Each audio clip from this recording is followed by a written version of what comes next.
Time.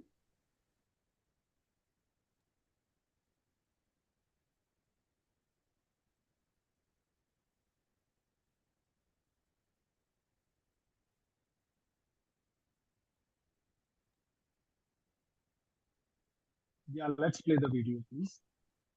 Yes, we are live now.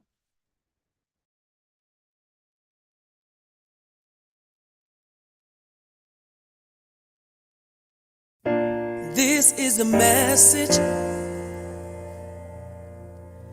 for everyone who is listening. Hearts and minds connecting, building a world community. This is the moment the people are coming together. Spirit of transformation,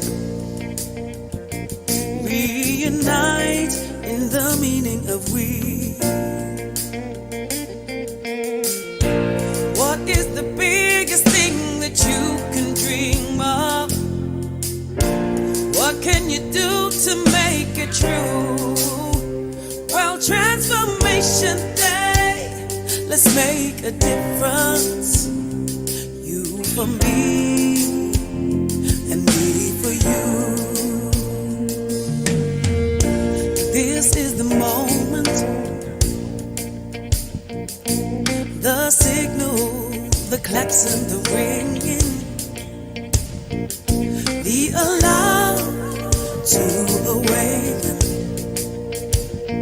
to ignite the passion within. Ready for changes, the spirit is stirred and shaken. Now we are primed to awaken. New chapters for us to begin. What is the biggest thing that you can dream of? What can you do to make it true? Well, Transformation Day, let's make a difference. You for me, and me for you. Transformation. What is the biggest thing that you can dream of? What can you do to make it true? Well, Transformation Day, let's make a difference. You for me, and me for you. We can dream bigger. We open our eyes 'cause we forgot that we could see. We can dream better. We sing it aloud to be the best that we can be. Can be. Can be. What is the biggest thing that you can dream of? What can you do to make it true? Well, Transformation Day, let's make a difference. You for me, and me for you. Transformation. What is the biggest thing that you can dream of? What can you do to make it true? Well, Transformation Day, let's make a difference. You for me, and me for you.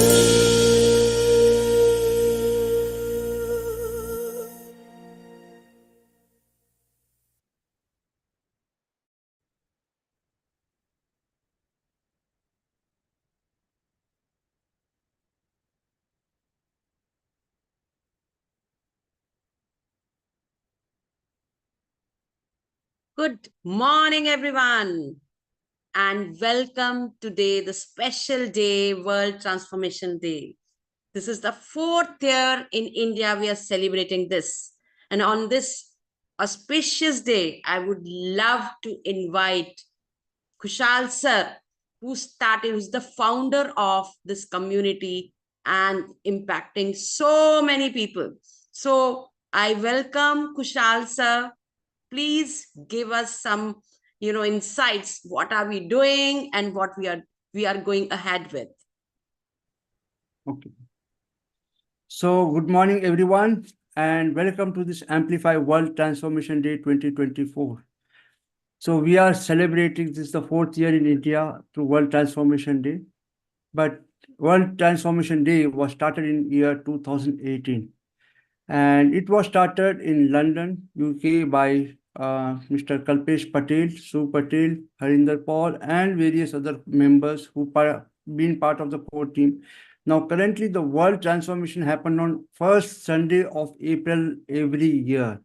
And we have been celebrating across various countries. So more than 50 plus countries now we have been celebrating, and more than lakhs of people have been impacted by this World Transformation Day. In India, we have started a journey of sharing knowledge because knowledge makes a lot of difference. So that's the reason why we started sharing knowledge on this Amplify World Transformation Day. And in other countries, they have the online events, offline events. They do a lot of charity. They raise funds. They do play games with the children's old age homes. So likewise, if they all create their own way of transformation. So transformation itself, it starts with us and what we can create and cause in the world. So that's what this world transformation is all about. So I really want to thank each and every one of you as an audience and the speaker, the host, MCs, and my core team, Suchimita Banerjee, Chandrasekhar, Sunil Gupta. So they have all been part of this organizing committee team. So I really want to thank each and everyone for making this happen. And today we have lined up beautiful speakers who are going to share the golden nuggets which will really help you to take your life to the next level. So I really thank everyone of you, and I'll hand over back to our the MCs who are here with us, Magical Monica and Anita. So over to you. Thank you. Thank you so much, sir. Thank you. Thank you for your precious time. And I welcome everybody, those who are live on Sunday and you are there to see us. Thank you so much for sparing that time. As sir has already shared, World Transformation Day happens on the first Sunday of April, which falls on April 7th, that is today. And it was launched in 2018 by a small group of change makers aiming to share inspiration, transformation, and raise humanity's vibration and consciousness. This is an event for those who are in a quest for personal growth, desiring to make difference in the world. So the organizers believe in the global community's power to manifest a vision of a better world. The transformation can be personal, professional, could be anything. So today we have wonderful speakers with us. And I would love to introduce the first speaker of the day. Let me see. And he is none other than a yoga teacher. In lockdown, we know that how health is so important. So today, the first speaker of the day is health transformational specialist. And his topic is you and your mind with yoga. He's none other than Himanshu Gaikwad. And he is a NIS yoga coach, certified fitness trainer, and a life transforming specialist. And he has helped more than 1,000 plus people achieving transformation through yoga, gym training, and counseling as well. And he's still continuing the same service, and he runs a club called Neuro Recharge Club, where he helps people to break out the loop of anxiety, depression, and develop mental as well as physical health. Over to you, sir. Welcome to this platform. And everybody is eager to listen to you. Thank you for such a wonderful introduction. And yes, first of all, I just want to be grateful to Amplify and World Transformation Organization for conducting this wonderful event and letting us to be the part of this beautiful, beautiful space. So without wasting time, let's dive into the topic, your mind with yoga. Okay, let me share the screen and here we go. So as if everyone knows that we need to concentrate on a mind more than on the physical aspect. Why? Because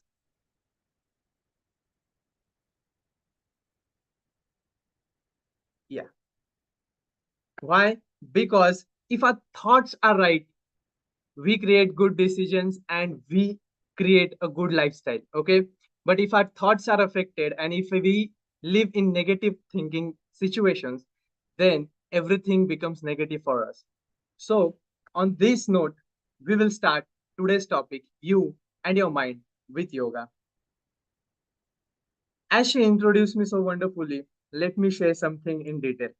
I'm a yoga coach of National Institute of Sports Authority of India. I'm a certified yoga coach of that. And I'm a Nobel World Record holder. I've attempted 100 rounds of Surya Namaskaras in 7.2 minutes. And soon this year, I'm going to perform a new world record as well. And so let's move ahead. Here, in this topic, we need to understand what is control. Control is nothing but your thoughts, how you handle it. Okay? If you think good, good will happen. You'll create good things. If you think negative, negative will happen. In simple terms, this is the definition of how to control yourself. Okay? In very easy word, that control is nothing but being aware of yourself at any moment. So we first need to control our thinking to transform ourselves. So as an health transformation specialist and life transformation expert, we first help our clients and members to work on the aspect of control. And that doesn't mean that you need to force yourself. Okay. So on the health aspect, if you feel any type of pain in your body, or if you feel stressed due to your day-to-day work life, or any situation that creates pain or a fatigue or a negative impression on you, you need to control your thoughts. And that's very easy. Okay. At the end, we are going to practice a breathing technique, and that will literally show you and give you the best result that you want. Okay. Let's move ahead. Impact of losing control. It's nothing but you don't be aware of yourself. Let me share one story. In my life, there was one situation last year where I lost my control. And because of that, I highly focused on controlling my thoughts. What we should do, we should just focus how we go to bed, with what thoughts we go to bed, what we should do at that moment, and how we be in the morning. How a routine is set of going to bed and after waking up in the morning. So that's more important to be focused. If those part of our life, there are negative thinking in our mind, then it will impact you with negativity. Your sentences also impact your life. Okay. So impact of loss of control is nothing but you're not aware of your thoughts. And here is the magic. We need to work on our thinking process. And there yoga helps us a lot. Why? Because in simple technique, breathing, when we are aware of our breath, we are aware of everything. We are in our control. But if we are not in our control at that moment, we just need to focus on our breath. It's very easy and simple, but that's the most difficult part because breath is free for us and we don't respect. Many of us don't respect the breath, and that's why we lose our control. So impact of control on our health. If we have a good control on our thoughts, we'll take good care of our health. We'll do exercise daily. We'll go for jogging. We'll do walking. We'll do cycling exercise. We'll go to gym. We'll go to yoga center, or we'll do anything that is very good for our health in the form of exercise.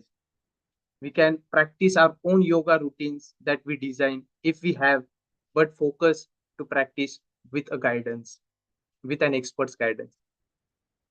But if we don't focus on that, we will feel physical pain, and that will impact and trigger our thoughts. Okay, so everything is connected to each other's. We also have to focus on our diet, what we intake, that we outtake. Okay, what goes in comes out. So we need to eat the food that is very good and in balanced state. We don't need to eat more spicy, more sweet. It should be balanced. Yes, eating sweet, eating spicy food is good, but the quantity of it is more important. Just we need to focus on these two aspects. Many of us can't focus to journaling and those stuff. Okay, so just focus to be good and do good for your health. If you take control of your thoughts and of your body, it will impact positively in the social surroundings. So we'll understand one thing: anxiety and depression. We'll understand the cause of anxiety and depression. Most of us here are coaches as well, and most of us know whenever we have a situation in our life, sometimes our body starts to shake, overthinking how to start the talk, how to do it. We start to procrastinate for some situations in our life. But for that, there's only one thing to control, and there yoga helps us a lot. And that's nothing but the pranayama, the breathing technique.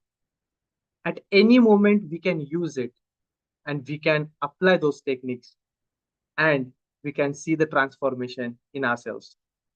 Okay, so anxiety and depression is nothing but not being in your control. So first of all, we need to be in our control.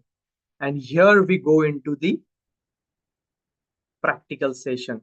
So I'll request everyone just to be straight, okay, and focus on the dot in between.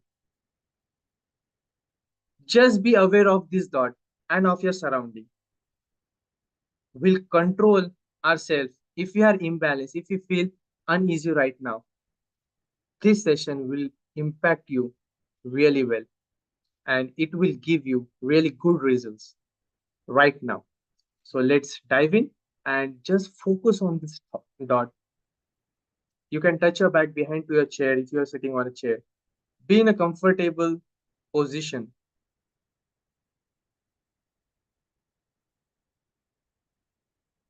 Here, we just need to focus on the dot in the between. The movement of this.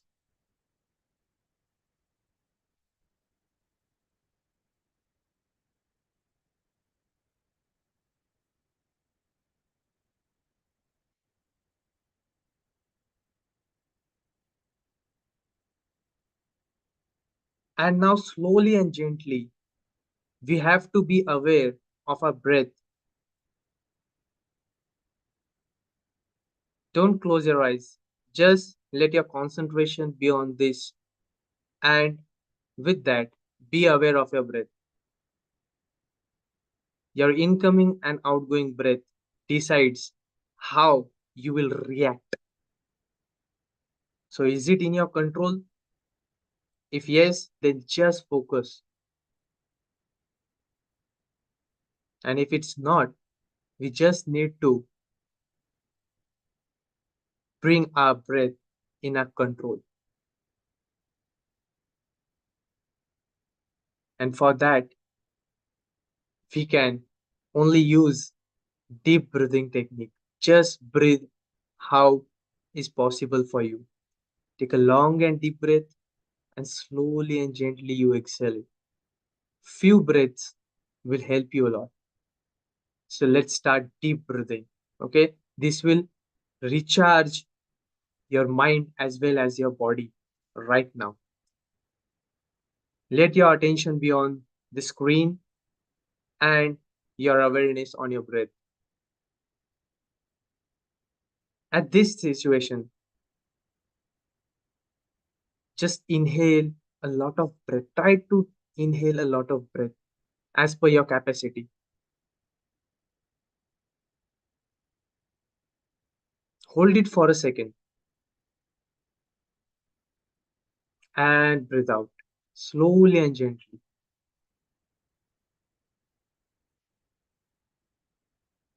We'll do one more time. Inhale a deep breath.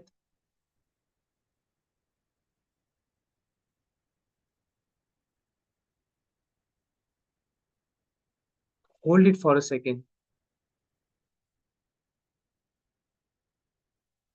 and breathe out.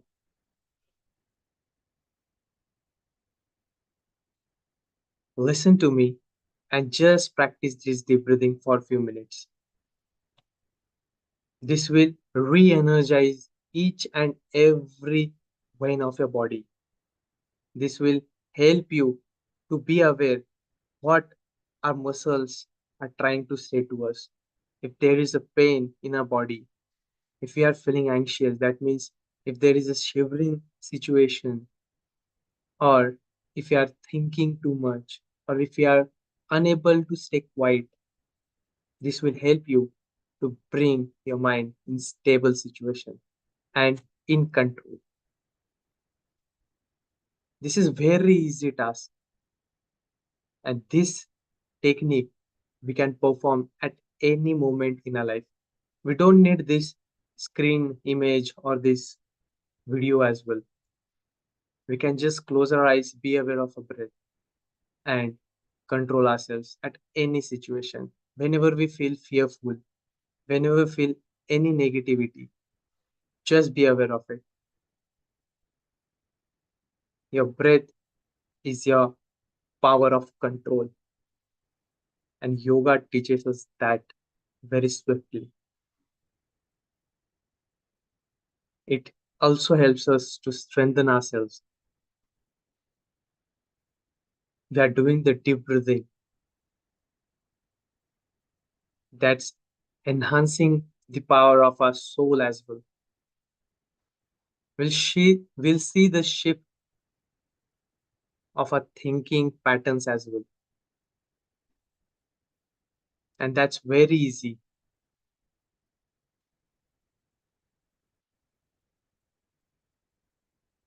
Now we'll just be aware of the situation right now. We'll place both of our palms on our eyes and we'll open our eyes.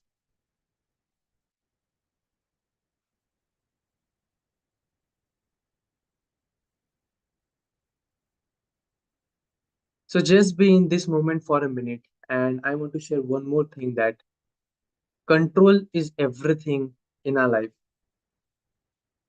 Without controlling, we can't do anything. Okay?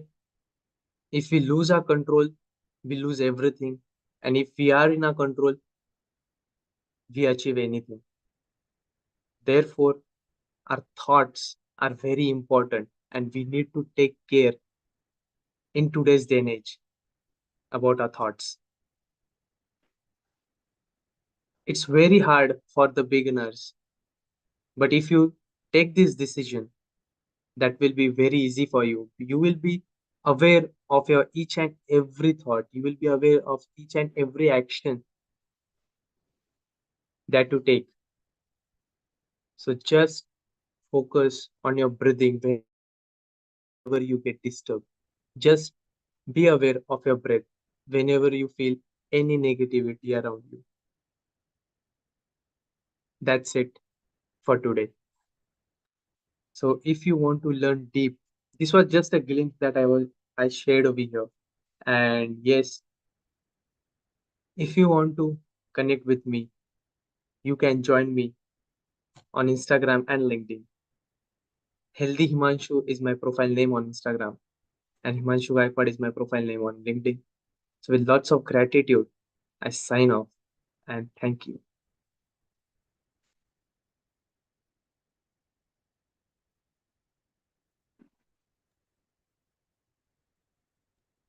That was amazing. That was amazing. It took Thank us you. to a different realm, actually. And with the kind of being mindfulness and presence of knowing your breathing techniques, it has proven in India, ancient, people, our ancestors had lived a healthy life. Thank you, Himanshu sir. That was Thank you. perfect. Thank you. Thank you. So now our next speaker, I would like to introduce, who's very enterprising. Sir is an automobile engineer. He has worked in Escorts Limited for almost 34 years. Retired as a marketing and sales head for South Zone, he lives in our beautiful Singara, Chennai. Until 2014, he was on medication, about 11 medicines for diabetics, BP, high cholesterol, and kidney stones. Inspired by Dr. Martinez's rupees 25 book, which helped him cure diabetes through natural lifestyle. By following the guidelines, he was able to get rid of all the 11 different medicines he was taking on a day-to-day lives. 10 years, he has invested more than 7,000 hours in enhancing his knowledge, helping people for free of cost. How beautiful is that? To get rid of lifestyle disorders. Scores of people improved their health score from 20% to 80% in about 3 to 4 months time range. He's here to share his knowledge through WhatsApp groups and YouTube channels, which he's been doing all these years. And also here to prevent and cure lifestyle disorders in corporates like L&T, Metro Rail Projects, Ashok Leyland, Kion India Private Limited, Government Arts College, etc. in Chennai. It is none other than Mr. Koma Sivagangeswar Rao, sir, who is a wellness enthusiast. So we'll be talking about how to prevent, cure lifestyle disorders, 30 wellness secrets. So you all have a pen and paper in handy to make a note of it. 3 steps approach, and also knowledge and discipline are the gateways to your health.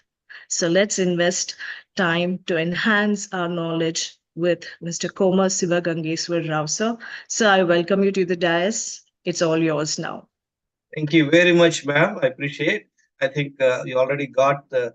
I was taking medicine, I read that book, and I improved my health. And last 10 years, this is what is my journey. Look at the transformation. I have lost weight. I got rid of my parameters are normal. And this is my wife and me. And this is what the amazing people who give lectures in YouTube. You can enhance your knowledge by looking at them. These are the programs I give. Let's look at what is this 30 wellness secrets. What are the number? And there is a 3-step approach I'm telling you. Friends, if you have to go in a boat for a few days, what you do? You check the boat. Is the boat okay? Can the boat take me to the other end of the journey? So you need to check the boat. That is the first step. That means you check your health score. First step. Second is while traveling in the boat, you don't do any silly stuff. You can't put a hammer and hit there or put a screwdriver and shove it there. So you should take care of it. Are we doing the same? We are not concerned about it. We keep on damaging our body. We will understand there are 10 mistakes, abuses we continuously do day in and day out. Remember, the human body is so wonderful. Despite for decades of damage, it doesn't much affect. And all it requires is 3-4 months of your discipline. We will look at that. The third step is the dinacharya. We will look at that. What is that? See, look at what happened. This is a survey on 10th June. Look at the condition of people. 40 crore population, 28.6% are having obese, belly fat, and blood pressure. And then dyslipidemia, cholesterol levels are bad. 114 crore people. Though they have not done all the blood tests, this is the estimation based on some tests. And pre-diabetes, 21 crores. And diabetes also very high. So, yeah, look at it. See, they say what they say. There are 3 of 5 risk factors. What are the risk factors? Anybody is overweight. Anybody has a large waist size. Anybody has high triglycerides. This can only be done with the blood reports. Elevated blood pressure, high blood glucose, sugar, and then low HDL. Out of 5, if anybody has 3, it is considered as a metabolic disorder. Friend, tell me, in your boat, when you're traveling in a boat, is it acceptable for one crack? Not at all. Similarly, if somebody is overweight, what does it mean? That means he's traveling his life with a crack. So pay attention, friends. Look at what is happening in the US.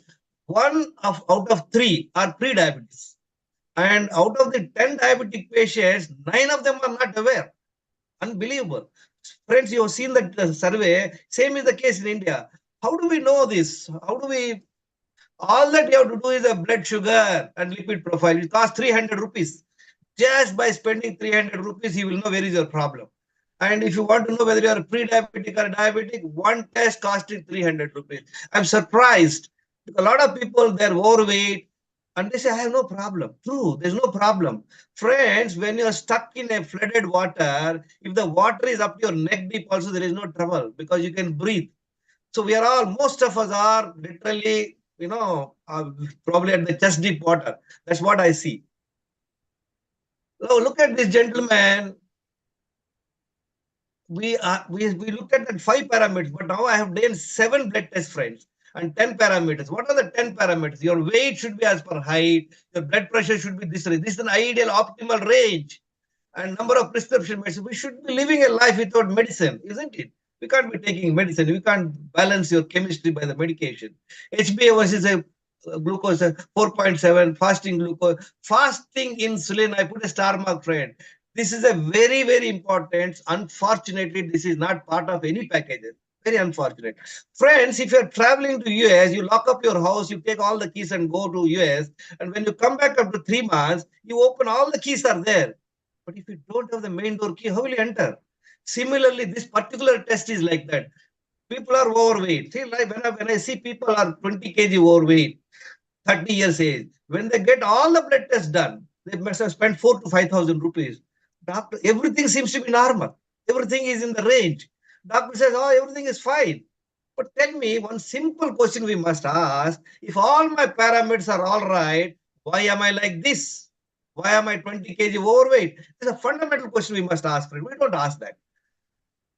This is lipid profile, thyroid profile. These are all done basically.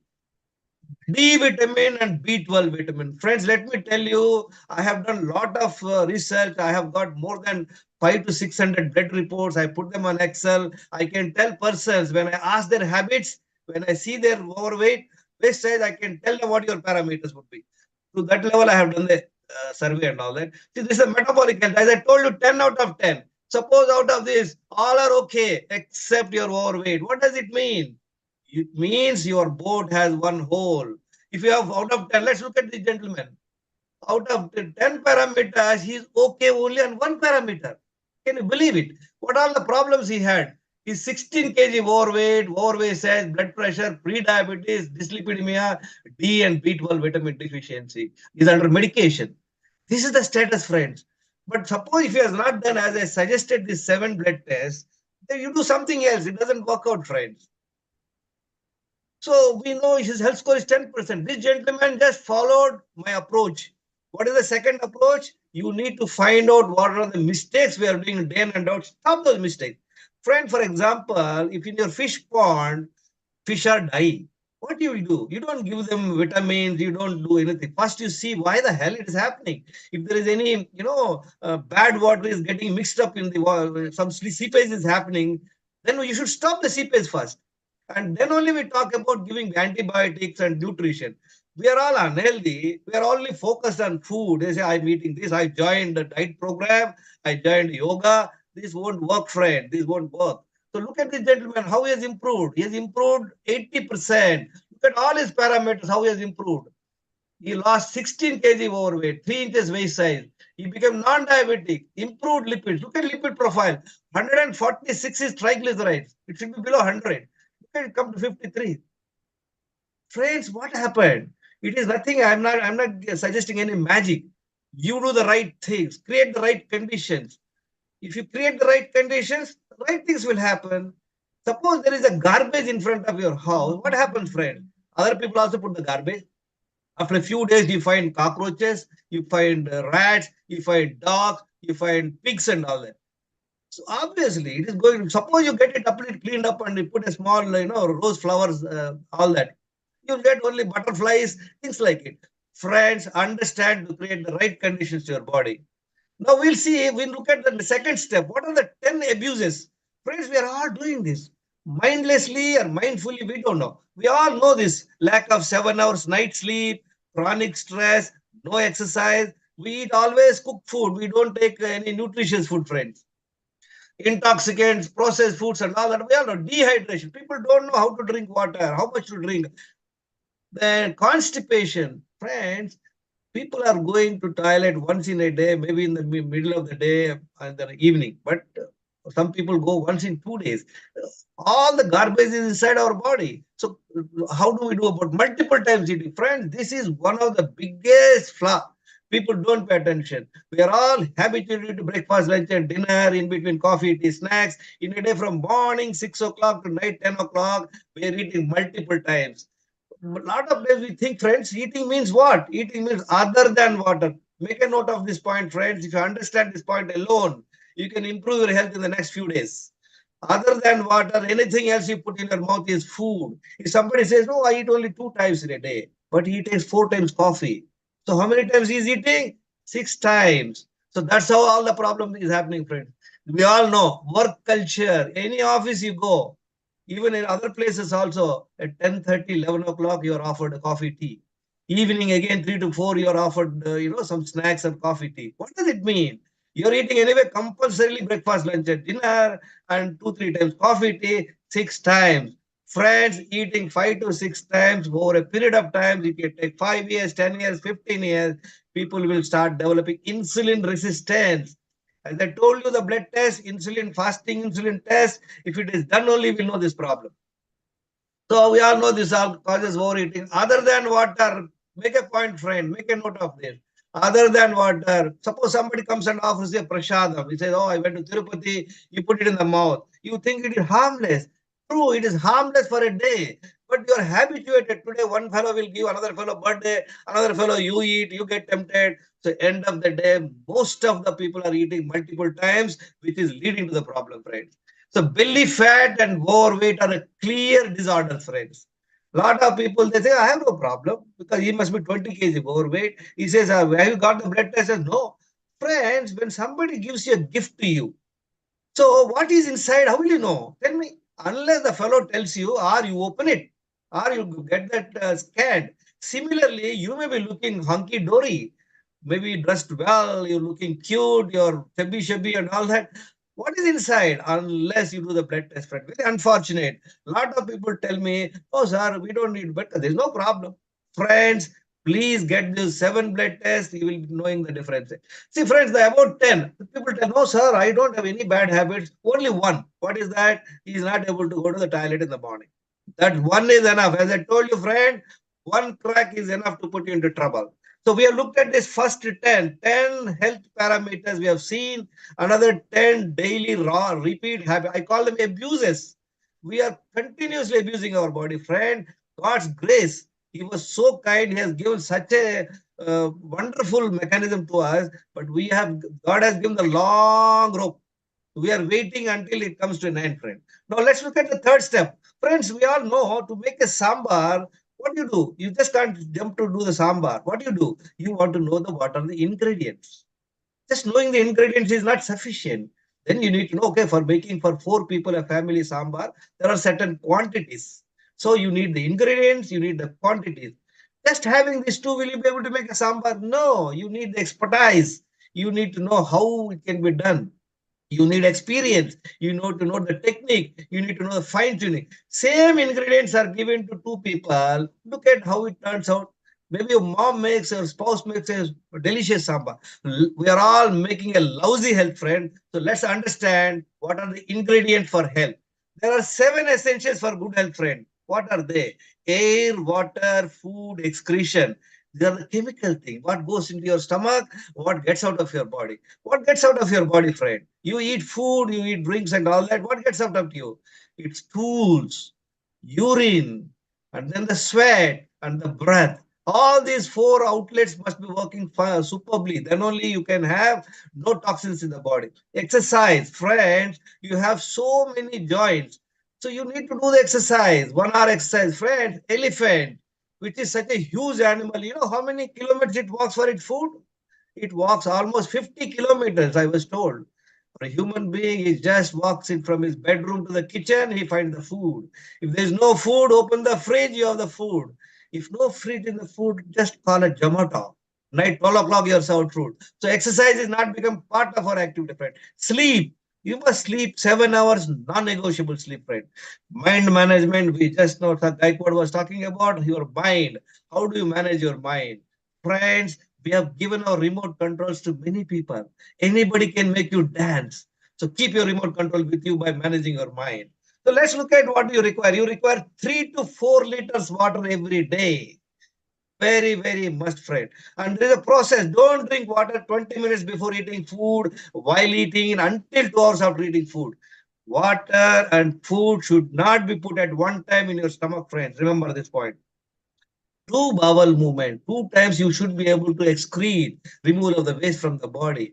You can say, "Arey, people are not able to excrete once in a day." You are talking 2 times. It's not possible. Friends, we are able to send a rocket from Earth to Moon. See, from the stomach to the anus is just 8 inches. We are unable to clear the dirt which is inside our large intestine. Friends, in large intestine, when they've done the autopsy, what is that? Post-mortem for the dead people, overweight people, they found 6 kilograms of excretion. So much of waste is there in the large intestine. Friends, if you are not doing 2 times excretion, you are loaded with a lot of toxins. That's the reason. Look at in America, a country like America. The official guideline is if people can eat 4 or 5 times, but they go 3 times in a week. 3 times in a week going to the toilet, they say it is normal. Surprising, shocking. No wonder people are having autoimmune diseases, cancer, and all that. 1 hour brisk walk is a must, friends. Stress management, yoga, meditation. Find out what is your stress levels. Learn yoga, meditation, pranayama, prayer. Join inner engineering program. Sadhguru Vasudev program. Amazing program. Just 2,000 rupees. Do that. 7 hours night sleep is non-negotiable. Just non-negotiable. I pity people who are working in the night shift. First opportunity, kick the job. If you can't kick the job, please speak to me. I'll guide you how to go about living a life with night duty, friends. Toxic foods, intoxicant stimulants to be avoided. Friends, why these all packaged foods are making? They're not happy. They're not interested about you. They want the shelf life. A product, a biscuit made it today, they want it to be not spoiling for next 6 months. If you make food one day, third day your food is getting spoiled, friends. What does it mean? So much of toxins, so much of preservatives, so much of colors are put in all. I don't call those foods as food, friends. They're products. Biscuit is a product. Anything you are taking from the market, manufactured in the factory is a product. Are you eating a food or a product? Watch out, friends. Diet plan depends on insulin resistance. We will look at it, right, friend? Now we have looked at it, friend. What is the ingredients? What are the quantities? Just by knowing, we'll be able to do. No, we need the fine tuning. Let's understand the fine tuning today, friends. See, immediately after waking up in the morning, you must drink 1 liter water. Focus your mind on your stomach with an object of going to the toilet. Don't engage in any other activity, friend. Then you'll be able to go to the first bowel movement. When you drink 1 liter water, there is a load on the stomach. Stomach is like a balloon. When you put water, it gets expanded. And then that would help you to do a peristaltic movement. You'll be able to go to the first bowel movement. Friends, I tell people, if anybody is unable to go to the first bowel movement, he is not licensed to engage in any other activity.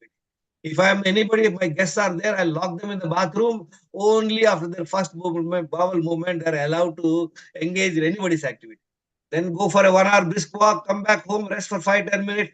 Again, drink 1 liter water. Friend, people with health problems, with kidney problems, don't follow. I'm not giving any medical advice. This I've been following last 10 years. In the last 4 years, I have seen hundreds of people. Within a few days, they tell me, "Sir, we are feeling great. We are feeling comfortable. We are feeling energetic." All this is happening because of the 2 bowel movements. Same thing. Come back home, rest for 5-10 minutes. Again, drink 1 to 1 liter water. Focus your mind on your stomach. You'll be able to go to the second bowel movement. Very important, friend. There is a load on the stomach and there is a switch in the mind. Many times you must have noticed when you go to when you're in the office, you're in a meeting, you feel like going to the toilet. because you can't go. Then what happens? That mind locks it. You are not going to get into a problem. So there is a lock in the mind. There is a pressure should be on the stomach. So this is a very important point, friend. We already talked about water and food should not be put. The process of drinking water, I have already told you. Don't drink. See, friends, I was suffering with the kidney stone problem, and doctor told me to drink more water. I drank water. I only developed belly fat. My stone never came back. Once I understood this logic, this I told you, Dr. Mantena Satyanarayana Raju. I read his book, 75 rupees.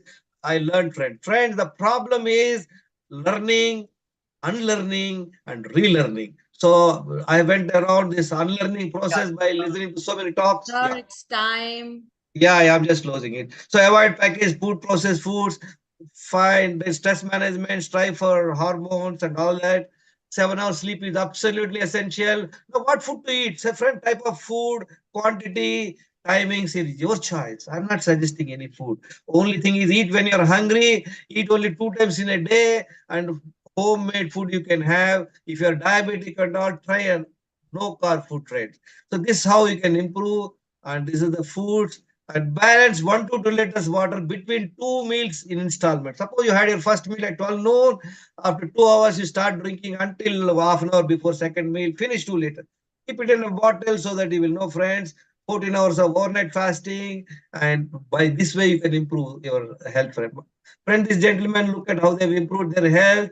So I track them on the health like this. Friends, my name is Gangeshwar Rao. I'm not a doctor. Thank you very much for listening. I appreciate it.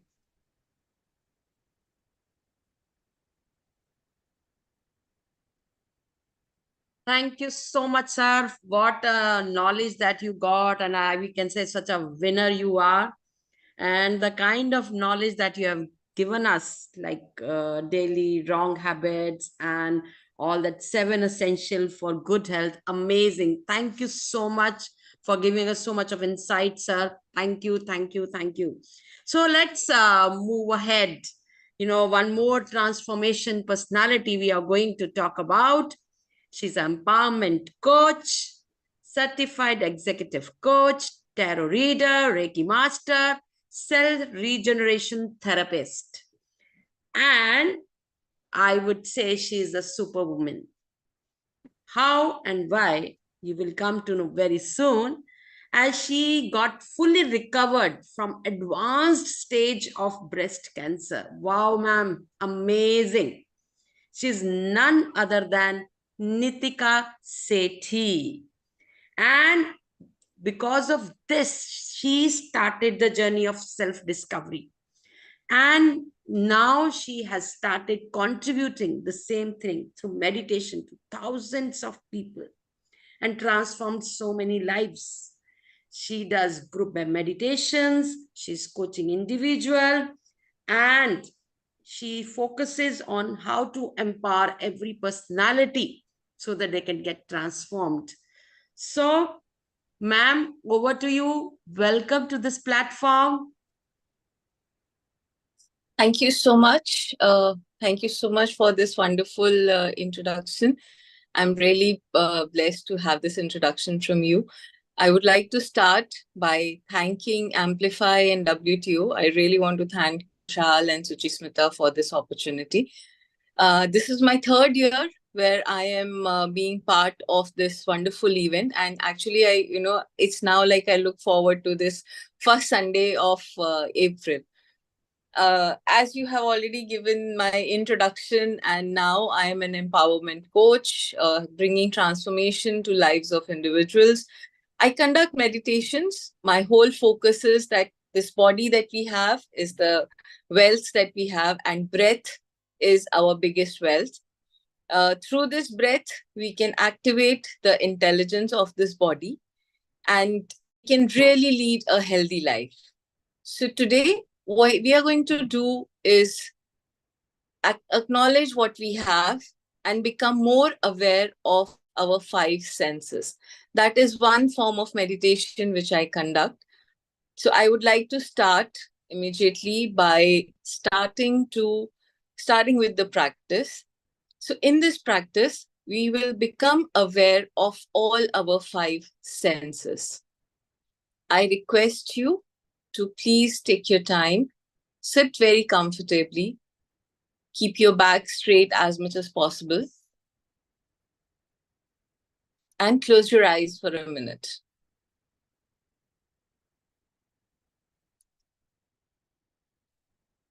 Take 3 long and deep breaths.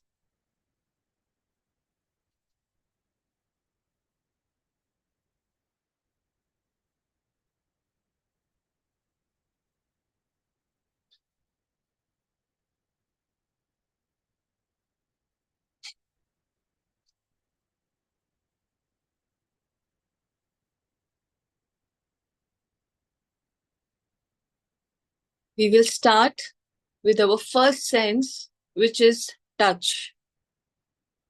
Let us start by feeling how the clothes we are wearing, how are they feeling on our body? Is it fitting? Is it loose? How is it making you feel? How is the touch of these clothes making you feel in your body?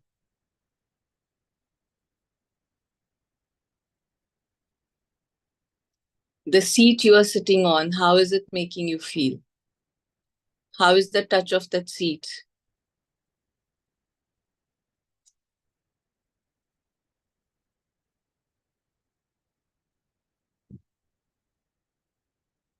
How is the touch of, how is the temperature which is in the room right now? How is it making you feel?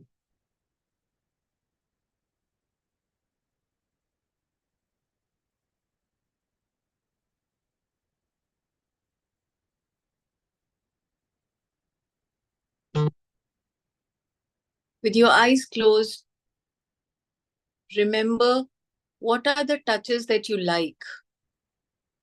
There are some things which we like to touch, some clothes which we like to wear.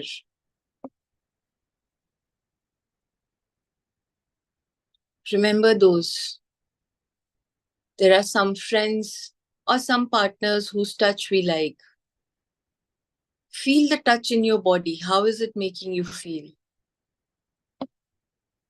These are our senses, our resources, which we have been blessed with.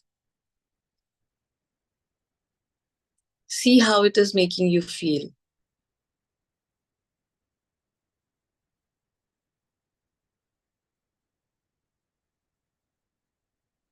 And now remember the touch which you don't like. What are the clothes that you don't like to wear? In summers, we don't like when we get very sweaty. Whatever you don't like, just remember those touches. Maybe we don't like the touch of a certain person, in touch of certain way. By activating our senses, we are activating our intuition as well, which we are already blessed with. Just that we have forgotten how to use it.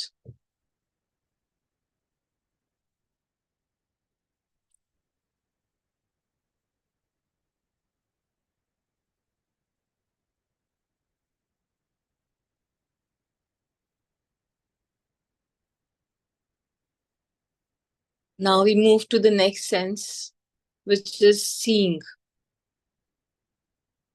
Open your eyes and look around. What is it that you look? What is it that you see? Don't analyze. Just look at everything very blankly. Completely blankly, you'll just look at around.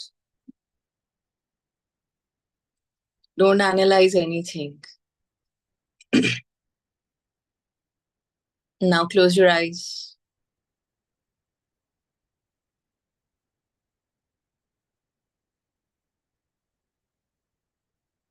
What are the scenes that you can see with the closed eyes? Are there some visuals which are there? Do you see light penetrating?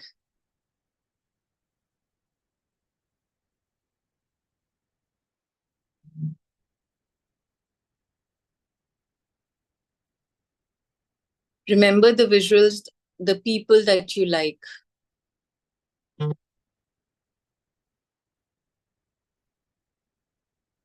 Remember the scenes which you like, maybe water, ocean, hills, just being in nature, being in malls, whatever. Just remember the scenes that you like.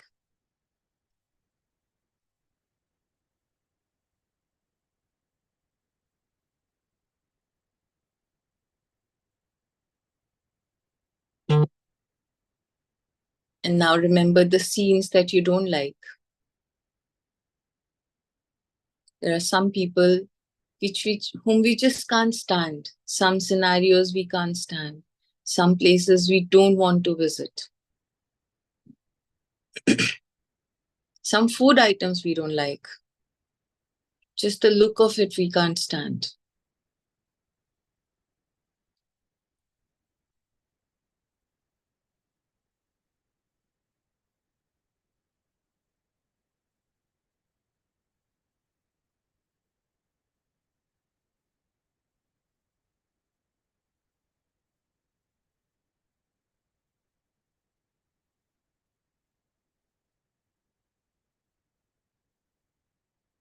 Now let us move to the third sense, the smell. We breathe and we smell. What is the smell which is coming right now? What all can you smell? Your own body smell, the perfume you're wearing, the smell of the room.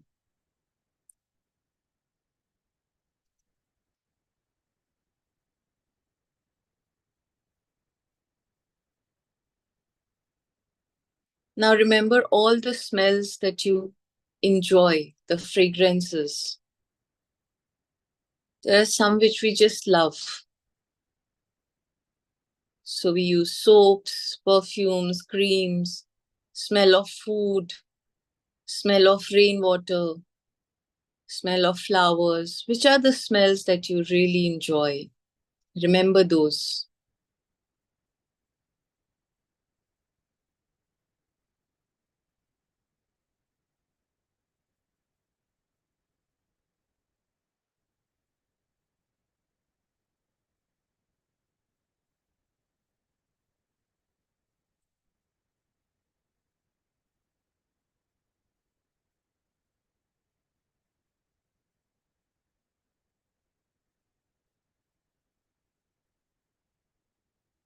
And now remember the smells that you don't like. The garbage, sewage line, garbage in the house. At times we are walking on the road and there is some smell coming. Some factories have this smell. At times there is burning smell in the air which we don't like. Become more aware of all your senses. As you become aware of the sense of smell, it will really enhance your breathing capacity.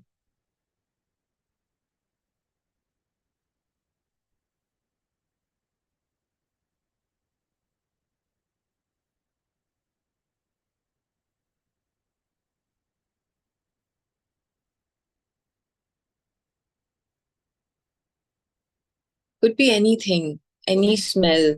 You may feel it right now. And how is it making you feel in your body right now? If you remember that smell. At times it gives jitters whenever we remember certain smells.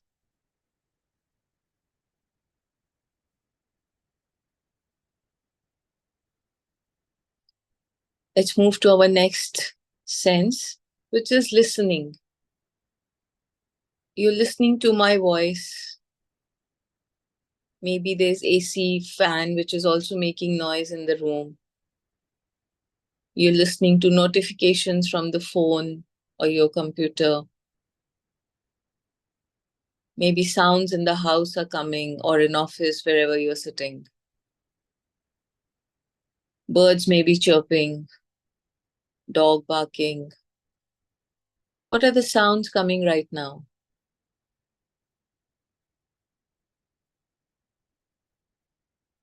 Now remember the sounds that you like. If you like music, which particular music?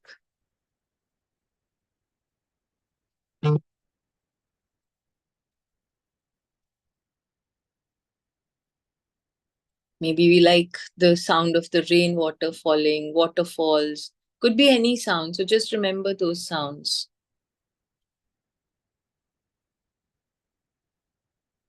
And now remember the sounds which we don't like.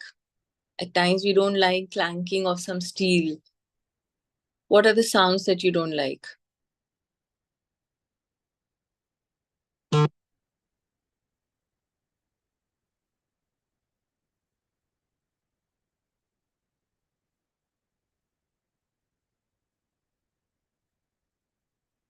Just remember those sounds and how is it making you feel in your body. There is a clear distinction when we like something, how it makes us feel. When we don't like something, how it makes us feel.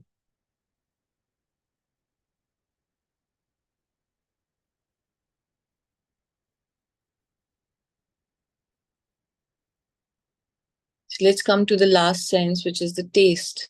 What is the taste right now in the mouth?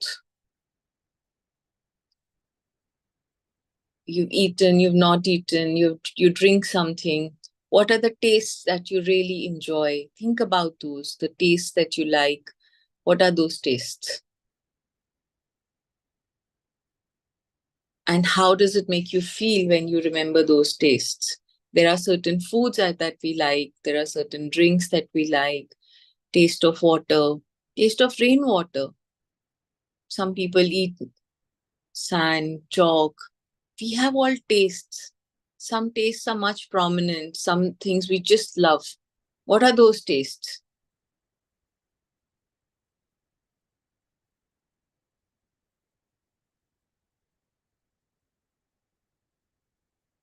And now remember the tastes that you don't like.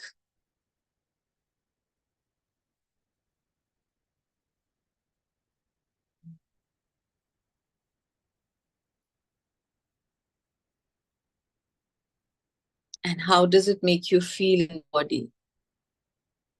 At times when we eat something sour, we don't like it at all. It makes us shake. There are certain medicines which we don't like.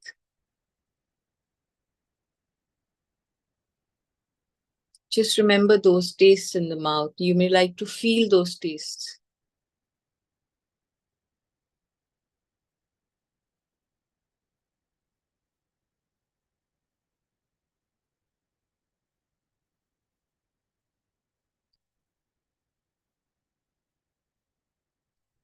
Now, as we have experienced all our 5 senses, I request you to take any of your hands and put it on your heart. Now we are going to balance all these 5 senses in our heart.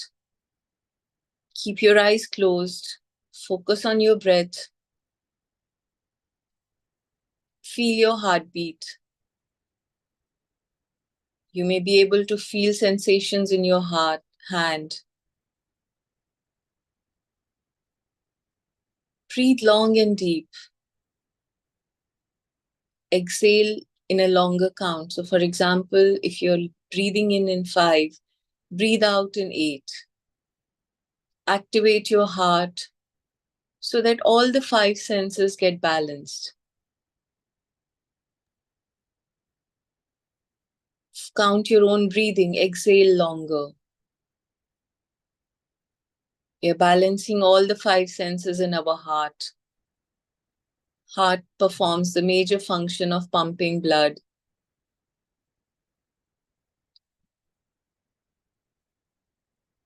The more aware we are of our senses, the more balanced we will be able to live.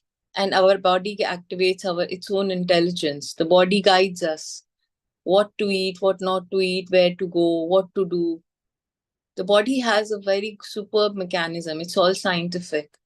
The more you're able to activate everything, the more balanced and easy life becomes, the more synchronous life becomes.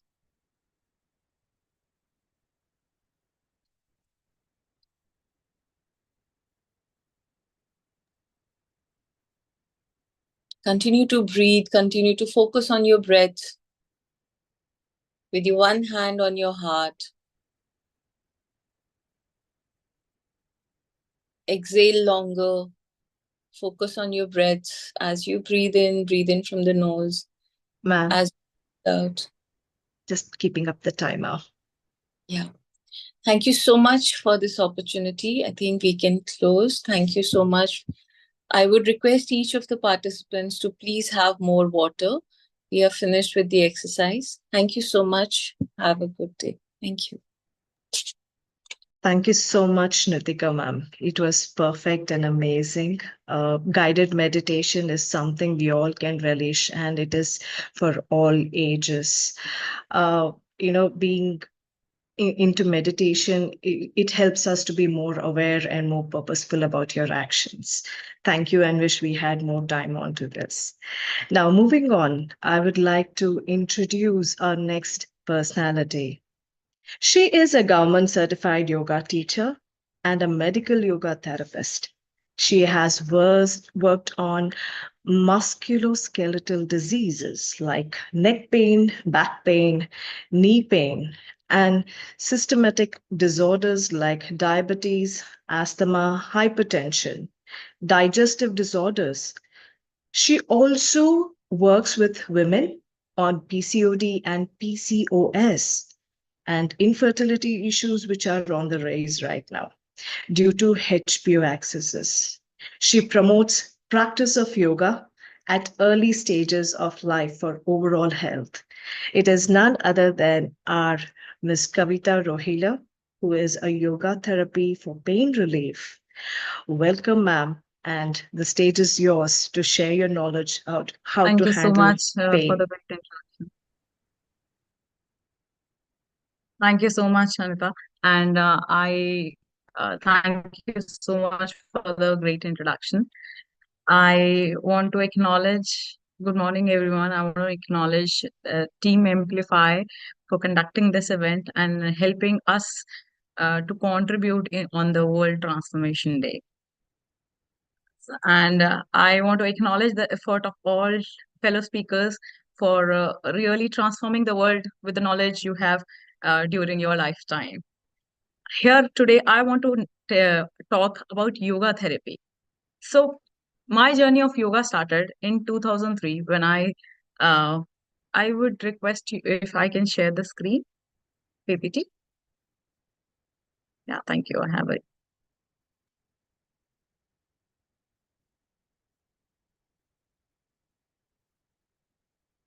So this introduction is already done by her.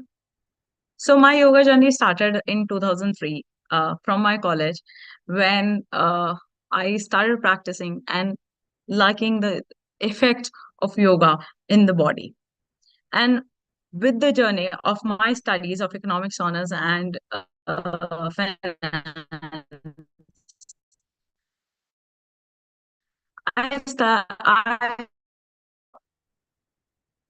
one day I got to know about yoga therapy, which took my um, interest more than the general practice of yoga, which I used to do for long years. I learned Kriya Yoga. I learned a lot of meditations, and my yoga teachers inspired me to become a yoga teacher. I conduct a lot of programs special for teachers, which is called Health Insight, to dedicate my respect to my teachers. Delivered a lot of programs in India and through online platform to all other countries like Australia, Taiwan, Philippines, and Canada. And I feel so obliged that this yoga therapy has the evolvement of yoga from a classical Indian yoga to the modern requirement of a yoga therapy.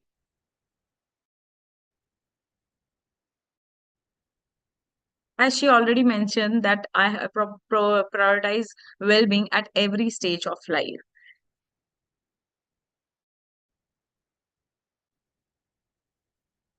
So before we know how yoga help, I want to talk about what exactly this body is and how if we know how this body function, if we are aware of the body, we can actually take care of the body through yoga therapy and all other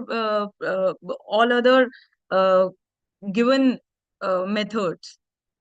So, guys, we have a body where we shoulders need to be aligned, our hip joint need to be aligned, our knees need to be aligned, our ankles need to be aligned, and not only the left and the right side of the body need to be aligned, the front and the back side need to be aligned. If we are, and for this alignment, we have musculoskeletal structure. We have skeleton system where we have spine, where we have bones and muscles, and the muscle system which hold the skeleton system to work together to for our daily day-to-day life. Now, what happens in our life? We really, in day-to-day life, we do not really think of this musculoskeletal system before going to work, before doing any exercise, or before you're doing any work. What happened? We through our repetitive uh, jobs, through our repetitive actions. So like if you are a teacher, you keep on taking your shoulders to the front to walk, to write on the chalk, to write on the board. So you keep on, if you're an engineer, you take your hands on the laptop all the day. So what we do a lot of repetitive actions in our life, which causes a misalignment in the structure of musculoskeleton. I want to talk about musculoskeleton in the form that we have a few set of muscles called antagonist muscle. Like this is one pair I have picked to just for depiction. So when we sit all day, like little slouching, what happened? The muscle on the front side of the shoulder really got contracted, and the muscle on the back side of the shoulder blade, which is in the middle, which is the antagonist of the front muscle, got is always in expansion. What happened? This antagonist pair actually help the joint to move from, like if this is a biceps and a triceps, a biceps relaxes and we expand our hand. When our triceps relaxes, we are able to expand our hand. When our likewise, in every joint, we have this kind of antagonist pair. So what happened if we do not practice something which will help this antagonist pair to be healthy and working in sync to keep our body aligned and healthy? We really are not healthy. And what happened? We end up having neck pains, back pain, knee pain, and various other musculoskeletal pain. So what we can do in our life, how we sit during the day, we can actually little bit conscious on how we sit in a day, how we carry a backpack or a purse. Are we giving more load on one shoulder or giving load on another shoulder? Are we balancing the day or not? Are we using our mobile, which is our precious gadget of the current day? Are we using it wisely or not? So every day, if we are sleeping, are we using wise? Are we taking care of the mattress? Isn't it very soft or very hard? Are we sleeping in the correct posture? These all, activities of our day help us to be aligned in our day. But what happens? We do not live that consciously. We do not live, we do not be conscious every time of the day that, oh, we need to be aligned. So here comes the role of yoga therapy. What happens if you're if you're a if you're a teacher or a person whose job required the hand movements, like every time you are in taking your hands in the front or using your laptop, so your shoulders are always forward. So what happens if you in yoga therapy, instead of going to a yoga class, what I say, if you have a job which have a repetitive movement, so with the help of yoga therapy, you can actually put according to your requirement of the day, you can actually work on the particular part of the body which required more attention of your day rather than the other part of the body. Though the overall body movement is necessary, but even though we are practicing so much in the life, we experience neck pain, back pain, and knee pain. So what we can do in our day-to-day practice, if we incorporate few stretches which are important according to the job, according to lifestyle we have, then we will see that we are not living we are living a healthy life rather than living a life which is going towards the pain. So I want to talk about these are the few images how we do the yoga therapy, how we correct the shoulders and uh, uh, align our body um, so that we can live a pain-free life. Now, why yoga therapy? So yoga therapy actually gave the results which are very precise, which are very customized. I am very big fan of yoga, a classical yoga. But the result, yoga therapy is more towards result oriented. Result oriented means that if we have a neck pain, if we use our neck more, then we should practice about our neck more than any other practices. And few yoga therapy allowed the few stretches, few things which help you to correct your neck pain, which help you to correct your back pain, which help you to correct your knee pain, and the disorders of the life, which my fellow speakers also talking about. How to really correct our neck pain and back pain. So let's go back to our knowledge of body. If we know how our body functions, we can actually go to the how we can correct it. So in our day-to-day life, we live a little sedentary lifestyle. Even if I'm a yoga teacher, and apart from my yoga classes, apart from my own practice, I live a lifestyle where I do a lot of movement, which take us to the painful areas.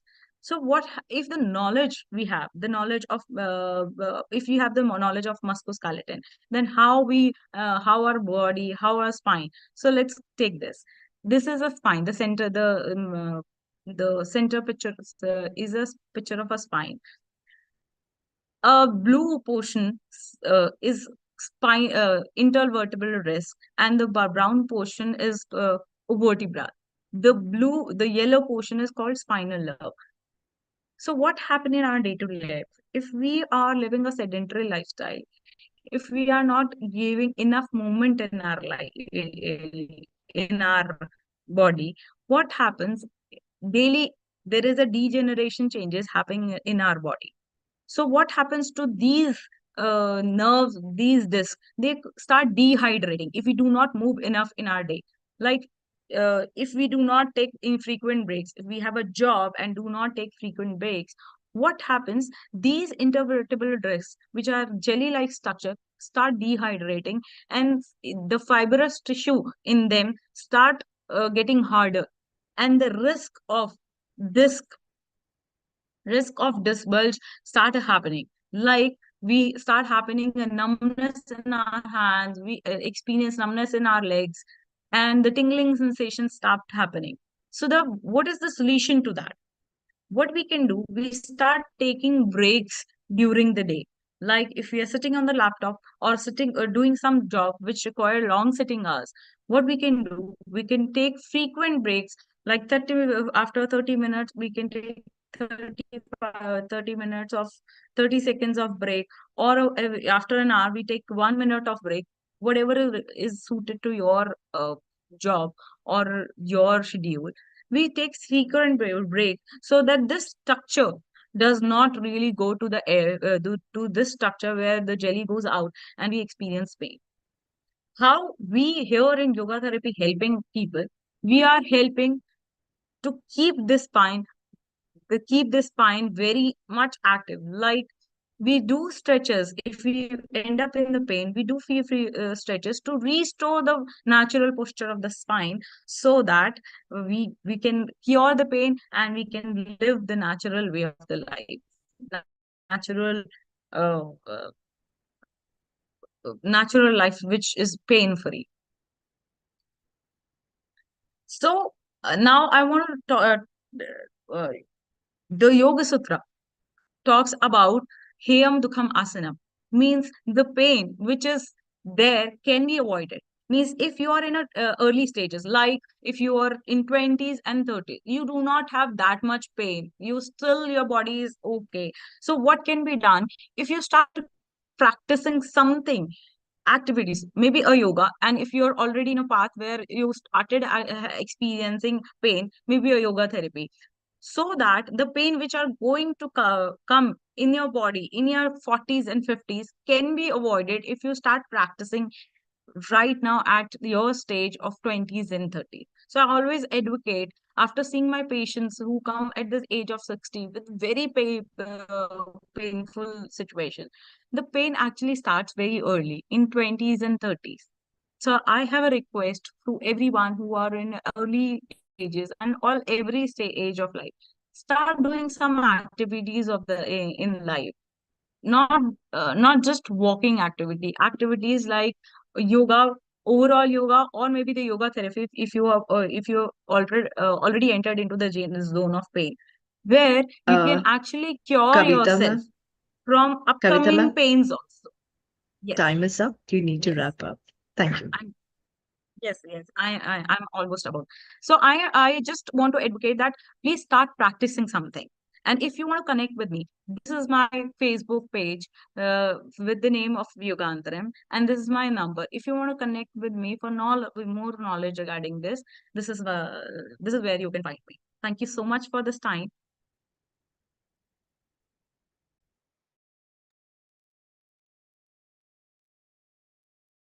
Wow, Kavita ma'am, amazing the kind of deep knowledge that you have given us. That is why I always observe people, the way they stand, the way they hang their bags. I was, visualizing that.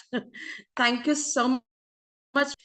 And now, if I say a person who is a trainer, who is a mentor, a consultant, author, expert, specialist, doctor, speaker, healer, spiritual guru, my God. It's amazing to see the profile of this personality. And he is a qualified, recognized naturopath, academician, humanitarian, astrologer, vastu consultant, my God, educator, trainer, spiritual thinker, mystic, author, my God, NLP trainer, and 32 years of experience in corporate and government sector. And he is from Delhi.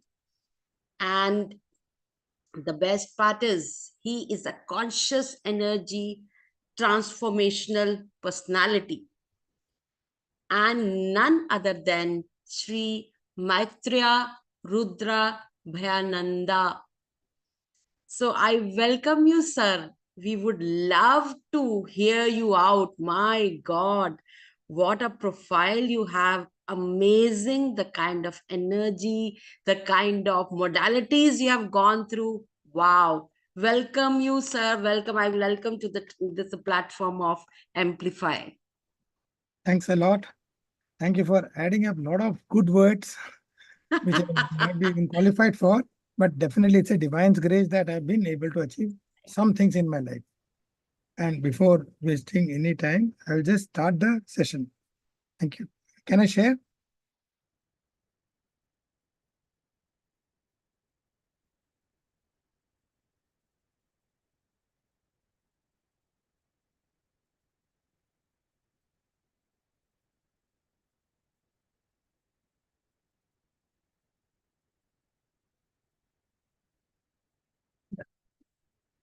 No, today my topic is about the power of conscious energy mastery.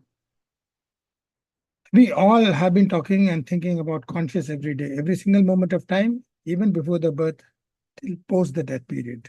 We talk about conscious every time. We talk about energy every time. But do we really understand what a conscious is all about?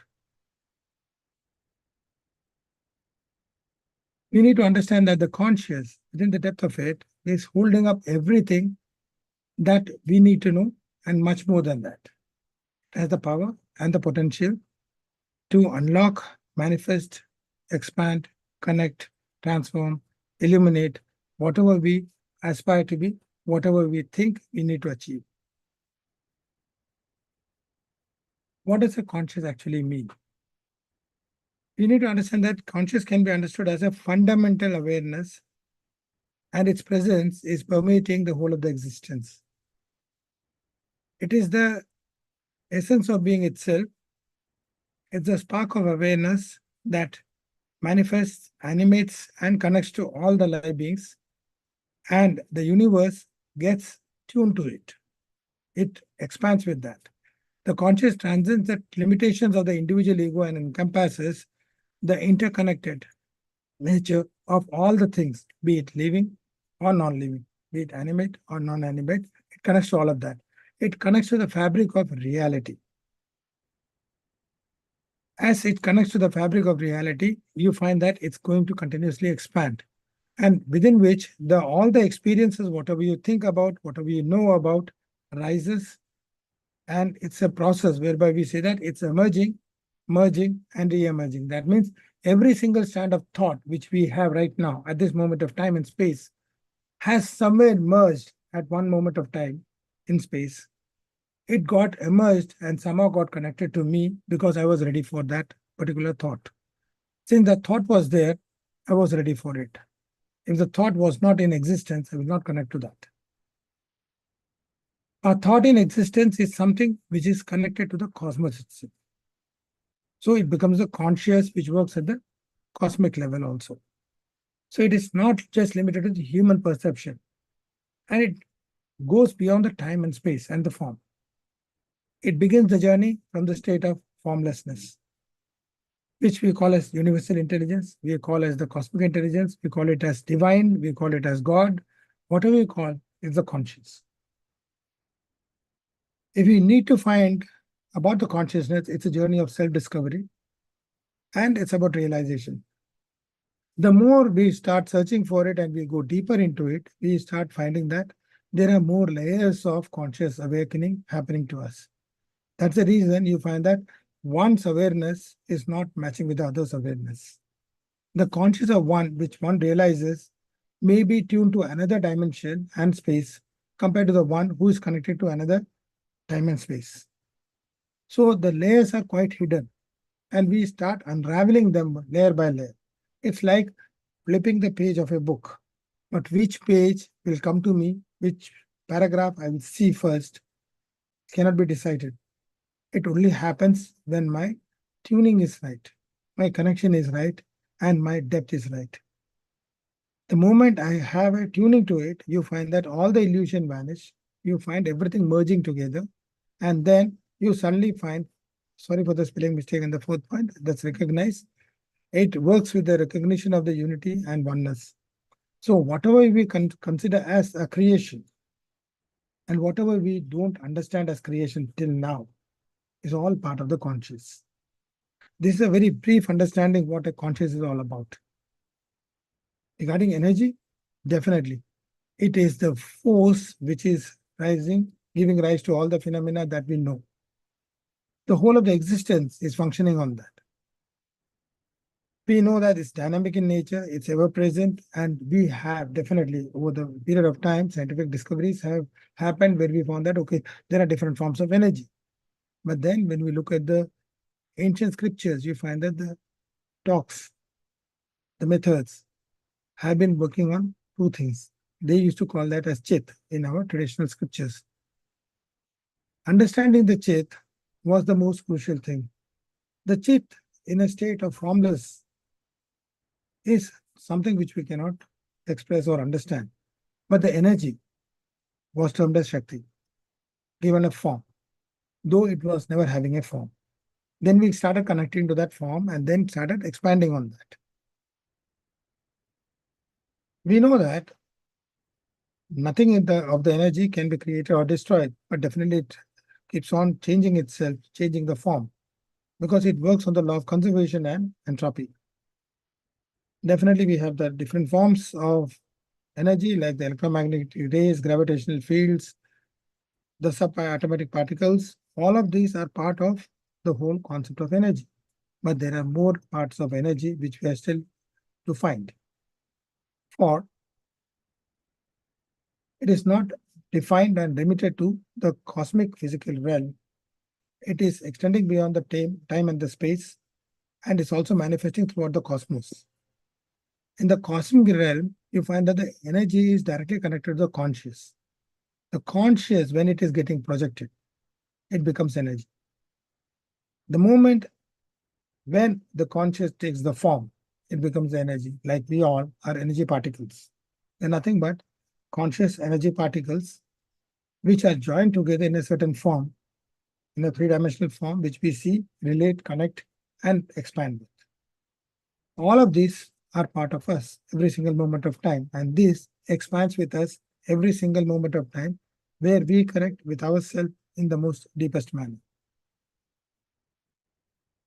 It's actually the dance of the subatomic particles, which in the traditional sense we used to call as Nataraja, the cosmic dancer. It keeps on revibrating, it keeps on recreating, it keeps on merging. All the things happen in the cosmos, and you have an endless cycle of creation, destruction, and renewal happening. And whenever this process of transformation is happening, it shapes the galaxies, the stars, the planets, life in itself. So what is conscious energy? It's a powerful tool for us to connect to the cosmic energy itself in its subtle form, through the expansive nature of our own internal self. Now, we'll start just talking about our internal selves, how it is getting connected to the whole cosmic energy in purest form. So the journey begins. We have been talking about self-reflection, self-introspection, but what do we introspect is a crucial thing. The what, why, where, how, when matters to us. If I go beyond my conditionalities and think beyond my time, that means like standard questions asked in more normal interviews, where do you see yourself in the next 5 years? If I tell you, where does your conscious be in next 5 years? Do you have an aim, a purpose, a goal in your life which transforms you beyond the conditionality you are setting in? Because that is what truly matters to you. And there you're not trying to achieve something. There's nothing to be achieved. You're becoming part of the life itself. And then you find the deepest aspiration rise up, connect to you, and then you start expanding yourself. Mind awareness. People talk about mindfulness, but before that, one should be aware of the mind. How can I feel a mind which is totally in chaos? It is confused. It is searching. I sit for the meditation for a moment of time. Then suddenly I'm not even aware of the mind. I'm looking at the guided steps being told by somebody. But am I there or not is a big question. I need to have a recording of that, keep on listening to that. But I am not aware of my thoughts, my emotions, and how my emotions are getting connected to the energy with my conscious. If the energy is transforming, the conscious also transforms. If my energy doesn't transform, I'm still doing the meditation every day throughout my life, but gaining no benefit. Slight relaxation might happen, slight stress might go away, but I will not go deep. I need to go deep within myself. For that, I need the mind awareness. For that, I need to go into meditation, not guided meditation, but to know what is non-detached meditation, where I'm relating to myself deeply. I need to assign or align myself with my values also. I need to understand what my intentions are, and can those intentions be connected to me in the deepest sense? The moment I get connected to it, I find that all the aspirations, all the thoughts, all the words become action. Otherwise, it does not happen. A lot of people go through visualization. Yes, it works with all the healers. They work on therapies, they work on emotions, they work on the mind level. It works on the body's level of mind. Hereby, I work on therapies. That means treating on certain disease, certain problems, certain issues, like many eminent speakers have already spoken about. And these works on pain, this works on health issues and all those areas. Like we know Oprah Winfrey, definitely. She works on the conscious of intention only. It's a specific niche area where she works upon that. And she learned from Gary Zukav, and she was talking about reading from the seat of the soul. And then she started talking about, and her all shows are worked on that. She worked that the intention has to be proper, where you need to be authentic, loving, and you should be creating goodness in you. That is the purpose of it. Another one person is Michael Feld. He is a swimmer, definitely. He won a lot of medals, but he works through the power of visualization. That's why he creates all the goals in life. Me, I need to talk about me. Sorry, but it's like an ego boosting thing, but I would like to talk about me. I have worked on conscious energy. At the age of 10, I was in coma for 2 months. At the age of 25, I had a ischemic stroke twice. I had a bleeding stroke happening to me twice. I recovered from that in the shortest period of 3 days. Doctors were not sure that I will be walking, I will be talking. There's a written document from the HOD saying that I will never talk again. And I'm sitting in front of you even after 20 years, still talking to you. Now, for creativity and aspirations, definitely people talk about drawing the energies. Like we had a lot of people like Beethoven, not here, but he could create the masterpieces from that. What am I doing with all these techniques is I am creating the goals in actionable steps which people can achieve in their life. I work with them so that they can create and recreate that kind of magic which I could feel in my life. I call that as a blessing. I don't call that as a magic because it's a pure blessing, otherwise I will never recover. And I've seen that a lot of people have recovered from the pain, trauma, and issues just with the power of conscious energy. And how you master it matters to you because it's related to you, by you, for you. Then you need to let go because you can do a certain task, but you cannot hold on to the result of that. I cannot hold myself back every time saying that, no, it is not going to happen, or this is the way I want it to happen. I should be ready for all the outcome, be ready for opportunities whenever the failure happens, because that is the gain point for me. Last, I should have the gratitude. That is a loving thing which I could always say. I bow down to every being here and the whole the universe who is listening to me, and with all the patience and hope I have been able to communicate what I wanted to transfer to you. So, and thank you for the presentation. Thank you, sir. It was fantabulous. And, the power of energy of consciousness is beautiful. It is a very powerful if you are able to realize it, channelize it, and work towards it in alignment. Fantastic. Thank you so much for your time. Coming up next, we have a very enterprising and a beautiful smile, a personality who is a chartered accountant. She is also a life coach, providing law of attraction, healing, personality development, and she also does CA coaching. It's none other than our Miss Jyoti Iyer. She is a life coach and chartered accountant. She's here to talk about life transforming information. Transforming through self investment.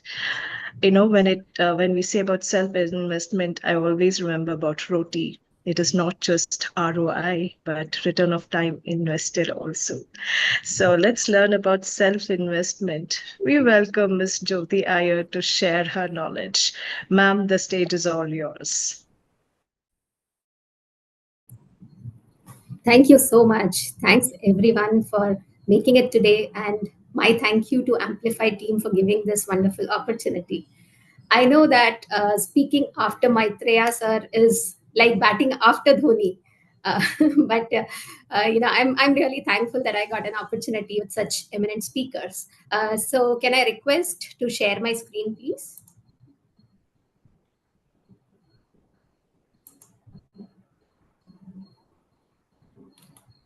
Yes, you can share. Okay, yeah, just trying, sir.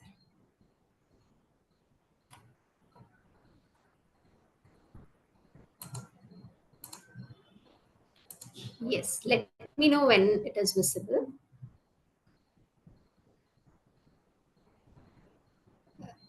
Is my screen visible?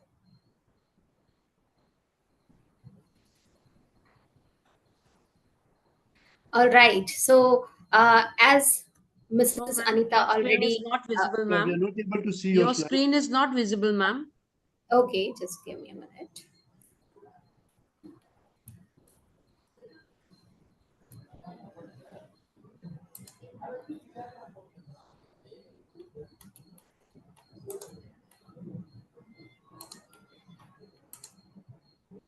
Yes, I'm sharing again. Is it Yes, visible ma'am. now? Yes, Okay. ma'am. All right. So, as ma'am has already introduced, I am Jyoti Iyer, a chartered accountant and life coach. And the topic of the day that I'm going to take you all through is what's in your mind?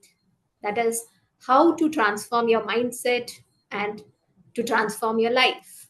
Now, what are the ways in which I can help you?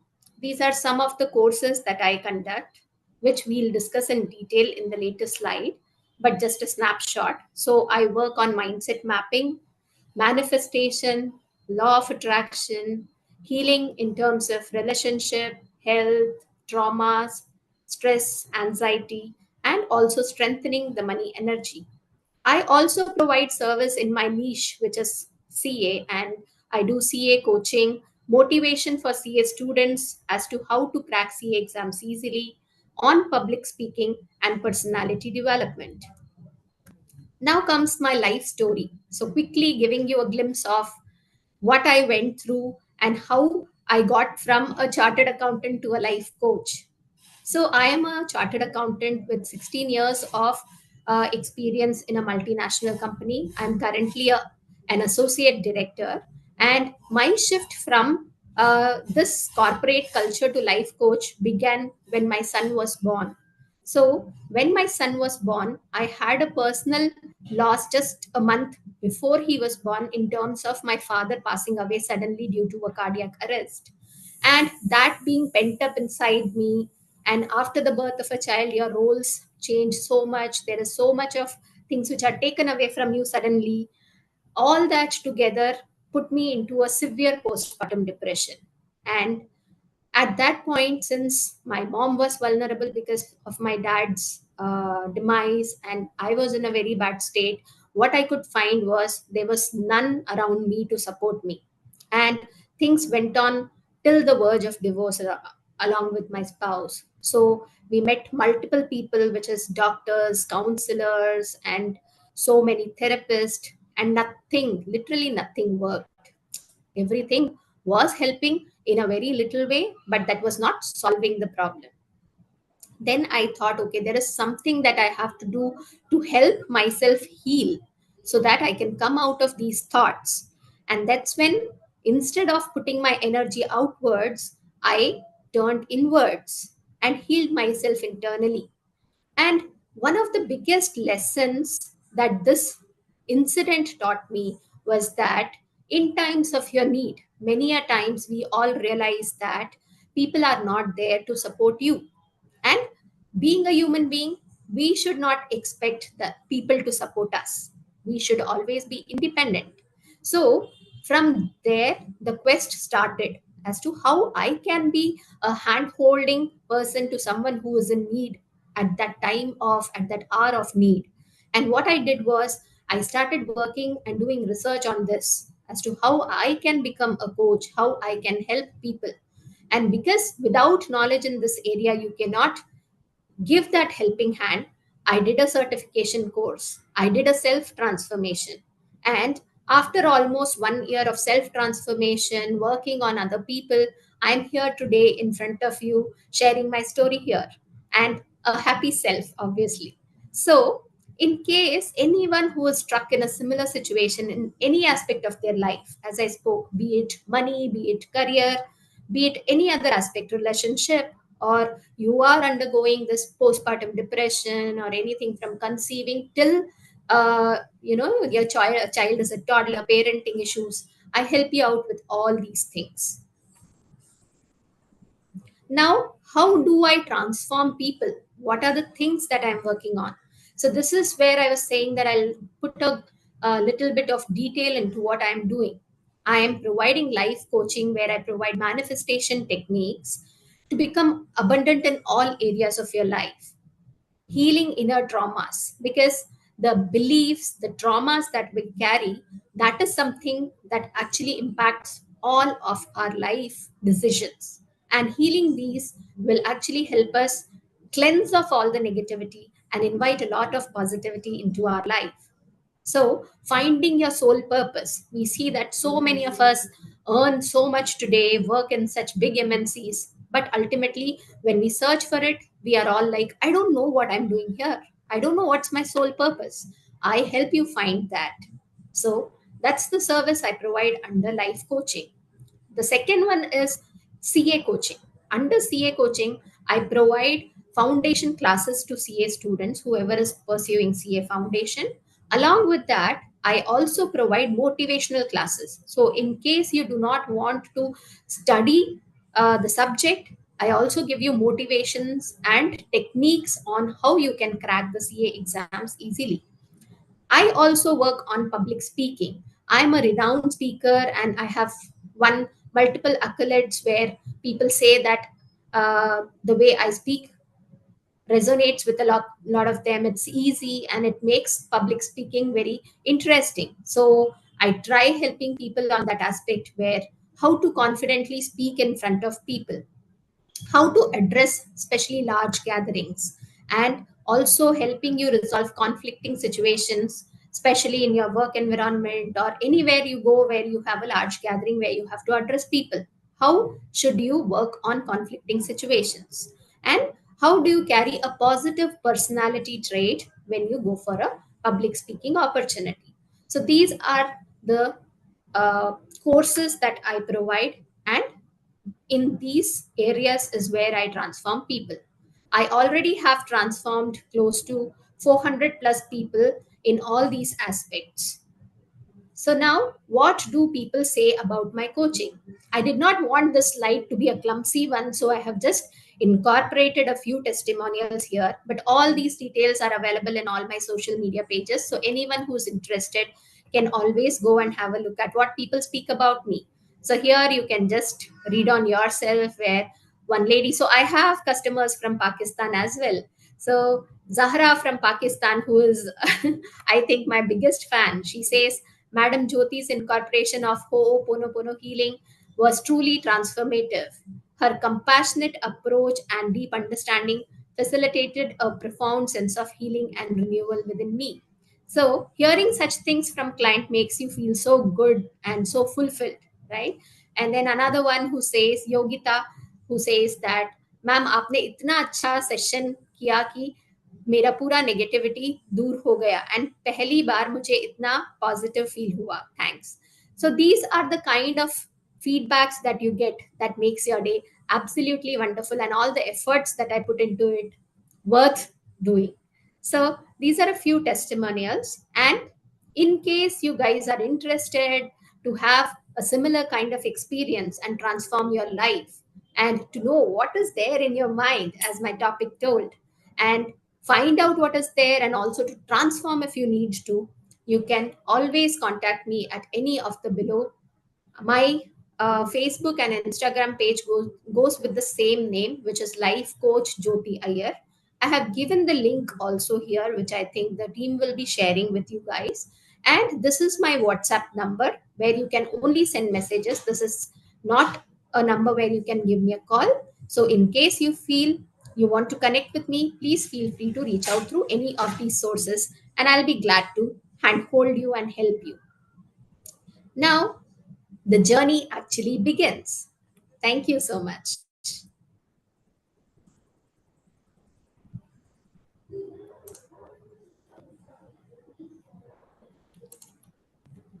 That was amazing. But it's really challenging to see a person from CA and getting into being a life coach, and you have shared your journey in such a beautiful manner. Is there anything that you want to convey, Jyoti, for the young generation who are losing the stability in life and getting into depression and things like that? Definitely, I had that as the next point. So I was about to request you, good that you asked me. So see, today we see that in earlier days, it was like people in their 40s, 50, people facing the midlife crisis were the ones who were saying, I am depressed. Today, when you go meet people who are 10 years old, 13 years old, they say, ma'am, itna sara padhai karna padta hai. I'm feeling depressed. My girlfriend broke with me. I'm feeling depressed. Right, so many things happen today in such a small age, where people don't even know what's the meaning of depression, right? So for people who are undergoing such things, that's where I specialize in, where differentiating that, because the feelings are so vulnerable in them that they are not able to identify what they are going through, express it properly, and work on it. So if I can get around, say, 2-3 minutes more, can I do a quick visualization? Do I have that time? I just wanted to check before I do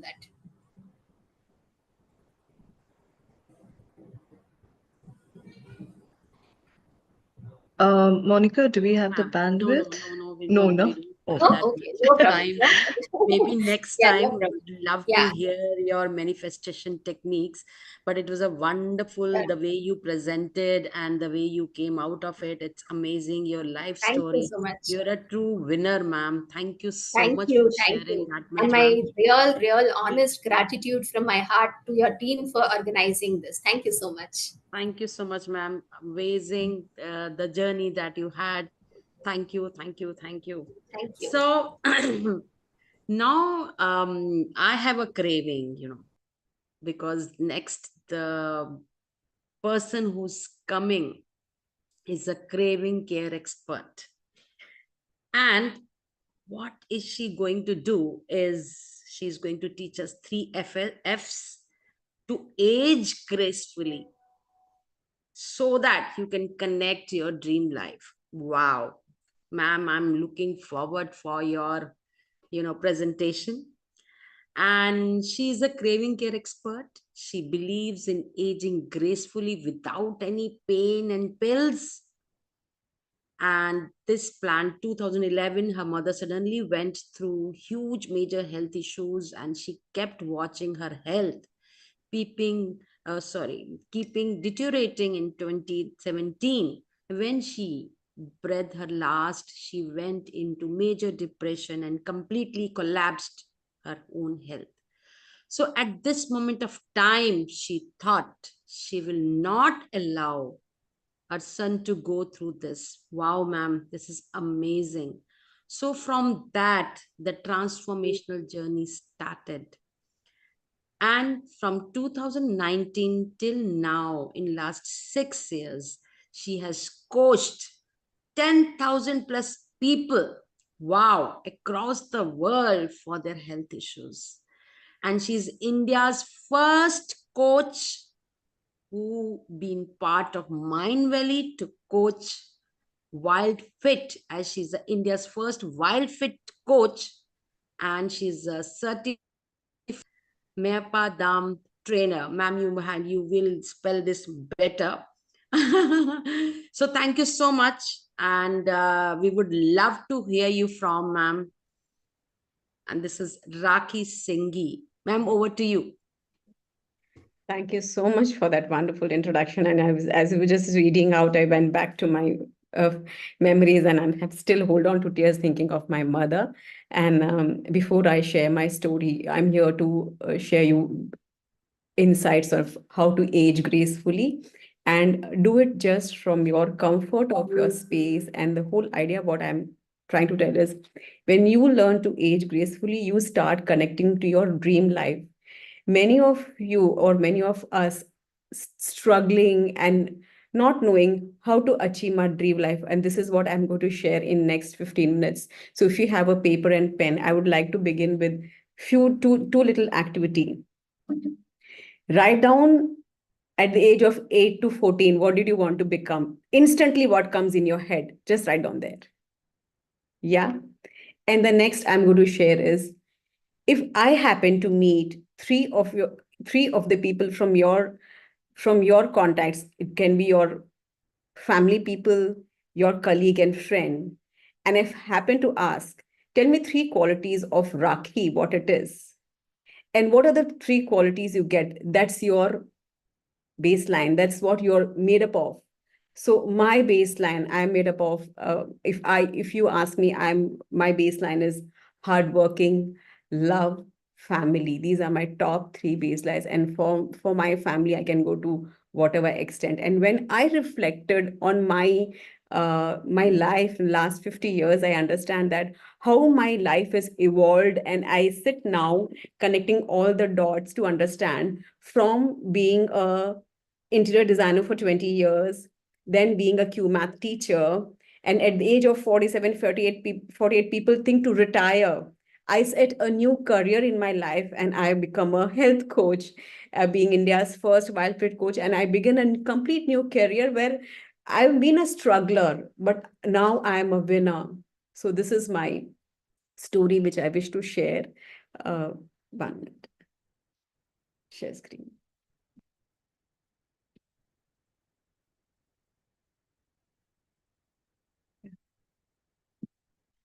So before I begin, I would like to say, I would like to enlarge the screen. What is it? So before I begin, I would like to know from you that nutrition comes first or mental health. Nutrition comes of mental health. You can just think it over and let me know nutrition comes first or mental health. You can just write in your paper. And this is me. This is which is what I work on, aging gracefully. I help people's life make aging gracefully made very easy.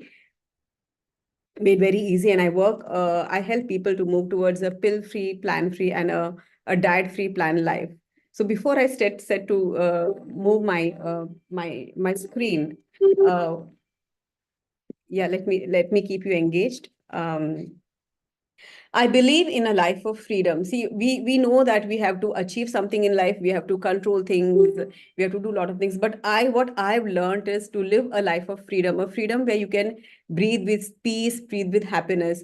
So how does an elephant live? When it lives in jungle, its lifespan's around more than 80 to 100 years. But the same elephant, when it's put in a prison, the life is just 20 years.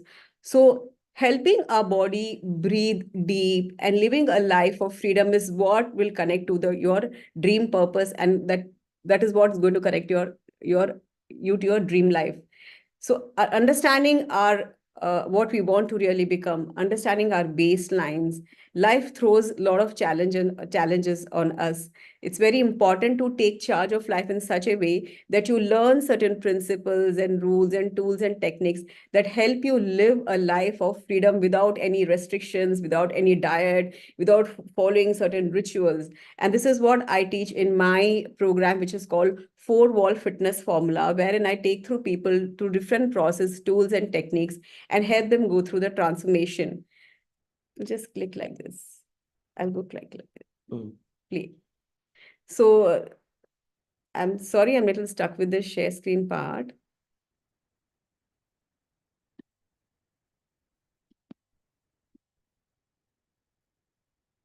Just give me 1 minute. Yeah. Next.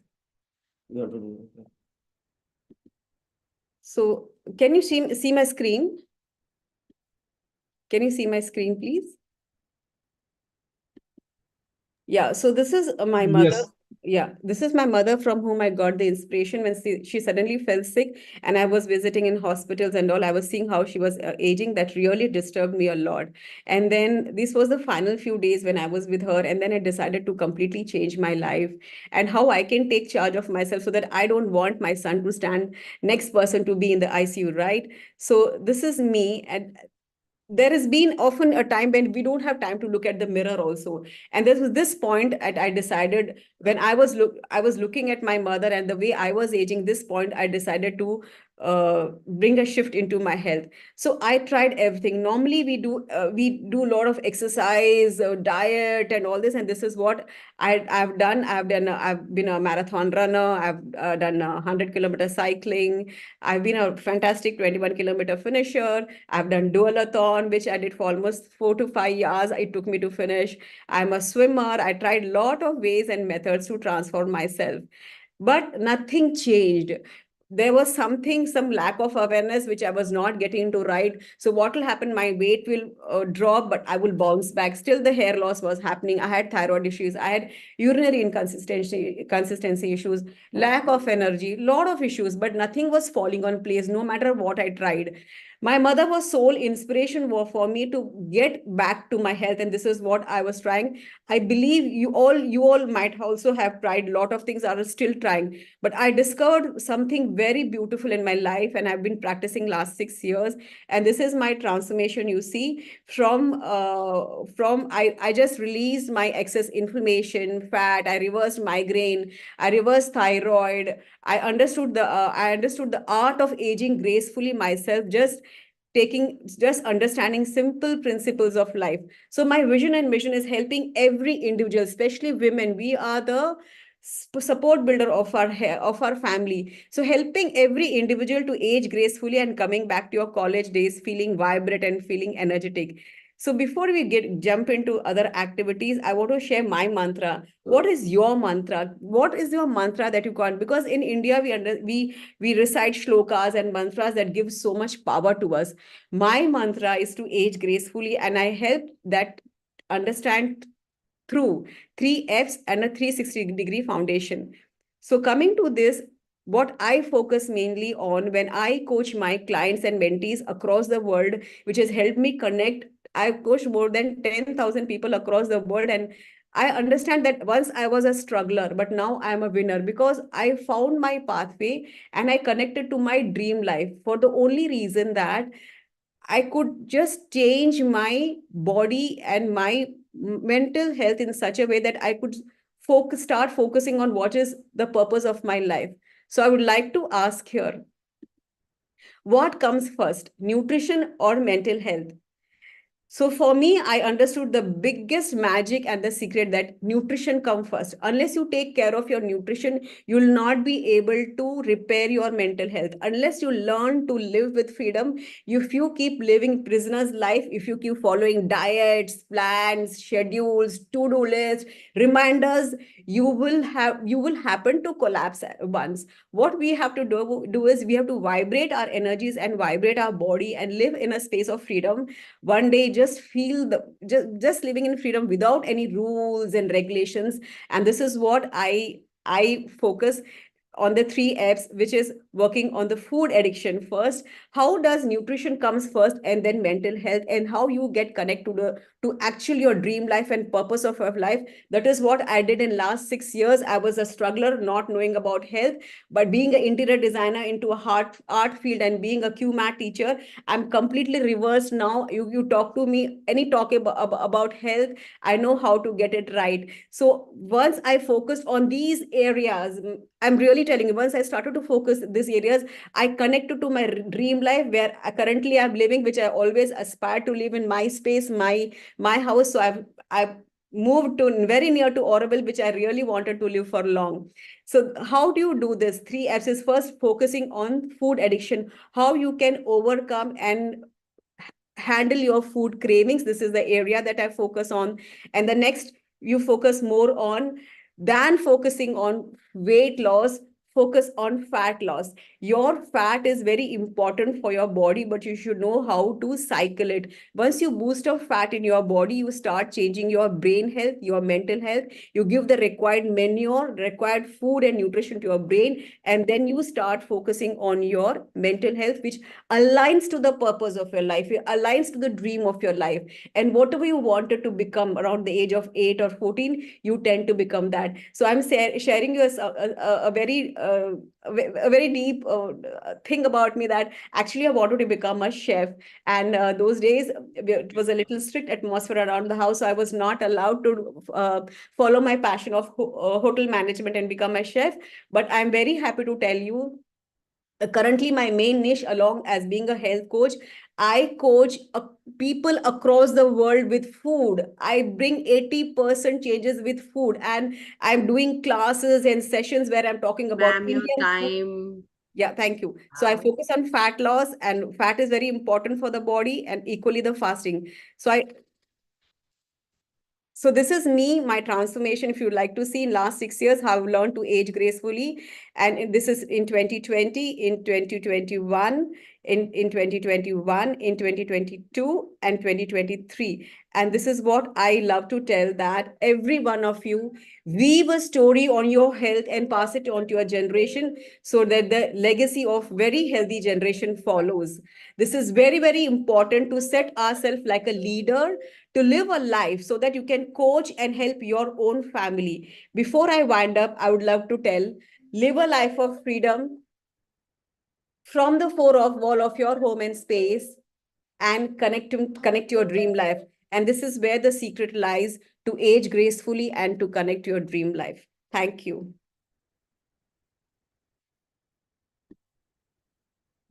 Thank you so much. Because I've been told about time, so I thought it's better to stop. Thank you so much, Mom. It was really beautiful and insightful, and it's really inspiring that we do not want to lose our loved ones at any point of time. So it really it has been one of the niches that scientists have been working on, reducing aging effects on your skin and your organs, and with a lot of autoimmune diseases on the rise, which are complemented by the pollution around globally. I think this is something that we all need to look into, and self-care, self-investment. And my main specialty is, every time we are tuned in such a way that something goes wrong, we have to go meet someone. No, not required. My main focus is how you can be in your four wall, your space, because gone are the days when you think that kids are going to take care of yours. No. It's not. This is not the time. It's the time when we have to take care of our future generation, and we just can't keep shuffling with so much thing around us. And my thing is how I help people transform just from being from their office, from their house, and the travel. That's the main mission of mine. The simplifying of daily living. Fantabulous. Thank you so much, Rakhi ji. Thank you Thank for you this very much. I'm so happy. Thank you. We are glad to have you on board. Thank you. Monica? Thank you, ma'am. Thank you so much. And I would love to follow you. And I really want to age gracefully. Thank you, ma'am. And now we will have a break for 10 minutes. But I would like to show you a beautiful video, World Transformational Day video. Let me show you that. Okay.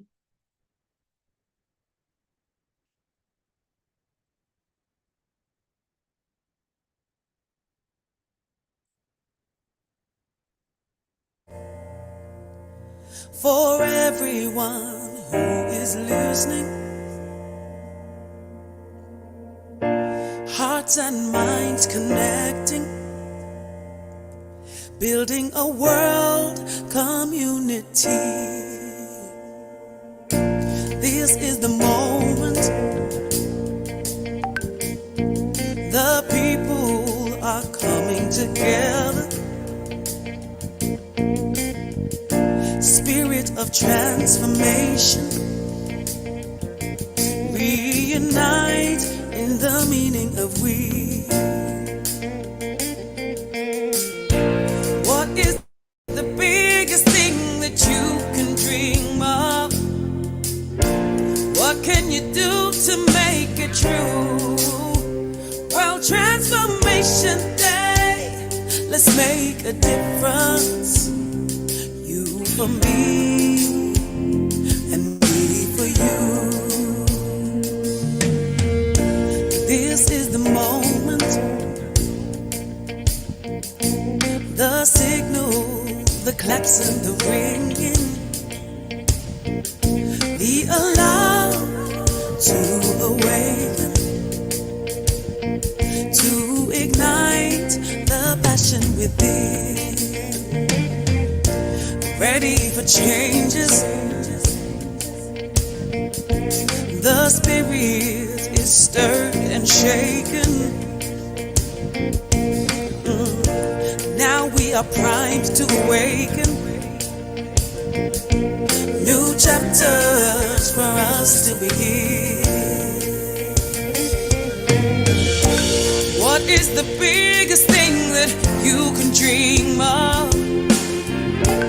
What can you do to make it true? Well, Transformation Day, let's make a difference. You for me, and me for you. What is the biggest thing that you can dream of? What can you do to make it true? Well, Transformation Day, let's make a difference. You for me, and me for you. We can dream bigger. We open our eyes 'cause we forgot that we could see. We can dream better. We sing it aloud to be the best that we can be. Can be, can be. What is the biggest thing that you can dream of? What can you do to make it true? Well, Transformation Day, let's make a difference. You for me, and me for you. Transformation. What is the biggest thing that you can dream of? What can you do to make it true? Well, Transformation Day, let's make a difference. You for me, and me for you.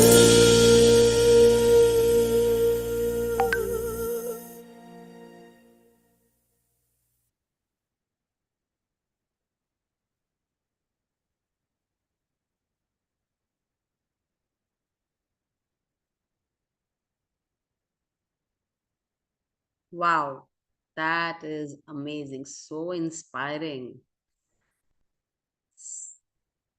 So let us watch Dr. John Darmatini talks about World Transformational Day.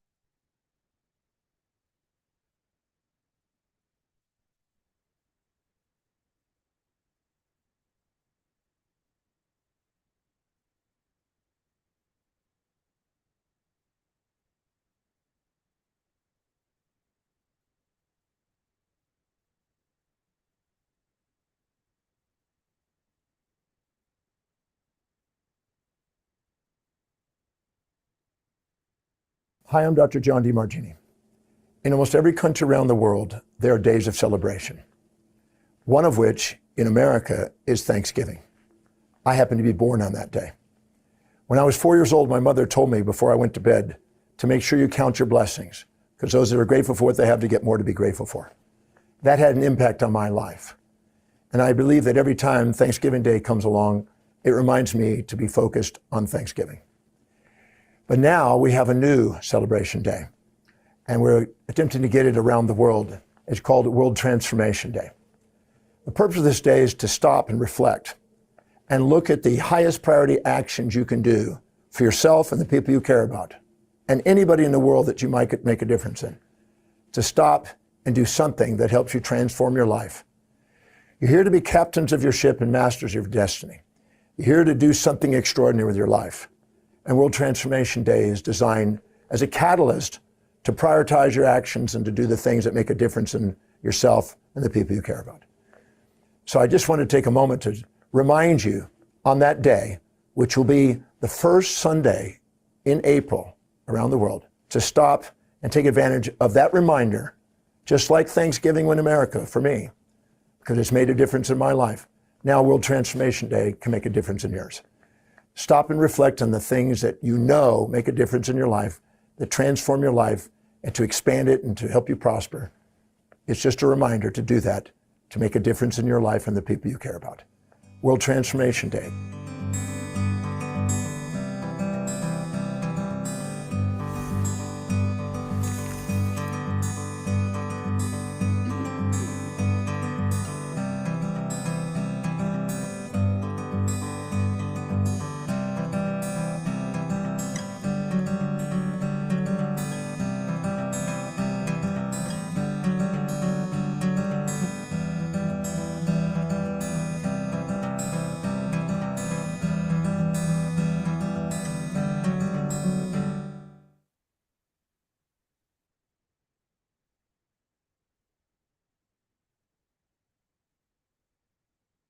So, wow.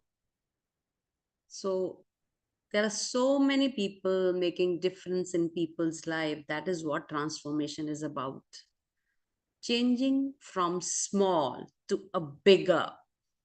If I talk about anybody, the speakers that we had since morning,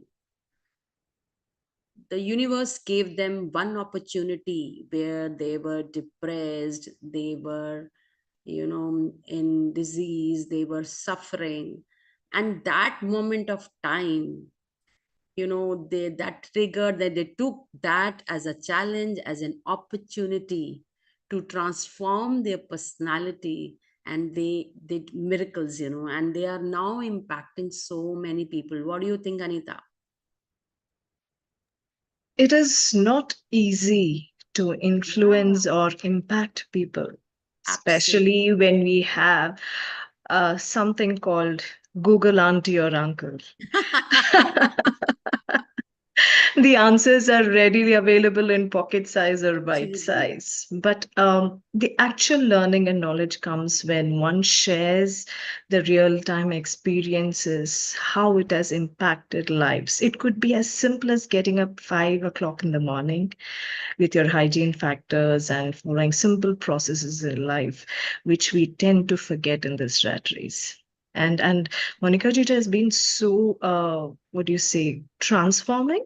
From morning we have had so many beautiful speakers who have been talking about yoga, meditation, mindfulness, being in the presence of moment, and also reversing of age, which we all tend to look in. And I think we have a huge day ahead and many more learnings. I wish each one of you could just grab a pen or paper rather than just taking a screenshot or looking into the YouTube later.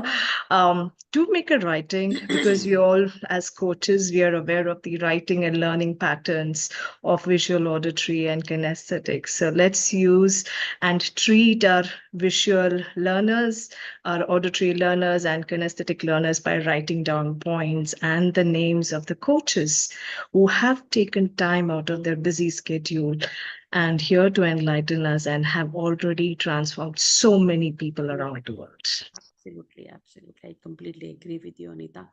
And again, we have so many speakers with us, looking forward, and the people around us, they are looking forward for such kind of tips, amazing, amazing. So now we have 11:17, another 2 minutes to go.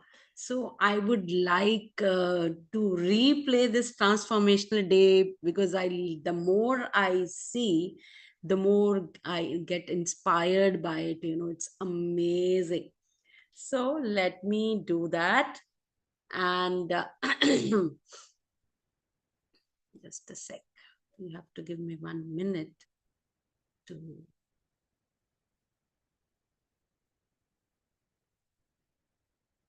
And meantime, you play, Monica. If you've observed all the speakers here, something in their life has happened. Yeah.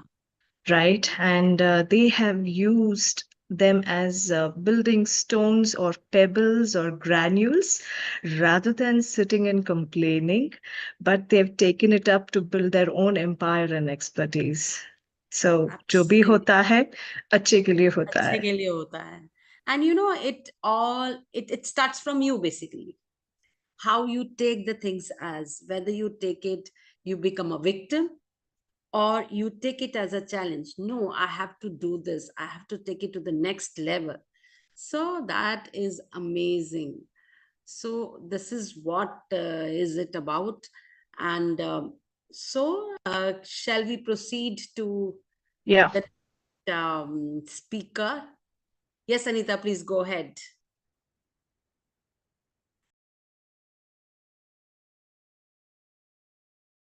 You're not audible, Anita. Just check your... Sorry, I was on mute. I'm so excited to introduce our next dignitary, because when I saw his profile, it was kind of, caught my eyes, and I wanted to add on. His first statement is that he's a student for life. A student for life is a mindset or a philosophy, if you want to call or emphasize, and the importance of continuous learning and personal growth throughout one's life is not just formal schooling or college, but being a student for life encourages an individual to remain curious, open minded, and dedicated. So here we have an entrepreneur who is growing. Who's working with a growing HR firm, holds a degree in leadership, new age business from Wharton Business School, USA, a pranic healer, a unique expertise for cleansing chakras, a Vedanta researcher, spiritual life coach, authorized book titled Consciousness in Business Leadership, and also by 2021, Divine presented his life purpose to him, which is infusing consciousness in the primary education known as CPE, and enabled him to curate some games that are designed to enter the K-8 school curriculum by 2026. All the best for that, sir. CPE seeks for your energetic blessings for the pro bono mission and to contribute to establish the next Satya Yuga on earth. We all are definitely gods with amnesia. So here I would love to introduce and happy to introduce Mr. Amit Agarwal, who is a pranic healer, spiritual life coach, and chakra cleansing. I would love to have a session sometimes. Is here to talk about infusing consciousness in primary education, that is CPE for guaranteed Satyuga. The stage is all yours, sir. Wow, wow, wow. You've added such amazing components of audio and visual effect to my simple text. Thank you very much to you, especially Anita, Khussaal Jain, and the entire team which is putting this show together. Kudos to the entire team who's been doing it for about 5-6 years now, and the people in UK who started this, and all of you are carrying it. Thank you for this opportunity. I'm going to speak for the first time on this forum. And my subject would be, as you said, consciousness in primary education. And allow me to share my screen now. Is it visible to you? Yes, sir. And is it okay if I don't do a full screen? No problem. Okay. I think it's okay, right? Yeah, great. Good, thank you very much. So as you mentioned, the session topic is consciousness in primary education. And as we go forward in the next 10 minutes, I will explain that what is it and what is it going to cover. And it is all volunteer, pro bono, not for money, not for profit. One single statement, it is about infusing oneness, because the entire realm of spirituality and consciousness could be very big. Oneness is one of the most profound understanding of being in the spiritual journey. So oneness into the society through primary education system, galvanizing kids from the societal erosion is the vision of this project. Because what we see today at the global level, we experience probably the lowest level of consciousness or happiness. Most of the people, spiritual gurus call it that we are in the Kali Yuga, dark age. Some people call it is confluence age or Sangam Yuga. And especially because of the latest development, solar eclipse, there are a lot of predictions happening for the next 3, 4, 5 years that we will witness certain dramatic mass accelerated ascensions, which were never recorded in the previous history in the mankind. So as we progress, we'll talk more about that. How to... Amitji, is it possible to give full screen? Yeah, because many of them are not able to see that. Sure. Yeah, thank you. Great, thank you.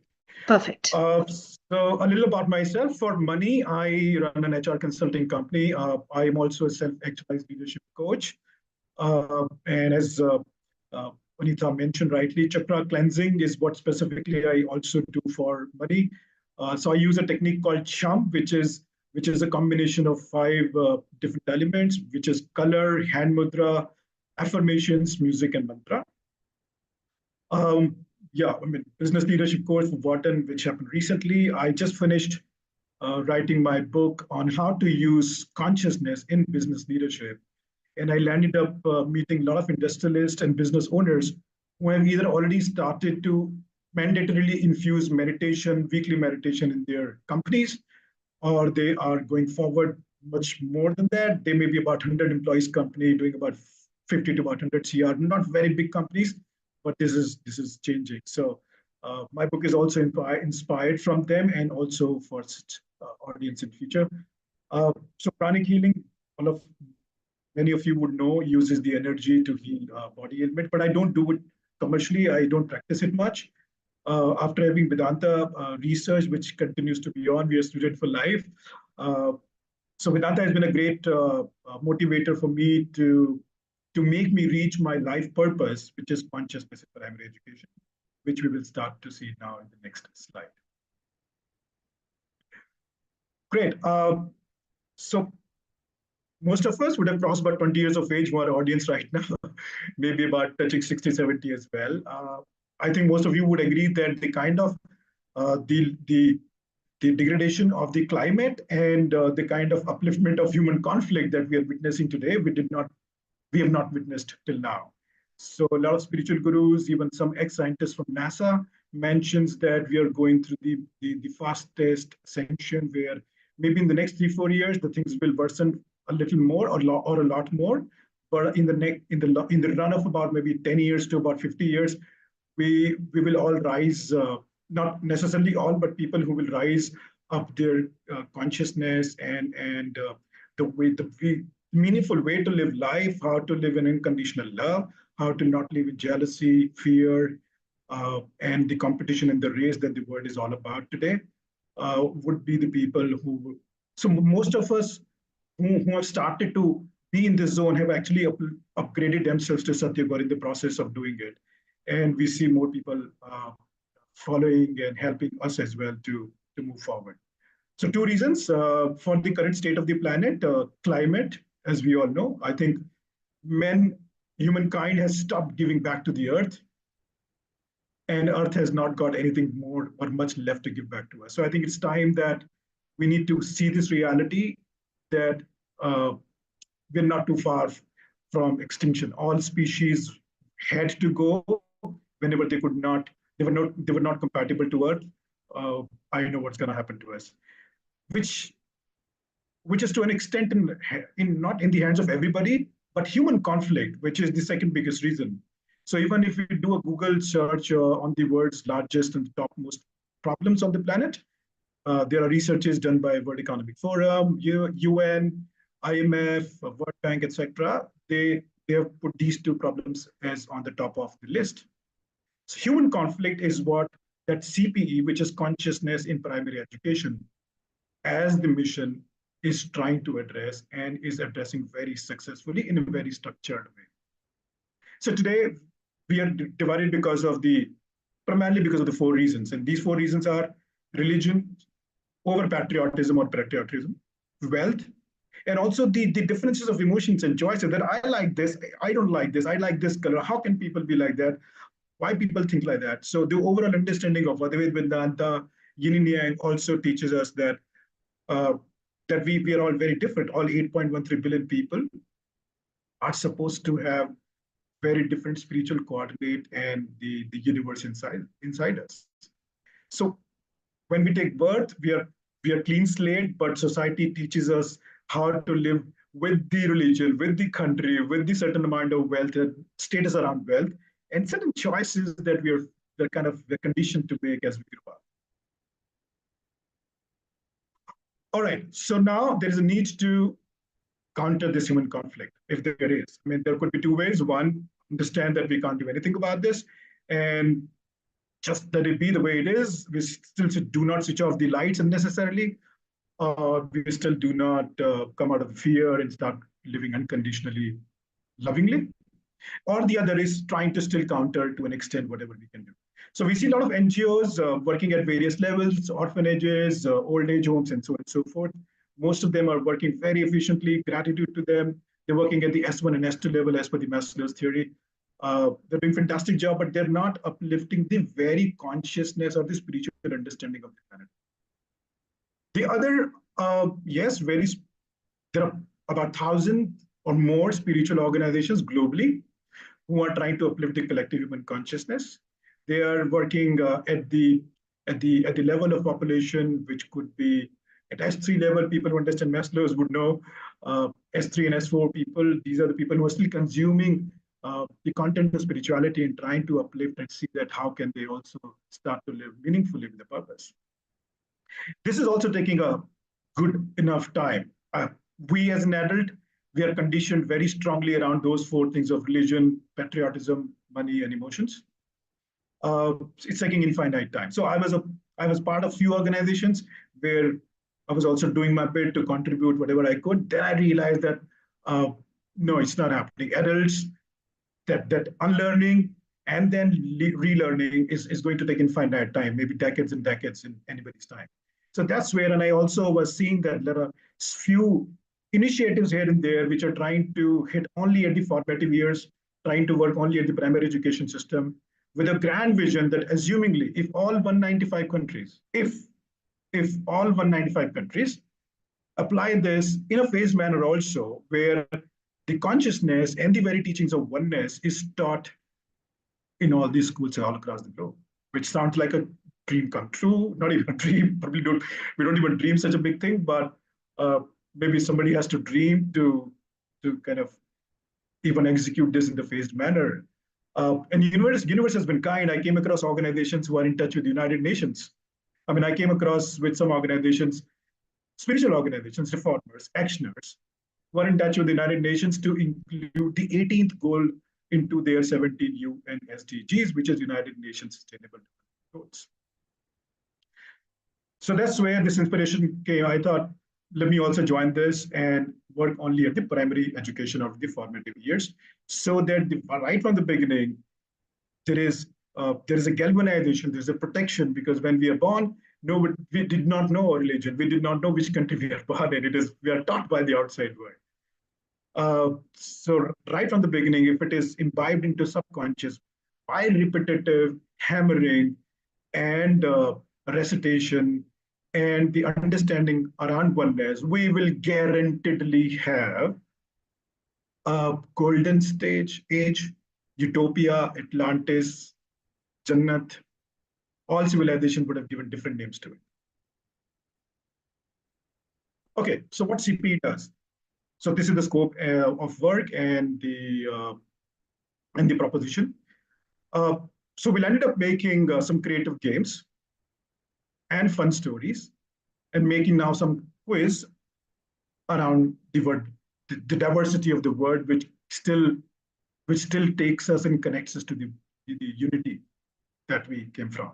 So there are about 10 creative games specifically that I talk about, which Divine has been kind enough to execute and download on me and my team, who are working to infuse CPE into the primary education. So there are games which are very simple games. There are a couple of pictures that you can see right now, which can be taught inside the classroom without any cost, and which are purely and solely focusing on oneness, and that too in a very fun way, without talking about spirituality or any jargon at all, without talking about any religion at all. So these games that are being made, and that they will continue to be made for the next 1 year. So we need to make about 50 games, so which will be focusing on the grade 2 to grade 5 in all the schools. So some of you may be aware that in about 2018, Delhi government came out with a very good initiative of happiness curriculum, which is being taught in all the 1,030 schools in Delhi, which has also been taken up by few more state governments, which is Uttar Pradesh, Uttarakhand, Maharashtra, and New York of US. So not just these 1,030 schools in Delhi, but these 4 states have also started to teach something called happiness curriculum in some tailor-made fashion, which is being taught every morning from 8 a.m. till 8:30 a.m., where it is focusing on mind work, breath work, but it was not carrying the enough content of oneness, which, as I mentioned just now, is the biggest need on the planet if we are trying to uplift the collective human consciousness. So our meetings have happened with the Department of Education, state governments, people at the senior level at the bureaucracy, people who wrote and facilitated the current happiness curriculum, which has about 18 crore links on the internet. Even Donald Trump's In about 2019, a US president, when he came to India with his wife, Milani, they also attended this course. So it's been a big thing for about 6 years now. So our idea is to put CPE, or the games of oneness of CPE, on the current happiness curriculum, which is already expanding its wings, not just in India, but even outside India. That is clearly going to happen because we have some discussions around it and we know how's it progressing. We will also look at, so it is not happening right now, but we will also look at creating certain stimulation and games for teachers and parents. Now, these games needs to be repeated so that it goes into subconscious. So, we all remember that ad, and I'm sure that I'm talking to a lot of mind coaches also, Nirma, that washing powder, Nirma. So the brand and the thought, the power of thought starts to become cemented and become stronger when something is repeated. And we have a clear, very structured scientific way of how and why to repeat these games so that they start to inculcate a feeling of oneness. So these games are very naive, very simple. If I tell you, you will probably find it very, very kiddish, and they are supposed to be kiddish, by the way. So very kiddish, for example, a student sitting on a bench telling the other student that, hey, you are my sibling, or you're my friend, or the other games the other game includes that every child has to appreciate, find out one good quality in the person sitting next, and every child in the class has to appreciate and figure out how can I appreciate, what is the good thing about this. And there are more activities like this which need to be repeated every week. So we're looking at about 10 games for every standard. So about 40 games of grade 2, grade 3, grade 4, and grade 5 to begin with. And the next 1 year would be training of the teachers, how to understand these games and start further teaching to the teachers, to the students in the class. And also it has to geography expand, so it's a massive project in the next 4 or 5 years. We're also looking at, after the initial phase of covering grade 2 and grade 5, we're also looking at covering grade 6 to grade 12, but not necessarily through games, but something which is more meaningful, something which is maybe the worksheet model. So my soul is already working on it. The soul doesn't work, but yeah, it is giving command to the mind that you do this. Great. Amitji, just a time reminder, you have another 1 minute left. Sure. So this is a photo gallery, just to kind of give you a little idea that what is the development. New York Times have also talked about this course, but I have not done anything on this. I will be doing in times to come. So currently we are in the beginning to implement right now. So this is one of the visual in the school, and it has gone to Maharashtra. And the last 30 seconds. So this is. So if you want to contribute, so people who are passionate, who have got kind of a calling to look at the primary education and also look at infusing oneness into the primary education, feel free to connect with me, with us. These are the contact details. You can kindly take this screenshot. It is all pro bono, no commercial benefit. Neither I'm gonna get, nor probably you will. But then I think it's a divine act. Let's contribute to whatever extent we can. My 2 favorite lines: we are gods with amnesia, we are forgotten, and Sarvam Brahmas. Thank you. Questions are welcome. Please take the screenshot. Thank you. Over to Monica and Anita. Thank you so much, Amit sir. What an amazing presentation. And the work that you're doing is awesome. I'm also into education. I can connect because the happy curriculum that is happening in schools. Yeah. They are still doing it, and the children, they are really happy. Yeah. And the teachers are making that difference in their lives, which is so good. Yes, in education, this depression and all that pressure is so much on students. Yeah. That takes them, they don't want to study, they have other thoughts in their mind. Correct. Thank you so much for doing that for the children. And that is required for our future students. It's okay. I think everybody has got its own calling, coordinate. Everybody's got, if it will happen through somebody, it will. Otherwise, no. So yeah, it's all pre-decided. Divide. I would definitely contact you, sir. Please do. Thank you. Thank you. Pleasure. Thank you for your wonderful presentation. Thank you so much. Thanks to all of you once again. Yeah. Thank you. So, if we talk about transformation, the transformation is a process. As life happens, there are tons of ups and downs. It's a journey of discovery. There are moments on tops and moments in deep valleys of despair. But the only thing is, you should not stop. You become unstoppable. Okay, so now what we are doing is a wonderful personality who empowers parents for building future of their children. And she's a dynamic lady, dynamic mom, ex-faculty banker, and she's being honored, the popular author of TUS, and got the award in 2022. She is passionate writer. She has co-authored 20 plus books. Wow. And she's certified associative of, IIB. She's a counselor in CBT, REBT, DMIT, MBA, and working as an educator, parental relationship, and post trainer. She's none other than Nayan Rath. Over to you, ma'am. We are looking forward to your presentation. Welcome, ma'am. Thank you so much, Manikaji, for a beautiful introduction. Actually, I transform myself from a simple faculty to a counselor. And I'm a grandmom also, so that I'm 60 plus. After retirement, I have taken up the things. And my topic today is resilient parenting. Resilience is a part of every relationship and every way of life.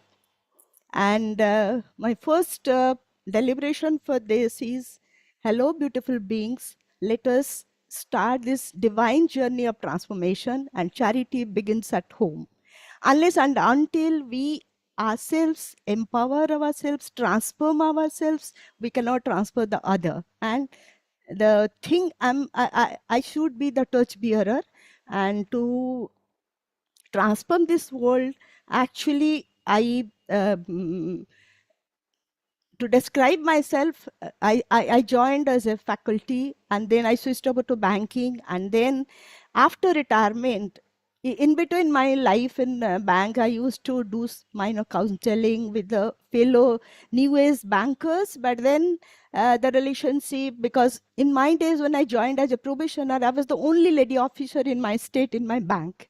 So the life was not very easy for a working mom, and also to have the very strenuous job of a banker. Sometimes I have to return home at 2 o'clock and everything. So that time, the thing I come across, am I doing the parenting start from a way that it's a journey of self-doubt. Should I not? Am I a good parent, or am I not a good parent?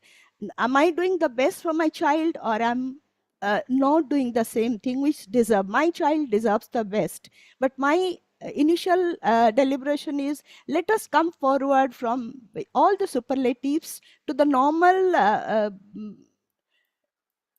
normal thing that we face across.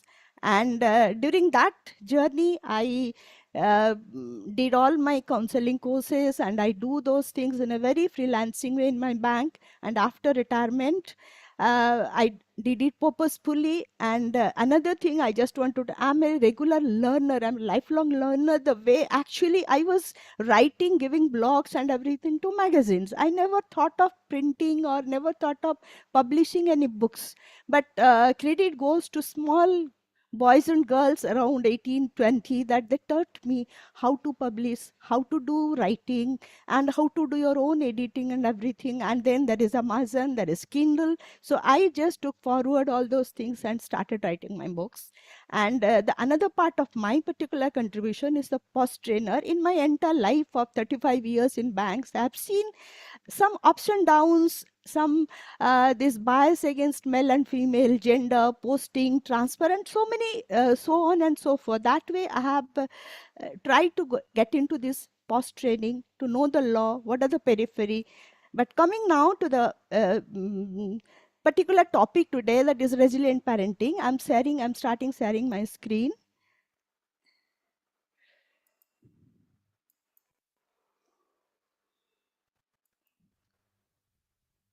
Yeah. This is all some of my books and which have become #1 bestseller in Amazon.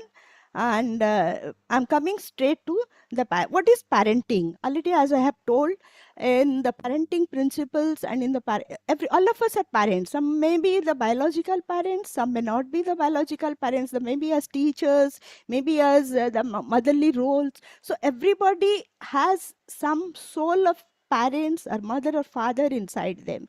So what is parenthood? In the sense, we never choose our parents. Similarly, we never choose our children. Parenthood has chosen us. So, and to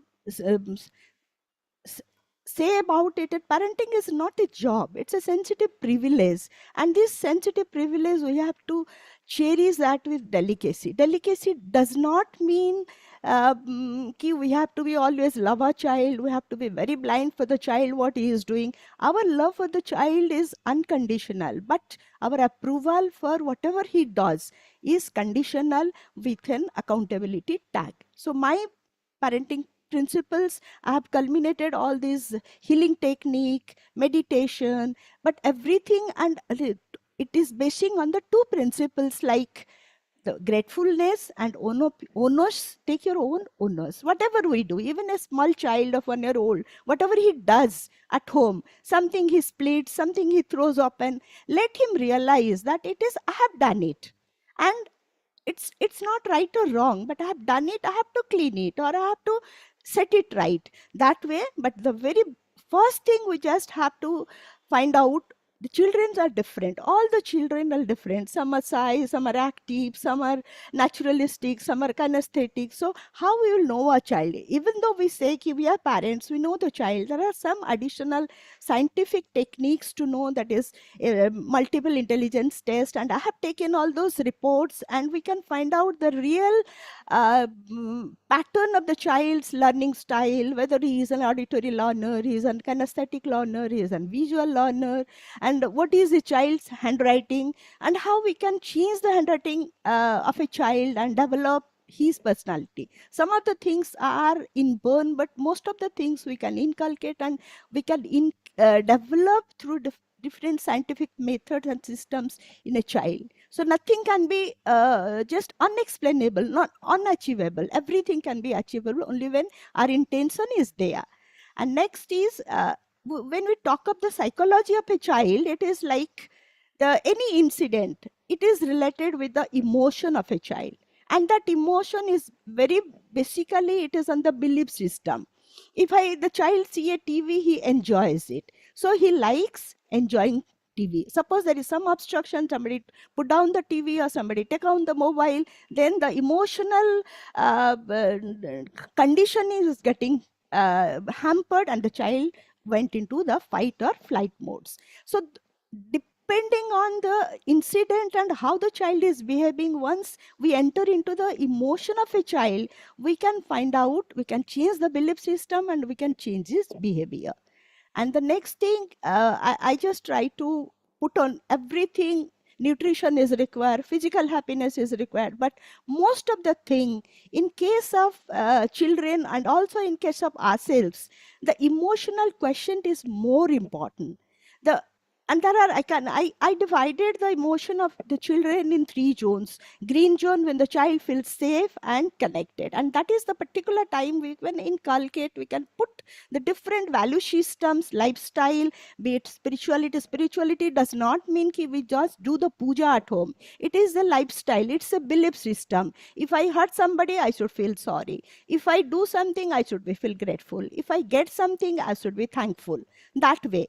And when the child goes to the yellow zone, it is a warning signal. When the child started feeling some sort of emotion, may not be very aggressive, but it's a sort of emotion which is not normal. So that is the wake-up call for all the parents to find out what is the root cause and how we can teach him the patient boosting protocols. And the red zone is a danger zone, when the child feels threatened, when the child thinks my territory is getting hampered, my the things getting taken away by somebody, my space is getting taken away by somebody, that is, the child is in a very aggressive mode, and that is the most dangerous mode for a child and also for the parents. That time we have to teach them the different anger stopper techniques to them, and I have developed those things with different exercises, different questionnaires to know and the extent of our anger, the child's anger, and also the extent of making them capacitated like this. And basing all these three situations along with the working people, working parents, all the parents get burnout. The burnout in the sense when the child, when the parents is unable to make a balance between the strenuous career, the lifestyle, the demand from society, and the role of a parents, the situation gets burnout, and we feel depressed, we feel stressed out, and we, in the long run, we face ourselves in a very exhausted and stressed, and that we are trying to pass on to our children. Unless and until we are happy, we are content, we are stressless, we cannot pass it. We cannot be a parent. For that matter, we cannot be a good worker also. So let's emotional well-being is most important, be it a service life, be it a family, be it a parent, in any relationship. And for parenting also, there's grandparents and the family system, the support system is the very basic. We can develop that support system not to get burnout in the journey of the parenting. And next slide, if we how we can judge the parental burnout states. There are some questionnaires I have. How much I'm irritated with my kids when my kid does something negative or throws something, destroys something, how much I'm getting irritated. And the guilt cop is whether I'm a good parent or not, and whether parenting my kids are very stressful for me. I cannot cope it, I cannot tolerate it, I cannot get it over, and feeling overwhelmed to balance my job, my outside role, and also to my family role. And when I feel I'm a survivor mode, I'm a victim mode. There is nobody I can do, or there is nobody who can help me. Yes, there are people, there are systems, there are communities, and there are support system to help you. For that matter, I know when I was from the bank, sometimes I used to get back home at 2 o'clock. My cook, my driver, they are the support system for me. I never was worried ki what is happening in my family, whether my child has food or not, my husband is having food or not. And my driver always says, ma'am, whatever time, I will just reach home safely. So we try to, as parents, we have to develop any system, maybe their own blood relationship or maybe outsiders. Unless and until we keep that support system, it is very difficult to balance the role, outside role, and in the family role. And the second is how we can beat that blue of stress. We can take control of the emotional well-being of a child, and we'll discuss afterwards how we will do it. It has to be a foundation of trust. It is required in any relationship. It has to be definitely healthy diet. It has to be the parent offline. Showing the children online things is not, it's a virtual parenting. It cannot equalize the real life parenting or parenting offline. Let us, even though time is less, we can have this offline parenting and we can touch the child more in a better way. And next is, what are the different behavioral pattern we have to change for the children. Suppose the child is always on the internet, on the mobile, we ban all the technical, we'll switch off the net. All those things will make the child rebellious.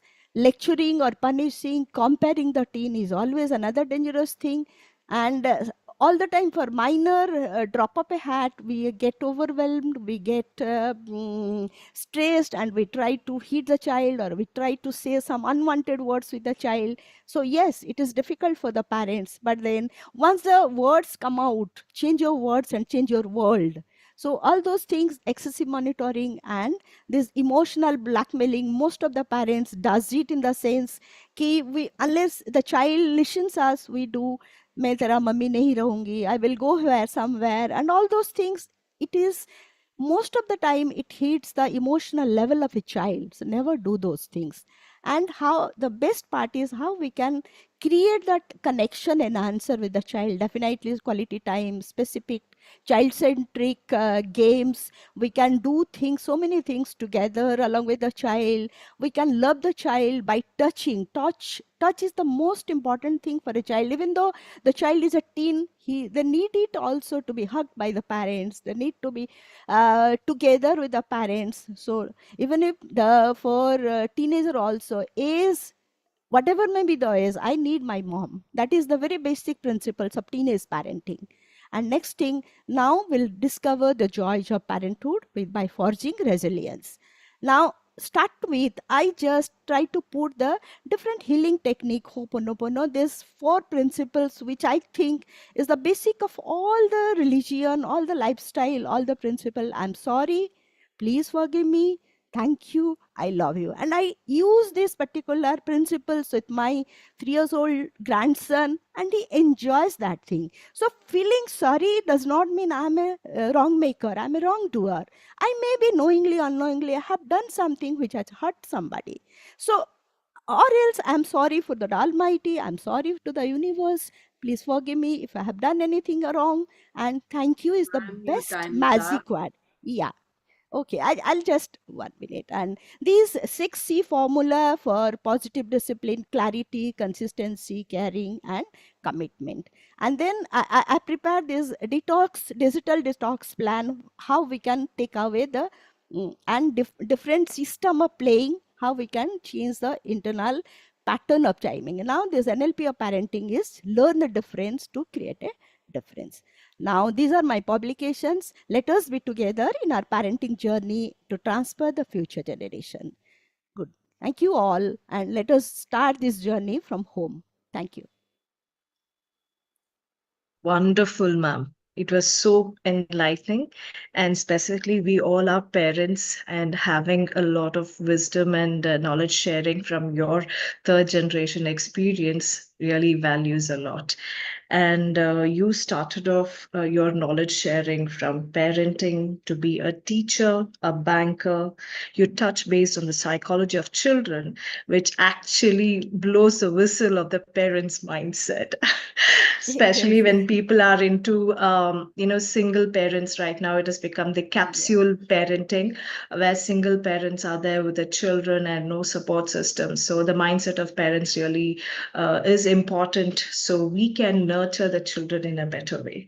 Thank you so much for your And detailed just to add on a explanation. particular line, actually, this thing, usually we try to get our parents or imbibe the principle. I imbibe this insight and this thing from my daughter. She is a child psychiatrist in NHS UK. So all those things, my guilt copy, whether being a working mom, I have done justice to my child or not. So that particular emotional and clearance of the emotions is the most important thing in parenting. Thank you. Thank you so much. You're most welcome, ma'am, and we thank you for your precious time and knowledge sharing. Oh, great. So now let's get into our next speaker, who is young and vibrant. He's there to spread the message of happiness, peace, bliss through a yoga sessions and knowledge sharing, to experience the state of being in super health. He is none other than Harish Kumar AB, who is a certified yoga teacher, a life coach, and he's going to talk about the path of non-doing things. Interesting. Welcome, Harish. The stage is yours.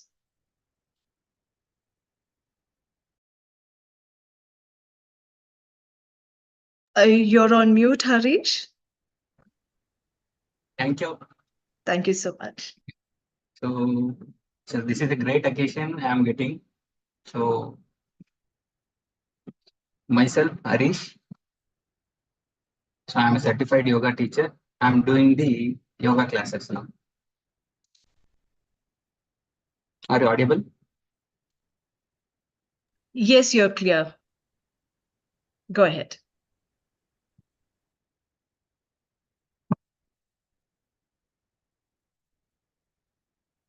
So can you do a screen share, Harish?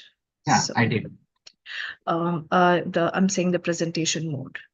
Full screen, please. At the bottom, you can find the 3 icons. Just the 3rd icon at the bottom right side. Yes, the first button near the zoom percentage. Full screen. Yes, perfect. Thanks, Harish. So today I'm going to talking about the path of non-doing.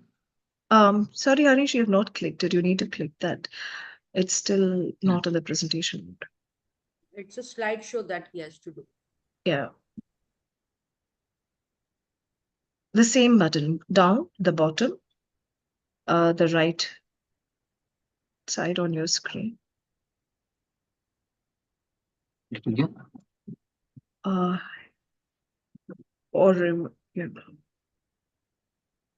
Okay, fine. I think that's okay if as far as you're able to look at it. Fine, you can continue, Harish. Okay, thank you, Anita. So today the word is running behind the doing, but my topic is in non-doing. So totally isn't different from the word. So I'm going to little bit give an introduction. So why I'm doing selected is a non-doing path. So because I'm starting with one short story. So it's a real story. So in 1986, sorry, it's in 1985 of in a small village, a couple is living with the 2 children.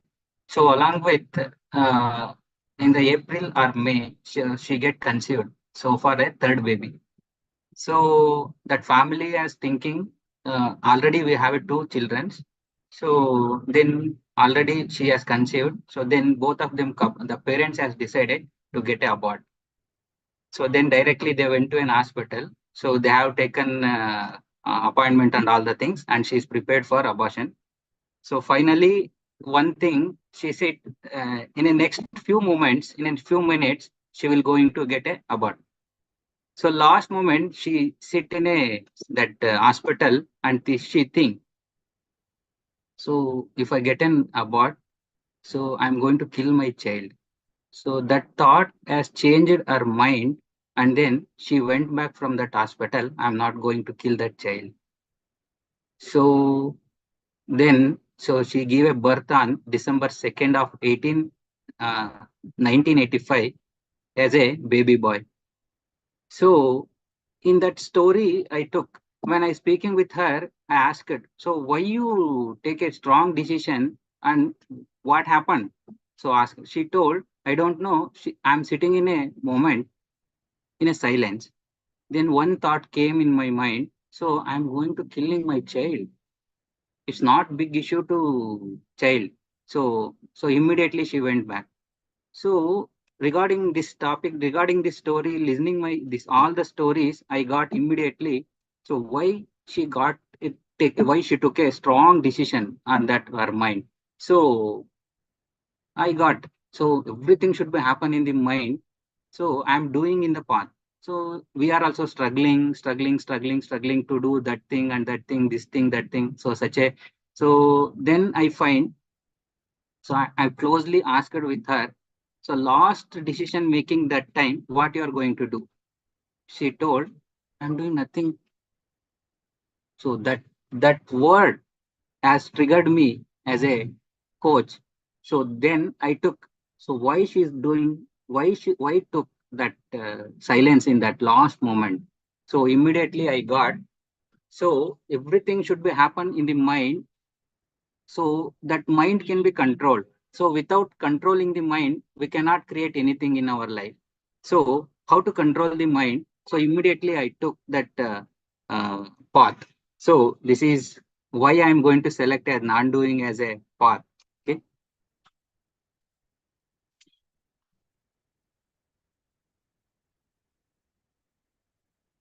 So myself, Harish Kumar, I did my graduation BE in Electronics and Communication in Bangalore. I'm a certified yoga teacher and founder of the Rajeshwar Yoga Pratisthana. I think this is enough for myself. So what is meant by non-doing? It means what? Actually, we are doing, if we think in non-doing, it's only about we are doing physically and mentally. But non-doing is not in physically, it's an only purely on the mental thing. So then if we experience the non-doing state, we have to get a settled mind. So how we can get the settled mind? So when you sit for a moment, when you sit a moment in a silence, my thoughts will get disturbed. So after a few minutes, my body will get disturbed. So my body is telling, hey Baba, whatever you can what to do. So first thing is, I'm suffering from leg pain. I'm suffering from lower back pain. Just leave me. You can do whatever it may be. So if you want, you can sit in a silence or you can dance, whatever it may be. My leg is pain. I'm not tolerate. I'm not able to sustain that pain. So my body is telling. So the first thing is to settle the mind. So I have to get the proper channelized body.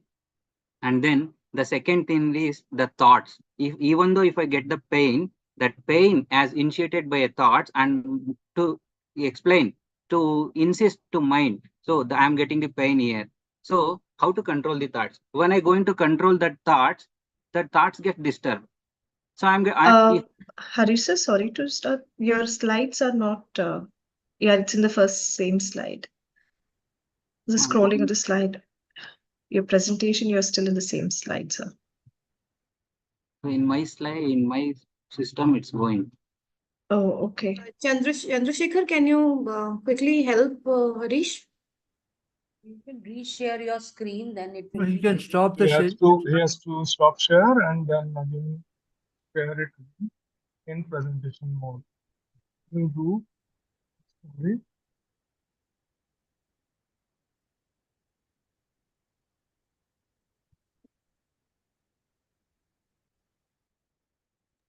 Yeah, now it is visible. Yeah.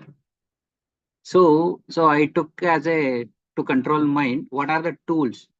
So to control the mind, the biggest drawback and biggest the flickering things is thoughts. So when I sit in a silence, the thoughts get disturbed. So how I am getting the thoughts? So if I think, we always prediction or something, the battle between the history and the predictions. So some thoughts are from history, some thoughts are from the mind, some futures. So why it happened? So when it happened? So how? So I'm going to do. I'm doing regarding that thoughts. So the Sage Patanjali has giving wonderful tool to control the thoughts or to regulate the thoughts is the breath. The master key is for the controlling the thoughts is breath. So then immediately we move on to the pranayama. So what type of pranayama we can do and such a thing. So immediately, so next we can move to next slide.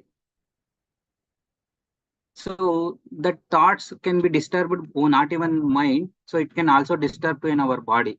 So how the body and mind has connected?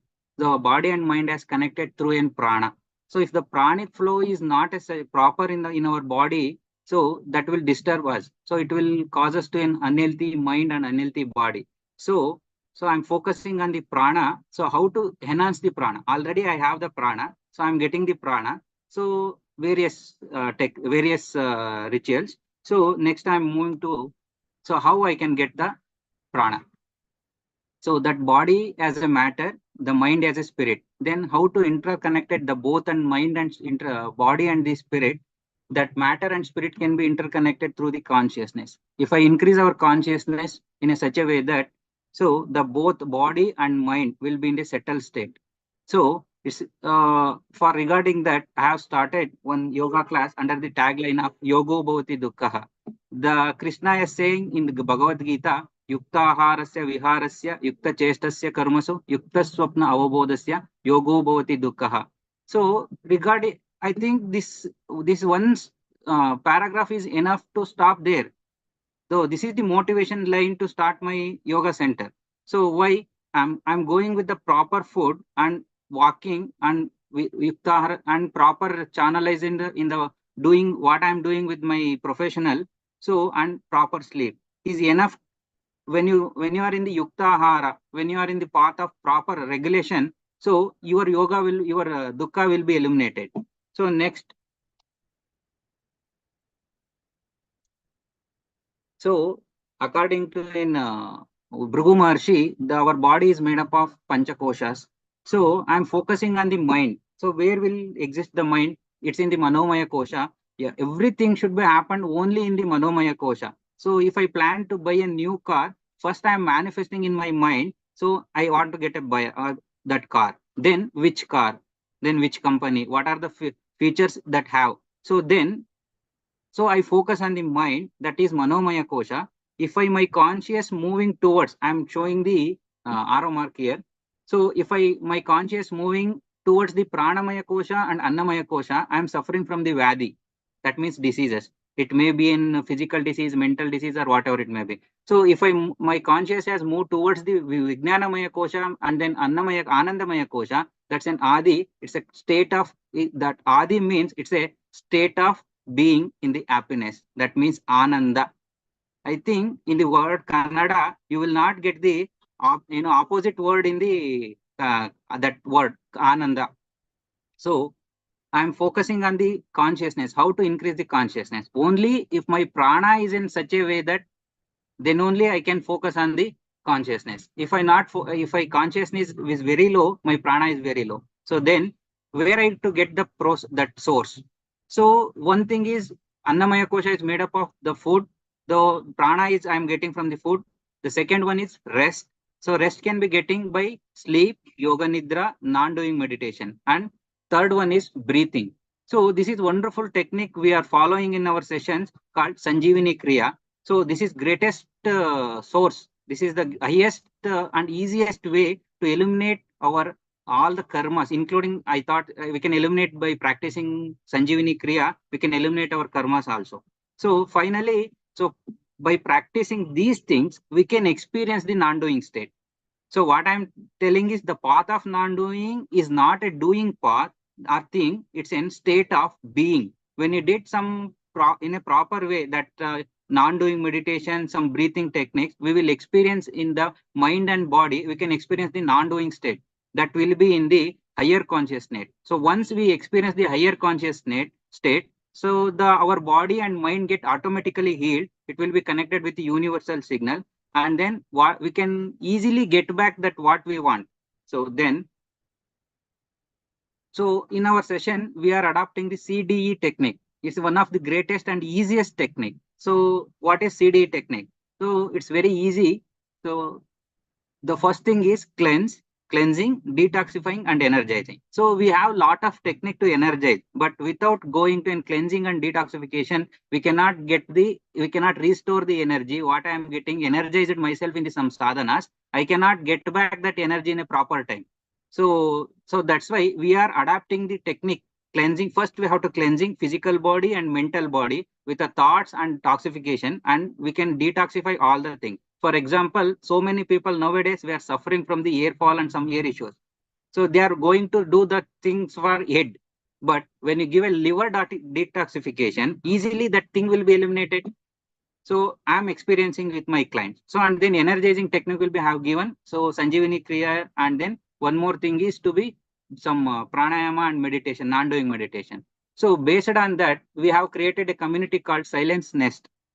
So in that Silence Nest, we are going to explain. So we are going to take a workshop called Bala Sanjeevani for children of 6 to 13 age, Sneha Sanjeevani for adults, and then Sanjeevani Kriya Yoga for 14 at the age of 18 to at the age of their own, almost 80 plus. Then Karmasu Kaushalyam for an IT people. So then Ashtanga Mardana is for an weight loss classes. So it's having a tagline called Ashtanga Mardana is having a tagline.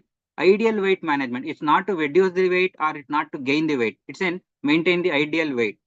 So by doing these non-doing techniques, adapting our clients, they are getting from eliminating their chronic diseases like arthritis, thyroid, and then so now I'm dealing with the 2 kids. They are suffering from the insulin dysfactor.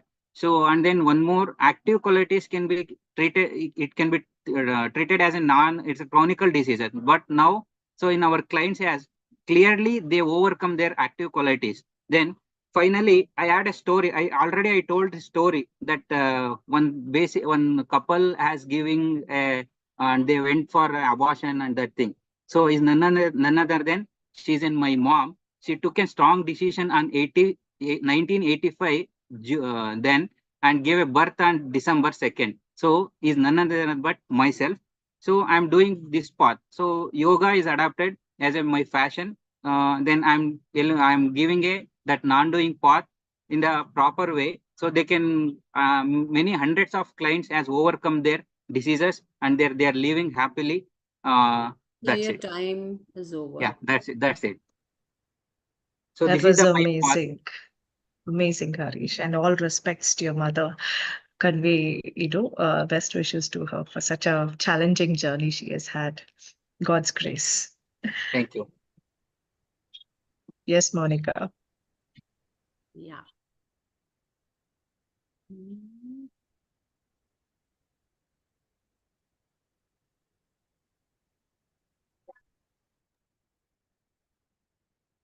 Yes. So we have come to the halfway through.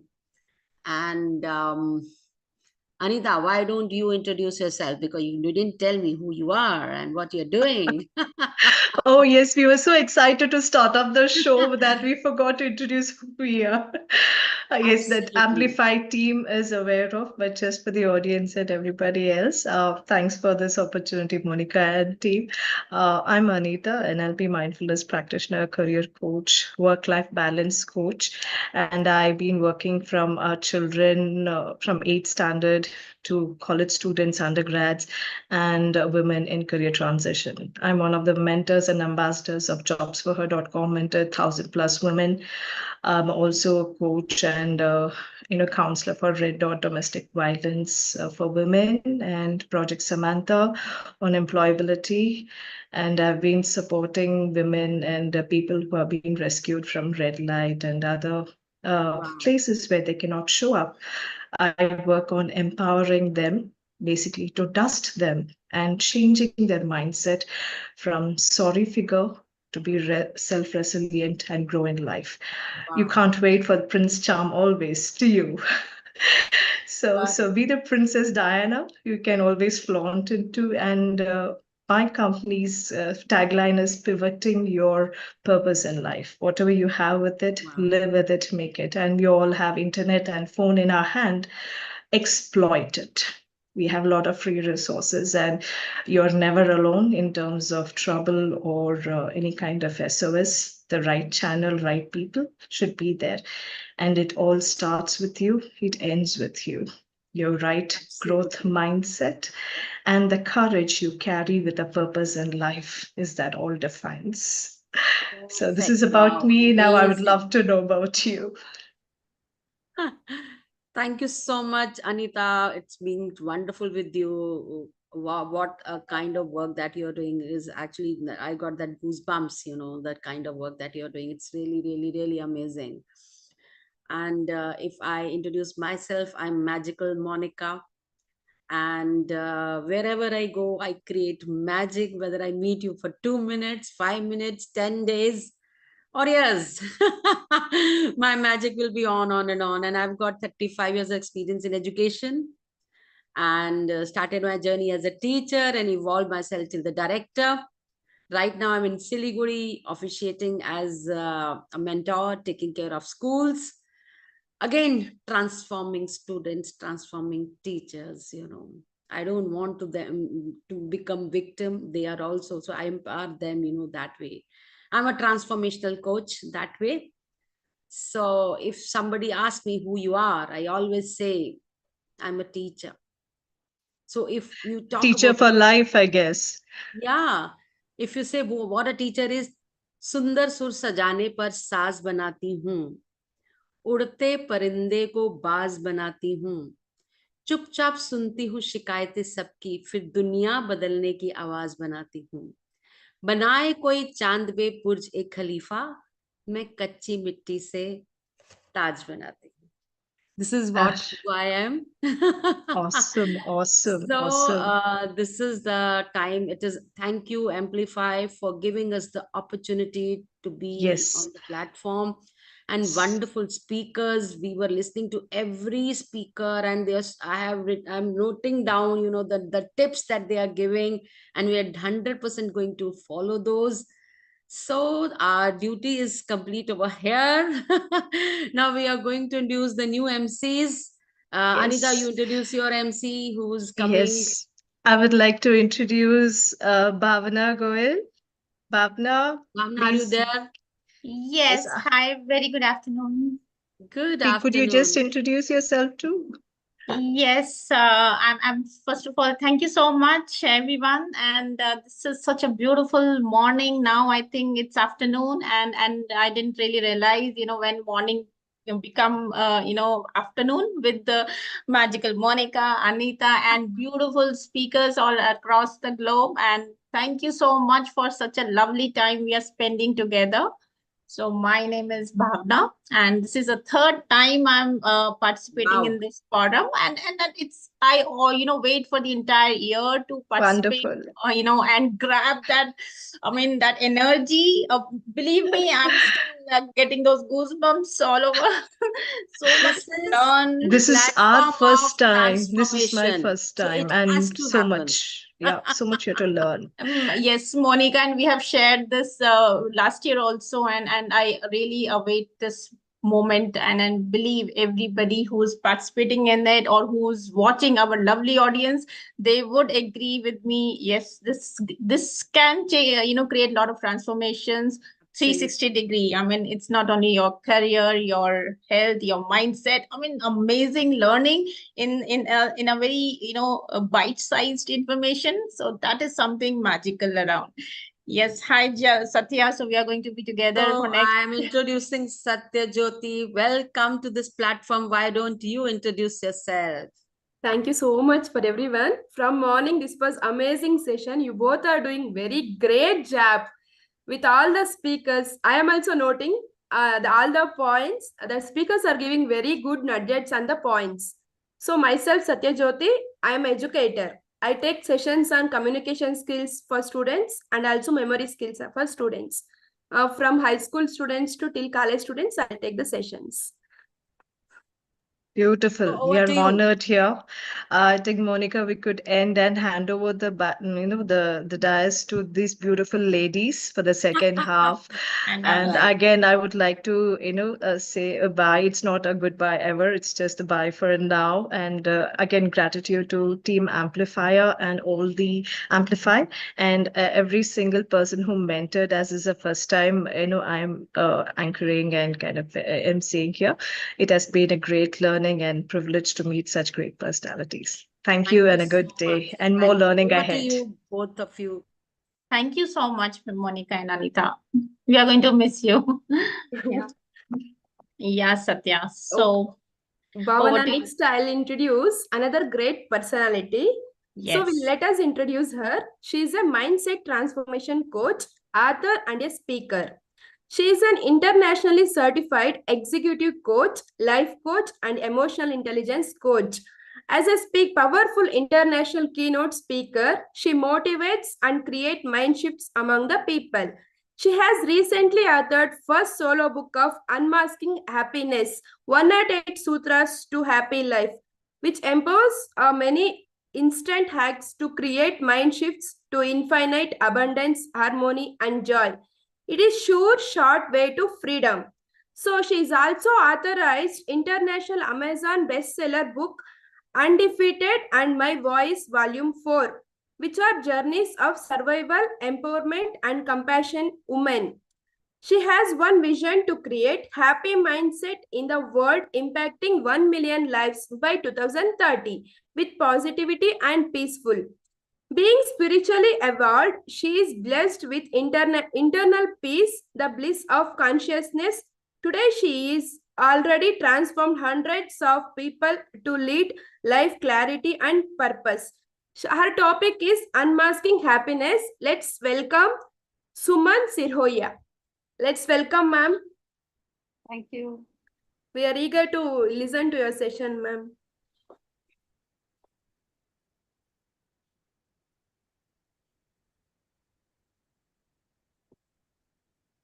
So I am Suman Siroya, a speaker, an author, and a mindset coach.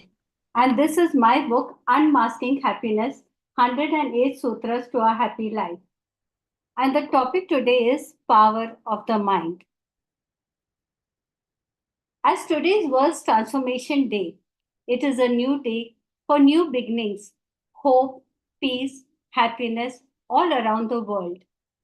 As responsible individuals, we should bring about a positive change in the world so that we can gift it to our future generations. I'd like to open with this question to each one of you. Is it the mind which controls you, or you control the mind?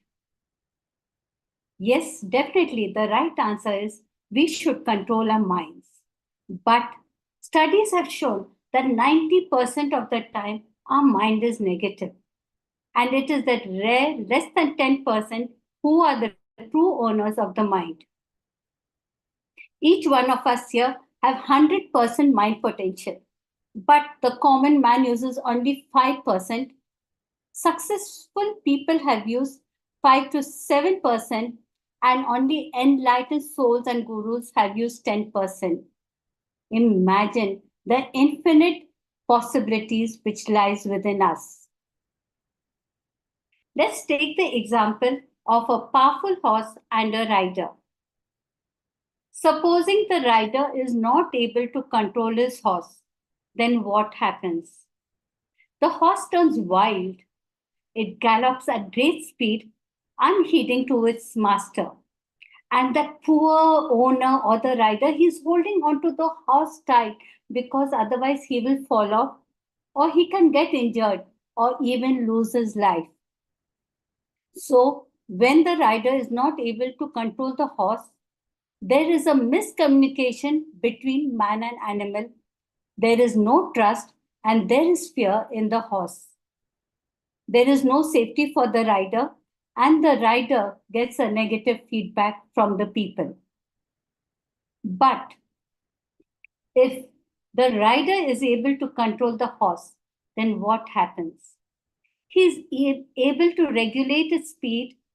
He's able to make the horse move in whichever direction it wants to go at full speed.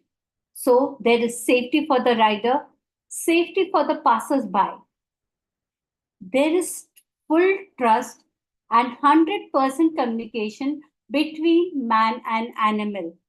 Those little cues which the rider gives, the horse can understand, and he applies it 100%. There is confidence in man and animal here. And supposing the horse takes part in some competition or it is used for recreational activities, it will give the best results. And yes, the rider also gets a good reputation. Research has shown that mind is the most powerful and the fastest entity in the world. It is faster than light and faster than sound. With one thought, you can reach the exotic beaches of Bali. With one thought, you can reach the moon. With one thought, you can win an Oscar. That is the power of the mind. Today, I'd like to give you 3 powerful examples on the power of the mind. All 3 are true stories. And the first one is death of a prisoner.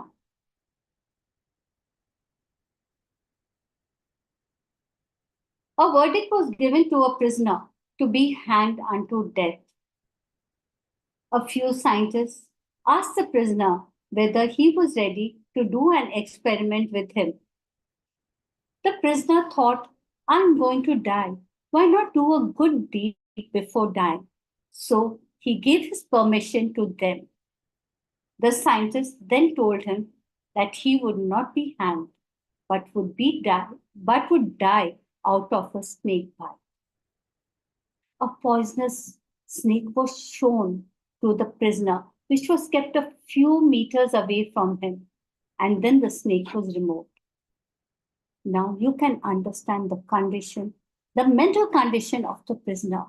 All time these thoughts started coming. I'm going to die. I'm going to die. A poisonous snake is going to bite me. I'm going to die. A black cloth was tied around his eyes, and a prick of a needle was given to him. In a few seconds, he died because he had thought the snake had bitten him. Here, You may ask me, was the poison administered externally or was it in the needle? The answer is no. Because when the post-mortem reports came, it revealed that he had died of snake poison. This shows the power of the mind. And because he was so upset and so many negative thoughts of him dying with a snake bite, there was certain chemical reactions in his body, and this created the poison. This reveals mind creates what it thinks.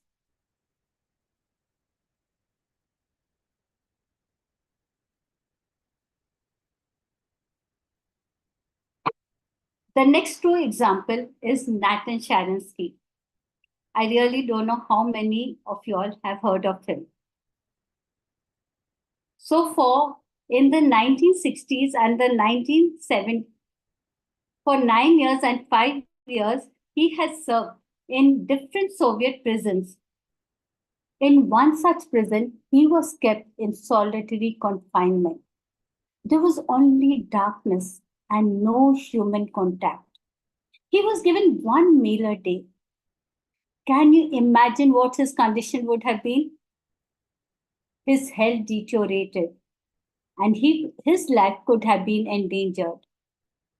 He could have easily suffered from some mental illness or mental disorders, or once he was released, he would have required medical treatment or some counseling sessions. But Nathan, he knew the tools and techniques to empower his mind. From a young age, he was very interested in playing chess. So, in prison, he had asked the jailer whether they could give him a chessboard. But the jailer refused. So, what did he do?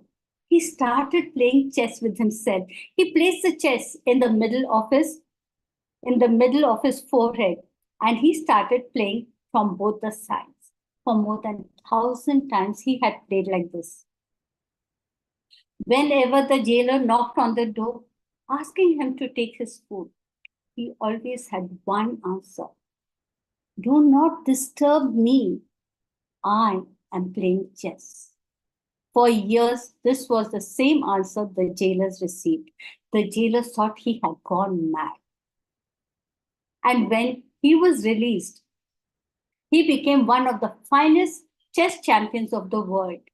In fact, he had played a chess match with the world #1 chess player, Garry Kasparov, and had won it. Today, he's an Israeli politician, a human rights activist, and an author.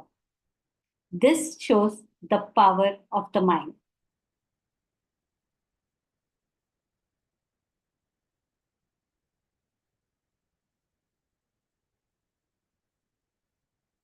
So nearer home, let's take the example of Dhirubhai Ambani. He is a household name, and Reliance Industries, everyone knows about Reliance. But do you know the actual story about Dhirubhai? He was born in a modest family in Gujarat. In his childhood, he had to go through many difficulties. Financial resources were limited, but he always believed in himself. He had such big dreams. He always kept on dreaming, and he dreamt of big things because he had this belief in him, I can achieve it. Can you imagine a boy from the village? In the 1960s, he had gone to Yemen, where he did all kinds of jobs. And he had also served as a gas attendant. You know, while he was filling gas, he used to dream, one day I will be the owner of oil refineries in the world. And yes, we know he has achieved it. He was always driven by his vision, grit, and determination. He is truly an inspiration for all of us who wants to achieve something in life. So, Dhirubhai Ambani, we are truly, truly grateful for what you have given us and to the world. Today, I would like to empower you to tap into your mind potential. Are you ready? So the magic word is RBI, the acronym, which you will say stands for Reserve Bank of India, the National Treasury. But no, this is the treasury of the mind, where R stands for relax, B for believe, and I for imagine. Relax. Research has shown that when mind is totally relaxed, out of the box ideas for innovation, progress, disruption takes place. In fact, one day, Isaac Newton, he was sitting in his garden, totally relaxed. When this apple, it fell down from the tree and the law of gravity came into existence. He may have sat hundreds of times. So whenever you are stressed out, filled with anxiety, you don't know what to do, you're feeling depressed, go out to Mother Nature, go for a walk, feel the sun's rays, feel that breeze in your hair, in your eyes. Or you can just put on some music and move. Go to the gym, sing, or just read your favorite books. You will definitely be relaxed. The second one is belief. Have 100% faith in whatever you do. No ifs, no buts, no fears, no doubts. But today, we have more faith in astrologers, Vastu Shastra, and tarot card readers. Can I let you in a secret here? Here also, it is your energy which is working for you. So, always have belief in yourself. And here I would like to share a few lines about me. I was always very, very average in studies, but I had this in my mind. I wanted to top my school. You know, that was the dream I was always carrying, though I was an average student. And yes, because it was a constant thought which kept on, intensifying in me, universe had to satisfy it. I had topped my 10th and the 12th standard board exams. And actually in the 10th standard, there was no chance of me topping the board exam because there was my friend. And everyone in the school knew that she would top. But universe wanted to make me happy. She had suffered typhoid during the final board exam and I had stood first. So this again shows the power of your mind. And if you believe in it, you can definitely achieve it. And the third one is imagine. Imagine is visualization. But most of the time our mind is negative. So we have to make our mind positive so that we can attract positive things, happy opportunities into our life. Sumanji. Okay, it's just okay. I can just. So when mind is at peace, the universe surrenders to the mind. And yes, this is my website. All the details are there and my social media handles. And thank you, Amplified team, for giving me this opportunity. Truly, truly full of gratitude today to all of you. Thank you.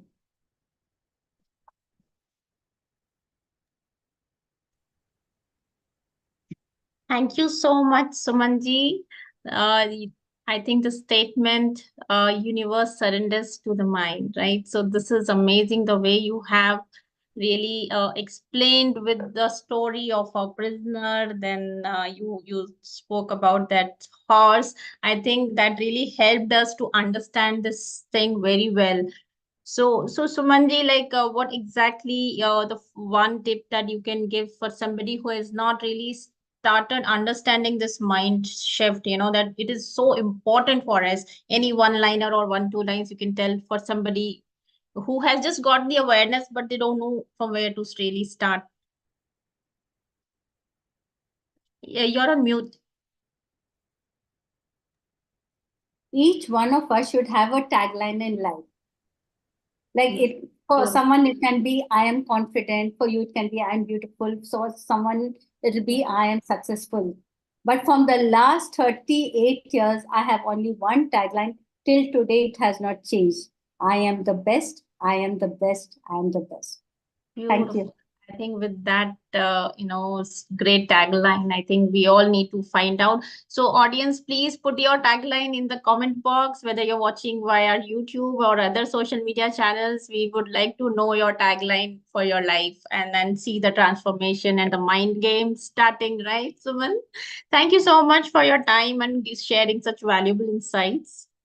Thank you so much. All right, friends. So if you allow me, I would like to sing few lines. I'm not a singer. Let me give a disclaimer first. मिले सुर मेरा तुम्हारा तो सुर बने हमारा मिले सुर मेरा तुम्हारा तो सुर बने हमारा. Yes, I'm here to talk about Dr. Ankita, who is our next speaker, who is going to really, who her vision is to really see a world where we all tune into wellness together, crafting a symphony of vibrant health and boundless happiness. So, Dr. Ankita, she's a passionate advocate of holistic well-being. She's a doctorate into Indian classical music and a certified clinical nutritionist and a music therapist. So she's also a founder of Ujjivan Nath, where her team focus on making people live healthy and a long life with the help of healing modalities like nutrition, yoga, and music. So, oh my God, I mean, I'm so excited, Ankita ji, for you to share your wisdom with us. So let's welcome Dr. Ankita to this show. Thank you so much, Bhavna, for such a wonderful introduction of mine. And I should say you really sung well. Oh, I'm sorry. I was just trying to give the essence of your work. Yeah, thank you so much. And my heartfelt gratitude to Team Amplify and WTO for providing me with such a powerful platform to express myself on music therapy. I'll just share my screen, just a moment.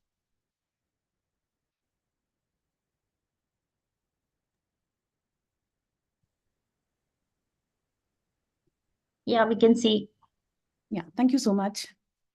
So now, before dwelling into the fact, I would like to elaborate in one sentence that why I chose these specific words, scientific wonders of music therapy for health and wellness, because these words very strongly indicates that music therapy is completely based on the scientific principles and through its consistent application. Why? Because it's a therapy, so it has to be practiced consistently. Extraordinary results can be achieved.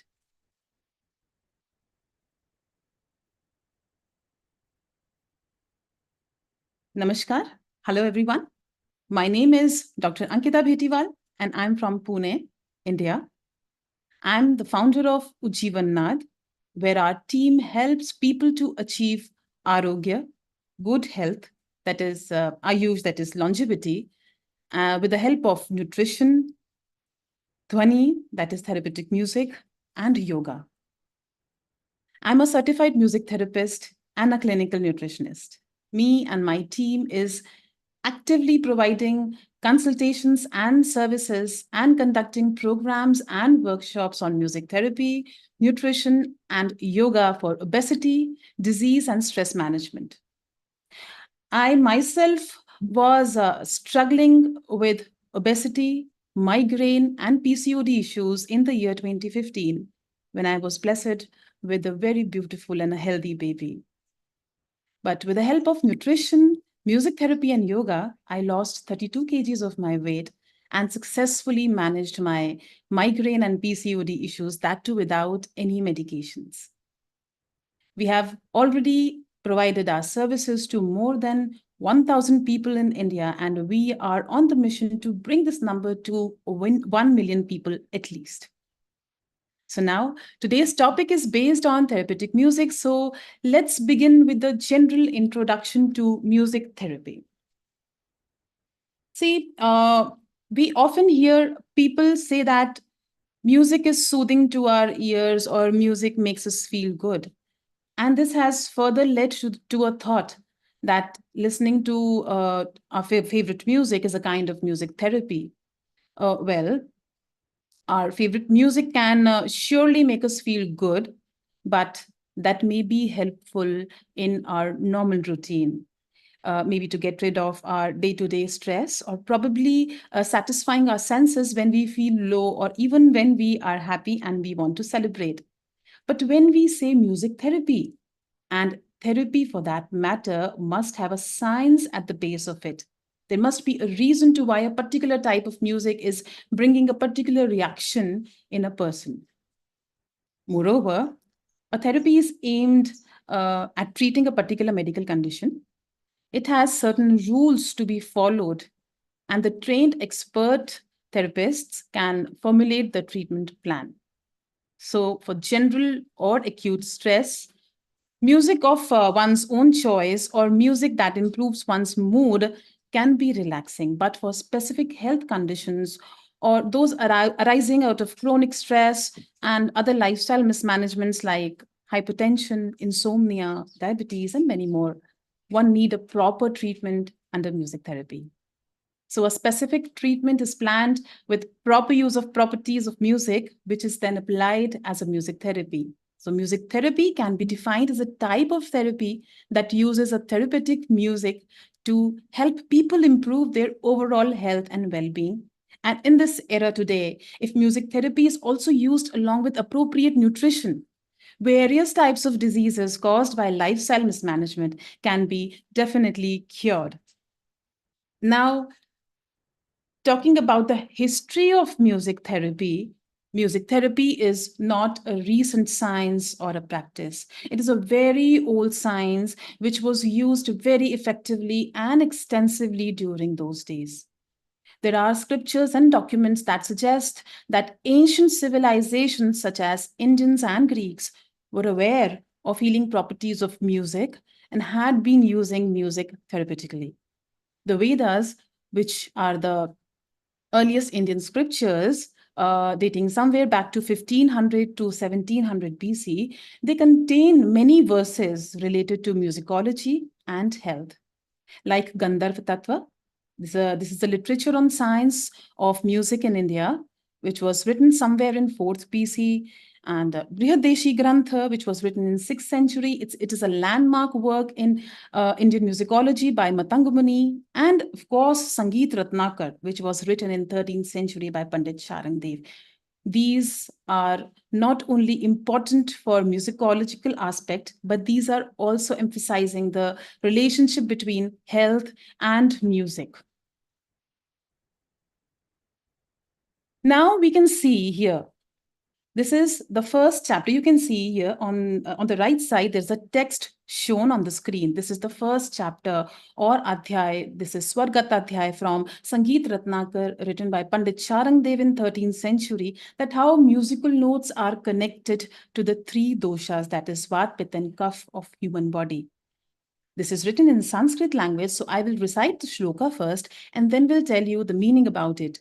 It says, Uchchastaro dhvani ruksho vigyayo vatajo budhe, gambhiro ghanlinastu geyaso pitajo dhvani, snigdascha sukumarascha madhura kafajo dhvani, trayanam gun sanyukto vigyaya sannipataja. So this means that higher musical tones is for Vata dosh, serious, deep sound is for Pitta dosh, and soft and sweet sound is for Kapha dosh. And diseases can be cured by making different therapeutic compositions to balance these three doshas. So this is the meaning of the shlok, and based upon this, musical notes are defined. The way they should be put into a therapeutic composition is decided, and then a therapeutic composition is prepared. And if you can see, there is a text written in a red circle. This states that Pandit Sharan Dev has himself taken this text from some other grantha, that is Sangeet Swaramrit by Maharishi Tumbru. So it was originally written by Maharishi Tumbru, and that states music therapy is a very, very old science. Also Charak, who is the father of Ayurveda, he used the musician staff in a hospital setup. It was a revolutionary step in those ancient times. Music was not just a source of entertainment. Rather, music therapy was used to treat diseases like infertility and tuberculosis as well. So the Ayurvedic Veds, that is Indian doctors, they suggested music as an alternative therapeutic agent then. We also provide music therapy in Ujjivan Nath, and our music therapy is based on 3 principles. The first one is Ayurveda, that is balancing Vat, Pitta, and Kapha. We have seen the text of Sangeet Ratnakar, which says that musical notes can balance the Vat, Pitta, and Kapha. Then, of course, musical notes, because musical notes are nothing but they are the frequencies. And we all know that all the organs and chakras inside our body, they have their own frequency. So we have to resonate with it to cure them. And the third one is brain waves. With a blend of these 3, we prepare an effective and powerful therapeutic music to entrain the brain of our clients and help them to cure their ailments. So music therapy is provided for various ailments, few of which we follow in Ujjivan Nath are highlighted here, like hypertension, diabetes, migraine, insomnia, hyperacidity, stress, arthritis, fever, and many more. I should say that in my family, from last 5 years, nobody has taken paracetamol for fever, right? So, though there is a lot to talk about music therapy, but I know there is a limitation of time. My dream is to revive this lost ancient science of music therapy, which was believed to be one of the prime factors which was with which ailments were treated by ancient Indian doctors known as Veds. I want to make music therapy more accessible to all who desire to remain healthy without taking any medicines. So if you want to connect with us, please do visit our website or email us. You can also follow us on Facebook, Instagram, YouTube, and LinkedIn. Please do take a screenshot of it. Thank you so much, everyone, for listening to me so patiently. Thank you so much, Amplify, and thank you so much, WTO, for giving me the chance to let people know about what music therapy is. Thank you so much.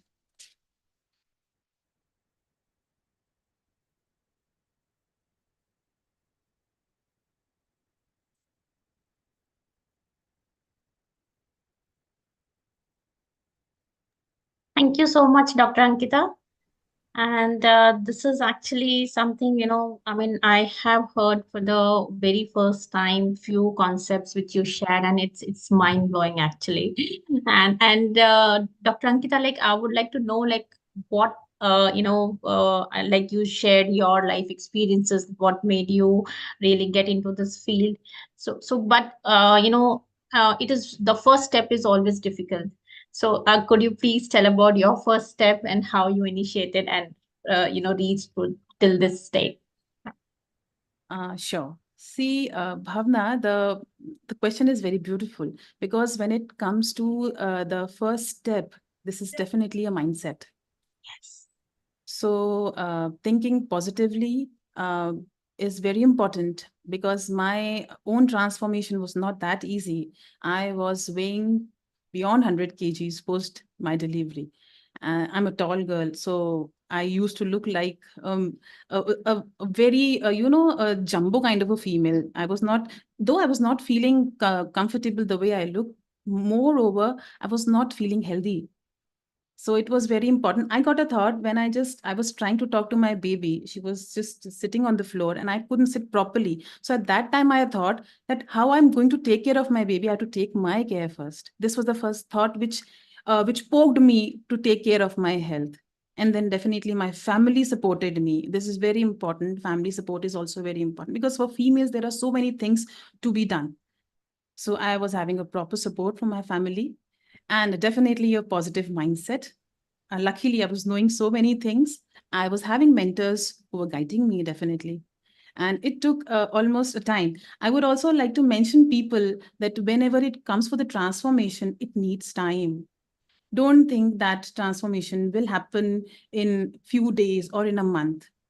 So give it a time, be consistent, be patient, make it your habit. This is important. So till date, I'm following the practices. I'm enjoying my life also along with that. No, that is actually so beautiful, Dr. Ankita. And any advice you would like to give to women, who's actually, I think there are a lot of women going through this stage.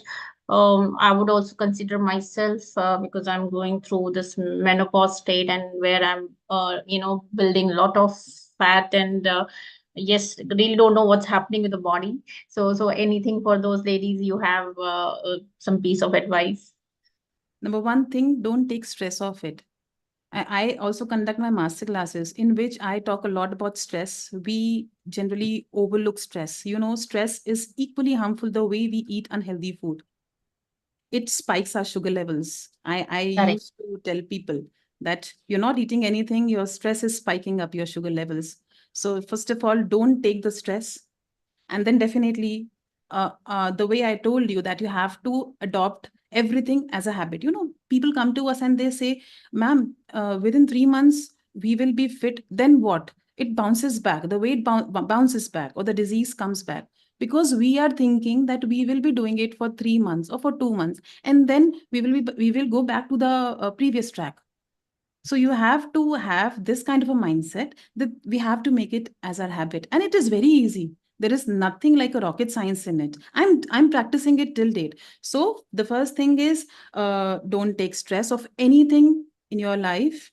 And see, I always say you cannot stop stress to come to you. You should know how to deal with deal with it, right? So that I is think what that's great. we let people do. See, yoga is a wonderful thing to deal with stress. Music therapy is a wonderful thing to deal with stress. And definitely diet. When it comes to diet, you are dealing with your gut health. So all the three modalities, they are focusing on your stress.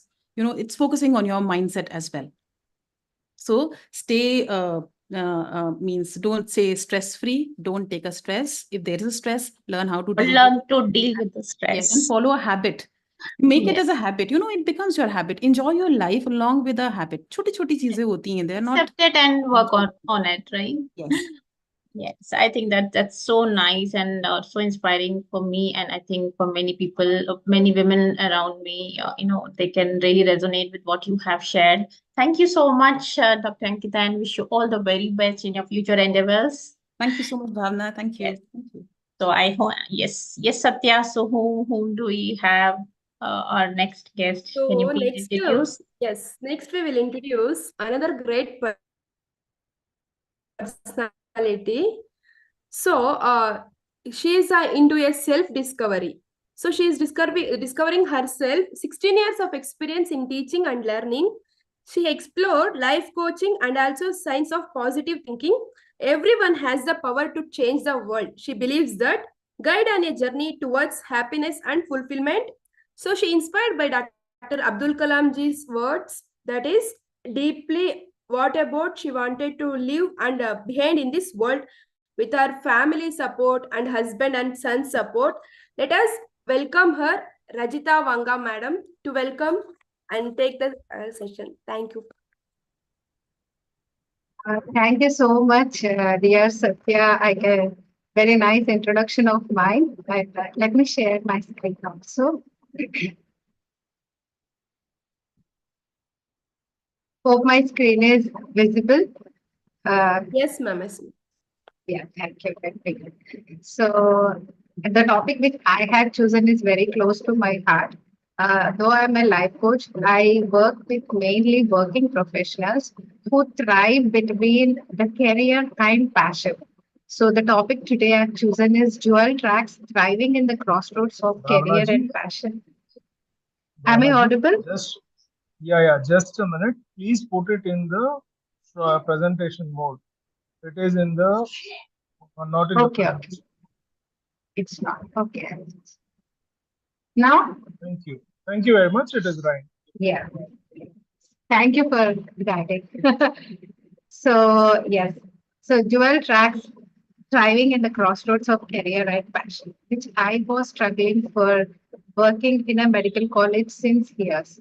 So, I am Dr. Rajita Vanga. My qualification is PhD in anatomy, currently still working as an associate professor in a medical college. But my passion is being a life transformation coach.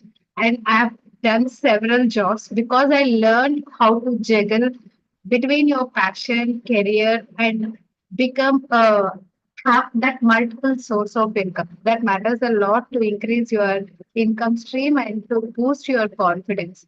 I keep going abroad as a visiting faculty as well, and I've been as a guest speaker in various forums. And down, all my social media handles are there. You can just look into it. So my website is www.rajitavanga.com, and I've got a LinkedIn profile, Facebook page, and YouTube on life coaching as well. So understanding the time and dilemma. So in this fast-paced modern professionals, the struggle is to balance the full-time job, which we generally do for our daily income. So the full-time job with the pursuit of your entrepreneurial dreams, like being a life coach, which I was dreaming since years. So I was juggling between this job and also my dream, and able to manage very easily and effortlessly by following few things which I'm going to share in this session with you all today. So having the dual identity as an employee and aspiring entrepreneur. So having these dual identities, we have to understand like what is our priorities and how to go about in our life, and how to even balance our personal work life and also our personal life. So how to balance all these things I'm going to talk about. So offering insights about the dynamics that professionals face as they embark in this dual journey. Let me, yes, because the camera is somewhere involved. So here, the power of prioritization. So we need to understand what is important and what is urgency in our life. Both words looks very synonymous. We think that both are same, but both are very, very different. If you once understand what is urgency and what is importance, we can definitely start prioritizing our work according to that, and definitely we can come out fruitfully. So the intersection of professional life and startup, like it's not a single journey, like you have to take 2, 3 journeys in a life. So the intricate dance juggling between the full-time job and entrepreneurial dreams and prioritizing. So this is a beautiful thing I'm going to explain, which is called Eisenhower matrix, where I will explain how to know what is your urgent work, what is important, what is not important, what is not urgent. So how to schedule these 4 types of jobs by a matrix called Eisenhower matrix, and strategies for effective prioritization, which will really help us to move forward. So here is the Eisenhower's matrix. You can see the 4 blocks. This I keep doing it every day in my personal life, and which also helped in all my clients to schedule their daily routine, and which helped them to come out successfully in every field they choose. So we can divide our task into 4 types. Whether it is important means it may not be urgent to do it right now, but it is important to grow in your life. Second is, it is urgent, means you need to complete the task. May not be important, but you need to complete the task in a limited time stipulation. Next is not urgent, which you need to schedule, and not important but urgent. Those jobs is not important to you, but they are urgent. Better we delegate to somebody else and give the jobs and distribute and ask help from others. And finally, which is not important, not urgent, better to delete such job. So the jobs which are important and urgent, so do tasks with deadlines or consequences. So these are like hit of domino. Like if you hit that one particular domino in your day, that is like your whole day will be fulfilled. we may have to do list 10 tasks in a day to finish it off in a particular day. But among those 10 tasks, there would be one or two tasks in your day which you need to complete, and they are like a big frog which you need to eat in the early morning. Like you better to finish off in the forenoon itself. So those are the tasks which you need to complete, and you have to do them with highest priority, which are important and urgent as well. And not urgent, important. But so those tasks need to be scheduled. Because if we see the money pyramid, so the money pyramid or the life growth aspect, the most of the time we need to spend on those tasks which may not give results now, but they give results in the later part of life. Like if you imagine after 3 years or after 5 years, you want to be someone. You want to have that dream life. You want to reach that highest potential person. That you need to prioritize every day. It may not be urgent, but that is very important. So you need to give schedule such tasks and tasks with unclear deadlines to contribute for long-term success.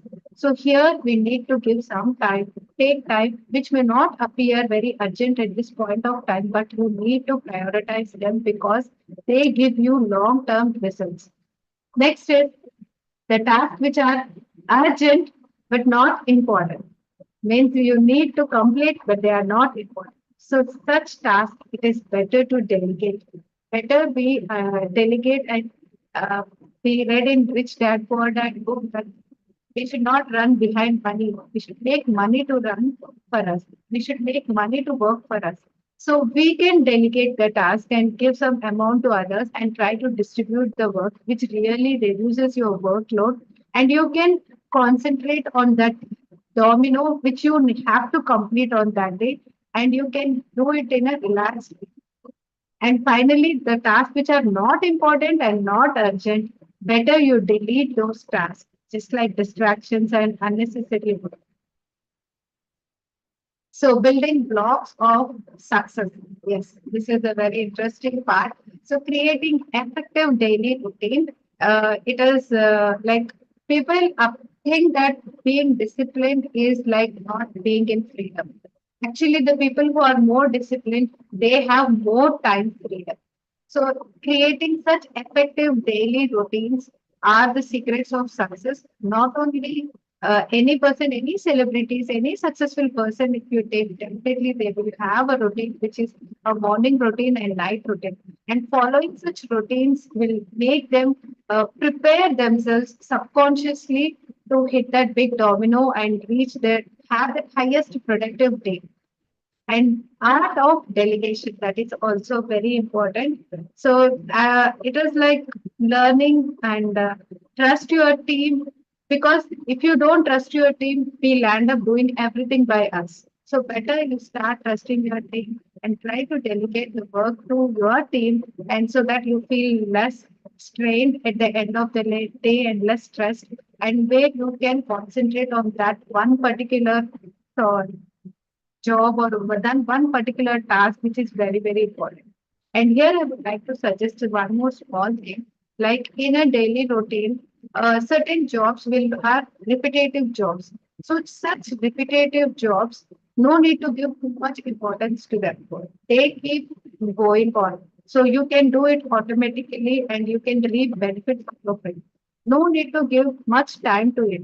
So better to concentrate on such jobs where you can reap results later on and have some time for that work. Like for example, I started building my life coaching past 4 years along with my job. So I was taking time every day for life coaching, doing what next. And next is prioritizing the unseen things, like being flexible. Don't be too hard and harsh on yourself. So, like self-care, well-being, and juggling the demand work and startup dreams, and all these are very important. It's easy for the professionals when you adjust yours. It is not that you follow your dreams, you follow the schedule. On the same time, you need to be flexible also. We don't know what kind of work may come in between, but still then be gentle on yourself, take time for yourself, and have prioritizing that unseen things which are like mindfulness and enjoying the small moments and leveraging the technology for efficiency.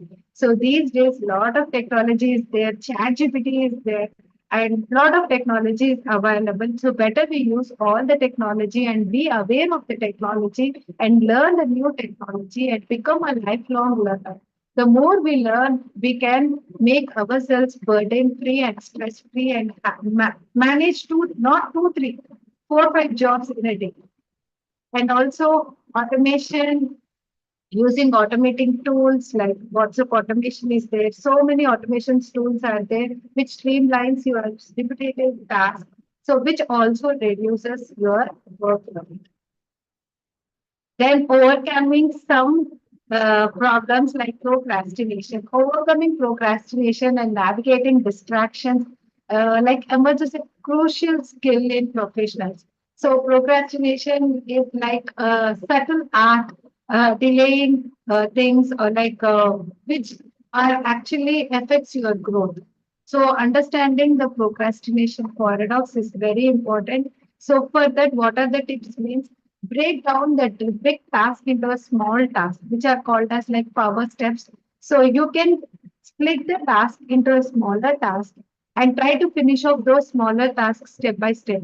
And when you finish off that one task, appreciate yourself because celebrating and appreciation matters a lot to keep yourself positive all the time. And create a distraction free zone because these days dopamine shoot up can happen in a moment of time. Like dopamine shoot up can be happen just if I see Facebook or Instagram. And these apps are created in such a way to distract us.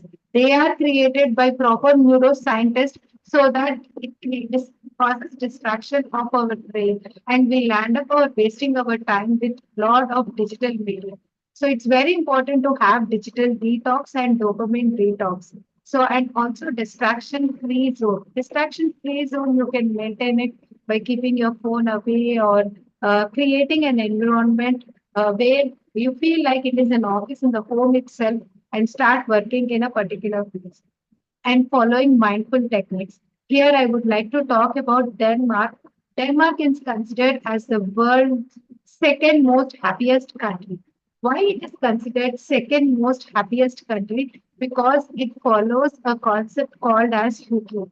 Hygge is the secret of Denmark people. So what is that hygge is all about?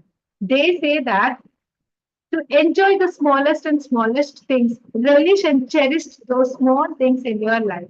For example, like sipping a coffee or sitting with your loved ones, cuddling your pets at home, and having that cozy environment inside the home, and even enjoying, even when you eat a small little food, also you enjoy, relish the taste, and cherish the food and have it.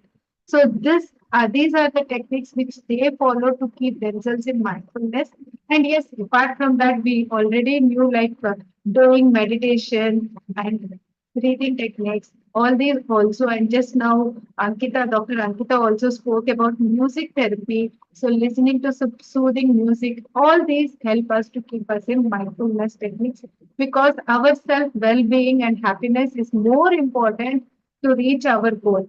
It is not being successful. The journey towards success should be made more interesting. And Pomodoro technique, which I usually follow and most proven technique, and where out of half an hour, 25 minutes, you concentrate on your work and have a distraction for 5 minutes. And once you have a distraction, 1 minute left. Yep. And have a future facing and think about your day every day and make a schedule. And hour of power, give 1 hour every day for yourself and maintain a victory log and keep the gratitude to keep your mindset positive.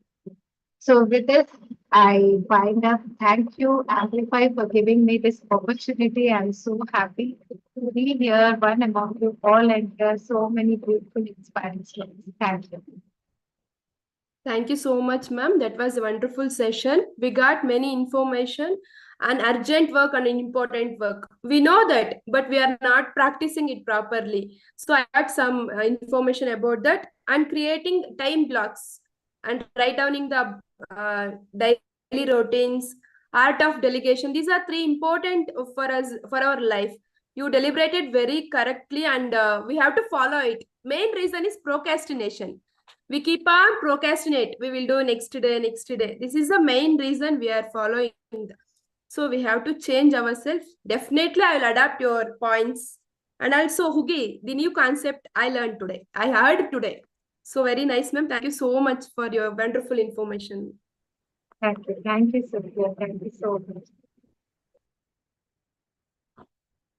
You are on mute, ma'am. Jayalakshmi, ma'am, you are on mute.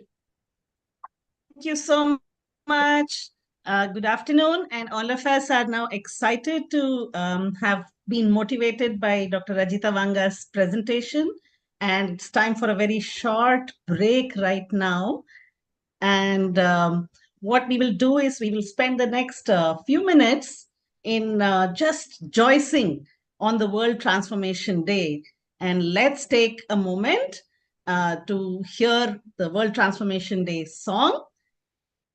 And thereafter, we will have a very short, break time before we start the next session. Satya, are we all set and ready to play the video? Sure, ma'am, please.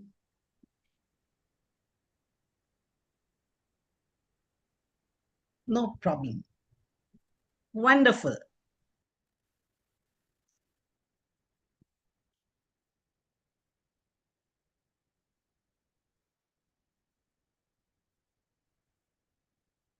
Sound has to be on. No? This is a personal appeal to all our friends and family around the world.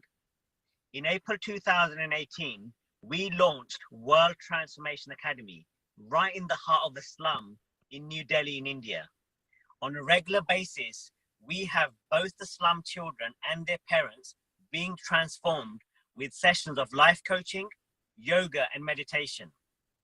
Regularly, up until now, we have between 500 to 600 people attending these sessions every month. The cost is approximately about £1,000 a month. Our vision is to expand this to all slums around the world. So we've been able to do this work with the help of our generous sponsors. But what we'd like to do now is to continue and expand the work that we're doing, is to open the opportunity out to more people to get involved. So if this Can we put it on full screen? Can we please put it on full screen? We can see the folders. Or you can make a donation, whether it's a monthly payment or a one-off payment, using our Just Giving link. Did you know over 65 million people live in slums all over India, and 6 million of them are children? There are more rapes and suicides in slums than anywhere else in India. We want to impact these figures with your partnership. So we really need your help right now. This is a personal appeal to all of those that love making a difference. We urge you to generously contribute to our cause through the Just Giving link, and watch the 6-minute video that follows this, just to get a real feel of the difference that your money will make. This is an amazing cause. We look forward to your partnership. I live in Kalkaji slum area, and I want to be an IPS officer. I want to stop the crimes and rapes for girls and these things. I want to change my sister's life. 17% of women experienced some form of physical violence in the past year. Individual factors related to the husband, like poor socioeconomic status, consumption of alcohol, extramarital relationships. Reported cases vary from domestic violence to brutal rapes, mental harassment to sexual violence. Many more cases go unreported. A woman is raped every 20 minutes in India, National Crime Records Bureau. I'd like to narrate a small incident that one of our volunteers narrated to me. She said that there was this young lady who had come over for her 3 introductory sessions of meditation. And on the third day, when she had a one-on-one session with the trainer, she broke down completely and she said that, last night I wanted to commit suicide because my husband is a gambler, he doesn't work, and whatever money that I get home, he takes it all and spends it all in gambling, and there's no use of my life. My life has been a struggle, and her mother-in-law was so scared and petrified that she sat beside her throughout the night, scared that she would take that extreme step. And in the morning she got up, she got dressed, and she came for her meditation session. About 800,000 people commit suicide worldwide every year. Of these, 135,000, 17%, are residents of India, a nation with 17.5% of the world's population.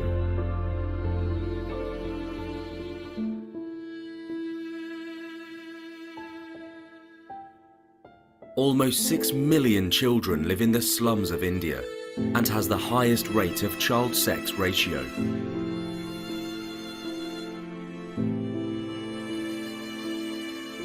8.9% of the total victims of rape were girls under 14 years of age, while 16.1% were teenage girls 14 to 18 years.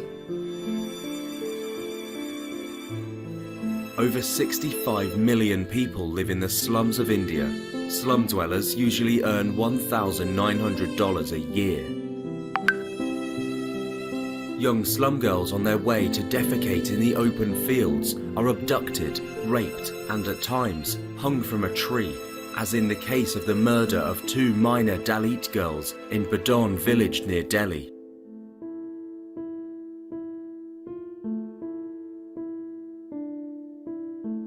Since the launch of its personal development school in the New Delhi slum, World Transformation Organization, through its regular life coaching, meditation, yoga, and motivational training, has started to transform the lives of slum children and their parents.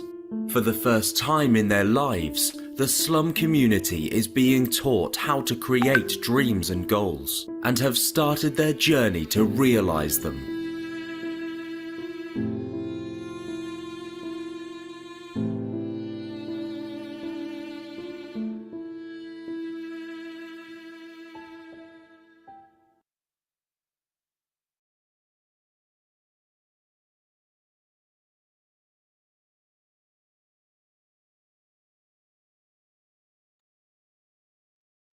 That's a fantastic video, really showcasing how the World Transformation Academy has been engaging to provide support, to provide motivation. Yes, so let's hear the song. Hearts and minds connecting, building a world community. This is the moment the people are coming together. Spirit of transformation, reunite in the meaning of we. What is the biggest thing that you can dream of? What can you do to make it true? World Transformation Day, let's make a difference. You for me and me for you. This is the moment, the signal, the klaxon, the ringing, the alarm to awaken, to ignite the passion within. Ready for changes, the spirit is stirred and shaken. Now we are primed to awaken New chapters for us to begin.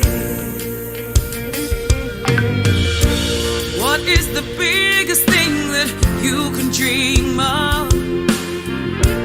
What can you do to make it true? Well, Transformation Day, let's make a difference. You for me, and me for you. What is the biggest thing that you can dream of? What can you do to make it true?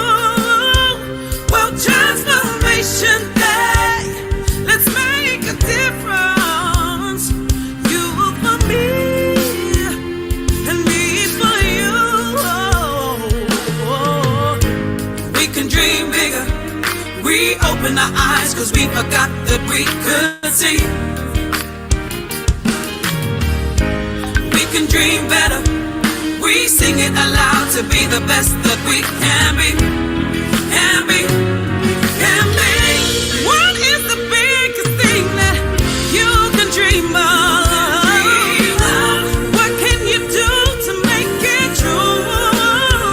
Well, Transformation Day, let's make a difference. You for me, and me for you. Transformation. What is the biggest thing that you can dream of? What can you do to make it true? Well, Transformation Day, let's make a difference. You for me, and me for you.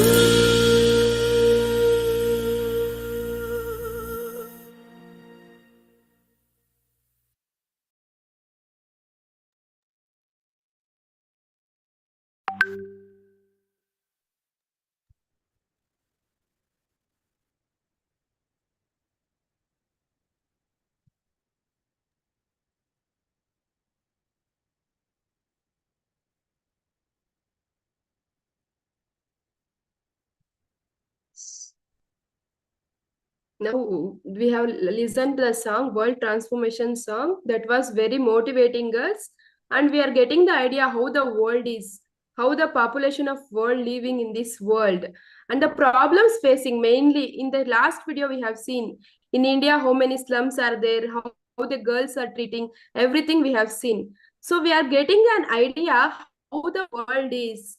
So we are in safe zone to compare.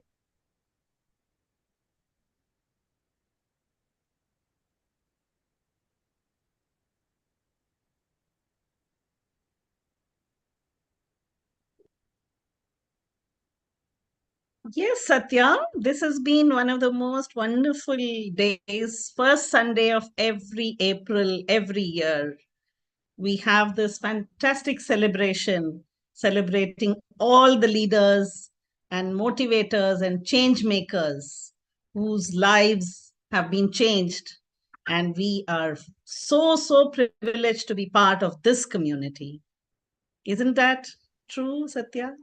Yes, ma'am. I am been from 4 years. I have in this journey, ma'am. Every year we come and share some knowledge we have, and we form on community like people, like-minded people community, where they help each other and encourage each other to grow. So true. So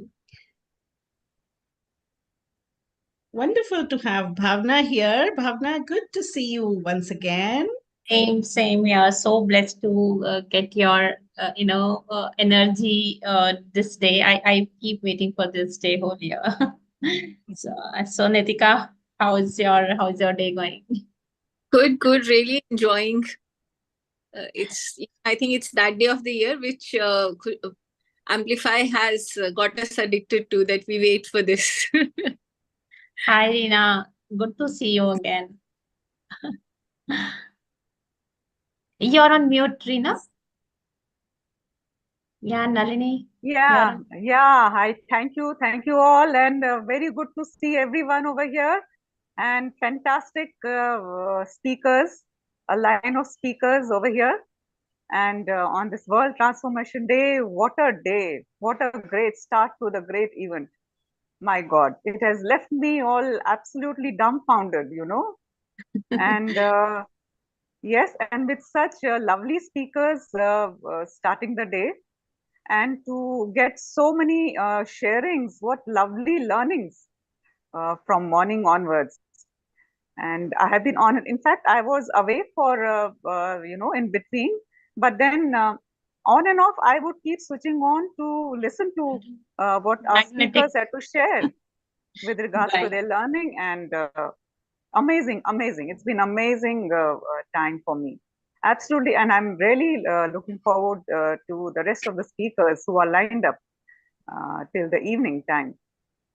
You know, when we think of World Transformation Day, it is a commitment of us, all of us change makers, who know that we have to go beyond ourselves. We have to go just there, out there, and do what we can do the best and make that difference. And transformation can be in so many fields, whether be it in the field of life skills, in professional coaching,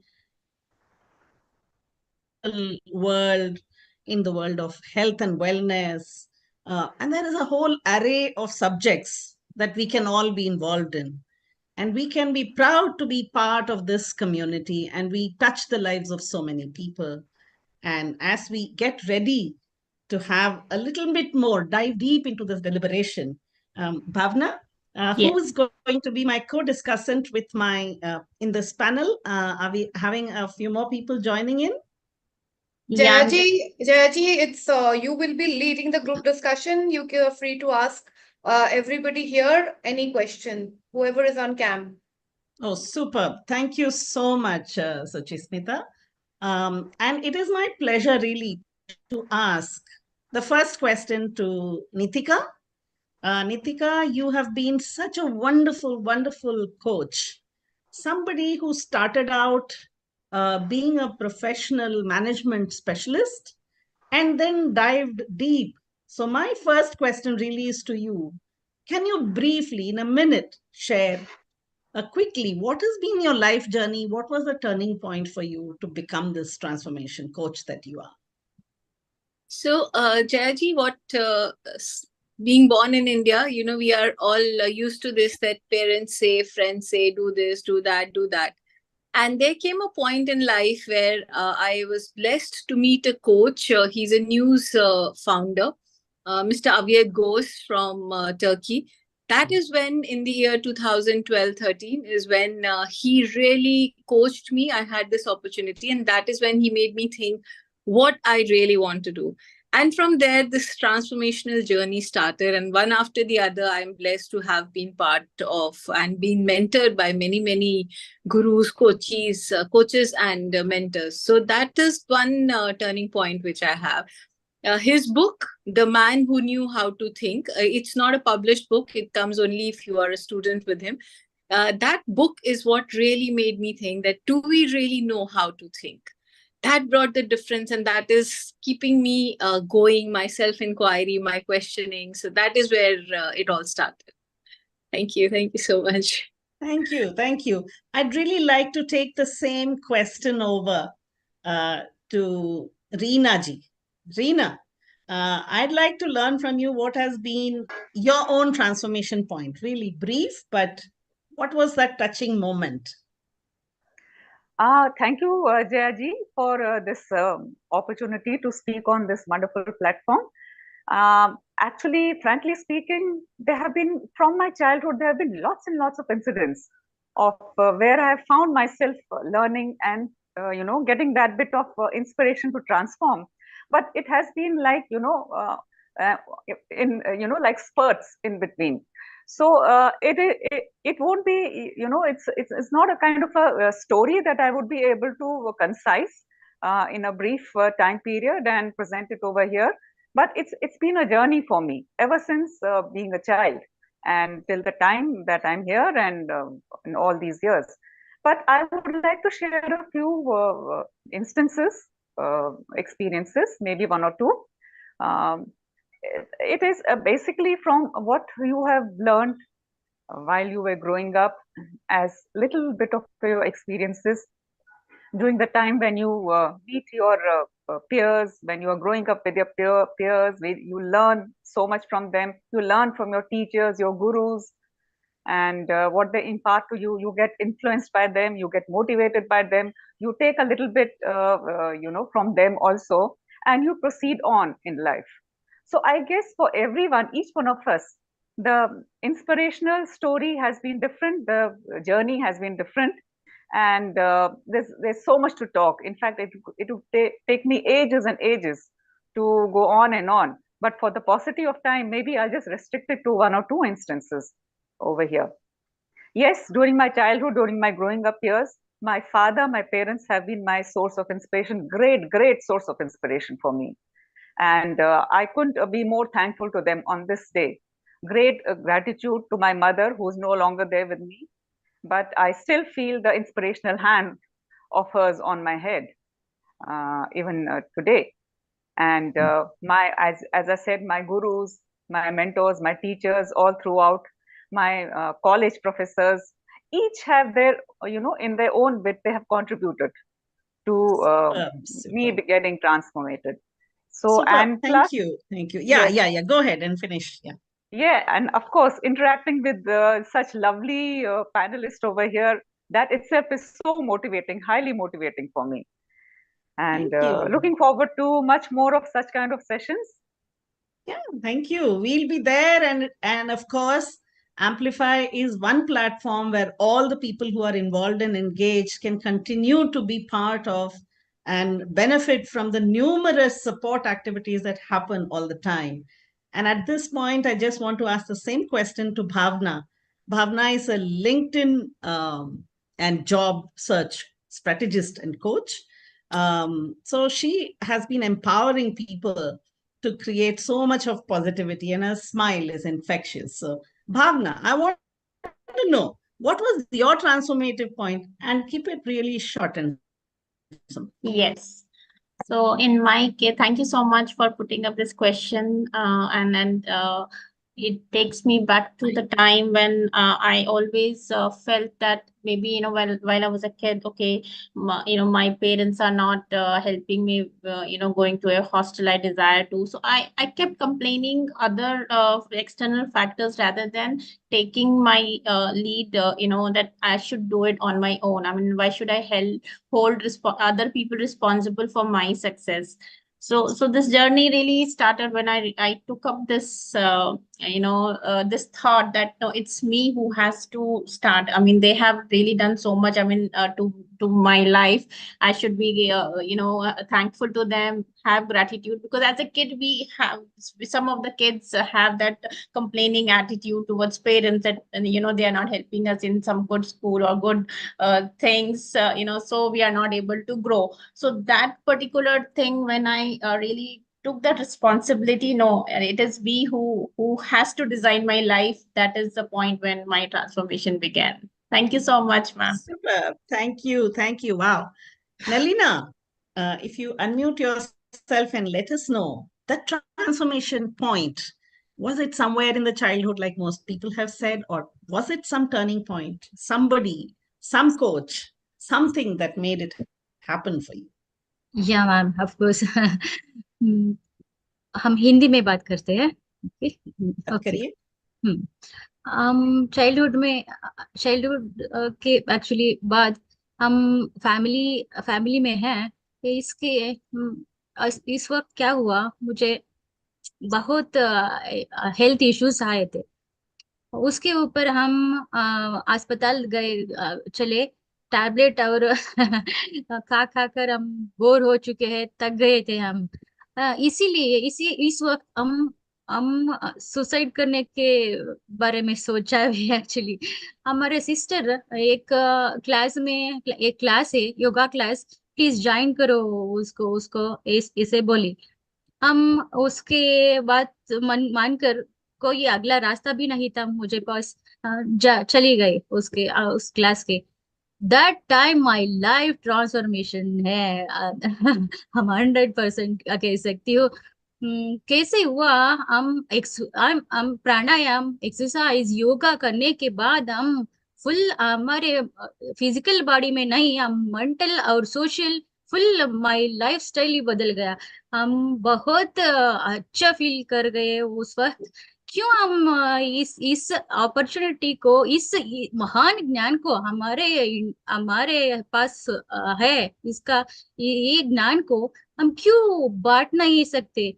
मैं भी बांट सकती हूँ, इसीलिए हम इस knowledge में आ गई। इस नॉलेज को मैं शेयर करना शुरू कर दिया। मेरे एनवायरनमेंट ऐसे बदल गए, हम खुद ही चौंक गए उसको देखकर।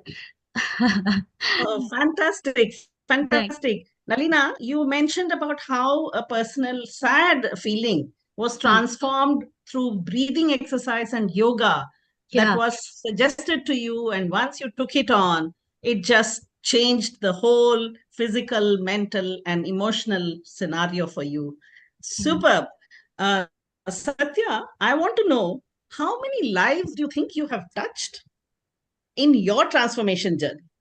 More than 1,000, that's it, ma'am. I'm starting now only. Last from 4 years only, I'm starting. I'm changing students. I'm taking sessions on colleges and their skills, like exam fears, communication skills, and public speaking, most probably. They got more fears to talk. And also they feel shy to share some informations about themselves. I'm solving those problems. Like, now teenagers will fall in attraction or love. So they don't know that they are doing right or wrong.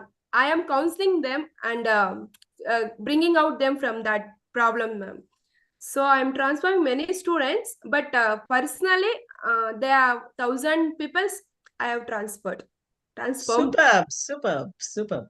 So this is just the second question, in fact. Since I can't be going round all the time to everybody, I'm just keeping this open. And I want our panelists to just put their hand up if they want to butt in first. And the next question, first I'll ask Anita. Anita? Yes, ma'am. How many lives have you transformed? How many lives?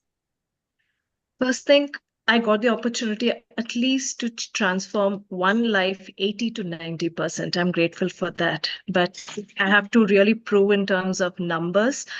It is more than 5,000 from 2014. And I also would like to share, if given the opportunity, after my marriage, as every lady, my career went down to the drains. I was only recognized as a daughter, as a mother, as a wife. Your career is no more you. And that's when I was also, trying to figure out who I am and what I am with the career transition. One friend, she helped me to be an IT recruiter, which was never in my dreams, and gave me the opportunity to work from home. And since then, it's never a turning point. As I started seeing job seekers not landing in the job, the why, how, who, when, what questions helped me to guide them. And so far, 2,000 plus job seekers, I still continue support on WhatsApp platform as a community. 280 women on my work from home community, and about 800 people in non-IT job sectors, college students more than 2,000 plus.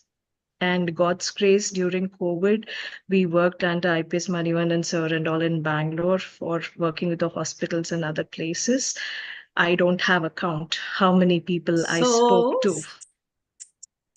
So, Anita, you started apologetically with just, I don't know, and maybe I don't have a count. This is the power. This is the power of the digital, community building capabilities. The more you engage, the more you share, the more you let people be involved. I think you create the transformation one at a time, and it just has a cascading effect. Nitika has been my coach, and I want Nitika to please come in and speak about, the millions of lives she touches, because she just is able to touch those segments where we can't even speak. The voice, the sound, everything, those emotions which are embedded inside. Nitika, my coach, please. Jayji. A Thank you magic so much. creator. Yeah, I think I would not like to own it up, but yes, it's a talent which I have realized that it has been gifted to me, which I think for last so many years I have been with this, and this has been pointed out by my bosses, by so many others. But off late in last few years is when I started taking it very seriously. That yes, there is a talent which helps me identify where are you stuck, the root of it. Every human being is stuck somewhere, so your ability to find out where I am stuck. Now there is a certain core which we have, which we cannot change. We are born with it, but we can only become aware that I know how I'm going to react in this particular scenario.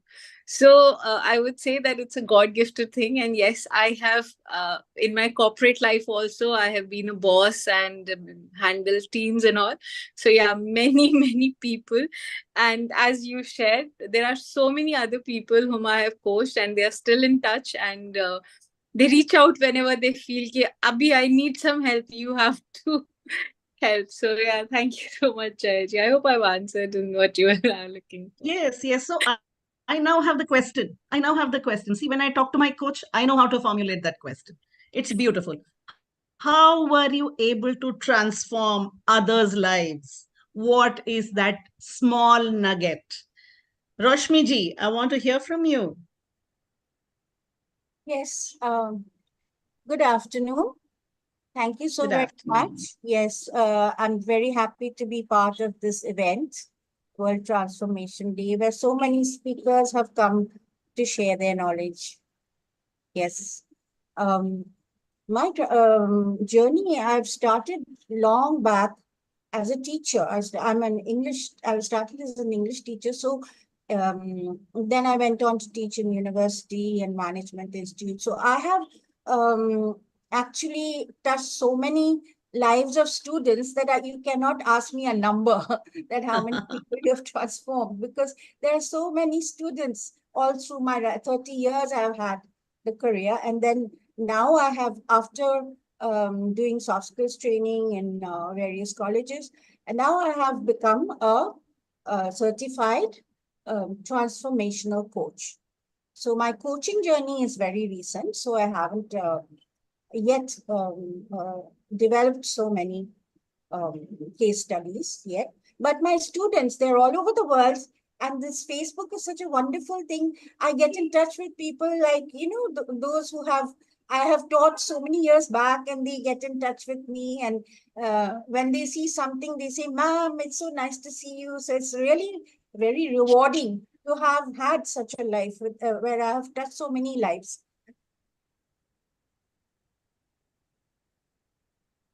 Beautiful, beautiful journey.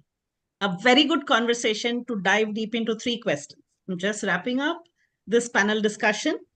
We asked 3 questions to our panelists here. What was your life journey? What was a brief sharing of that? What was your point of transformation? How were you able to transform others' lives, and what was those trigger points? Thank you so much.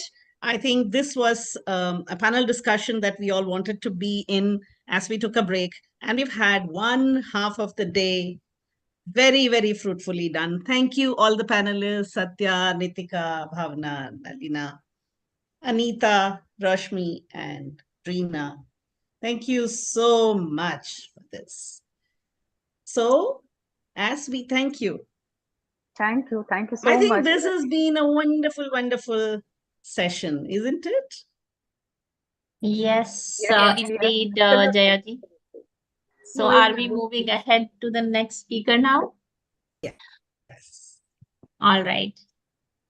So it was such a great session. Yeah. Give me a second. Yeah, okay. So who is next speaker? Nalina ji. Nalina. Okay. So I would like to take this privilege to invite our next speaker, right? So this time I'm not singing a song, but this time I would like to really share something very interesting, like, being a mother also, you know, the day when your your child starts developing in a mother's womb. She's a person, she teaches a mother an art of parenting right from that point. She's a founder of Pranav Yoga Studio. She's a certified yoga teacher, certified pre-pregnancy, postnatal pregnancy coach. So she has been serving in this area for last 8 years. So welcome, Nalina ji. I think our audience has a lot to learn from you, our kids, and this whole pregnancy-related yoga, which I think needs a lot of awareness to give birth to a healthy and happy baby. आपका बहुत बहुत स्वागत है, नलिना जी. Over to you. Thank you, ma'am. Can I share my screen? Yes.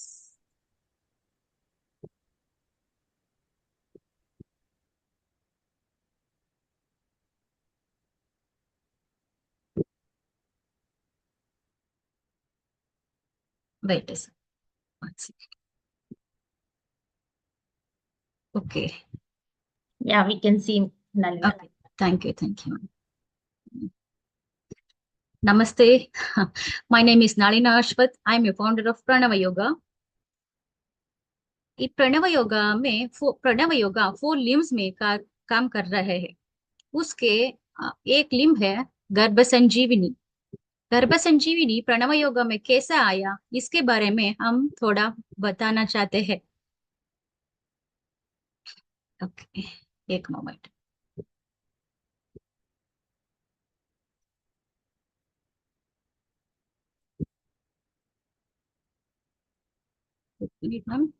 Yes, you need some help, Nalina? हाँ, scrolling हो गया हो. Can you stop and restart? When you start, share again. Stop sharing and then share it again. Then it may solve. Okay. It's okay. Yeah, we can see your second slide.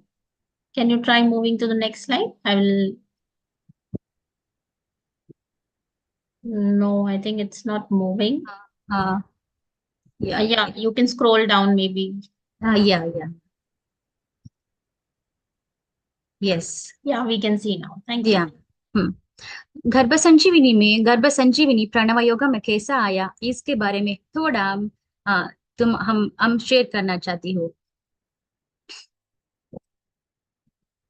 हम हमारे गांव के थोड़े 10-15 kilometre दूर से एक ताल्लुक है, हमारा ताल्लुक है. वह कुछ सालों के पीछे मुझे एक इनविटेशन आया था. वो एक इनॉग्रेशन का इनविटेशन था. हम बहुत खुशी से गए वो इनॉग्रेशन फंक्शन में. उसके बाद जाने के बाद मुझे बहुत हार्ट ब्रेक मोमेंट है. वो दिन पूरा रात नींद ही उड़ गया मेरी वो फंक्शन के जाने के बाद, क्योंकि वो इनॉग्रेशन थे एक वृद्धाश्रम का, एक ओल्ड एज होम का. ये ओल्ड एज होम हमारे समाज में ओल्ड एज होम, अनाथ आश्रम, वृद्धाश्रम, अस्पताल और पुलिस स्टेशन बढ़ जाना हमें ग्रेट बात नहीं है, बहुत अफसोस की बात होता है. इस वृद्धाश्रम में रहने वाले हर पेरेंट्स का कुछ पूछा जाए, वो बताते हैं हमारे बेटे बहुत वेल एजुकेटेड है, लेकिन मुझे यहाँ भेजा गया है. उसके बच्चों का नंबर कलेक्ट करके मैं बात कही. वो सुनने में नहीं, सुनने से भी पीछे रह जाता है, क्योंकि ये वेल एजुकेटेड है लेकिन लेस इमोशन वाले हैं, लेस लव एंड अफेक्शन वाले हैं. इसीलिए हम हमारे गुरुजी के पास आकर बोली, ये किसी सही और गलत का बात नहीं, किसी का सही किसी का गलत बात सोचने के बावजूद हम क्या कर सकते हैं, ऐसे पूछा मैं गुरुजी को. वो बोला, ये एजुकेशन सिस्टम केवल हमारे एजुकेशन सिस्टम में बहुत पीछे रहने वाला एक सब्जेक्ट है हमारे संस्कार दिलाना। संस्कारों को किस वक्त दिया जाता है उसको हमारे पेरेंट्स भूल चुका है। इस संस्कार को हमें बड़ों को बताने गए, वो नहीं मानते, वो नहीं अडेप्ट करते। थोड़ी महीने साल बाद, साल भी नहीं, थोड़ी महीने बाद अडेप्ट करते हैं, फिर वो छोड़ जाता है। इसीलिए हम सोचा क्यों गर्भ में ये नॉलेज देने से, गर्भ में ये अद्भुत नॉलेज देने से, गर्भ से ही लेकर 8 साल के अंदर इस नॉलेज को बच्चों को दे दिया जाए, इस संस्कार को दे दिया जाएगा, वो ये नॉलेज उसका जीवन भर रह जाएगा। उसके जन्म से लेकर मरण तक उसका संस्कार उसका जीवन ही बनकर रह जाएगा। एक एग्जाम्पल की तरह हम समझते हैं इसको। एक 100 पीपल को एक मिट्टी दिया जाएगा, वो उसके एक विग्रह बनाने के लिए। मिट्टी तो सारे 100 पीपल को देने वाली मिट्टी एक ही तरफ की था, लेकिन उसके बनाने वाला विग्रह थोड़े अच्छा हो गए, थोड़े बुरे हो गए, थोड़े कुछ जन बना ही नहीं सकते। क्योंकि उसका थॉट्स, इमोशंस, फीलिंग्स, क्रिएटिविटी इसमें बहुत असर पड़ता है। उसके बावजूद भी एक हम समझे क्यों एक कोच के साथ एक करे, एक कोच को लेकर हम विग्रह बनाने के लिए काम करें।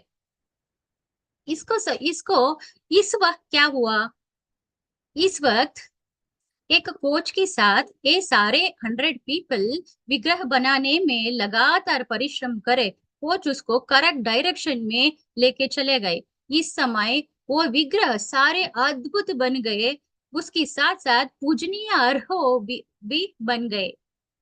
इसी तरह भगवान हमें देने वाले बच्चे बर्थ से ही ग्रेट है, महान होते हैं। उसीलिए एक मिट्टी में मटका भी बन सकते हैं, पूजनीय विग्रह भी बन सकते हैं। इसीलिए हमारे पेरेंट्स ने भगवान दिए हुए बच्चों को सारी क्रिएटिविटी ऑलरेडी है, उसमें रहने वाले क्रिएटिविटी को बाहर लेने के लिए पूरे मेहनत से काम करे, वो बड़े अच्छी से महान व्यक्ति बनकर उभरेगा। इस गर्भ संस्कार में, गर्भ संजीवनी में वे बच्चों की नहीं बल्कि उसके माँ बाप को ट्रेन करते हैं। माँ बाप को एक क्वेश्चन दिया जाएगा, वो फिजिकल डेवलपमेंट के लिए हम क्या कर सकते हैं। ज्यादातर माँ बापों को ऐसा ही आंसर हो जाएगा, हम फिजिकल डेवलपमेंट के लिए हमारे बच्चों को न्यूट्रिशन फूड खिलाते हैं, अच्छा खाना पीना रख सकते हैं। लेकिन एक देखा जाएगा, स्ट्रीट में पलने वाले बच्चे और हमारे बच्चों को डिफरेंस। स्ट्रीट में पलने वाले बच्चों को उतना हम दे सकते हैं, हमारे बच्चों को उतना न्यूट्रिशन खाना नहीं मिलते। खाना मिल जाते वही बड़ी बात हो जाती है। लेकिन इसके बावजूद भी ये बच्चे हमारे बच्चे जैसा ही तंदुरुस्ती होता है, प्लस फिजिकल फिट भी होता है। क्यों ऐसा हो जाता है? क्योंकि ये बच्चे ज्यादा फिजिकल वर्कआउट करते हैं, खूब खेलते हैं, खूब चलते हैं, पेड़ के साथ ज्यादा दौड़ते हैं, भागते हैं, माँ बाप के साथ थोड़ा बहुत काम भी कर देते हैं। इसीलिए हमें पता चलता है हमारे फिजिकल डेवलपमेंट के लिए केवल खाना पीना ही नहीं, थोड़ा एक्सरसाइज भी बहुत जरूरी है। हम ये गर्भ संजीवनी में फिजिकल डेवलपमेंट के लिए 3 टाइप्स ऑफ एक्सरसाइजेस को 7 स्टेप में डे 1 बेबी के लेकर 8 साल के अंदर देते हैं। एक है mobility exercise, next manual exercise, third one balancing exercise. Mobility and manual exercise को देने से हमारे बच्चे बहुत तंदुरुस्त हो जाते हैं। सिर्फ एक वीक के बच्चे क्रॉलिंग कर सकते हैं। 3 मंथ का बेबी चिंपांजी स्विंग करते हैं। 1 ईयर बेबी 1 किलोमीटर दौड़ सकते हैं। 3 ईयर बेबी 10 किलोमीटर दौड़ सकते हैं। 7 ईयर बेबी 35 किलोमीटर दौड़ सकते हैं। But which children achieve this? ये तो बड़ा क्वेश्चन है। विच चिल्ड्रन अचीव दिस? कौन माँ बाप अपने बच्चों का ये सामर्थ्य देखकर वो सामर्थ्य को बाहर लाने के लिए कोशिश करते हैं, बाहर लाने के लिए सारी मेहनत के कोशिश करते हैं, उसका बच्चों ये सारे कर पाते हैं।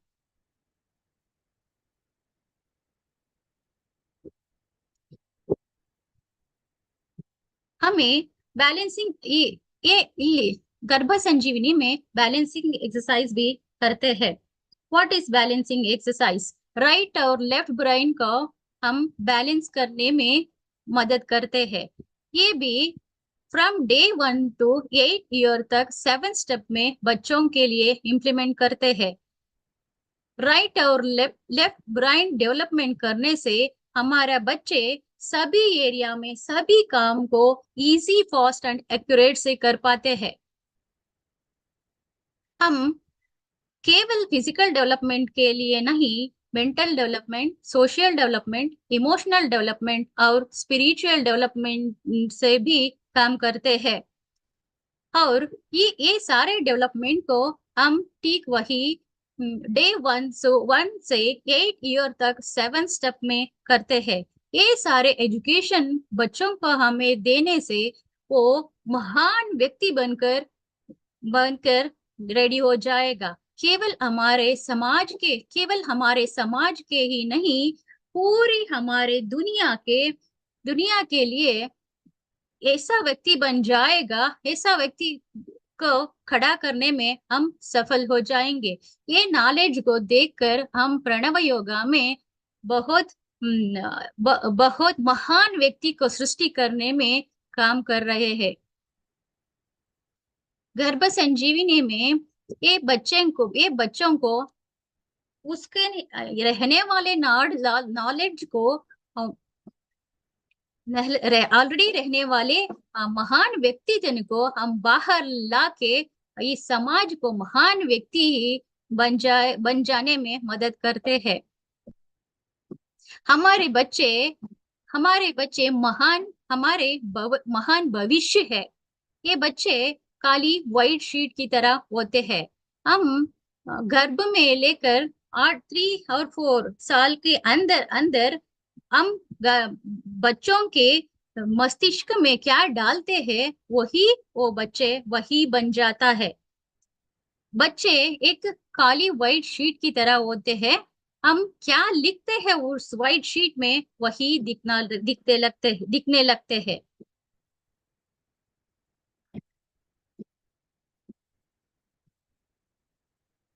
इस विषय में बात करने के लिए हमें मौका दिया देने के हम एम्पलीफाई टीम को शुक्रिया अदा करते हैं। Thank you. Thank you so much, Nalina ma'am. Thank It you, was ma'am. wonderful. Pregnancy is a beautiful journey every Yes. woman goes under. But the steps you have explained, the process, it is very interesting. So we don't know the concept of Garbha Sanjeevani. Now we learned many things about that. It is very required for this modern age. Oh, yes, ma'am. Because every woman is working under IT departments, every. या अब सभी माँ बाप पूरे busy में है। बच्चे को पालने में वो 100% नहीं दे सकते हैं, नहीं दे सकते। लेकिन गर्भ में ये देने से हम कैसा बच्चे चाहते हैं वैसा बच्चे पा सकते हैं। लेकिन फिजिकली नहीं, मेंटल, सोशल और इमोशनल भी ऐसे बच्चे बन जाते हैं। हम थोड़े गर्भ से ही मेहनत करने से ये हो जाते हैं। थोड़ा चाइल्ड डेवलप हो गया इसी उसको नॉलेज देने में वो चाइल्ड नॉलेज गेन करने में थोड़ा वक्त लगता है, लेकिन गर्भ से ये नॉलेज देने से हमारे बच्चे सारे जीवन पर उसका नॉलेज को गेन कर रखता है और सारे क्षेत्र में उसका टैलेंट दिखेगा. Yeah, ma'am. Because of that, we are seeing nowadays. You have mentioned very good point. Old age homes, orphanages. Yeah, very good point is that yeah, because ma'am. of this lack of knowledge, we are seeing this. Yeah, ma'am. Highly educated person, but less love and affection. हमारे parents भी ऐसा ही हो गया है, क्योंकि वो academy education के लिए ज्यादा वक्त देता है, लेकिन संस्कार देने के लिए बहुत पीछे रह गया है. इसीलिए हमारे सोसाइटी में अनाथ आश्रम, वृद्धाश्रम बढ़ जा रहा है. वो एक्चुअली इस देश में ज्यादा बच्चे नहीं अनाथ हो रहा है, बड़ों अनाथ हो रहा है. बड़े सारे मेहनत पेरेंट्स बच्चों के पालने में ज्यादा वक्त लगा रहे हैं, अपनों के कुछ भी नहीं करते. फुल टाइम प्रोजेक्ट बच्चे को पालना ही समझते हैं, लेकिन उसके बाद वो बच्चे उसको अनाथ वृद्धाश्रम में भेज दिया होता, क्या कर दिया मैंने, वो समय सोचता है, लेकिन समय बीत गया होता है. उसको बच्चे में गर्भ में ही ये नॉलेज देना बहुत जरूरत है. No, I mean, Nalina ji, आपने जो मुद्दा उठाया है, I think that is very close to every woman who is upbringing their child, and especially during the teenagers, we start seeing those glimpses where kids start misbehaving with parents for fulfilling their demands. And I'm really I'm just feeling why I would not I should have seen or I should have met you while my kids were born, maybe things which could have been redone. But yes, after listening to you today, I think it's a great awareness for me to really start inculcating those value systems so that we don't feel that pain which you felt while you visited those orphanages. I think that's a great, that's a bulb-on moment for me. Thank you so much. बहुत Thank you. अच्छा था, बहुत ही सुंदर. Thank you, ma'am. Thank you very much. Thanks for Amplify team and mentors. Thank you so much. Yeah, Bhavana, we'll move ahead. Now Yes, I'll introduce next speaker. So next speaker is gold medalist from La Maritime, PhD in English from Calcutta University, taught English in Kolkata and Bangalore, Professor of Business Communication, certification in soft skills, personality development, certified transformation coach, and author of 5 books. So let us welcome Roshmi Rai on the stage. Thank you, ma'am. Over to you, ma'am. You are on mute, ma'am. You are on mute.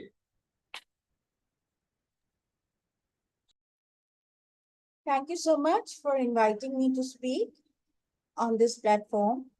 So I'm Dr. Roshmi Roy. I'm a transformational coach. To give back to the universe all the gifts that we have received, we want to give back something of what we have learned in our lives. So I would like to share some of the knowledge that I have acquired, which may help people to change their lives. So how many of you feel that in spite of doing your best and fulfilling all your commitments, you have still failed to achieve self-fulfillment? How many of you feel that something needs to change in your life in order to bring or get hold of that elusive factor which is called happiness? Well, the only person who can bring about a change in your life is you. And the only way to do it is by changing your mindset. So my topic today is called How to Change Your Life by Changing Your Mindset. So just allow me to share my screen.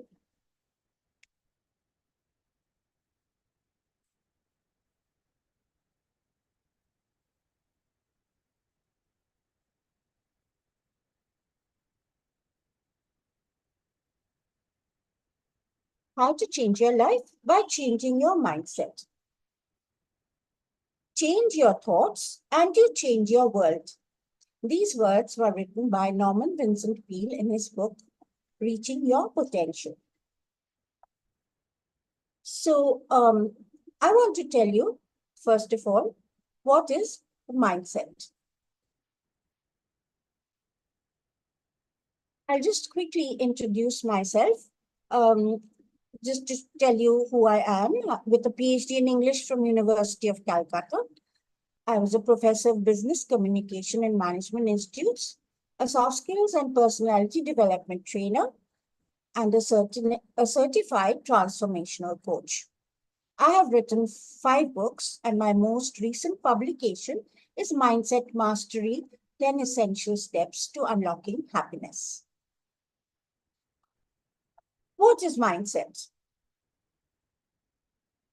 Mindset is a characteristic mental attitude that shapes your perceptions, influences your decisions, and ultimately determines how you lead your life. According to psychologist Carol Dweck, there are 2 types of mindset, a growth mindset and a fixed mindset.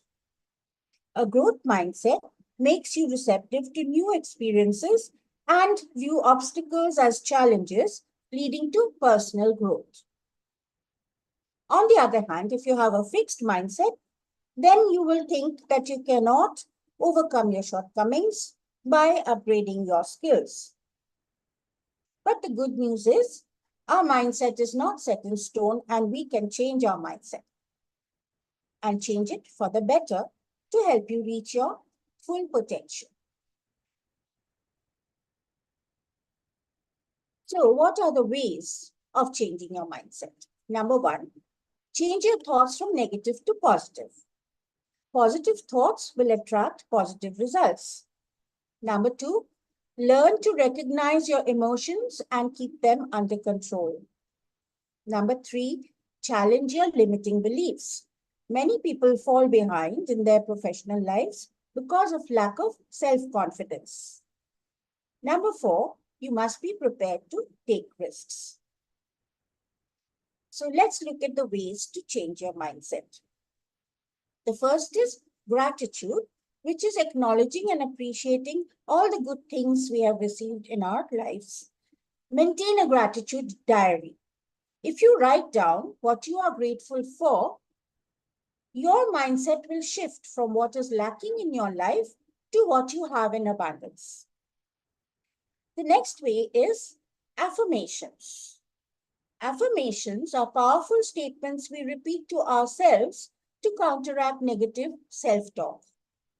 The best affirmations are the ones we say out aloud, such as, I am happy, I'm healthy, I'm successful, I'm capable. You can stand in front of the mirror and say them to yourself, because whatever you say to yourself, the brain is listening. And by repeating these affirmations, you are training your brain to believe in what you are saying. Forgetting the past. The only way to move on in life is to forget the past. By this, I don't mean you erase all your memories. No. You forget the past incidents that have caused you pain, and you let go of the grievances you hold against people who have done you wrong, particularly the ones who are close to you. When we cling to the past, it stops us from moving forward.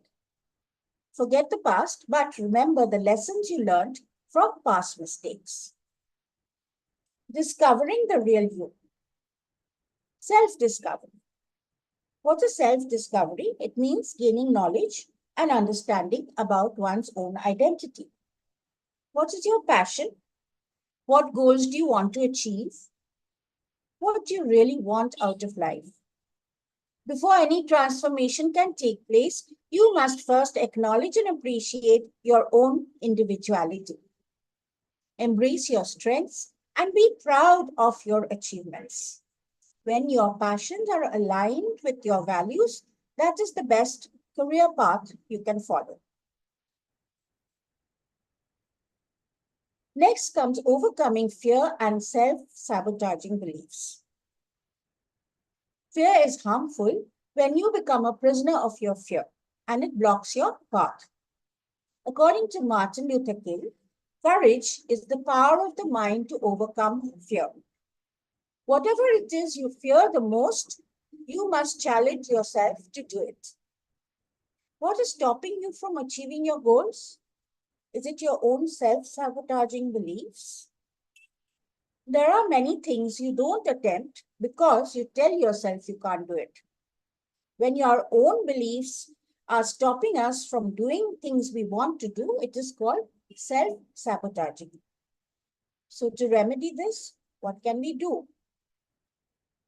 You have to develop your self-confidence and believe in your own abilities. Like sometimes a quiz is conducted and you know the answer, but you didn't press the buzzer in time. So somebody else pressed the buzzer and gets away with the points. So what is it that held you back? So you have to get over your shyness, your fear, and your fear of stepping forward. You must develop self-confidence. In order to get ahead in life, you have to step forward. We can get rid of all these things that are holding us back by believing in our own abilities and by constantly affirming our positive qualities. So we can reprogram our brain to believe that we can overcome any challenges and achieve all our goals. Finding clarity and building resilience. To maintain a productive and active lifestyle, your mind must be totally focused and active.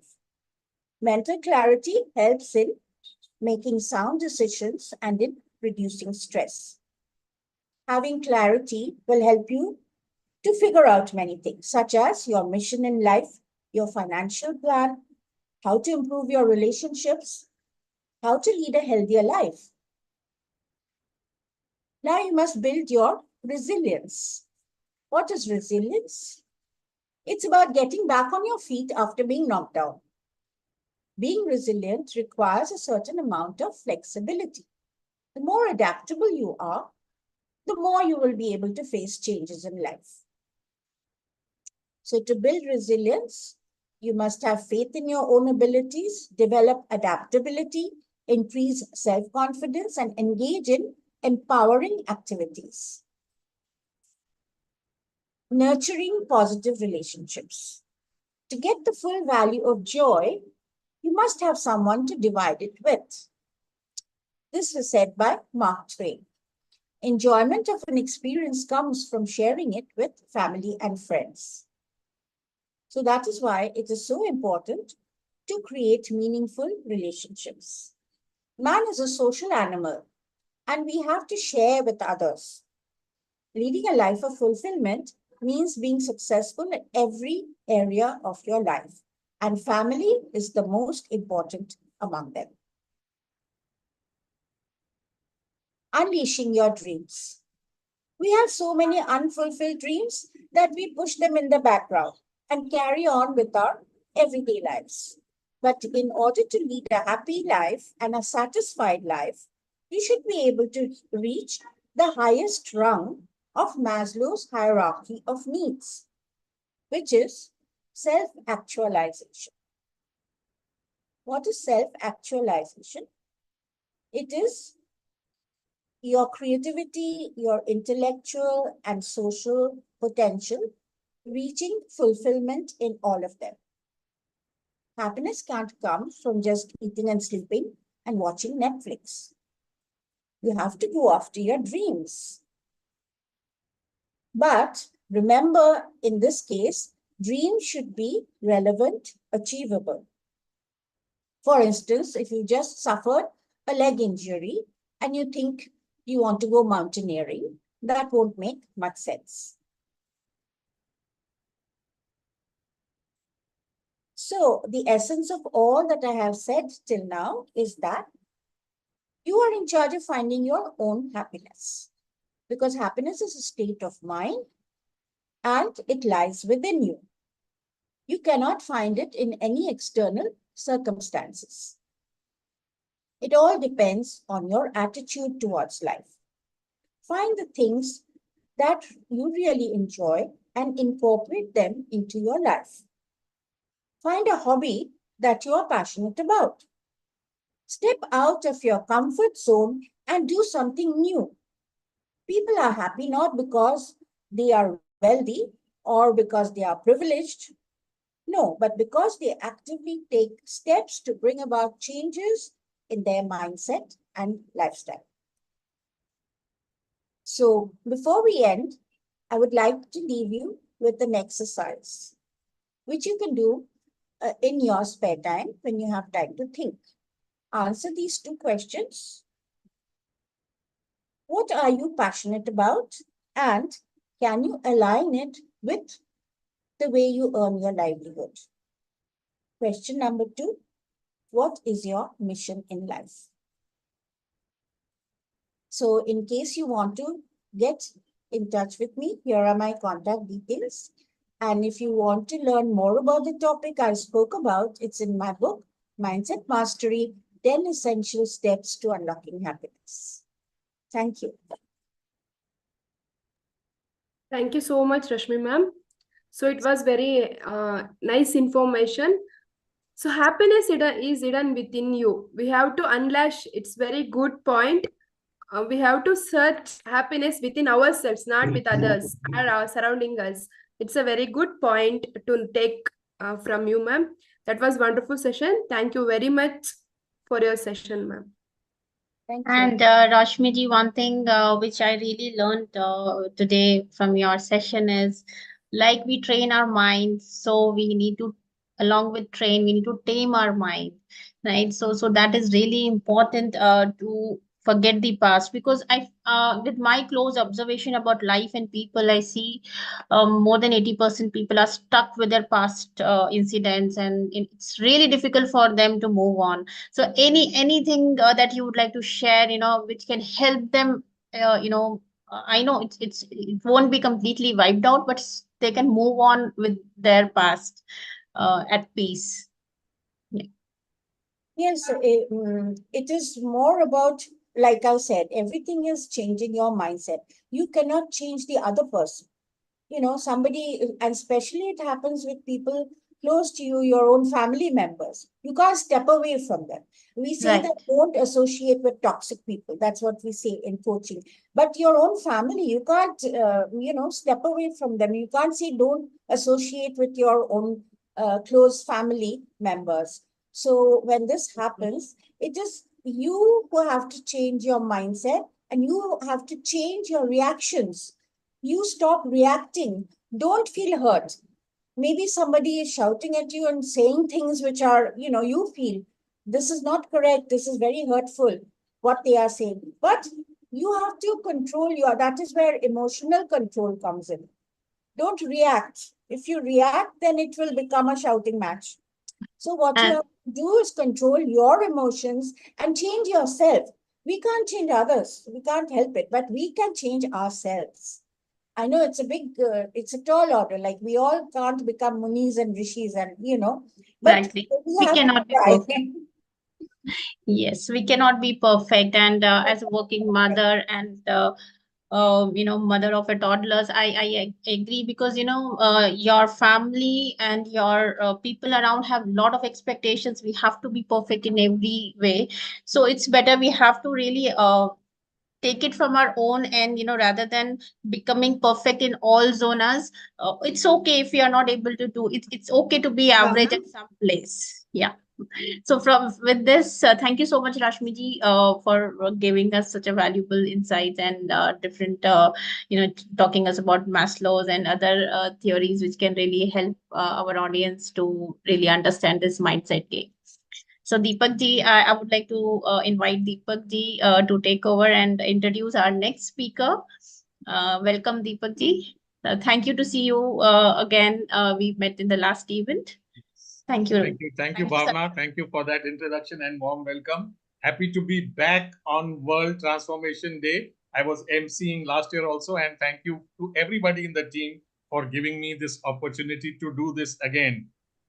Both of you, Bhavna and Satya, you all have been doing a great job. I see this event has been on since 9 o'clock in the morning. So kudos to everybody who has been managing the show. This gives me an opportunity to welcome our next speaker.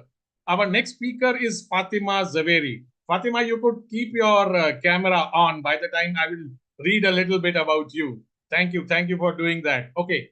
So Fatima is a EFT trainer.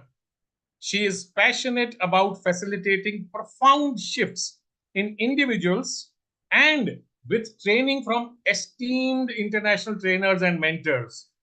From the journey to emotional freedom technique, that is EFT, TA, transactional analysis, NLP, neuro-linguistic programming, MasterCard matrix re-imprinting, wow, matrix re-imprinting past life, ancestral healing mudras, affirmation, Shakti-Pals, psychodrama, oracle cards, color therapy, scanning. She helps assist in unlocking inner potential and overcoming obstacles, fears, self-doubt, and emotional pain, which creates profound shifts in empowerment and self-realization. You know, most of these words were a little tongue twister for me also. So let's learn a little bit more about EFT from Fatima Zaveri. Over to you. You've got 15 minutes. Thank you. Thank you, Deepak ji, for this introduction. If you could be a little bit louder, that's all. Okay, I said thank you, Deepak ji, for this. So I'm going to speak about relationship today. And can I share my screen right now?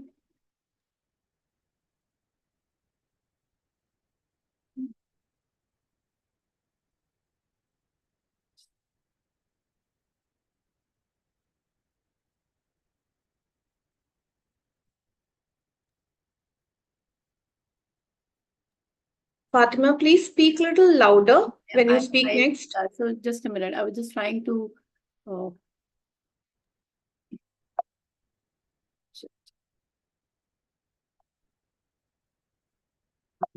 I am just stuck with my laptop. I think I'll stop sharing first.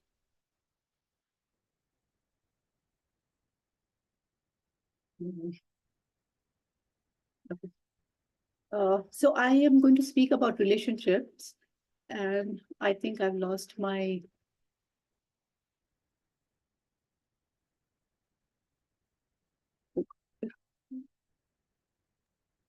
This is what happens to me. Do you need any help, Fatima? Yeah, I just wanted my introduction. Yeah. Thank you. So I had any problem? Have any problem with sharing the screen? No. Now I can do. I think now you can see my screen, right? No, we are not able to see. Can you see my screen now? No, we are not. We are only seeing you, but we are not seeing the sharing. So please share. Can you see my sharing now? No. No?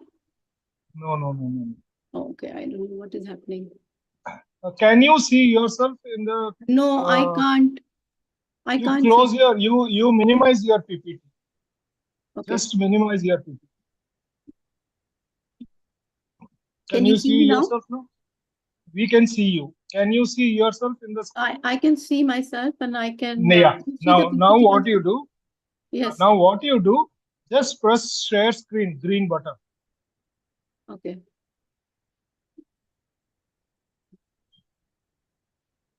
You can see the green button, share screen. 1 second. Yes. Yeah. Can you see me on the screen? Yeah, we are able to see your screen. Put this in PPT mode, presentation mode, and you can run the show. Okay. So I think I don't want to do anything as far as you can see me, because I'm not able to do that. No, we are able to see you as well as your the screen. Yeah. So if you're okay with that, I'll just continue like that. Is that okay? Oh, you want It's not fully visible, Fatima, because your background can also be seen. Okay. So if you can just go, click on the, no, go to slide, go to slide, go to slide. Yeah. Right above, next to format. Yeah, yeah. Yeah. And No, I not just slide. put You have to play, I think, sorry. Play. I can't see your screen also fully. That I can guide. Yeah, I the guess play is try your Full F5. screen. Try I put F5. in full, it's full screen, yeah. Play slideshow. Play slideshow. Play slideshow. This is That's fantastic. great. Thank you. Sorry for all this messing up. And namaste to you all from my soul to your soul. So I just wanted to speak about all of life we understand is relationships. And relationship is a fundamental aspect of human life. We have relationship with everything. Like right now, I'm having a relationship with you people, right? Our objects, our food, our house, even our planets. And our relationship mainly depends on the environment that we are brought up in. The way people around us reacted to us with positive and negativity. And the relationship that creates this harmony within us, the common challenges that we face in relationship mainly is the lack of communication. And now when we speak about lack of communication, is what creates the havoc in relationship. In fact, there is no relationship when there is this lack of communication. There's absolutely no relationship. People disconnect from each other. There's negative aspect, there's resentment which happens, and there's low self-esteem, there's depression, there's anxiety because there's no communication even with your own self. Now, the poor listening is, are we listening actually to without words? Are we actually listening to what actually the person wants or needs? Are you listening to what the partner needs or the boss needs? Are you listening to how the person is feeling? And misunderstanding and misinterpretation is always happening in our life. We assume that the partner or the boss can hear us. And not only that, we think that they can, they have some skills that they can understand even what we've not expressed. And we most of the time sweep issues under the carpet. That's where the misunderstanding starts. And this creates, we hold grudges, we have tensions, we misinterpret everything in our life and the intentions that creates the problems. Now, the trust issue generally comes from past experiences. The trauma that we have suffered in childhood, the unloved childhood, the rejection part of the childhood, and past relationship, which has created it, insecurity, suspicious, and jealousy becomes a part of your emotional, day-to-day part of it. And of course, the financial disagreement is, we're always comparing how much the person is earning, how much that person has, how much less I have or more I have, or how much I'm spending. And that's one of the major things. And there's always a power struggle happening. And that is where the abuse that we always hear about in relationship. One is always trying to be and portray what one is not. So, to overcome these challenges in relationship, I would like to teach you something which is called EFT. So, I'm not sure how many of you have heard of EFT and how it works. So, I'm not only going to, I'm also going to teach you and I'm also going to take you through the whole tapping sequence And what does EFT do? Basically, we all have meridians in our body, which are the energy centers. And when we think about a problem, we go into the fight or flight mode.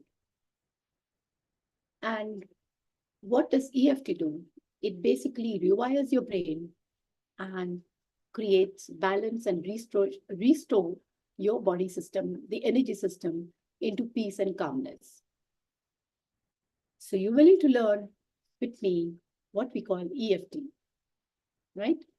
So EFT, I'm going to share with you the points first. We generally start from here, which we call the karate chop. You can use any hand, left hand, right hand, not a problem. Starting of the eyebrow, ending of the eyebrow, under the chin, under the eye, under the nose, the chin, 1 inch below the collarbone, under the arm, and the fingertips. And we come back here. So what we do in this EFT is we identify the issue. We test the intensity of the emotion from 0 to 10, 0 being nothing, 10 being the most, and 1 being, of course, the least. And we create a setup statement, as we are going to create now. And then there's a sequence to it, and there's a closure to it with positive words and positive affirmations. And then we test the intensity again. So join me, and I'm going to teach you how to release this nagging relationship that we have sometimes with someone or the other in our life. Maybe it's your spouse, maybe your child, maybe your parents, maybe your siblings, your boss, your friends, anyone who actually, what we would use the word irritate you, or you feel disconnected from them, and you are not able to communicate to them. And you think of them in your mind and tap along with me as I take you through the whole tapping sequence. So, are you ready to start with it? So we start here and saying this. Even though I have this relationship challenge in my life, I deeply and completely love and accept myself. I wish the relationship was better or different. I choose to honor and respect myself anyway. I wish the relationship would communicate more. It's so hard to talk to him. So really hard to talk to him. He never really listens. He doesn't understand my feelings. His way or no way. And we end up screaming or shouting. Or we walk away from each other. It's so frustrating. I'm not able to express my needs. And when I try this, it's misunderstood. And I don't want to make him angry or chase him. So I never tell him how I feel. Many times, I would love to, but I can't trust him anymore. I feel so angry. I'm going to tap on anger and disappointment only. So angry, so disappointed. I'm really disappointed. I'm so suspicious of what he is doing or not doing, or what she's doing or not doing. I'm really angry. Why can't he listen? Why don't they listen? I'm so disappointed in my children. Why don't they understand? So disappointed, really disappointed. I'm so angry, really angry, so angry. I want to keep at peace. I want to be at peace, and I want to keep peace. I'm so tired of the situation.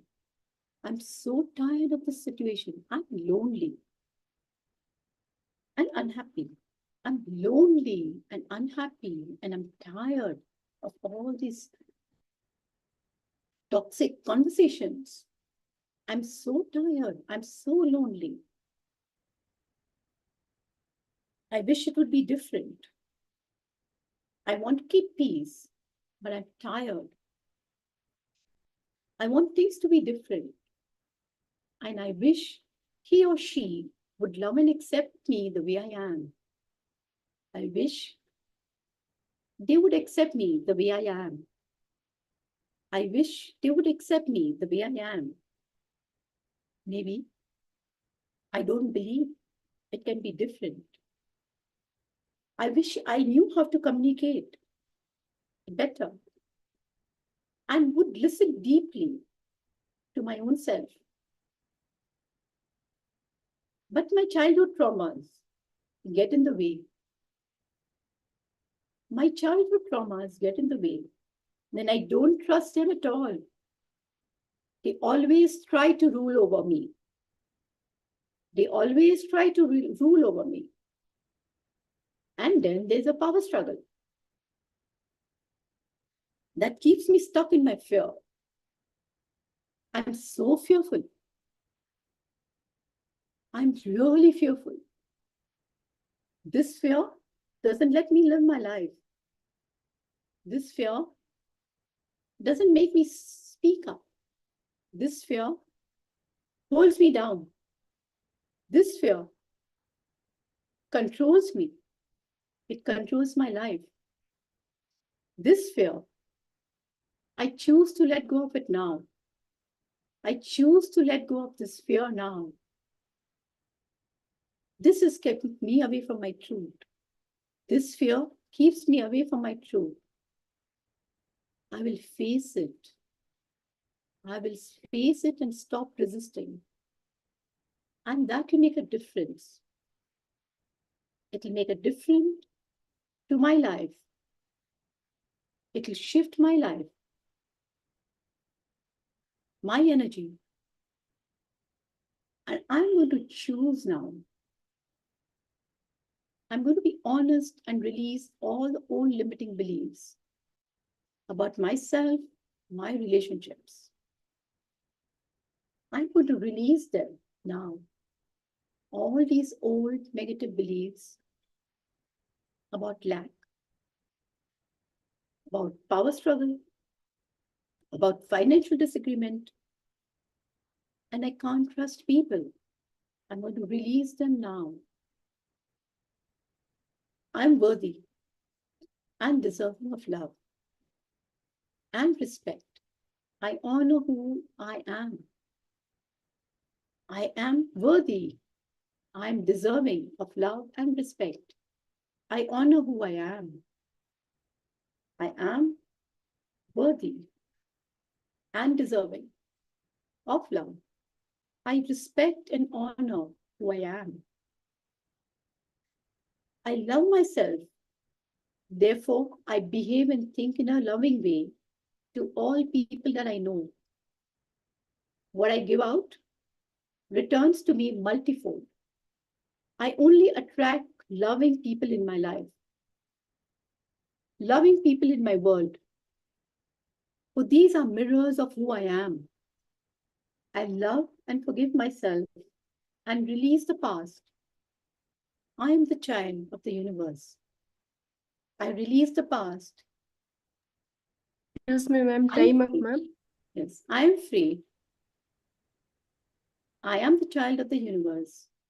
I love and forgive myself totally and completely. Thank you, Fatima. We are way beyond our scheduled time. Our next speaker is already ready. So let me take this opportunity to thank you for sharing this EFT technique. Let me confess, I have been part of many coaching training networks. I have learned a lot of modalities, but this one was new to me. So thank you for sharing that. I'm sure the audience had great takeaways and will connect with you and try and practice this EFT technique more to learn from all those things and experience it really.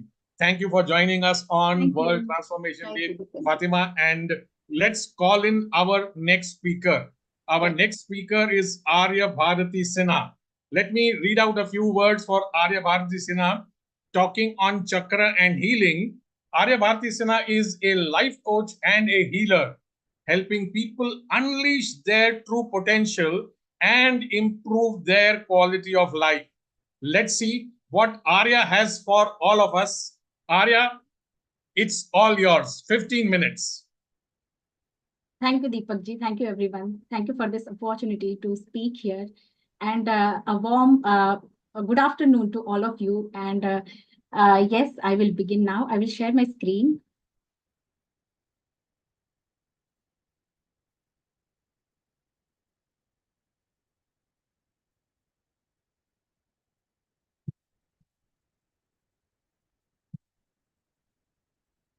Just a second.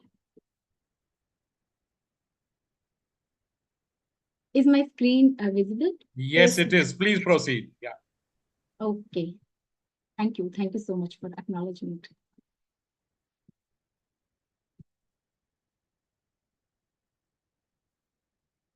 Okay. So my topic today is awakening your self-healing power. So what I believe that everybody has a power within that, that using them, that they can heal themselves. So I'm going to talk about that. So it is not going to be theoretical mode, but it is going to be very easy techniques, very easy thing that you can apply in your day-to-day life. Okay, so let's start. If you have pen and paper, then that would be great. If you want to note down something, you can do that. So before I begin, I will just give just 1 minute to introduce myself. Hello, everyone. I am Arya Bharti, life coach and healer. And I have impacted 1,000 people's lives as my coaching and healing. And today I am here on this World Transformation Day. And I'm today here to impact your life through my sharing, and hope this is going to help you. So today's agenda is what is self-healing, reason behind any kind of health issues, and how we can awaken our self-healing power. Okay, so what is self-healing? Self-healing, just give me a second.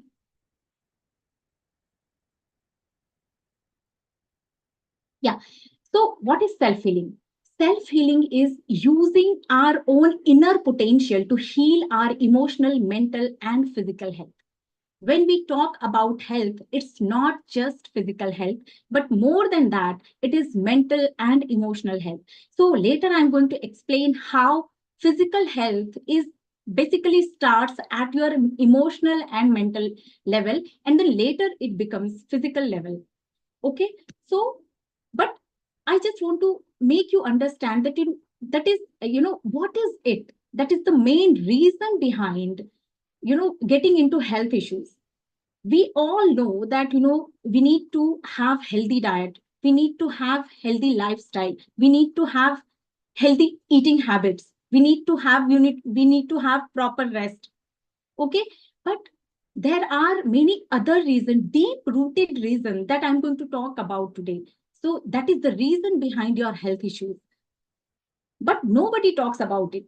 And today I want to spread this awareness to as many people as possible. So what is it? Our body is not just physical body, it's also energy body.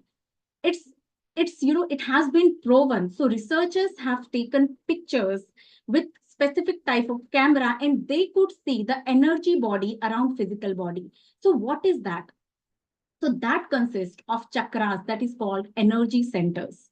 And there are more than 7 energy centers, 114 energy centers, but there are main 7 energy centers that is actually deriving our physical body. Actually, what happens? There should be a proper flow of energy in all the 7 chakras. If there is any blockage, in any of the chakras, then in that case, immunity system of that particular chakra, not that particular chakra, but organs that are, associated with that particular chakras, immunity becomes low for all those organs. And after that, physical health problem starts. So actually, physical health problem is not the real cause that, but the problem is those blockages. Now the question comes, what are those blockages and how those blockages, happens in our body? So it is because of that blockages is your energy blockages, that are negative energy blockages, that are diseased energy blockages. But how come those energies get blocked? How come those energies comes to our body? So energy is what? Everything is energy in this universe.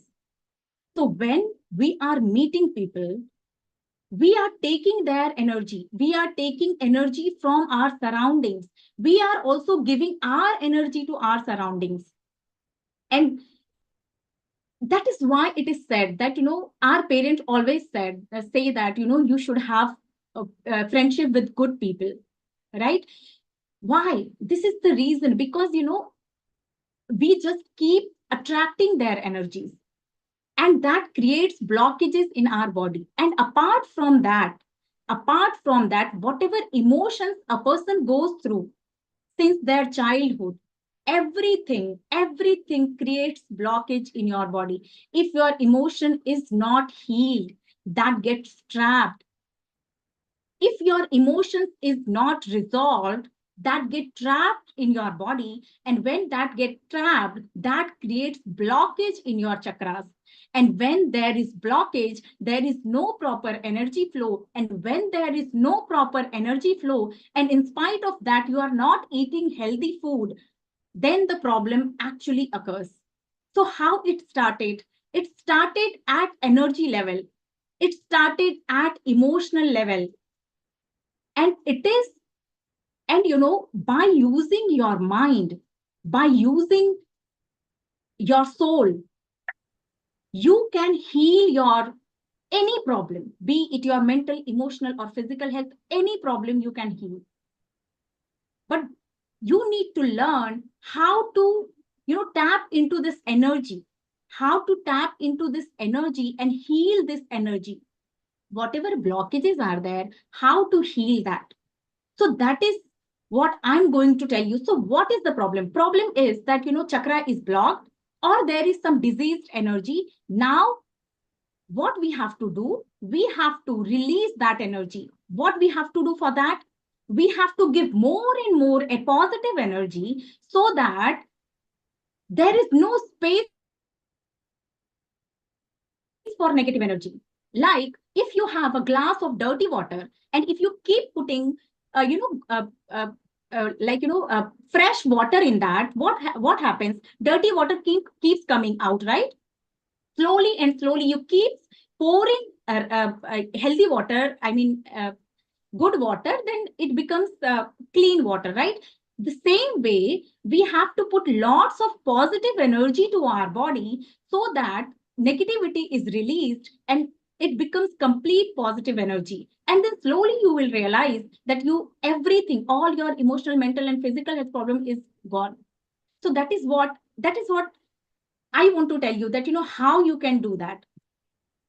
How to awaken self-healing power. आप अपने self-healing power को कैसे awake कर सकते हैं? So there are different ways. First, I will talk about universal life force energy. What is it? We all know that everything is energy in this universe. Me, you, this light, this camera, everybody sitting here, everybody in this world. Everything is energy. Every non-living, living thing, everything is energy in this universe. And we are part of universal life force energy. We are part of universal life force energy, who is the creator of each one of us. So we have to take those energies from the higher power, from the source of energy. How to take that? There are different techniques, Reiki healing, pranic healing, but still, even if you don't, it is not like if you don't know Reiki healing, you don't know pranic healing, you cannot take. There are ways of taking universal life force energy that can help you to take more and more energy and heal yourself. We will practice it practically after I explain everything theoretically. Second is intention. Intention is what? Your thoughts, your feeling, and what you focus on. How?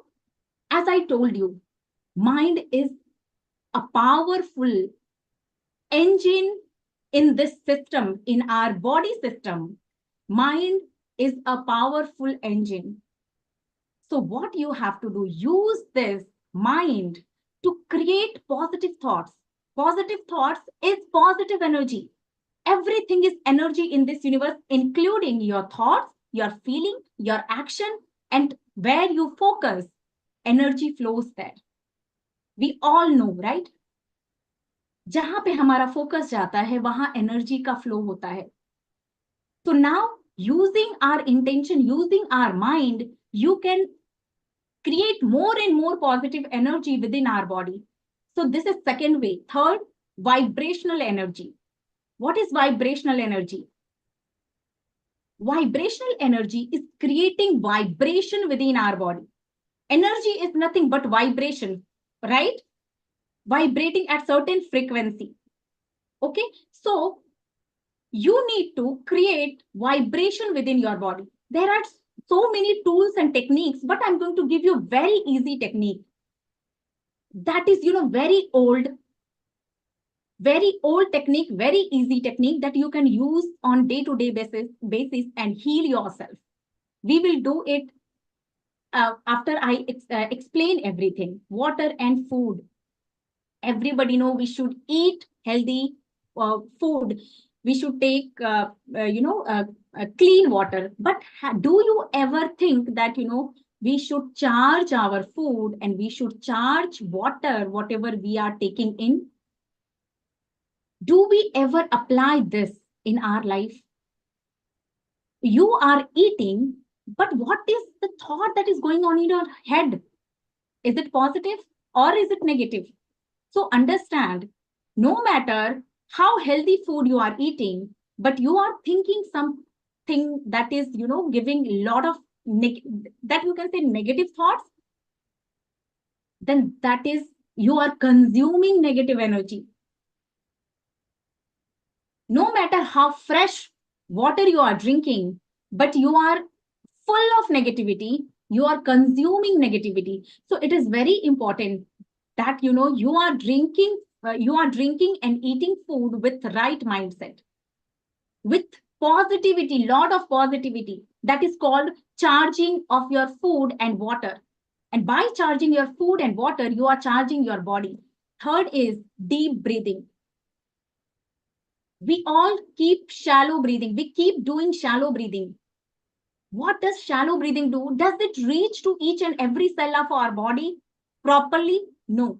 So it is very important that, you do deep breathing. You can do pranayam. You can do box breathing. Any type of breathing technique you can do regular basis. So what is deep breathing? What does it do? When you breathe in deeply, you are taking prana to your body, and that prana is reaching to each and every cell of your body.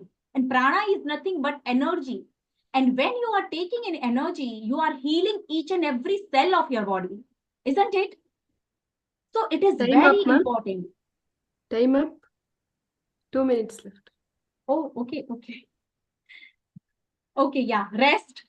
Yeah. So, like rest, you all know.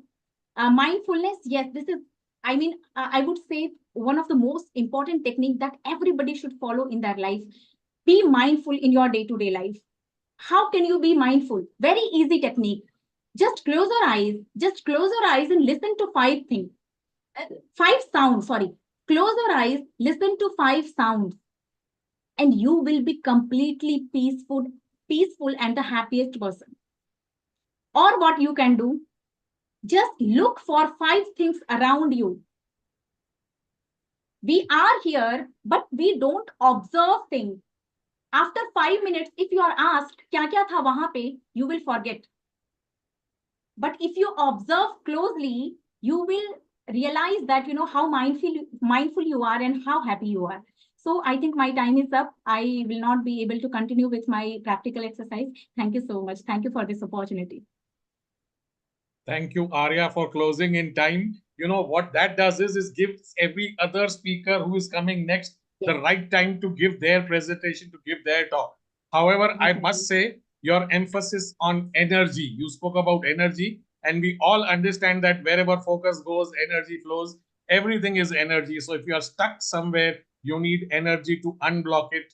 Great presentation. You said you impacted more than 1,000 lives. I'm sure a lot more thousands of lives will get impacted for those who have watched this session live and who will be watching it later. Thank you, Arya, for joining us today. Thank you for sharing this presentation. God bless you. And let's bring in our next speaker. Our next speaker is Lakshmi Venkat. She will be talking about pyramid meditation. A little bit about Lakshmi. She is teaching Anapanasati, if I have pronounced it correctly. That is a meditation in schools, parks, temples, old age homes. She's teaching meditation at her place also, free of cost and 24/7. She does online classes too. Wonderful. Let's welcome Lakshmi Venkat, and she will be speaking to us. Go ahead, Lakshmi. You've got 15 minutes. If you'll see on the right side of your screen, there is a small timer. It tells you how much time is left. So that is your guide. It tells you when your time is going to be up. 15 minutes. Please go ahead. Thank you so much, sir. First of all, I would like to thank Khussaal Jain for this opportunity. I am Lakshmi, as sir introduced. I'm a meditation coach. I've been teaching this meditation after my personal experience with the meditation. What is meditation? When we hear that meditation word, everybody gets scared, and our perception will be different. We go for yoga, gym, pranayama, everything we practice. When we heard meditation word, our perception will be different. And we think that we have to go to Himalayas and we have to get out of this material world, family, everything. We think this. But when I get into this meditation, I got to know it is different. It is the solution for everything. That's what I learned. And my life transformed like anything with this meditation. So I started teaching this meditation free of cost. So the people will get benefited as me. So I would take you through my slides.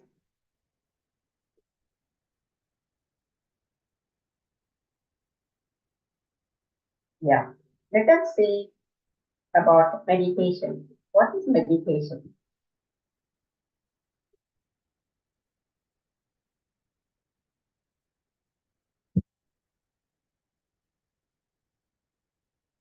I am taking you through meditation, vegetarianism, and pyramid power.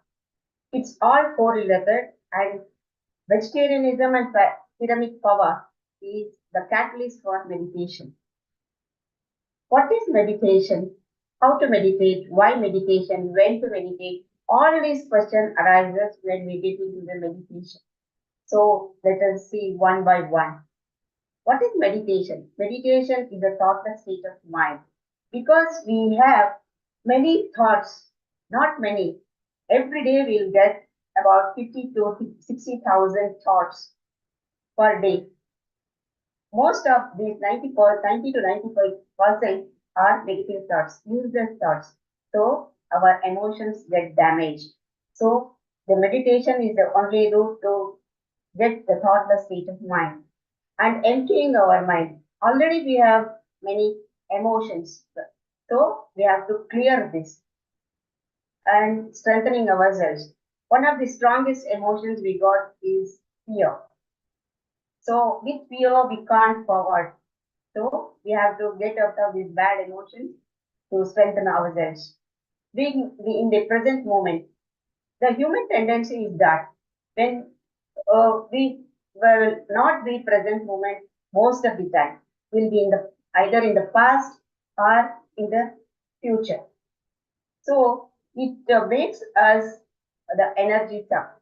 So our energy drains here. So it is of no use. Past thinking past is no use, and future is very far away from us. being in the present moment, meditation helps us to be in the present moment. And how to do the meditation? It's very easy. And what is the first we talk about? The postures. We have to clasp our fingers and cross your legs. Sit comfortably. There is no rules. Spine erect and middle of the place. You should not rest your back. No such rules. Sit comfortably without giving trouble to your body. And close your eyes gently. These are the postures. And this is the posture. When you are sitting on the floor, this is the posture.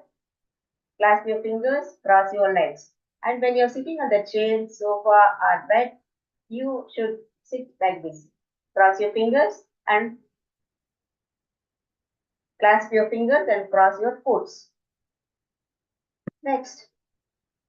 After this, when we close our eyes, we get lot of thoughts in our mind. The meditation, the job of the meditation is to empty our mind. So what we need to do is just we start absorbing our natural breath. When we get into the natural breath, after some times, few minutes, again we distract and we'll get into the thoughts. Just repeat this process. Do not react to the thoughts. Just ignore them and come back to your breath. This is the normal position. Repetition of this cycle will keep us thoughtless state. Why meditation? Meditation is for mind, we say. Because for our body, we give exercises like yoga, gym, walking, jogging, and beautiful clothes and makeup. Many things we do, we keep our body healthy and we give lot of healthy food and all. So to keep our body healthy, we maintain all these things. For mind, we ignore our mind. So meditation will take care of our mind and it makes our mind very healthy. As usual, we get energy out of sleep, food, water, breathing, yoga, and pranayama. What is this meditation does? Meditation is also an energy source for our body and it gives the cosmic energy. Instantaneously, we'll get energized. If we go for 5, 10, 15, 20 minutes of meditation, we'll get the cosmic energy into our body. So it will energize our body instantaneously. When to do the meditation? There is no time restrictions for this. Any time, with 24 hours you can do meditation. Whenever you feel free, you can sit for meditation. How much time to meditate?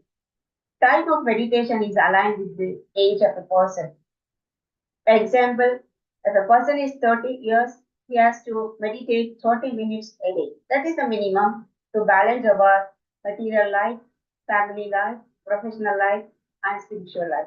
This will take care of our daily routine. If we need more comforts, more energies, more health issues, if we have to overcome this, we need to do more meditation. Where to meditate? There is no place restrictions. You can do wherever you want, wherever you're comfortable. If you go park, you can do it with the nature. If you go to the temple with that positive energy, you can meditate. If you go for a picnic on the bank of the river or water, you can meditate. There is no time, there is no place with restrictions. At home, you can sit anywhere you want.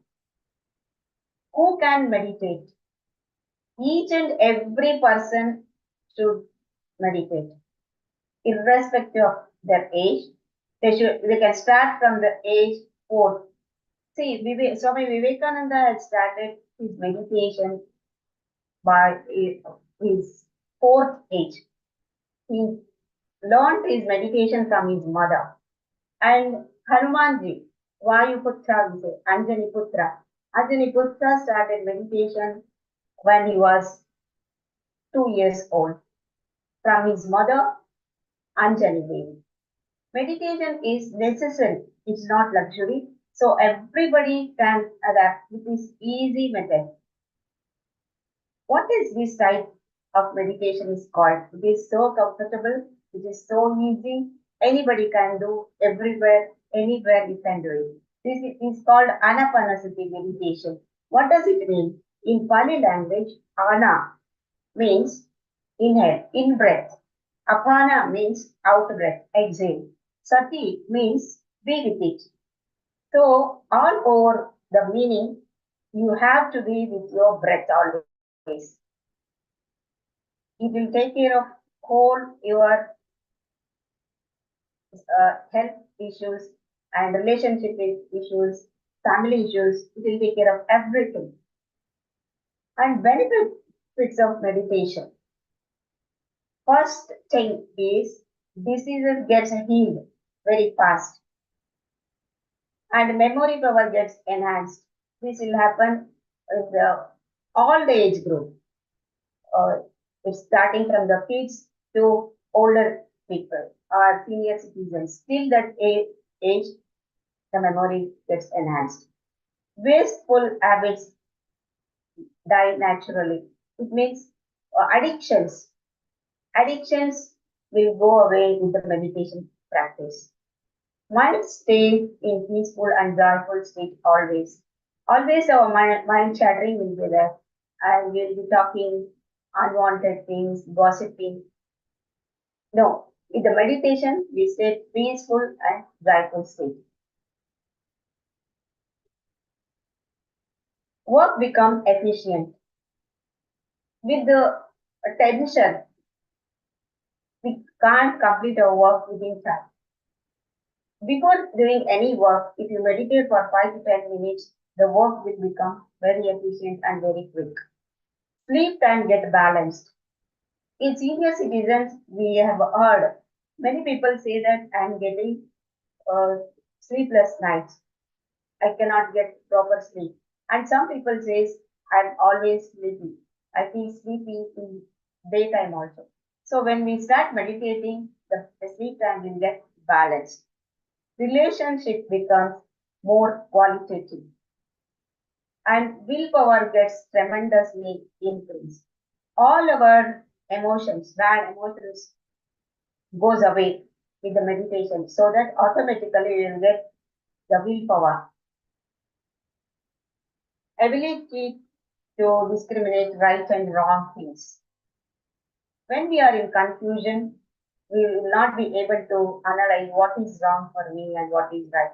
When we start meditating, our mind will be very clear and we can judge what is right and what is wrong. Understanding the purpose of life, this is the ultimate with the meditation. We do not know why we are here, who am I, why we are here, and what to do, what not to do, and what is my life purpose. With the meditation, each and every person will come to know their unique life purpose so that they can proceed and they can achieve. Next, let us come into vegetarianism. Vegetarianism is the catalyst for the meditation. Without vegetarianism, if you meditate, it will give results. It's like a mud pot, a beautiful mud pot with a hole in it. So, vegetarianism is a must. We become what we eat. Emotions will get changed with our eating habits. Food affects the minds and emotions. For example, if you are eating a fish, when you pull out the fish out of the water, how it suffers, what it feels, all will get into your emotions. When you eat that fish, all those emotions get into your body. So, 2 minutes more, Lakshmi. Yeah. Then vegetarianism is absolutely necessary. Then we will come to pyramid meditation. What is pyramid? You might have heard of this pyramid in Giza. The same thing we have in plastic and paper, anything. It doesn't matter the material, it matters the angle over here. Okay, it should be 51-degree angle. It is the catalyst for the meditation. And this is the pyramid. You can see two sides, other two sides of that. So it is. It doesn't matter what is the material, plastic, paper, and wooden, whatever it should be. But the pyramid should be 51-degree angle. It gives the cosmic energy. It is the storage of cosmic energy. And Patriji has, this is our Guru Patriji has done many research on this pyramid when he was in the Egypt, and he formed a big group, and he used to go several times to the Egypt pyramid, and he got infusion, he got the enlightenment in the pyramid, and he got the sound and awakened inside the Egypt pyramid. So then he started using these pyramids for the meditation. And in Bangalore, when we have this pyramid, it will accommodate 5,000 people at a time. It is called Pyramid Valley International. You can visit once. And the effects of it. And this is my contact details, teaching meditation for free, and website is pyramidvalley.org, and WhatsApp number is there, and email ID is also there, and YouTube channel is there. It is the self-developing meditation channel. It is called PMC. It is available in all languages: Bengali, Gujarati, English, Hindi, Malayalam, Telugu, in all the languages. And foreign, it is PMC English, and country-wise also we have PMC Australia, PMC Singapore, PMC USA, and all. Thank you so much for this opportunity. Thank you. Thank you. Thank you, Lakshmi, for ending it on time. And the clear takeaway from your session was meditation is exercise for the mind. Just like we exercise our body, it is very, very important to exercise our mind also. Thank you, Lakshmi, for joining in, for sharing your wisdom. Let's take this opportunity to welcome our next speaker. Our next speaker is Somveer Singh, and this is a subject which I'm sure a lot of people are looking forward to listening, understanding, learning from him, because the clear target audience is trainers and coaches. Let me briefly introduce Somveer, what he does. Somveer is a digital coaching funnel expert. He's a founder of Yati Academy and CEO of the Yati Funnel System. He has helped more than 100 coaches launch successful coaching businesses under his close guidance in the last 1 year. Wow. He's on a mission to help digital entrepreneurs set up and launch fully automated and profitable coaching businesses. Today, he's going to speak on why do digital coaches struggle and the ways to start a profitable coaching business. I myself am looking forward to what you are going to tell us, Somveer, and I'm sure a lot of people are also waiting to listen to you. You've got 15 minutes and there is a small timer on the right-hand side of your screen. Please go ahead. Thank you so much, Deepak. Thank you so much. Am I audible? Yeah, you yes, are. Loud and clear. Yes.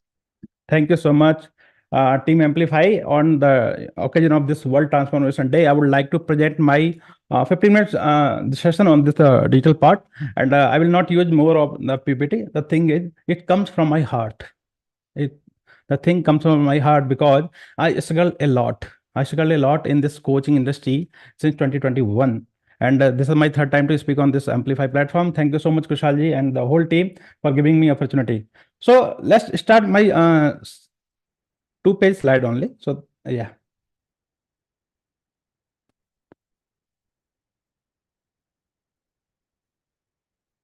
Okay. So the thing is, why do coaches fail? Why do coaches fail? The other things are. And one more thing, with all your permission, I would like to speak in Hindi also, mix and match, because my audience is in Hindi and I love to speak in Hindi, and all the audience. So this is the thing. So Deepak ji, yeah, I'm going ahead with this Hindi also. So why do most of the digital coaches struggle? Reason behind is, number one, there are so many reasons, but let's go for common reason. They are the clarity in thought, clarity in action, clarity in planning. So many things, even though people don't know to whom you want to serve. Many people come to me and ask, Sombir, I want to become a coach, but what to do? So the things come, they're not very clear in the niche also, right? पता ही नहीं किसको सिखाना, क्या पढ़ाना है, क्या करना चाहते हैं, right? Second thing is, they don't know clear about marketing strategy. They're sharing links, spamming folders and folders, right? They're sharing on the social media. There's so many things. Guru Gyan is going, Instagram is going, but they're not very clear about the marketing strategy, how to do, whether we have to go with paid marketing or free marketing. Most of the people are doing the same thing. Third thing is the clarity in the actions. Someday making website, someday making landing page, someday making this, someday making that. So not clarity in the planning, execution, nothing. So this is a big part. What is the lagging behind the coaches?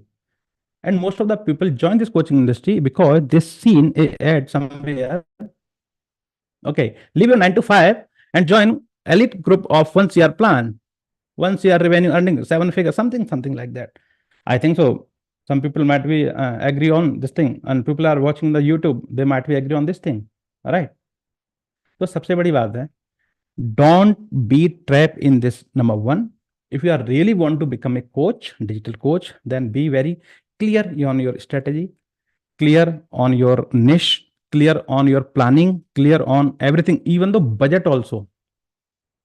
Most of the people don't know how to spend on the ads, how much you need to invest on this thing. But they dream of crores. Okay, by the end of this year, I will be 1 CR. Brother and sister, it's not like this. Going to CRs. CR is something to invest in lakhs, right? So this is the thing. So the very first thing is the not clear in the niche and is all thing, right? Second thing comes here, that is your mindset. Why mindset? Everything comes behind mindset only. In local market, if you go in any market, there are 2 shops, 2 electronic showroom. If you are going to buy an electronic item like TV or something, my internet connection, I think, is weak, no problem at all. Yeah. So if you are going to any market and buying to some gadget, right? Then you can think, okay, this shop is better or cheaper, and this shop is something also. So there is a competition. But in the digital coaching industry, there is no competition at all. How many of you agree with this thing? I think so you will agree with this my statement also. Right? Offline में competition है, online में कोई competition नहीं है. Because people love to buy your own expertise, not the system, not the tool. Love to your energy. People buy people buy your energy. People buy your surroundings, your networking, your this thing, mentorship, not any tool, physical tool. Am I right? I think so. I'm right. You might also be, agree with this thing. So mindset coming picture. So coaching industry में मैंने देखा है बहुत सारे लोगों ये रहता है, अरे सभी तो कोच बन रहे हैं, अब हमारा क्या होगा? सभी तो मैनिफेस्टेशन कोच बन रहे हैं, कितने लोगों को सिखाओगे आप मैनिफेस्टेशन? कितने लोगों को आप योगा कराओगे? कितने लोगों को आप हीलिंग कराओगे? Right? This is a scarcity mindset. Number 2, when some people come to me and they say, Sombir, we want to launch the funnel, we want to launch the system, but I fear, पता नहीं क्या होगा. So fear of the failure, this also comes from the mindset, right? और हम video बनाएंगे तो कोई क्या कहेगा, ओहो ये तो पहले ऐसा था, अभी क्या क्या बोलता है. Your own blocks, right? These are your own blocks. So these are common reasons to struggle. अब मुझे ये डर रहेगा कि मैं एक वीडियो नहीं बना सकता, मुझे अगर ये डर रहेगा कि मैं एम्पलीफाई के प्लेटफॉर्म पर नहीं बोल सकता, पता नहीं कौन क्या बोलेगा। अरे कोई कुछ नहीं बोलेगा, तुम पहले बोल के तो देखो यार, you start open your mouth first. So this comes in the very first. And then third thing is the fear of failure, fear of rejection, fear of competition. These are things where all the new aspiring coaches got back. ऐसे हो जाते हैं. I think so. You might be agree with this thing also. And the third thing, that is the skill set. ठीक है, skill set. जीवन में हर काम करने के लिए आपको एक स्किल चाहिए. You need a skill 100% to accomplish anything in the life. Even though if you want to eat the food, you need skills. I am speaking here with the humbling. It's okay. It's okay for me. Okay for you, because you are interested in my content, not my sakal surat. You forget everything, right? So that's why you are hearing me. So this comes in, the skill set comes through practice and experience. You hit anything twice, thrice, fourth, fifth time every day, you will rock 100%. Right? So this is a lack of skill set in so many sectors. Like you don't know how to plan, you don't know how to run your team, you don't know how to sell. लोगों को पैसे मांगने में डर लगता है. अरे लोग हमको पैसे देंगे क्या? अरे मैं ऐसा क्या कर रहा हूं, लोग मुझे पैसे देंगे, right? I don't know, you must sell. So you need to learn skills. And I found that so many people, even though they don't know the better, the good communication skill also. So skill set is the the skill set play the vital role in the whole this game plan, right? You have to increase your thermostat, the money thermostat.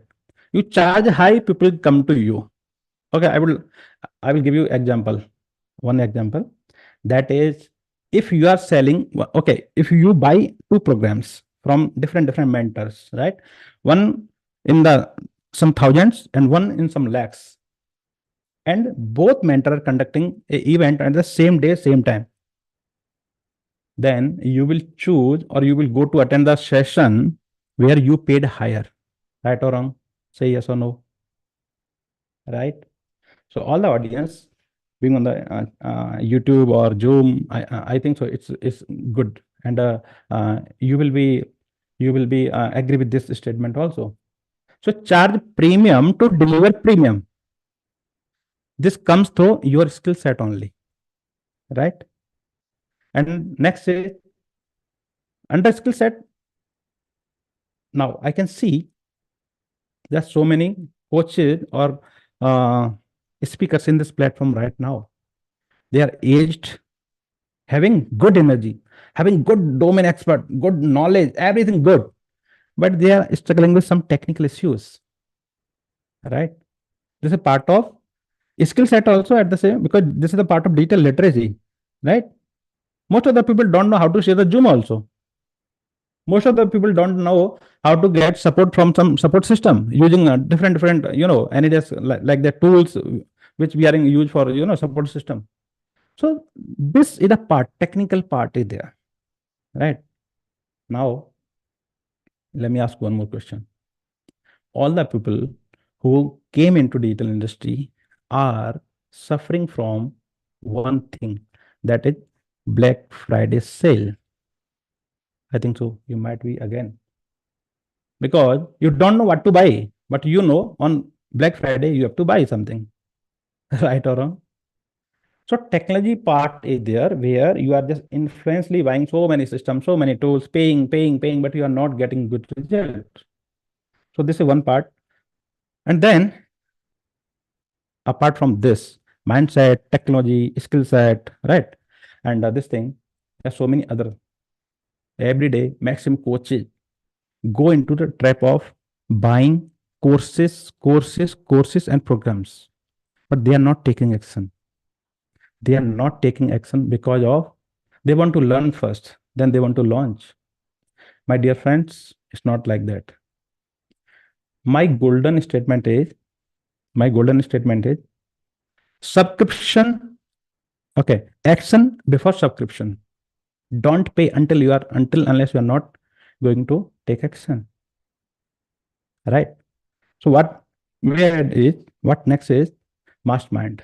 If you really want to launch your programs, with my experience of last 1 year, where I have closely monitored 100 plus people, coaches, to launch from scratch till achieving a really 7-figure, not a joke, a really 7-figure coaching business with my under my mentorship or under my handholding, right?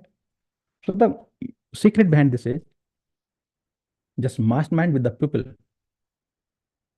those already in the zone of success or trying to hit hard or thinking some or setting some good, goals, financial goals, system set of goals, skill set goals. There's so many goals you can set on this thing, right?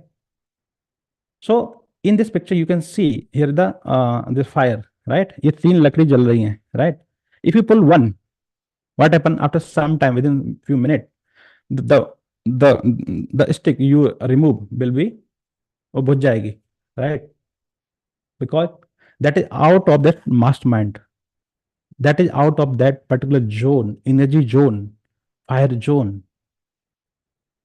So be in the mastermind where people are achieving high or setting goals to achieve high, right?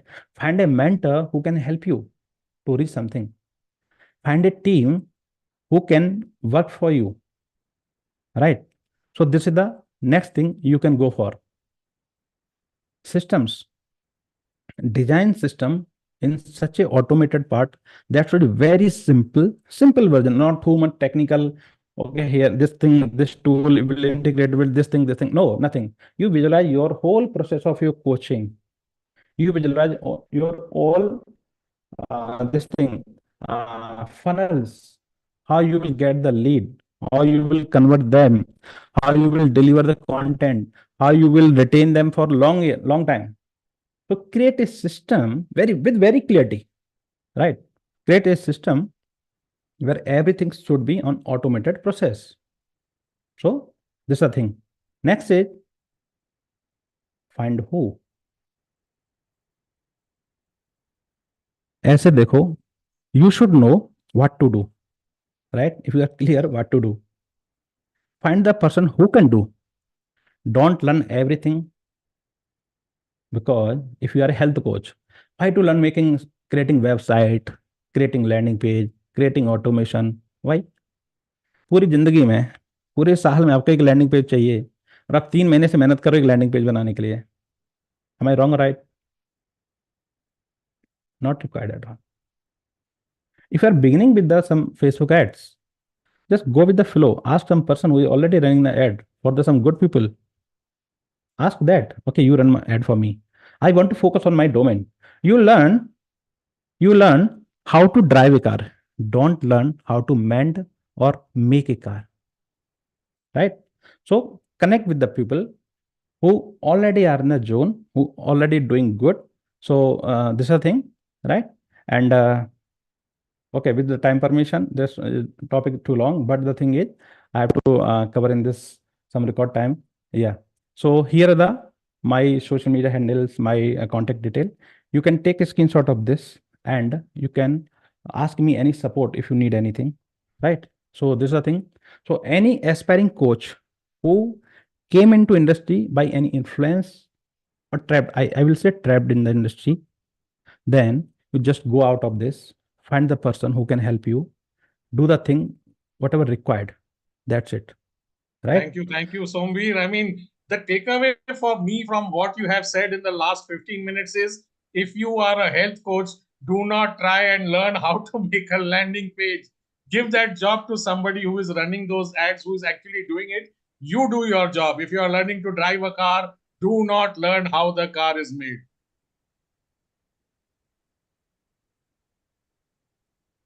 Thank you so much, Deepak ji. Thank you so much. Thank you, Team Amplify. And this is the thing. Thank you so much. Wonderful. Over to you, Jaya Lakshmi. Thank you, Deepak, for holding fort for so long and doing a fantastic job. Your timekeeping stamp on the top is such a helpful tool. I think that helps all the people to know where they are. And here I am so proud and so fortunate to introduce Professor Dr. Jagdish Khatri. He's 68 with a PhD, a BA and MBA. and has nearly 5 decades of experience in industry and academics. He's a former director and chairholder of UNESCO Network Chair at Mansour University, and he's an author of Discover Yourself, which is translated in 8 European languages. And there is a Who Am I book that has received 5-star rating in New York.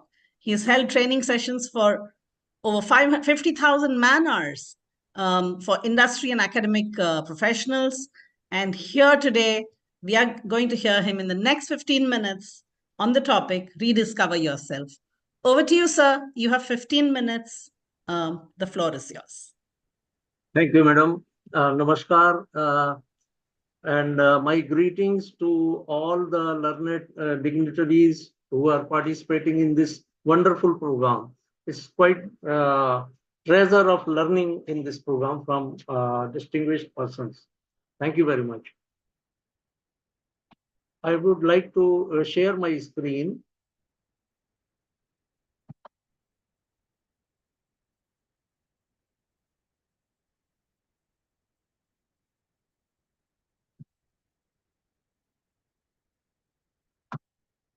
Yeah, is it visible? Yes, sir, it is visible. Yes. Okay, thank you. So the topic is rediscover yourself. I mean, see, the world was here when we were not there. The world will be there when we are not there. So what for we are here? We need to find out a real purpose of being here, because God has sent us, sent everybody on this earth with some unique talents and a purpose to fulfill. So let us see more on this, how we can rediscover ourselves. Knowing yourself is the beginning of all wisdom. This has been told by Aristotle, and it's mentioned in almost all the scriptures also. We must know ourselves. That should be the first point of learning.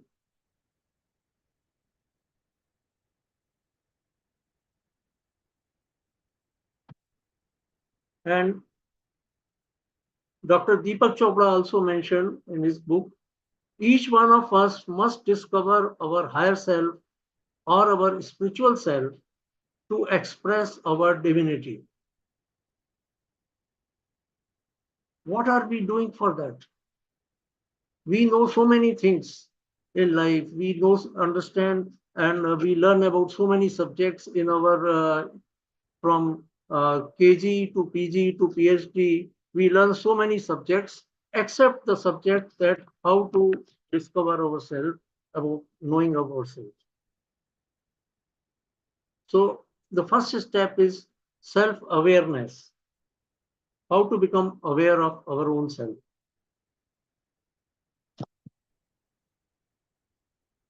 There are 3 elements of self-awareness. First is self-concept, defining who am I as a person, as a human being. What are my characteristics? What are my strengths? What are my weaknesses? Let us try to write down, describe ourselves. I was taking a class in one of the universities, and I asked my students to answer this question, who am I? They started with writing few lines. And after a few weeks, after discussing on that, one girl came with a whole booklet around, she wrote around 39 pages about herself. So that is how you keep discovering yourself. The second aspect of self-awareness is self-ideal. What do I wish to be? Where do I want to reach? What do I want to become? And third is the kind of image that I cherish. How do I want to be remembered by people around me, by my family members, by the place where I am working? If I change my company, how I will be remembered by my previous colleagues? If I change my residence from one place to other, from one city to another, how my neighbors would be remembering me. And when I am no more on this earth, how I will be remembered. Let us write it down. All these three things need to be thought over and written down. Let us see in little bit in more detail. The self-concept will be a combined statement when we integrate what do we think about ourselves and what the feedback we receive from people with whom we interact. This feedback becomes very important in shaping our personality and our self-concept. Like if the parents, they are always scolding their child and he gets a negative feedback about himself, तुम ये नहीं अच्छा करते, तुम ऐसे हो, and he forms a negative view about himself, and that becomes part of his self-concept. So we have to be careful about that. And similarly about our employees, our friends. So this should cover about our personality, about our behavior, the kind of relationships that we have, what have we accomplished so far, what kind of success have we achieved, and also about our drawbacks, our limitations, the areas where we need to improve upon. This will form the self-concept. The self-ideal is, what is the ideal state that I would like to be in? What are my goals? What are my dreams? What do I want to contribute to this world? It will have to be done in three aspects: doing, having, and being. Doing, having, and being. Normally, what we concentrate upon is, what do we do? What should I do? Or what should I have? How much should I have? We normally ignore the third one, that is being. Being part. What kind of person I would like to be? Let us understand that we are known as human beings, not human doings or human havings. So being is a very important part of that shapes our personality, our life. And we should always see that what a person can be, that he should be, he or she should be. It is a sort of rule that we should try to be whatever best we can be. And the person should strive for becoming the best version of himself or herself. So this will define the self-ideal.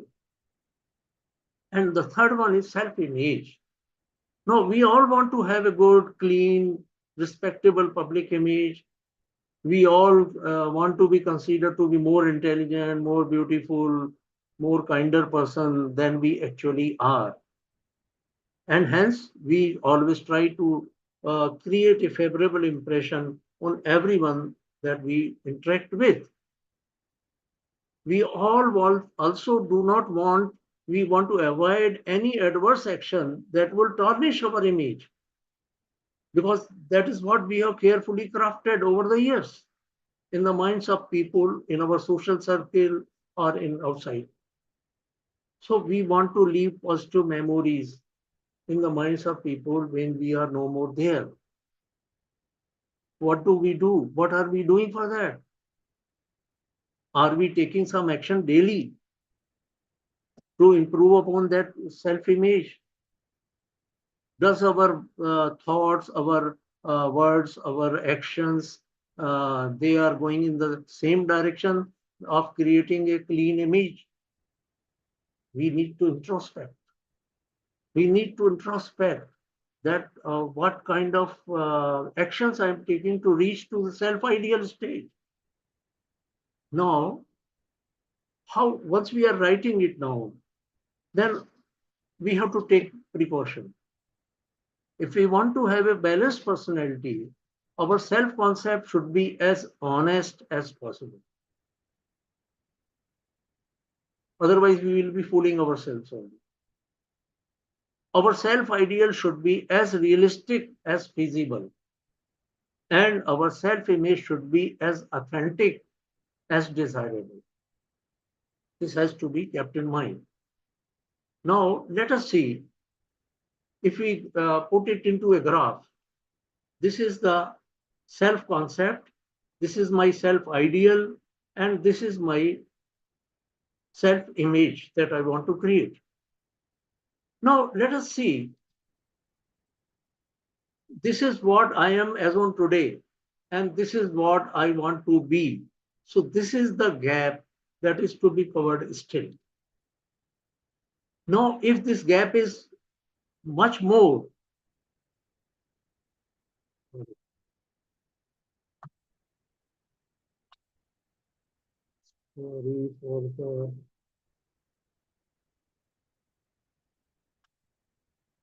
if this gap is much more, we become tense.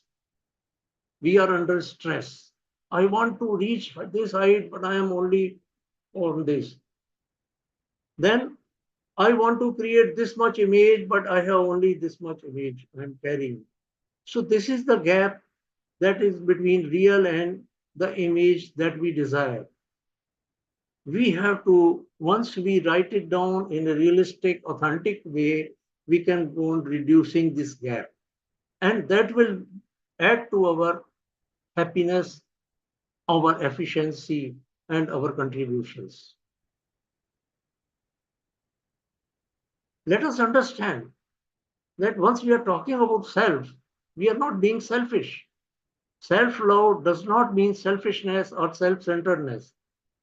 Once we have self-love, we have a feeling of dignity, of belongingness, of worthiness, a feeling of adequacy, but still with a sense of humility. I take this, it is said by Paulo Coelho, when we strive to become better than what we are, everything around us also becomes better, slowly and slowly. I take this opportunity to introduce my book, in which I have defined all the concepts about self-discovery and along with activities. This is the first version of book which was published 3 years back in Latvia, in Europe, Discover Yourself. And it has been translated into 8 languages: French, German, Spanish, Italian, Portuguese, Dutch, Polish, Bulgarian, and this is the collage of cover pages in these different languages. And this was priced very high by them, around 55 euros. Now, second version has come in our Indian market as the Who Am I? A Guide to Discover Your True Self. And this is published by Notion Press, Chennai. And I am happy to say that this was this manuscript was sent to New York to a very reputed firm, Reader's Favorite. And Reader's Favorite has given it highest 5-star rating. This is only a 100 pages book. I am not here to promote my book, but I am concerned about promoting the concept of self-awareness, of self-exploration, of self-analysis, of self-development, so that we reach a final stage of self-esteem. And I believe that everybody should have the aim of maximizing his or her self-esteem. Self-esteem will be the kind of value that we place on ourselves.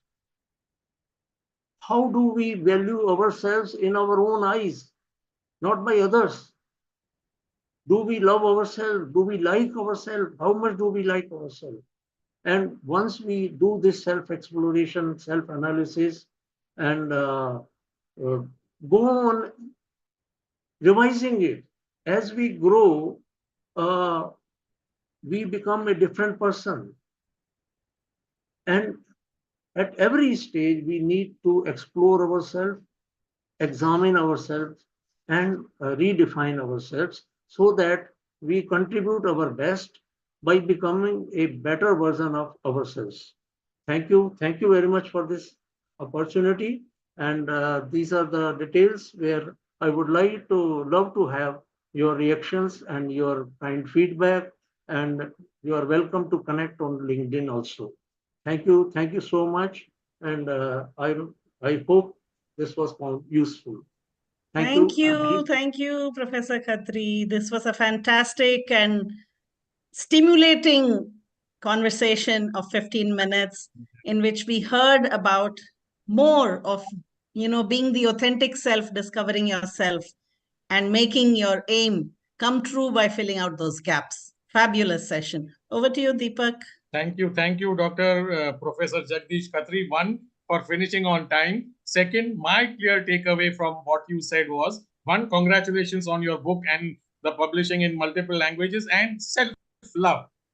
This is something somehow, for some reason, all of us forget to do. So for everybody who is watching me, just let's take both our hands up, bring them to our shoulders and love ourselves, I mean, you feel so happy loving yourself. We love our family, we love our friends, we hug everybody who meets, but we somehow have forgotten to hug ourselves. So let's love ourselves. Thank you for introducing that concept to us, Professor Jagdish Khatri. Really, really enjoyed. And let me take this opportunity to bring our next speaker in. I am extremely honored, to be introducing Brenda Mendes as the next speaker.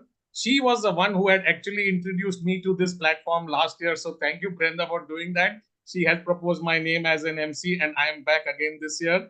A short introduction of Brenda. Brenda is a job search coach. What is a job search coach? A job search coach helps you attract your dream job. She helps people design their job strategies and interview preparation such that they can manifest and actually get their dream job. She is a top LinkedIn voice, an author, a professional speaker, an interview panelist for MBA campus recruitments. She offers one-on-one live coaching, 3-month coaching programs for senior executives, 15 plus years of experience, and CEOs as well as freshers. She has a very noble vision, which is zero unemployment in India. Mission, make a difference in the world. Having worked with the who's who of Indian industry in the last 40 years, you cannot have a better person speaking on how about getting a job, how to get your interview right. Over to you, Brenda. Extremely happy to be introducing you. You've got 15 minutes.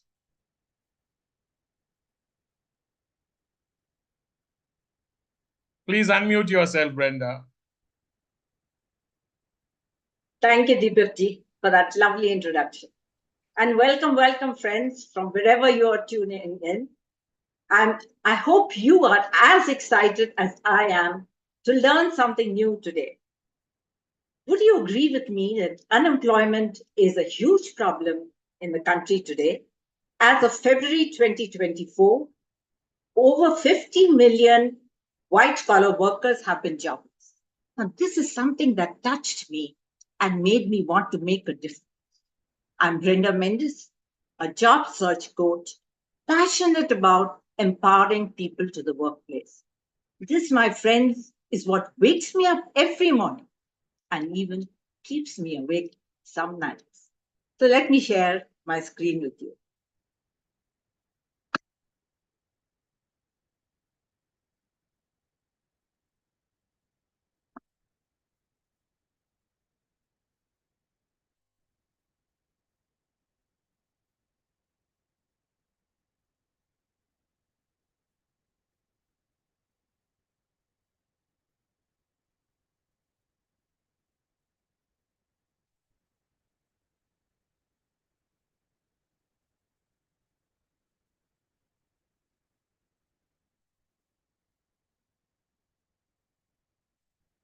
Okay, I'll stay with this because I cannot get to the side-by-side view. Let me just share some of my journey with you.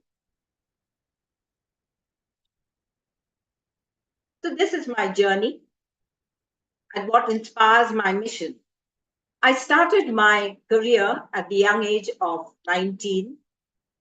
So you can see I've had over 4 decades of experience, of which 32 years have been with the iconic FMCG major Hindustan Unilever Limited.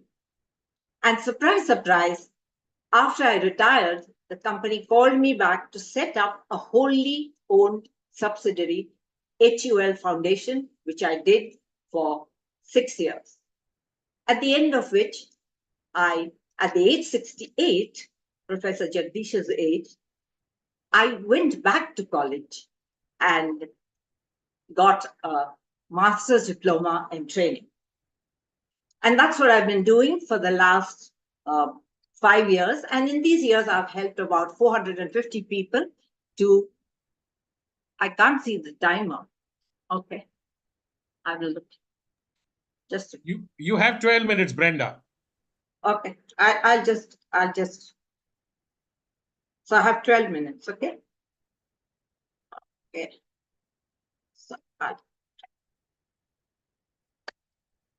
So for these achievements, I have been awarded in 2022 certification as a superwoman by Lead India USA, which was founded by Professor Abdul Kalam.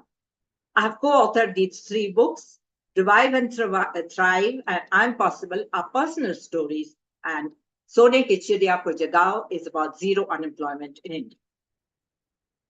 So let's see the job search today. Theodore Roosevelt says, the best prize life has to offer is the chance to work hard on work that is worth doing. And the job search today is less about searching and more about being found. Because when opportunity doesn't knock, you have to build a door, as Milton Berle says. Chances don't approach you. It is you who approach the chances. So because you're taking the initiative, you stand out in the crowd. So what are the challenges in the job market today? Thing is that the job market is shrinking and the talent pool is increasing. So the job market is highly competitive, overheated, and the gig economy is here to stay. That is part-time jobs. So lifelong and full-time jobs are a thing of the past. Concept of job itself has changed to just an income stream. And the job market is constantly evolving, which means that 50% of the jobs which are present today will no longer exist in 5 years. This had already started before the pandemic, and the COVID, as well as the OpenAI and ChatGPT in November 2023, has only accelerated this process. So job search strategy is not just a job skill, it's a critical life skill today. And this is what the job market looks like, a jungle. In this jungle, the deer wakes up every morning wanting to run faster than the fastest lion to survive. In the same jungle, the lion wakes up every morning hoping to run faster than the slowest deer to have his breakfast. So I'm going to give you 5 tips, A, B, C, D, E, as to how to navigate this maze.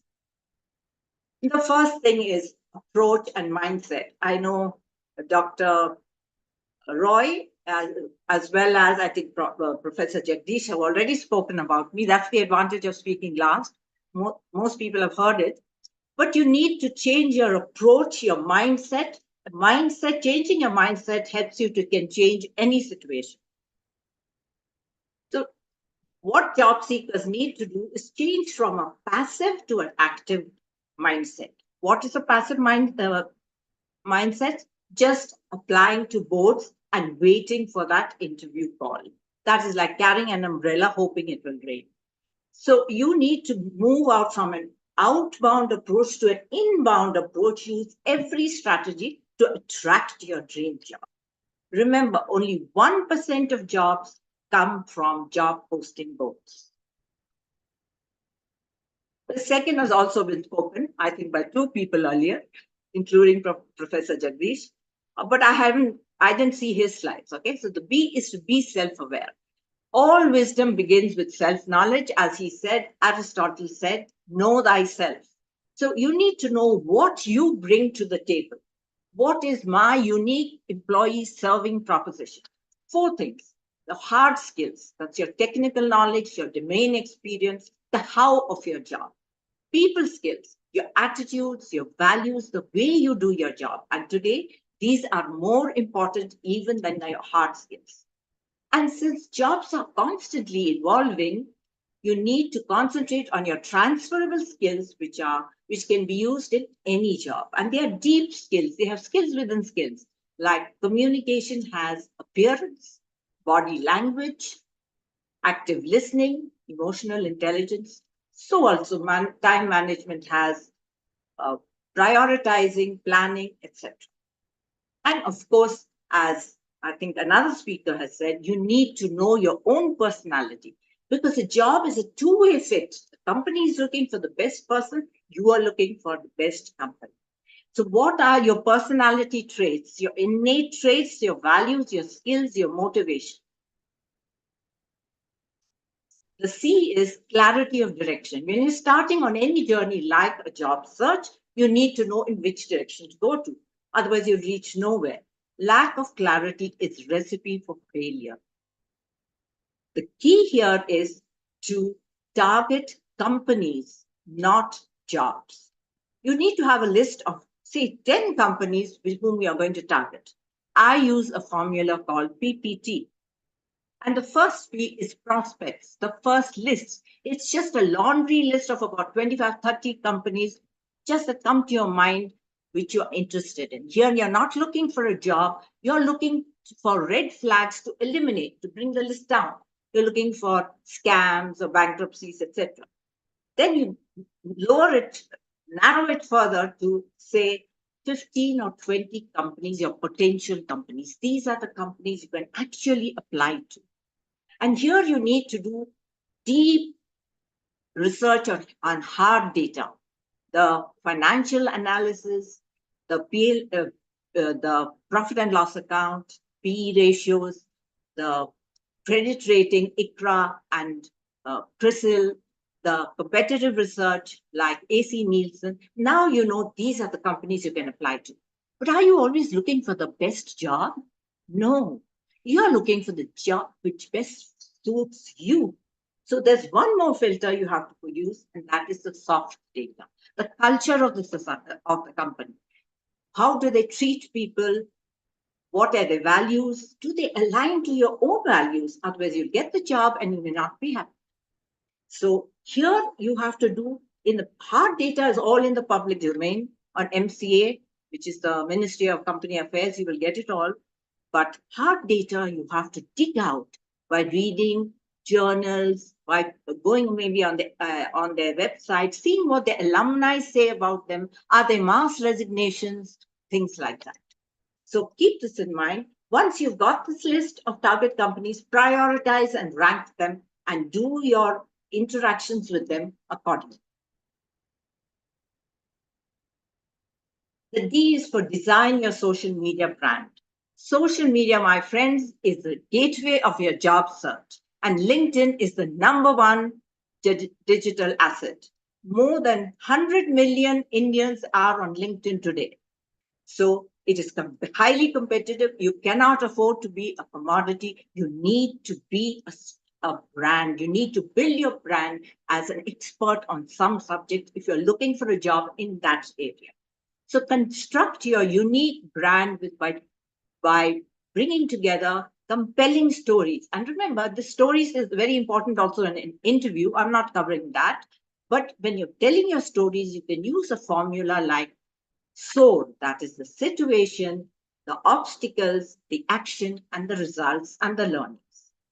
Make sure you have a robust LinkedIn profile. You filled all the sections and put here the key thing is keywords, keywords, keywords. Keywords in your title, headline, about experience, skills section. Follow the target companies and build connections with the hiring manager. There's also a social media etiquette which you need to follow. Guard your social media brand like your reputation. Don't have any red flags because that is your first impression, not your resume. People look at your LinkedIn before they look at your resume. So be authentic, be yourselves. Don't take somebody else's your post and just copy paste it. Be authentic about what you know, and you can share those insightful information. Be consistent. If you've decided to post once a week or once in a fortnight, show up regularly. Nurture relationships. Follow influencers and experts. Do random acts of kindness like greetings on birthday greetings or congratulations. Craft a standout, compelling brand. And make sure you're giving more than you're receiving. Only then will people actually look at you as a brand and you stand for something. And the last is engage with your network. Can't emphasize on this more, because you can get everything you want if only you help enough people to get what they want, as Zig Ziglar said. We all know your net worth is your network is your net worth. And networking accounts for 80% of jobs. So leverage all your networks. Your warm networks, that's your family, friends, relatives. Your cold networks are your college and college associates, your alumni, your bosses, your colleagues, and your LinkedIn connects. Get recommendations from your bosses or ex-colleagues, informational interviews, which is just connect like a virtual coffee connect.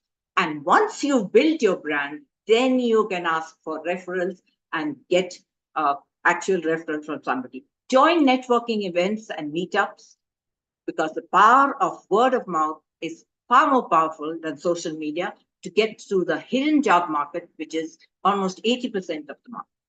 So job search journey is a long haul. Stay confident, stay positive, stay patient, stay persevering. It's never too late to start a new goal, a dream. A new dream, says Les Brown. And just to recap these points, A is for your inbound approach, attracting the opportunity. B, be self-aware about your skills, your transferable skills, your hard skills, your people skills, and also your personality, clarity of direction. Target the companies, not jobs. Design your social media brand and guard it like your reputation. And engage in network. Yes, I'm almost ending. I can only end by saying career decisions don't come with a map.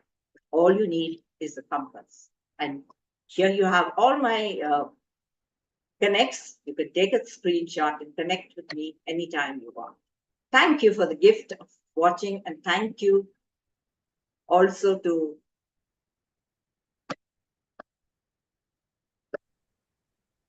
thank you, Deepak ji, thank you, Khussaal ji, and thank you to Amplify for giving me this opportunity. Thank you. Thank you, Brenda. Thank you. That was, a session filled with takeaways. Jobs which are aware around today, 50% of them will not exist in the future. You said target companies and not jobs. And the other thing is, a lot of you may not be knowing this about Brenda. She's a cancer survivor. She's a fighter.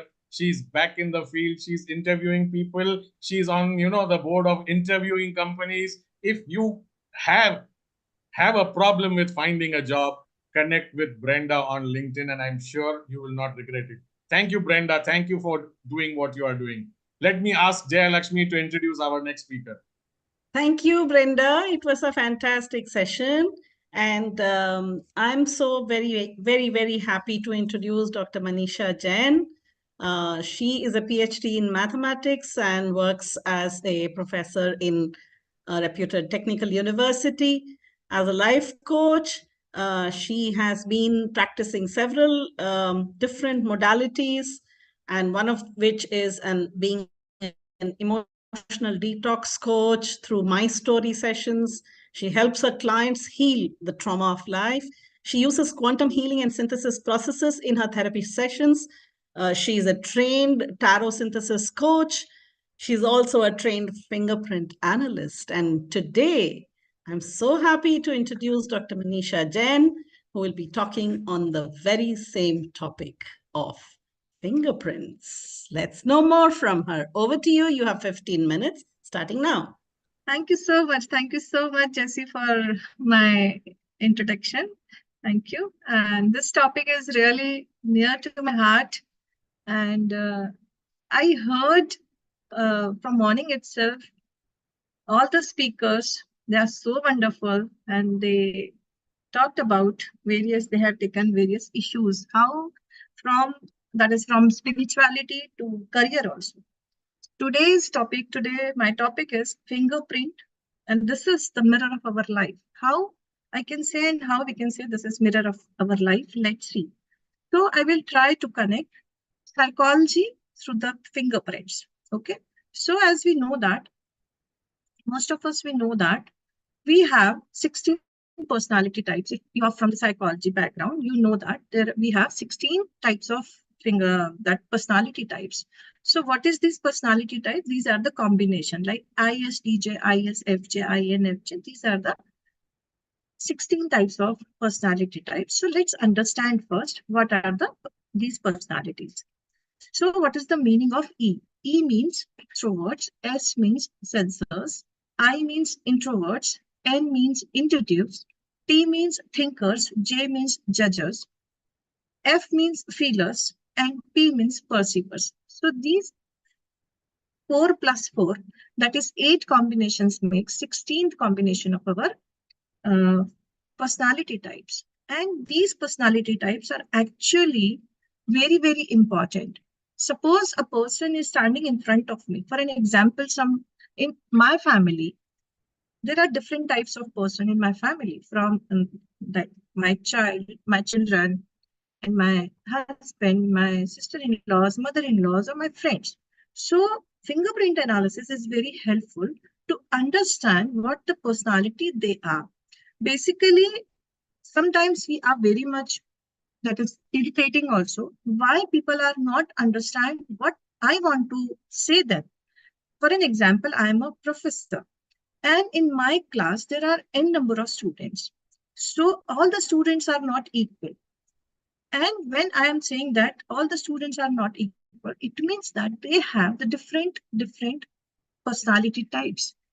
And my teaching, suppose I am teaching mathematics. So when I am teaching them, so my style, all the students are sitting in my class and they have different personality. Their brain is working differently. So how I can connect with them?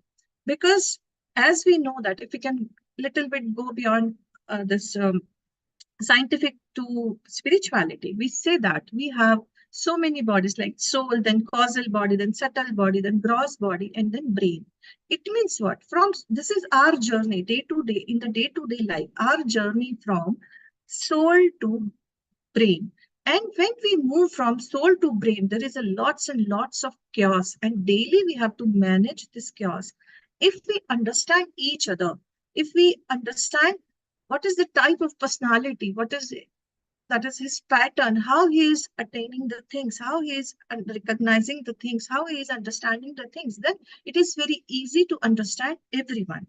And according to this also, our body structure, our thinking pattern, everything will get changed.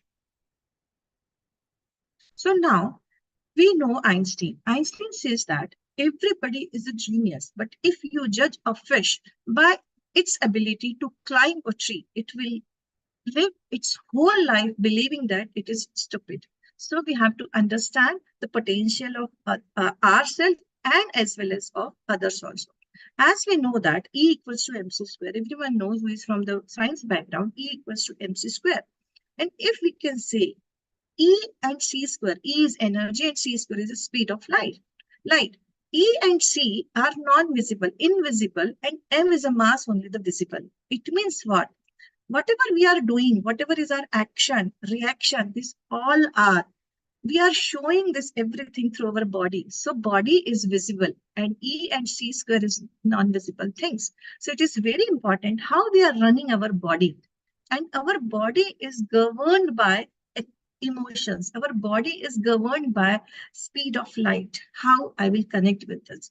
So this is emotional energy center part. If you can see that, whatever physical problems we are having, so these physical problems are connected to some emotions. For an example, suppose I am having some pain on my left shoulder or right shoulder. So it means that we are having some burden on our, that we are carrying extra burden on our shoulder. Suppose some fear is there. Suppose some other emotional patterns are there. So it will reflect on our body. For an example, if in my class, if I am saying that you don't take fear, you don't be fearful. Now this is exam. So you should not fearful. Write this exam like this, write that exam like that. So I am giving an instruction to the student. But that student, that my remedies will not work.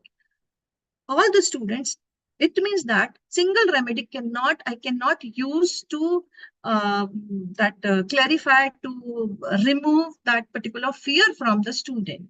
I have to understand what special remedy he or she needs. So everybody wants two types of journey, innerward journey and outerward journey.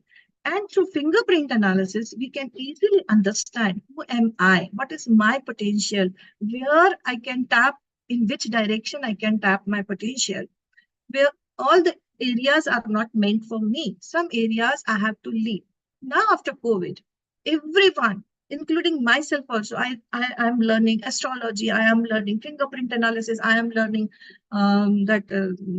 Vedic mathematics, I am learning this, I am learning that. So lots and lots of chaos also I was facing in my life.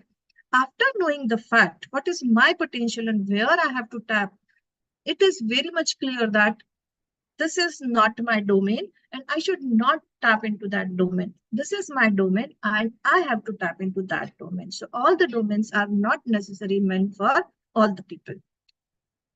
So there are two hands in our body. So right hand shows life and left hand shows what is my life force. How I am taking my life as a person and how I am forcing others also, and how I am seeing the world for others also. There are two things. One thing, how I am looking at myself, and second is how I am looking the world. It is saying that जैसी सृष्टि, जैसी दृष्टि वैसी सृष्टि, नजरे बदलो नजारे बदल जाएंगे, दिशा बदलो दशा बदल जाएगी. So these are some Hindi sayings. So it is very fun. That is very important, and we have to understand what is the meaning of this.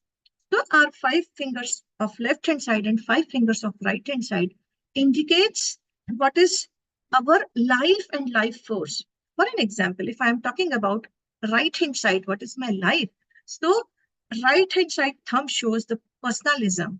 R2, that is my index finger, realism. Middle finger, categorism. R4, that is my ring finger, communicativism. And the R5, it shows how contemplatism. So how I am connecting myself.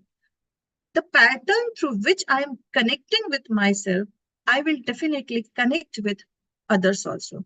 Because it is said that we are mirroring our thoughts. Whatever we are inside, we can see the world outside also. So left side thumb, peopleism. L2 is called novelism. L3 called externalism. L4 passionism. And L5 is declarism. So each finger indicates so many things. So how we are connecting to the world. So how we can understand that. So let's see what is the fingerprints and how these fingerprints affect our body. So basically we can say that there are several types of fingerprints, and these type of fingerprints are, we can say, the general types of fingerprints like whirl, loop, whirl double loop, symbol rising arc, tented arc, and reverse loop. So these fingerprints are very, very important to understand what is my potential and what is my innate. So let's see an example of whirls. So we can see here, and when I look at the fingerprint, I see each fingerprint itself an universe. It is a photo print. It is a blueprint of universe. So how you are taking yourself, that how you are exploring universe inside and how you are exploring universe outside. These fingerprints reveal everything. These are called loops. If you can see that. So these worlds and loops. So here worlds means you are having round and round. So you will find round and round. This type of person will be more and more surrounded by their own thoughts. Here, this is the loop. So whatever the person will get from outside will distribute to the outer world also. This is the world double loop here. So this is also very much significant fingerprint. This is simple arc and this is rising simple arc. And this is tented arc. So if you can see these types of fingerprints, this is not the only fingerprints. We have so much combinations of these fingerprints also.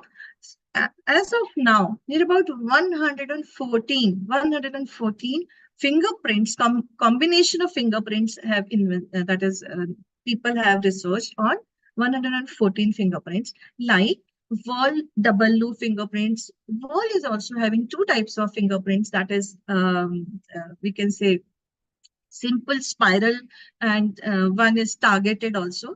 And then here also we have some peacock type. So many, that is, I must say that so many fingerprints patterns are there. So how many combinations out there? How many combinations we have? So combinations, whatever the population of the earth, that will be the population, that will the types of fingerprints you have. So I must say that all and each person is unique. So we have to understand what is our potential, and then simultaneously when you understand who you are, then definitely it is very easy and helpful to understand who others are. So we have some minutiae also. The fingerprints are not only having the lines, but they are having so many minutiae also. When you will see through microscope, then you will get some lakes are there, some pebbles are there, some upper branching, lower branching, some islands are there, some fogs are there. So again, in the combination of this, so many meanings are there, which makes all the persons very unique. There are some life zones also. So life zone, that is zones on the fingerprints also, like life zones are there, wisdom zones are there, pleasure zones are there. So, and each, that is according to the psychologist, all the fingerprints, they are having, they have their conceiving styles, like definitive conceiving style, collective, unconditional acceptance, experiential learning style, and reverse learning style. So according to the fingerprints, we have to decode what is their conceiving style. And when we came to know about their conceiving style, then we understand whether the nature of the function, nature of the person is more about the fusion side or the fission side. So here I will quote that is, I can connect this with spirituality. There is a fission. There is a fission means we can say that soul fragmentation. These type of people, when the soul is fragmented, these type of people have already facing, or they will, that is from their childhood or from their last birth, they are carrying so many traumas in their life. Now, since I told, our journey is from external world to internal world. So we have to learn from, our journey should be from nuclear fission to nuclear fusion. So when the fusion is there, we can start loving each other and we can start understanding the emotions of each other. And if you can see the world, everything is emotion, E. And this emotion makes us E equals to MC square. Thank you so much for giving me an opportunity to speak on this topic. Thank you so much, Amplify team, JC, Khussaal sir, and Suchasmita. Thank you so much. Fantastic, Dr. Manisha Jain. I know that one of the things that you said in passing was as many people are there in this world, on this earth, as many fingerprints exist. So while there is that much of diversity, there's also some kind of coalescing patterns that you can learn and find out the personality types and the nature of behavior that can happen and draw lessons from it to have a steady path of cohesive living. Thank you so much. Over to you, Deepak. I have one question for Manisha, and if she could answer that. A lot of people, few people are born with an extra small finger, with Hrithik Roshan has that sixth, just that thumb has got two parts. One, what do you call that? And how do you read the fingerprints of those people who've got like 6 different fingerprints? Yeah.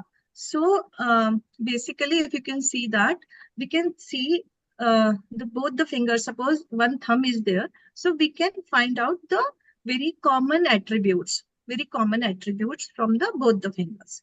And second thing, actually, sometimes if the finger is very small, then we are not able to get the fingerprint of that, because when we are putting our finger on the scanner, so it has to be, that is, print has to be clear.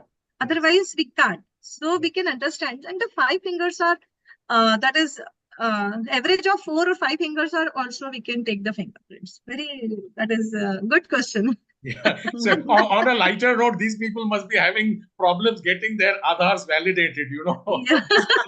Yes. Thank you, Manisha, for sharing that expertise with us and also finishing on time. That gives us an opportunity to introduce our next speaker. Our next speaker is Reena Mathu. Let me read out a little bit about what she does. Reena Mathu is a life coach, a communicator, and a passionate educator in the field of adult learning. She loves to enthuse her training sessions with a lot of learner participation and interactions. She also believes that she can goad people to reach up to the level of their standard and competency. She's been a marketing professional for more than 2 decades in the corporate sector with both domestic and international exposure. This has made her well versed with handling complex situations. She has got accreditation from the Indian Academy of Training and Development to further hone her skills as a trainer. She is also a black belt in lean approaches to business operations and a certified NLP master practitioner. She will be speaking on benefits of understanding Proxemics in leading a better life. We are all really, really waiting to listen to what you will be telling us, Reena. It's over to you. You've got 15 full minutes. Thank you, Mr. Deepak Khemani, for such lovely introductions. And I'm deeply honored by being here on this platform. So good afternoon to you all. A very warm welcome. And I'm happy to be amidst you on this fantastic World Transformation 2024.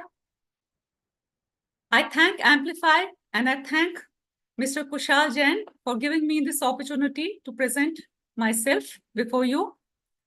So my topic today is on Proxemics, as just has been mentioned by Mr. Khemani. And this topic is not a very well-known topic to people. Nevertheless, I'll try to simplify it and present it to you in my own words. So Proxemics generally talks about the available space with you and how best you use this space for forming a meaningful relationship with your environment, with your people around you, and how you form your associations for betterment of life for yourself and also for others. You know, the world is seeing a lot of chaos nowadays. What with countries going into conflict with each other. So on this World Transformation Day, it becomes all the more imperative for us to forge meaningful associations with our environment, with our externals, and with people around us, so as to make this world a much better and a livable place. Don't you think so? So without much ado, let me take you all through to my session today. Just bear with me till I start my screen share.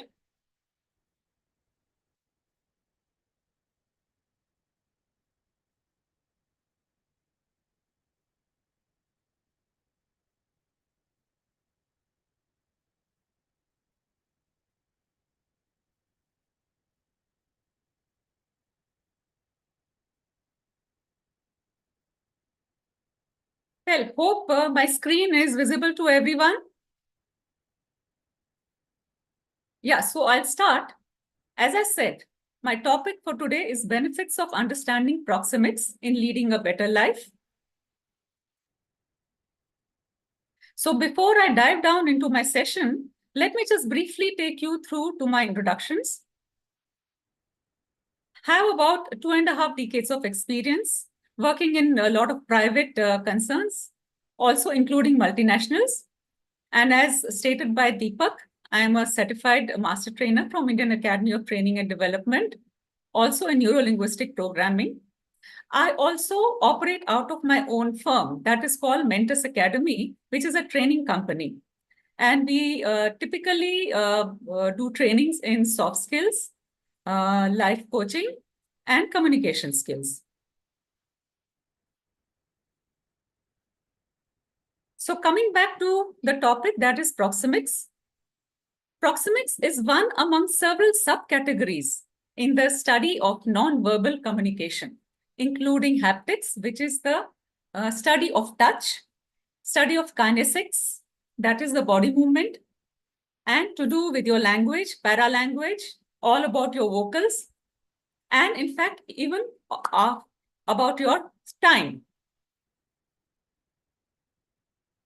Propounded by Edward Hall, wherein he stated that proxemics may not be, taken in as a study of way of how people interact with each other on a day-to-day basis, but it also is a study of how we organize ourselves, our space around us, how we organize the layout of our buildings and of our home and of our institutions where we work and we interact with other people. As per Hall, he put forward his theory into 4 different categories depending upon the kind of space that is available to us. So he put forward a demonstration of a diagram. As you can see from the screen, it is concentric spheres, one within the other. And the most intimate ones is called the intimate space, very aptly. And the space, the distance typically is about 0 to 2 feet. And this is the space that you share with your very intimate associations, like your immediate family members, your siblings, your spouse, or your children, or your very close friends, very social close friends. Here, touching is allowed, but requires a lot of trust and permission from the other person to enter their intimate zone. So informal intimacy do exist. It does exist between friends. Let's come to the next sphere that is called the personal space. And that extends from 18 inches to 4 feet away.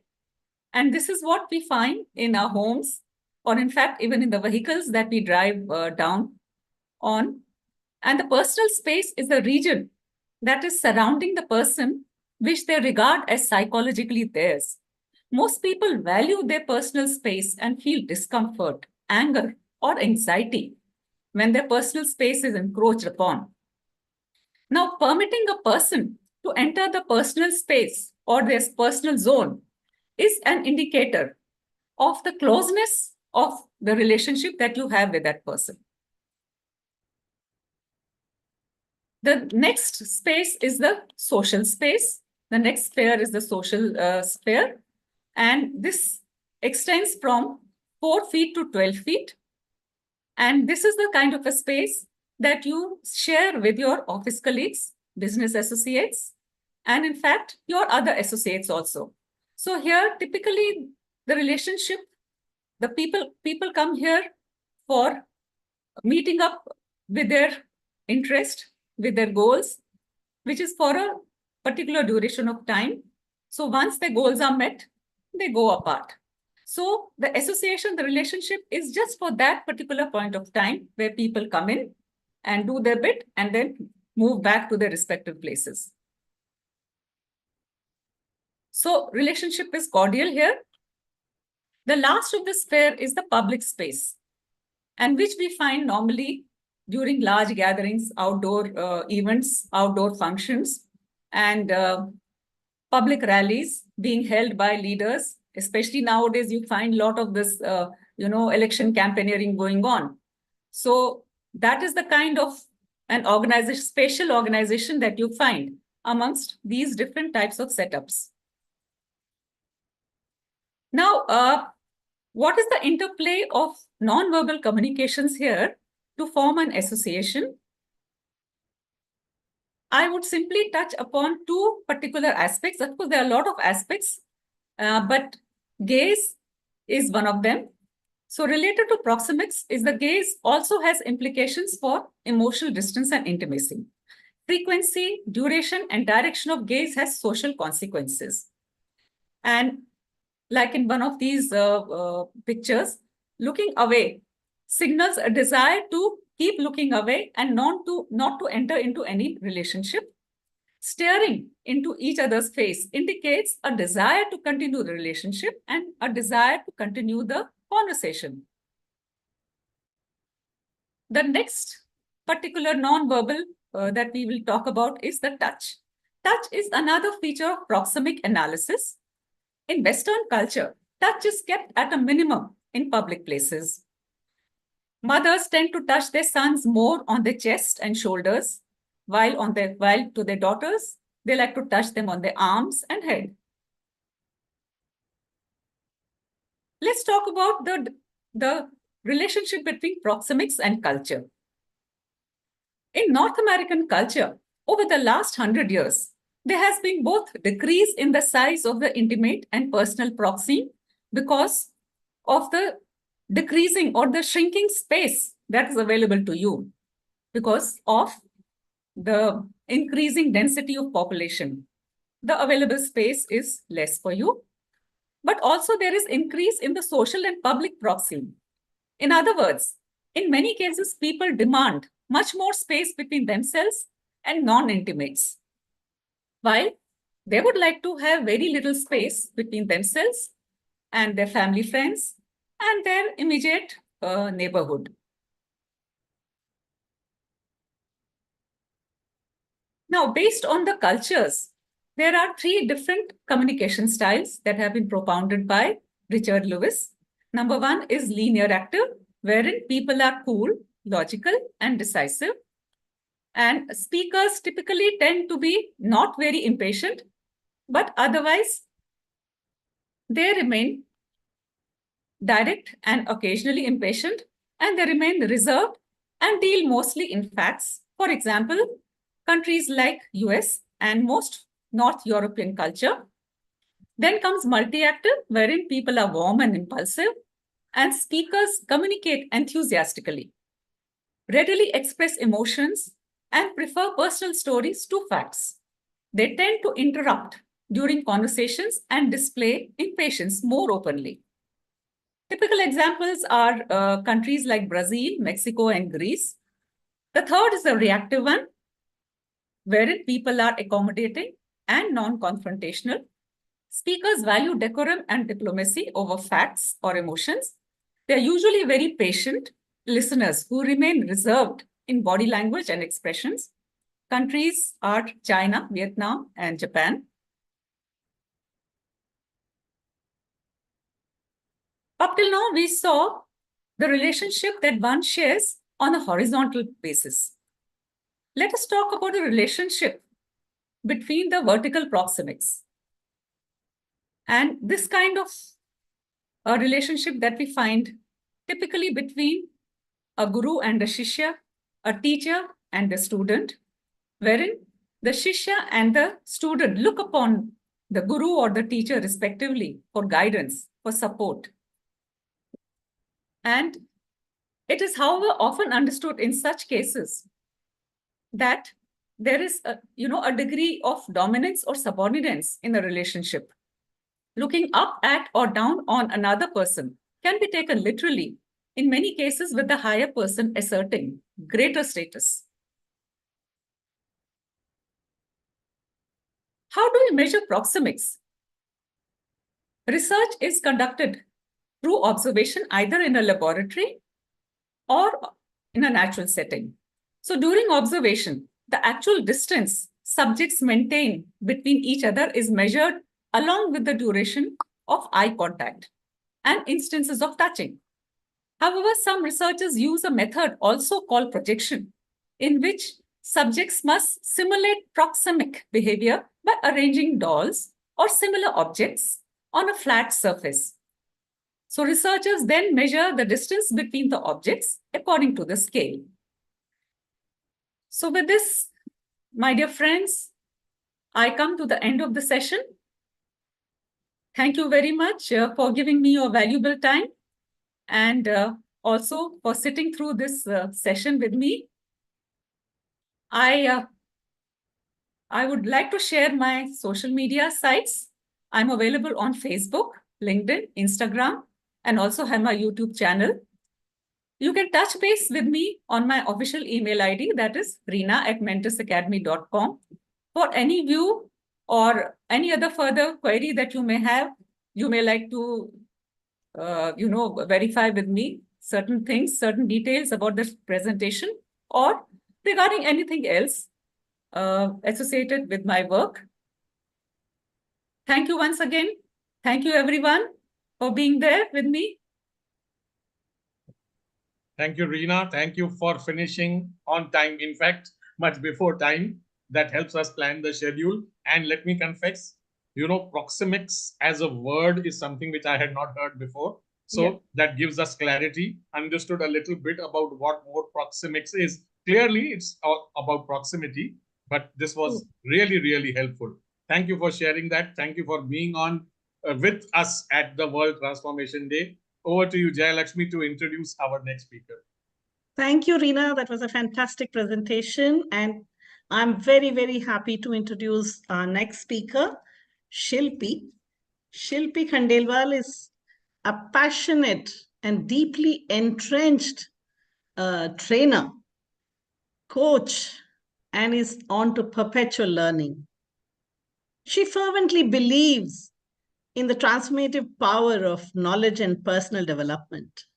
Her journey takes her to empower teams and individuals to unleash their fullest potential. And she thrives in an environment that demands adaptability, creativity, and willingness to really embrace change. And then, just like what we heard the previous speaker speak about, she's a risk taker and, views challenges as opportunities for growth, pushing the boundaries and exploring uncharted potential. The space, she was talking a little bit about all of this. And I think you're going to take us a little more deeper than that, because what defines her most is her unwavering passion to rise resiliently after a setback. Every setback is only a push for a relaunch, embodying the spirit of perseverance and determination. In her pursuit of excellence, to embark on this journey of growth, learning, and self-discovery, she wishes to unlock the potential and carve out a path towards success one step at a time. And here you are, sharing with us the power that brings in the potential to transform with everyone whose lives you touch. You have 15 minutes, starting now. Over to you, Shilpi. Fantastic, Jayalakshmi. Can you hear me very well, everyone? Yes, yes. Perfect, so nice. And thank you so much, Amplify. Thank you, Khussaal Jain. Thank you, everybody who's here for spending some time out to maybe take some nuggets away so that we can make our life much easier than what it is. So today I'm going to share something which is very close to my heart, which has been my guiding light, and these special nuggets, I would say, hopefully will be close to your heart too, because I'm sure we all work on a very simplified, we all want to have a very simplified life, but events have become very complicated, right? So strategies are there, and let's go ahead and see what I have for you. So once again, it is all about exploring 3 mind-bending strategies to unlock the genius in you. We all are genius.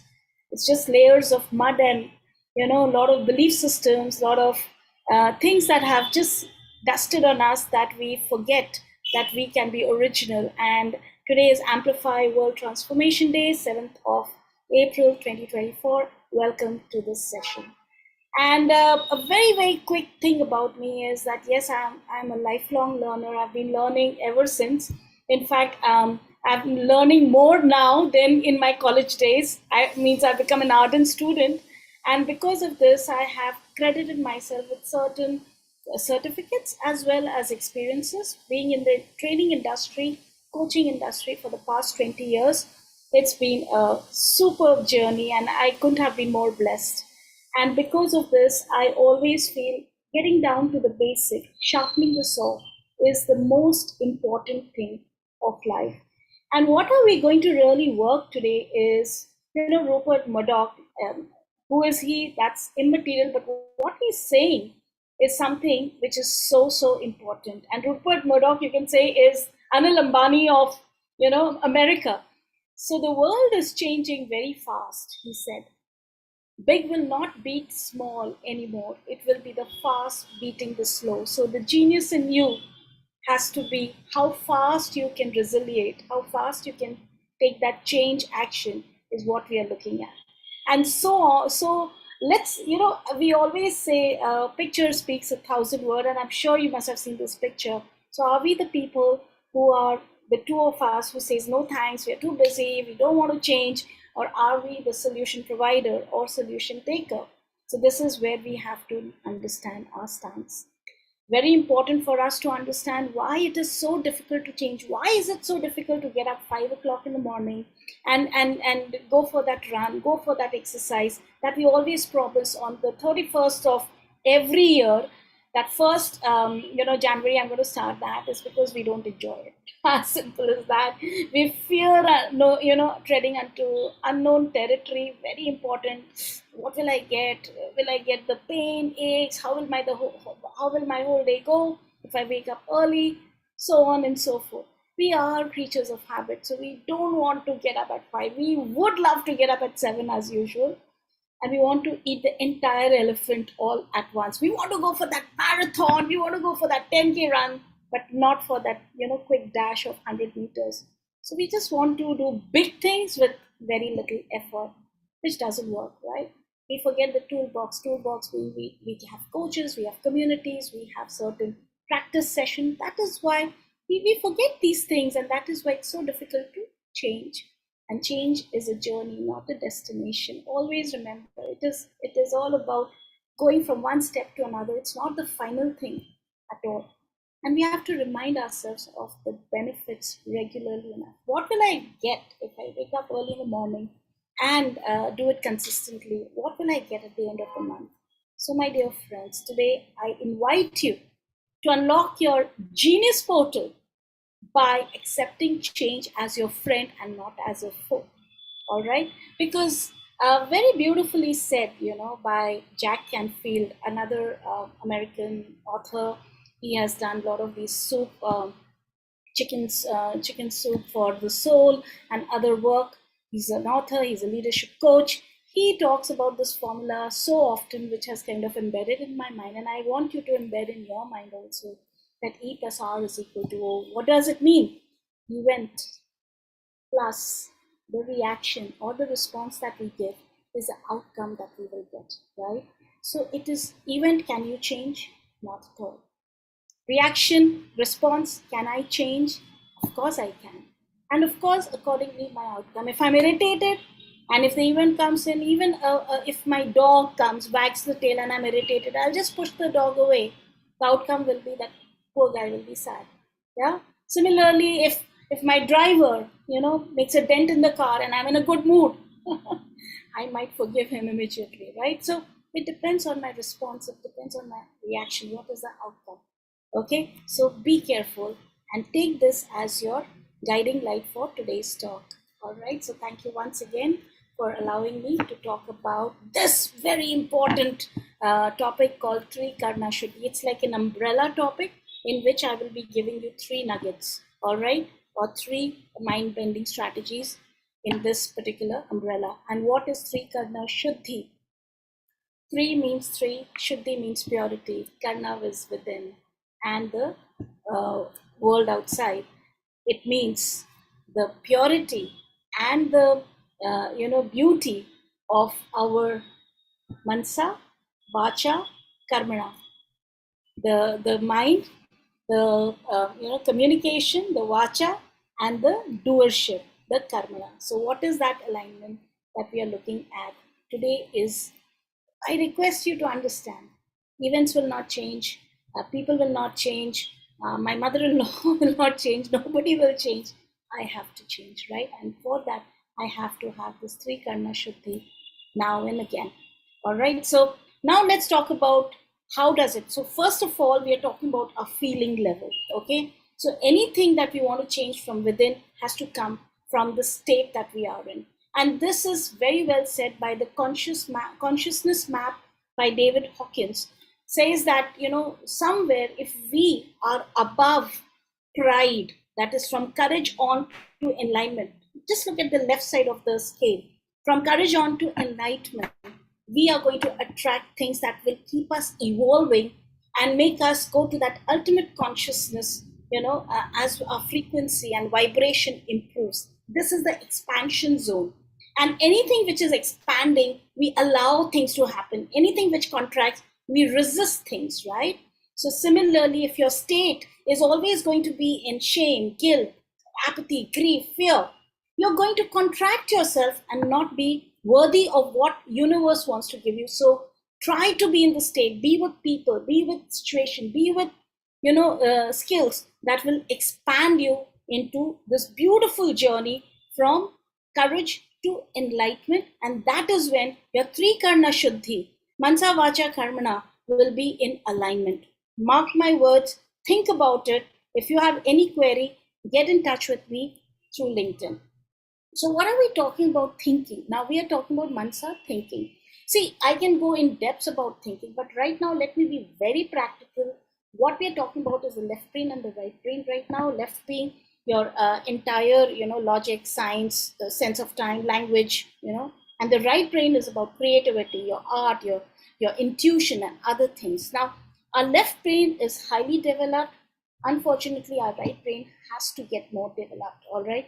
And that is where we are going to talk about something which will help you to understand how to get into this right brain thinking so that you can balance your logic with intuition and make a beautiful decision through the six thinking hat. And this is where we talk about the six hats: the blue hat, green, red, black, yellow, and white. Every hat. Now, what is it all about? It is about how your thoughts are going to pan out. So if you're talking about the white hat, we're talking about the facts. So imagine if you have a problem in front of you. You check yourself. How do you want to go about with it? So you have the logic, you have the facts, and you put all that on paper. Then you talk about what will you benefit? What value will you get from that particular decision making of that particular topic? Imagine you want to go ahead with studies or you want to go ahead with job. Yeah, depending on this, now you have to decide. Black hat is a devil's advocate, the difficulties and the dangers. What would be the negative? If you continue going with that decision, what would be the roadblocks? That you listed down. What are the emotions that are going around?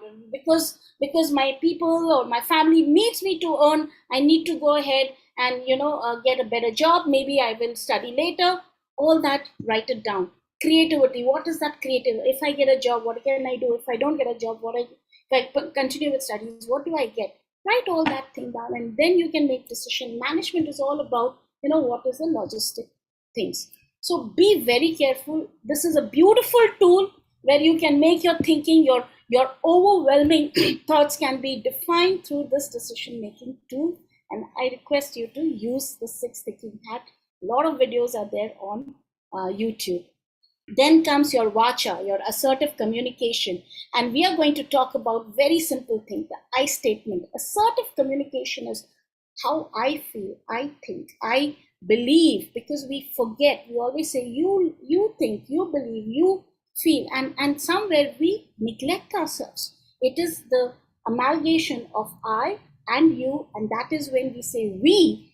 That is when assertive thinking and your assertive decision making comes in play. My dear friends, this is very important. Simple thing. I feel that I've been neglected in this process. Say it to your team if you feel that way, because just keeping quiet will not lead you anywhere. I want this work to be done because of, you have a good reason.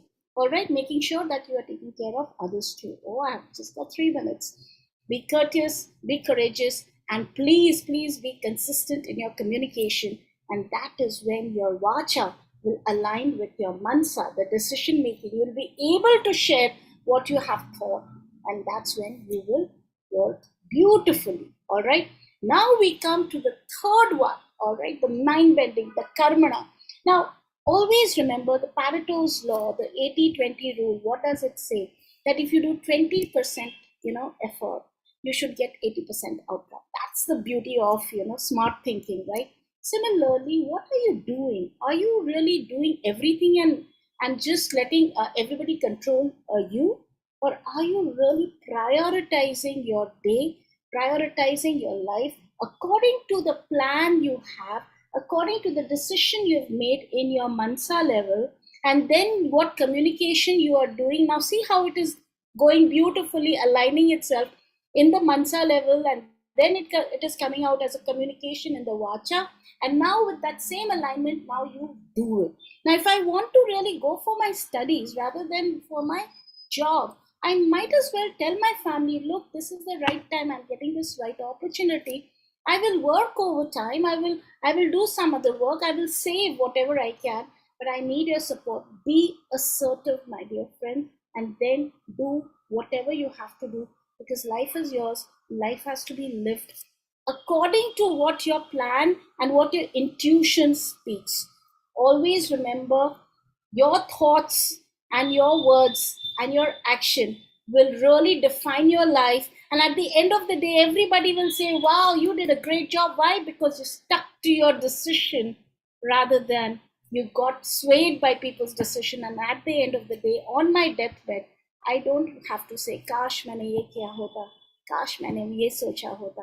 So be very careful. Whatever you are doing, do it so that it will help you to be in the victory line and you feel fulfilled. Ultimately, it is your life. So very important, my dear friend. I would request you to understand this is a beautiful communication blueprint. Take a screenshot of it.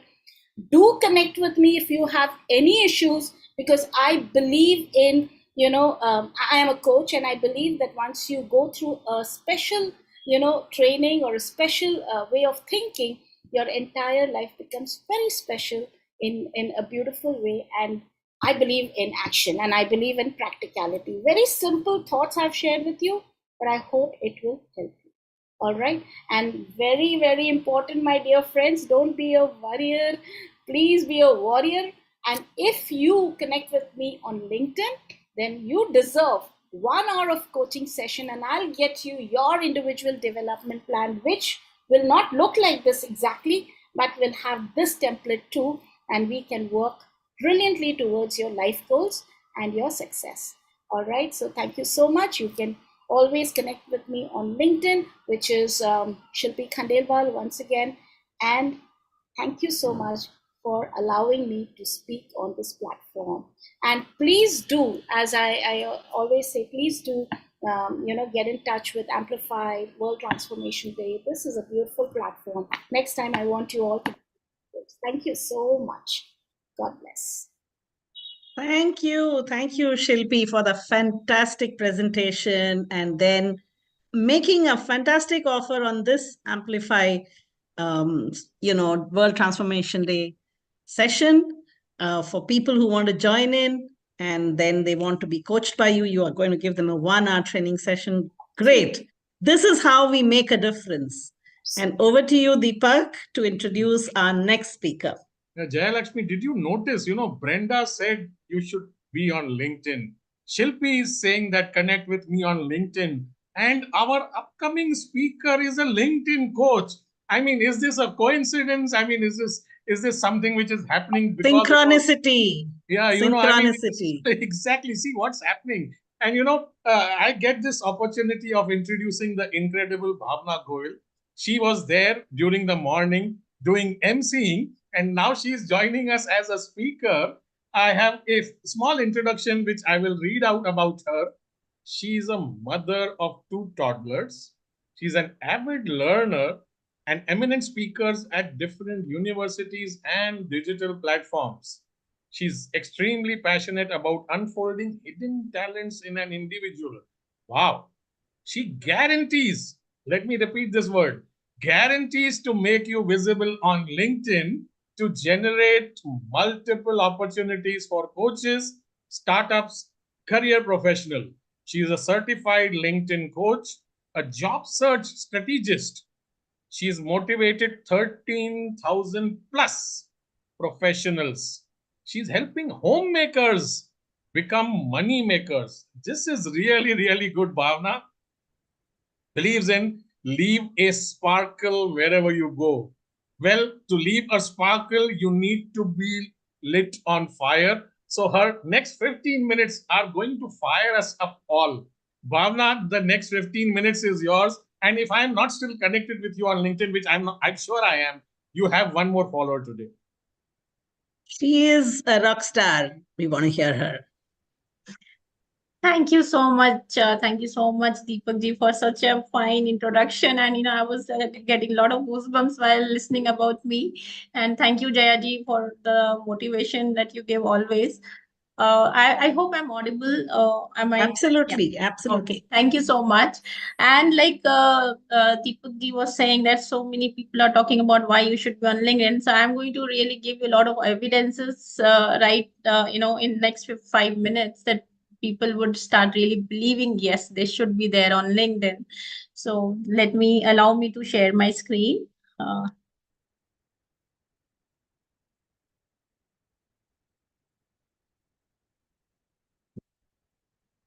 Can we see the screen? Jaya ji, can you please confirm, or Deepak ji? Yes, we can. Yes, we can. Go ahead. Okay, so today's topic which I have chosen is which is very close to my heart, being a homemaker for more than a decade, and understanding what exactly any homemaker goes through while she has to sacrifice a career for helping her family, giving them a support to their family. So today I'll be talking about how homemakers can actually become money makers along with the job they do. Because one thing which I would really proudly say, that anything in the world is simple, but being a homemaker is the toughest job. I mean, I have been through this, and I'm sure many working women, they will agree to my point. Becoming a housewife or a homemaker is the toughest thing. And kudos to all the homemakers who have been doing a great job. And it's my time. It's now a high time that I can help you out with my knowledge, so that something which you always desired to generate money with your skills. So that is where I'm going to show you something which may help you start your journey. All right, so now the first very important question comes is, what is it that is stopping you to start? So I would like the audiences who, and especially, so when I say homemaker, it's not gender biased. It can be men also. It can be any not unmarried people also, because of their family reasons. They are taking care of their mother, father. So anybody who's, at home and not able to take up any career because of some family needs. So this whole this topic is for them as well. So I want all the audiences to type in what they think, what is stopping them. If you see there will be definitely at least one member in your family who's wanting to do something, but really don't know how to go about it. So you can just, with your understanding and observation, what is it that is stopping them to start? So a few reasons which I have identified, why they are not able to start, with my experience as well, is a lack of confidence, because they are away from their studies, or they are not being into that kind of an eco space, so they feel little underconfident about starting it. fear of failure, log kya kahenge, husband kya kahega, dost kya kahenge, bhai kya kahega. So that fear of failure is prominently there. I mean, that really overshadows their talents and everything they possess. So yes, as I said, feminists, they are giving medical care to their kids or their parents or anybody who's in a need, and then they cannot go out. Financial dependency. So what happens when we are into a comfort zone? So it is very much related to a comfort zone also, because there are many women who go beyond their comfort zone, and then they create a career for themselves while being a homemaker. So I feel even I was into that comfort zone. When your partner is earning, then there is a little resistant, or you create a lot of reasons that why to go about it. You want it, but still you still want to stay in that comfort zone. Then one major reason would be limited support. They don't know whom to ask. If somebody would make fun of me, and would somebody would really help me out, because in today's time, time is even more important than money. So will anybody give me a time to explain me how to go about it? And then skill gap. Maybe that skill is something they need to update it, which is currently which will not help them to really start their journey. So that skill gap becomes one of the reasons. Now I would like to share some real examples, and I'm really so excited to share. So she's my a morning walk partner. So we used to walk. I mean, we started walking like 4 months ago, and she one day burst out into tears, saying, Bhavna, she was an CA aspirant, and then she became a mother of two beautiful kids. And then she said, Bhavna, main kuch karna chahti thi. I wanted to become I wanted to earn money, and I studied a lot. I wanted to do something, but because she was supporting her family, and she was not able to do really something around her career. So that's where, while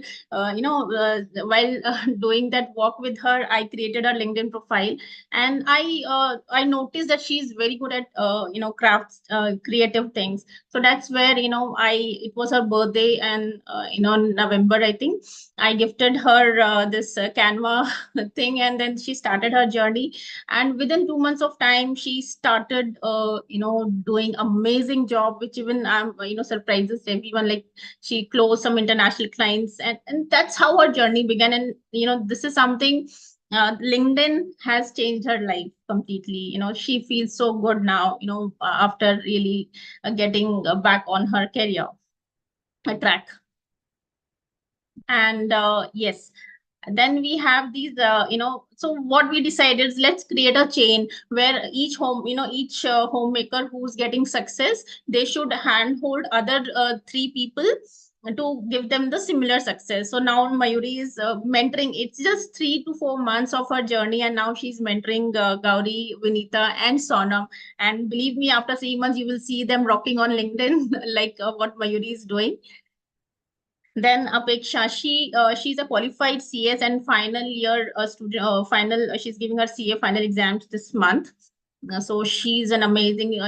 We met like 1 year back when I started mentoring her, and she was like, Bhavna, I said, why are you doing a CA or CS? They said, my father wants it. So just for making her father's dream come true, she was doing it, but she was not passionate about that particular domain. So that's where I realized that she was very good at writing. She said, Bhavna, I want to become an author. I said, why don't you start your journey as a content writer on LinkedIn? And believe me, she's doing amazing job on LinkedIn. She's having some great clients. And she's supporting her mother, father, as well as grandparents, because they need her to be financially stable. So she's supporting them financially, as well as staying at home. She's helping them in daily course also. Romil Rana, she was in banker, and she was doing amazing. She was getting a very good salary, but her kids' medical illness required her to be at home. And for 4 or 5 years, she was completely blank as what to do. So one day, while she was talking to me, she was a little frustrated, although her child was really doing good. So she was happy that leaving her job really helped her child nurture. I mean, she nourished, and child was really improving a lot.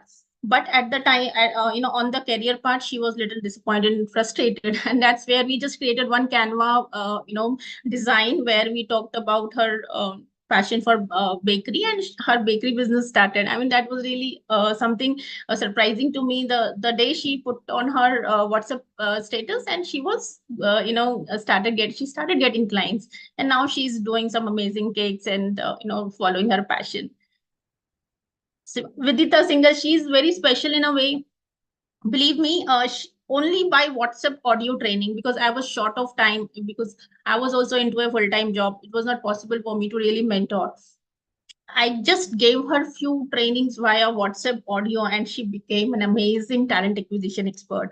I mean, she's outperforming in her current team where she's working in a IT company, and she's doing some great job, again, staying at home, with 2 kids. And because her family wants her to be at home, they don't want her to go out and, let kids suffer at home without mother. So that's how she is doing great. So now I would like to really tell about those 7 steps. What happens is, all these people, and I could not include many more.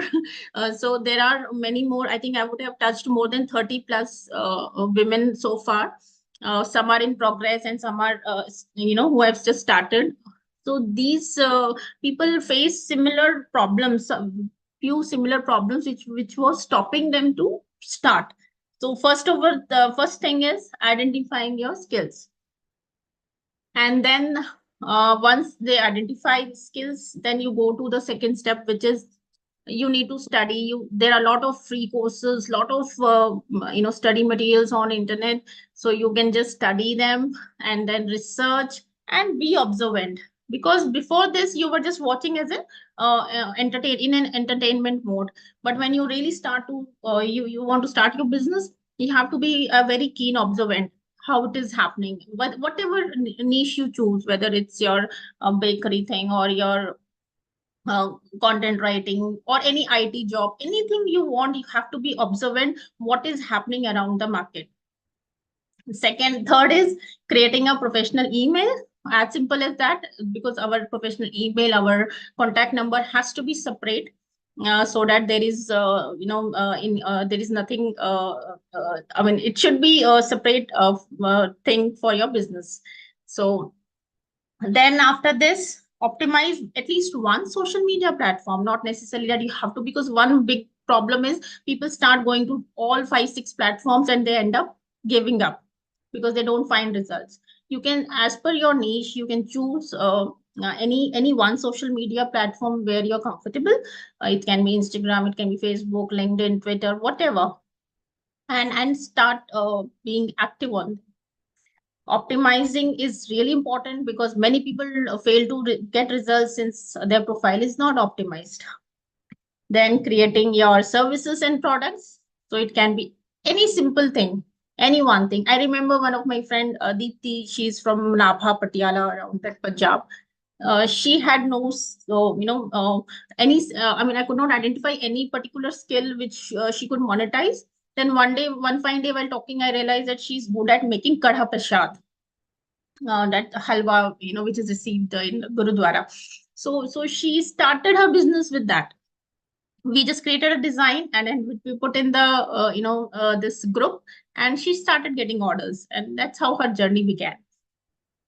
Then brand building is I think essentially very important, because through content people get to know you. There is a lot of buzz around ChatGPT and all. Yes, you can take help, but people want you to be very authentic. So it's okay if you have a lot of English grammar errors. There are solutions around it. There are different tools which can help you, get the grammar correct or whatever. So don't stop your thing with that, perfection in mind, or getting overwhelmed with seeing so many things going around and you feel, oh, I know nothing. So everybody starts like that. So that is one thing which I like to say, any person who's willing to start their career from while staying at home. So brand building, like I said, content, then visuals, and then active participation. By active participation, I mean, like if it's Instagram, you need to go to Instagram Live, then engagement. It's not only that you have optimized, you have created content. It's most important is to engage, because it's give and take. You have to engage with other fellow creators, your target audience, and then you start getting results. Then network with your uh, peers.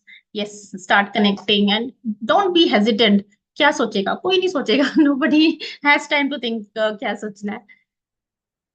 So these are a few ladies who really took a plunge and they made a big difference, just by, it's a mindset game, like Rausha said, and other fellow speakers have said. It's all mindset. You have to start with your mindset, and then it's very much possible for you to achieve it.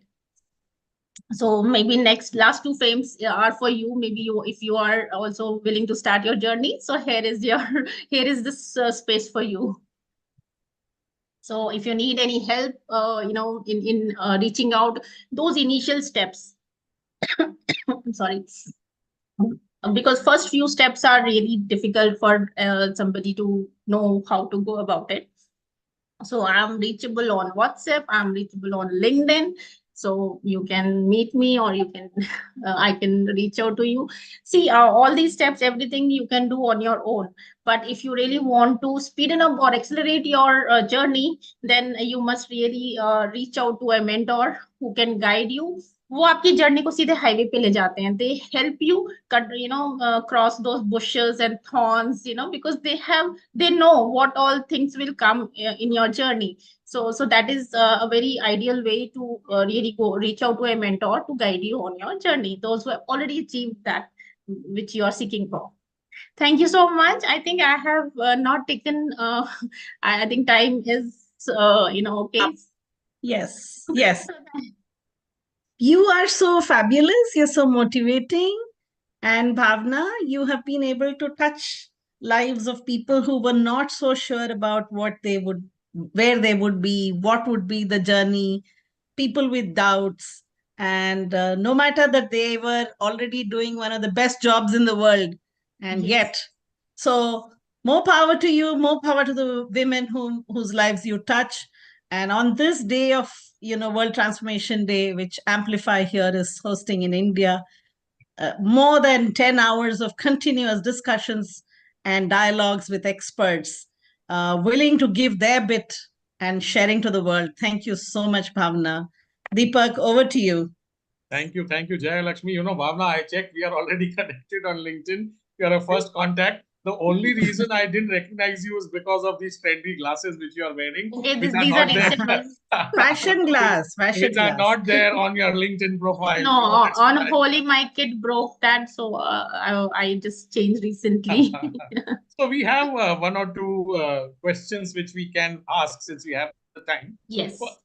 What Deepak, I also want to ask a question after you. Please go ahead. Ladies first. No, sir, you first.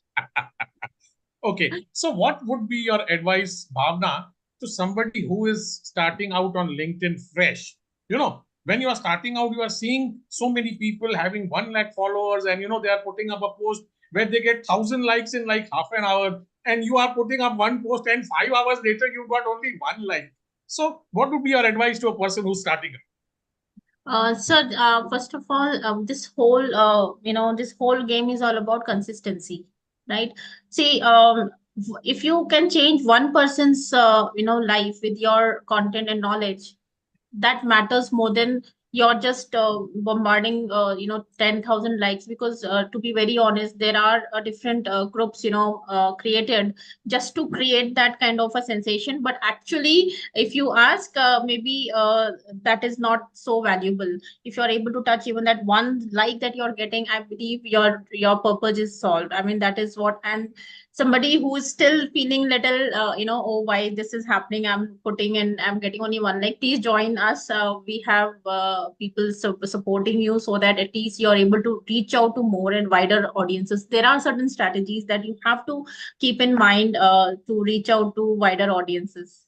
Wonderful. Yeah. Thank you for sharing. Over to you, Jayalakshmi. I had one question, and that is, if I'm a mommy and I have the babies hovering around me all the time. And I know if I have to take out half an hour also, it's kind of impossible. Do you have some kind of a plan that, when the babies have gone to bed, that's when I'm going to start working? Yes, Jaya, because as I said, I have also traveled this distance with my two while upbringing my two babies, and now they are like toddlers. It's very much possible. Even Mayuri, whose evidence I was giving, this lady is also working. After she finishes all, because she's staying with in-laws, and then she has to cook food. She has to be with the a partner at so she's doing while getting up now. Earlier she never used to get up early in the morning. Now she's getting early at 4 o'clock, 5 o'clock, completes her job. And in between, when she gets time, now because that passion has ignited, now she not doesn't feel tired, and she's able to find out time. See, when you have passion, now then okay, then a time nikal jata hai, and it becomes easy. I mean, it's not difficult. And this freelancing is so beautiful because it's up to you. You need to design your time according to the work. Because if you're going out for your work, you have to work according to your employer, but in freelancing you can do as per your own wish. You are your own boss. So you're just saying that you have to repackage the available time, yes, and set aside some time for your own improvement, besides that of your family, for which you're anyway always committed. Yeah, Atomic Habits, I think I'm a great fan of that. Small every day, sufficient. Superb. I think that's very beautiful. I have one more last question. Do we have some time? A little bit more time? Okay. So one more question I had was, let's say that you have embarked on your banker to baker story. She's a baker, she gets this order. And on that day, she has a baby who's, needs to be looked after, immediately attention. My order can get cancelled. There are going to be dilemma moments. Yes, I agree. What is the one or two points to remember about the commitment to an order or to a client servicing, and the commitment to your family? See, that is where the power of community and networking comes into play. So if you have a team of people, like right now, even this particular presentation was designed by one of my mentees. So similarly, like baking things, she has to create a community or a people around. She has to again create that chain, so that in case she is unable to do it, she has a backup plan.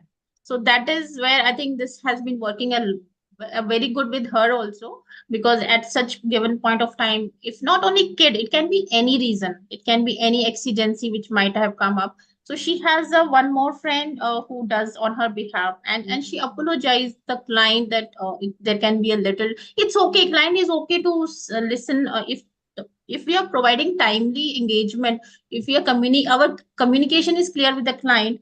Believe me, clients are they are very helpful to you. Great question, Jaya Lakshmi. Really practical. I mean, really practical question. Thank you. Yeah, so you not only ignited a passion for people who are listening in and who are going to really be motivated, but also showed that in your 7 steps, none of the steps are sequentially more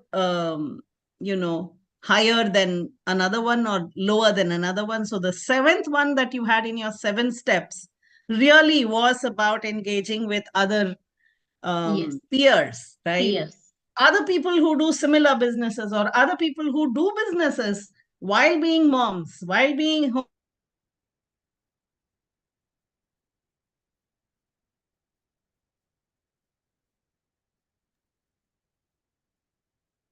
Network stuck. Deepak, can you take over?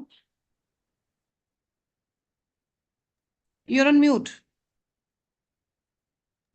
Yes, Sushmita. Yeah, I'll take over till she comes back. So let's move on. Let's first thank Bhavna for whatever she told us today. I'm sure everybody had a lot of takeaways. And let's bring in our next speaker. She's all wired up and ready with the headphones and all. Kamal Chandran. Kamal Chandran. She's bringing over 2 decades of experience in the field of human resources. She's deeply passionate about cooking and unlocking the true potential of individuals. Committed to personal growth, she strives to become the best self every day and embraces life to the fullest with a smile. Jayalakshmi, I took the chance of introducing Kamal since technology locked you out for a moment. Yeah, it was meant to be because I wanted to talk about her. And then I thought, well, where am I frozen? Over to you, Kamal. Over We to are you, Kamal. keen to You've got listen. 15 minutes. Thank you very much, Deepak and Bhavna. Amazing presentation. Thank you, WTO, World Transformation Organization, for this platform. Thank you, Shilpi Khandelwal, for asking me to present what I work. So before I start, I just wanted to tell you that how this journey has started me to speak on this bigger platform. I was telling Shilpi about how I work pro bono basis with upcoming leaders and teenagers to overcome their confusion, their dilemma, and work with them, and how I'm seeking next year to explore academic colleges, schools, and do some sessions out there with the intent to make a future leader. And she said, hey, there is this platform, why don't register? And I was gaga about this. And when I'm listening to all of you, it's amazing. The inspiration is rubbing me, and I couldn't thank enough before I start my own presentation. Just let me know if you're able to view my screen. Deepak, can you confirm if you're able to see my screen? Yes, we can. Okay, so sorry for a very last minute registration, and that's the reason I think the topic is very vague. But build resolution and thrive in life with simple NLP formula 3 A's. NLP is an amazing techniques tool, right, which I have learned a decade back, and I've been practicing, and I fall in love with that. So I have come with a shorter formula for anyone in the world of instant gratification to get instant solution to their problems and build resilience to come back, to get out of whatever their situation is. Okay, so let me introduce myself. Let me know if you're able to see the screen. 20 plus years experience into HR. I think I love being around people, and their energy drives me a lot. NLP practitioner, master practitioner, and a life coach. Last 10 years, a die-hard NLPer. I practice mindfulness every day. A Vipassana meditator. Last 2 years back, I went for Vipassana. Amazing thing which I did for myself to recharge and rejuvenate. Mentor to many and a lifelong learner. So there are these 3 tools, okay, which I work with people, right? Imagine a world without challenge, without fights, without arguments. Wouldn't it be dull? Right? It would be. It would be monotone, it would be ugly. And we all don't like complacent living. We like challenges. But when challenges comes, we get jittery, we get anxious, and that happens to everyone. How big anyone will be, how experienced anyone is, that happens. So I take time to work with people who gets through this confusion, and there I created 3 tools from NLP. So there are 365 tools in NLP, out of which I have just picked up 3. One is awareness, which helps to bring clarity of your strength, who you are, what you do. Second, affirmation. What do you say? What do you hear about yourself, and what do you feel about yourself? How do you see yourself out there in the world? And lastly, anchoring actions. These 3 tools has given a lot more result outcome for any teenagers. So first tool, awareness, unlock your potential. In the first tool, when I get introduced to any individual, I understand what is the intent, because I do pro bono. I ensure my times are appreciated. I spend to those who's really, really keen and interested to work on themselves, because we do not do recommendation or suggestion. So it's a pure play coaching. Here I ask them questions. So very important thing what I do is that ask them to look into themselves. What are their trigger points? Why are they feeling anything what they are going through? What is the reason? Make them aware. Ask them to is about awareness about their thoughts, about their trigger points, about their body, how is it reacting when they think about some unpleasant scenario, what is happening, and ask them to journal it and come back again. It's too much of work. But what happens is that helps them to pause, self-reflect, and look into it where the trigger points are and what they need to do. Second thing is identifying their strength. We all are superheroes or heroines in our life. We are very unique in our own story. We have our own unique strength. How five fingerprints are not similar. Similarly, not in a single individual is similar, right? We can get inspired, influenced by each other, but we have our own uniqueness. So, identifying our strength and playing with it and accelerating in that helps unlock your true potential. And somewhere, when you shine your strength, it's always seen that your weakness are overcome. Third and lastly, there are a lot of things when we look into it, we realize we give challenges or problem statement a bigger life, bigger than we think. It's a big mountain and we will not be able to cross, we get stuck. But when we internalize, we are aware about the changes. And mostly when I tell them that how you were when you were at 5 years old or 4 years old, they realize how swiftly they could change. I ask them to observe a newborn baby, right, whose necks are not stable, and explain them, is their challenge real? Are they able to communicate? And how swiftly they do it, right? So that helps them to understand each challenge comes in their way is to make them better. When that awareness sinks in anyone, the magic begins. And there I go to another tool, which is called as affirmation, which helps them to identify their inner greatness.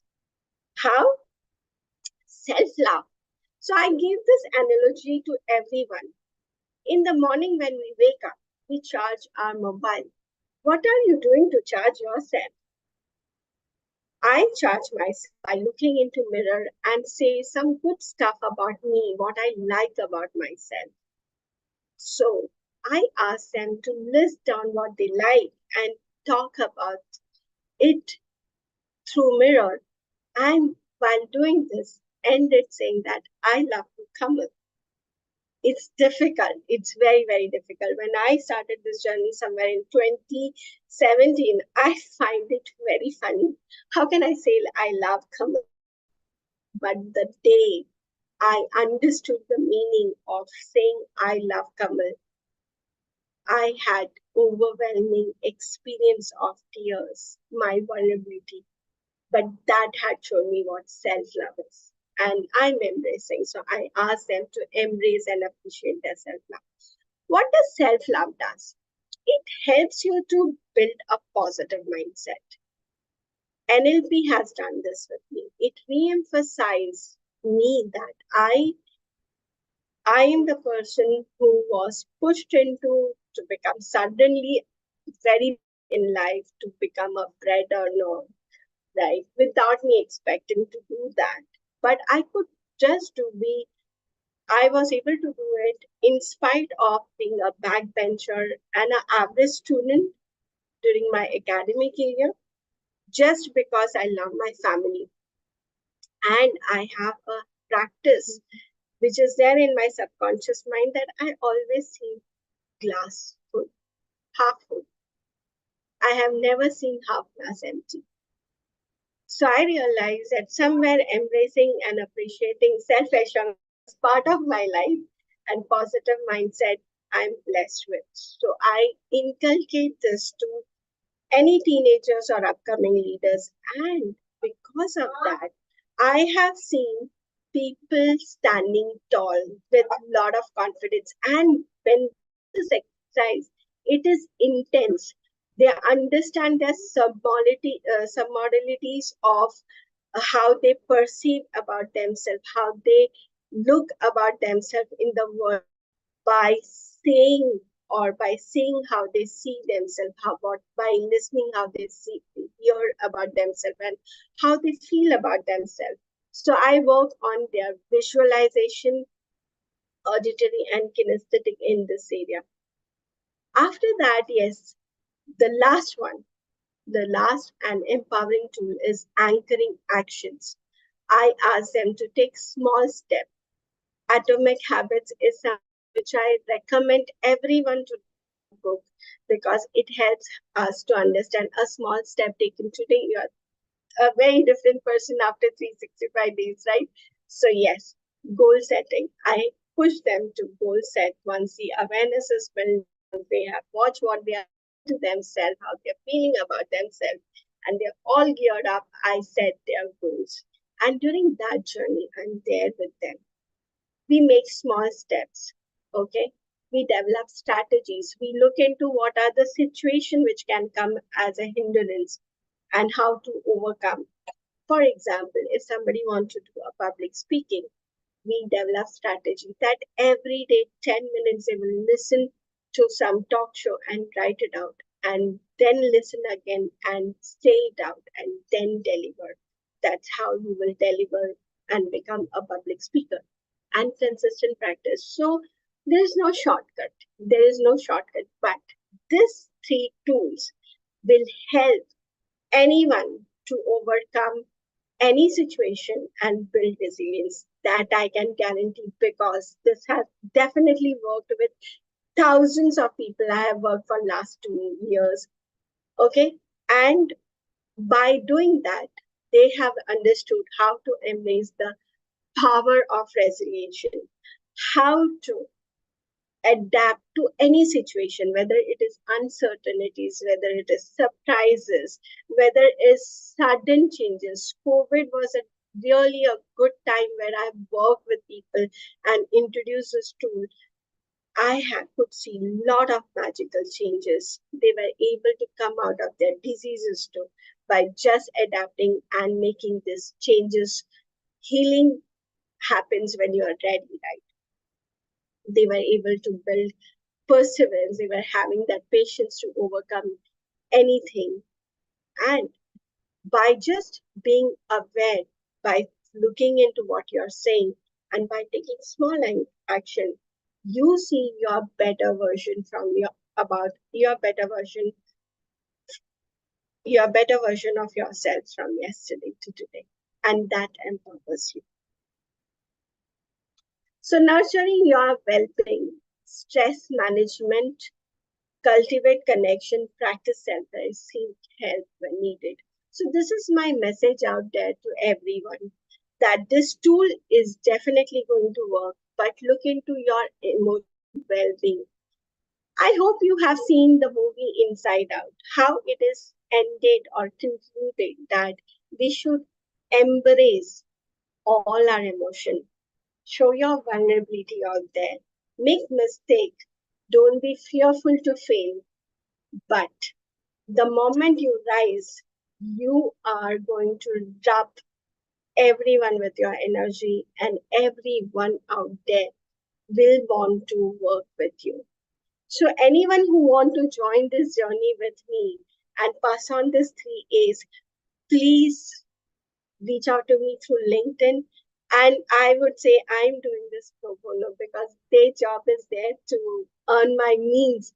So anyone who want to join this mission without expecting anything in return, but I know on your deathbed, you will love to see lakhs of people not committing suicide, building resilience and thriving in their life just because you spend that half an hour for 6 weeks. Thank you very much. Over to you, Deepak. Thank you, Kamal. I mean, the first thank you is for completing on time. The next thank you comes from Jaya Lakshmi. You'll have to unmute yourself, Jaya. Oh, yeah. It has been so invigorating. Your smile is infectious for sure. That's one part of your profile that we didn't really talk much about. But this shows that your resilience and grit that you have personally overcome and then are now passing it on to the young, to the confused, to the not so clear, to those who want self-care and self-love, and then, bringing it on to the world. This has been so inspiring. I really want to ask only just one question. Deepak, I just want, if you can give me a minute, I want to ask her one question. Do we have that time? Okay. Sure, go and ahead. Then would you like to then introduce our next speaker? Yes, so we have a break in between where we'll be playing the World Transformation Day video. Okay, super. So just 1 minute. Kamal, you mentioned very briefly, but in the passing, that you yourself had to take on, a responsibility at a time when you were least expecting it, and you were too unsure yourself. Could you just share for a moment, what was a transformative moment for you? What was that transformation that helped you, cross over and become what you are today? Just 1 minute. So I was 22. My dad business collapsed, and we did not have food at home. And I was asked to go to a banya shop because that time there was no supermarket or something like that. So I was asked to go to banya shop and get grocery. We used to get groceries credit note. But that man shut me off and said, give me last due of 6K and then take. And there was no food. So when I came crying to my father, we had gold, definitely we had gold. So he put and gave money, and then he got food for us. So we were not like that hungry or something. But that was a time when I realized that I have to do something, and I started my career. I stopped studying and started my career, joined some company. But when that happened, it is just people out there who helped me to grow and become a strong leader. And I want to help everyone out there, any Kamal who is struggling, who don't know her true potential to be there. And that was a shift. I think I did not like the humiliation which I went through. My father is my pride. And when he had to face the situation, I did not appreciate it. So I want to be a more humble and kind always. So I start with me being humble and kind and pass on. So yeah, thank you for asking this question. This is so deep. I was listening so intently to your presentation, and every word that you spoke was authentic and from your heart. And I truly appreciate all the coaches and speakers and mentors who are here today, who bring in so much value, so much power for motivation. And we know that Amplify as a platform provides an opportunity for all of us to hear these presentations once you sign in, and you can just please promote this wealth of information that is available to support other people in other areas that they may require support. Thank you so much. Thank you. Deepak, over. Thank you, Kamal, for sharing that real life story. Thank you, Jaya. Let's listen and let's watch the video of the World Transformation Day. Yes, sure. This is a message for everyone who is listening. Hearts and minds connecting, building a world community. This is the moment. The people are coming together. of transformation. Reunite in the meaning of we. What is the biggest thing that you can dream of? What can you do to make it true? Well, Transformation Day, let's make a difference. You for me and me for you. This is the moment, the signal, the klaxon, the ringing, the alarm to awaken, to ignite the passion within. Ready for changes, the spirit is stirred and shaken. Now we are primed to awaken. New chapters for us to begin. What is the biggest thing that you can dream of? What can you do to make it true? Well, Transformation Day, let's make a difference. You for me and me for you. Transformation. What is the biggest thing that you can dream of? What can you do to make it true? Well, Transformation Day, let's make a difference. You for me and me for you. We can dream bigger. We open our eyes cause we forgot that we could see. We can dream better. We sing it aloud to be the best that we can be. Can be. Can be. What is the biggest thing that you can dream of? What can you do to make it true? Well, Transformation Day, let's make a difference. You for me and me for you. Transformation. What is the biggest thing that you can dream of?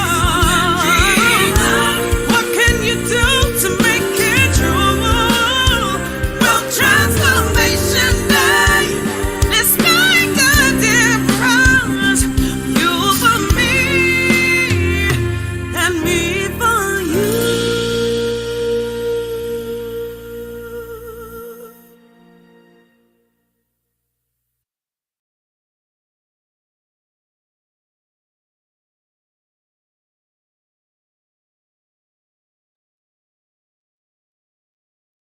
So World Transformation Day, first Sunday of April. And as the video says, this is the moment. This is the moment. Seize the moment.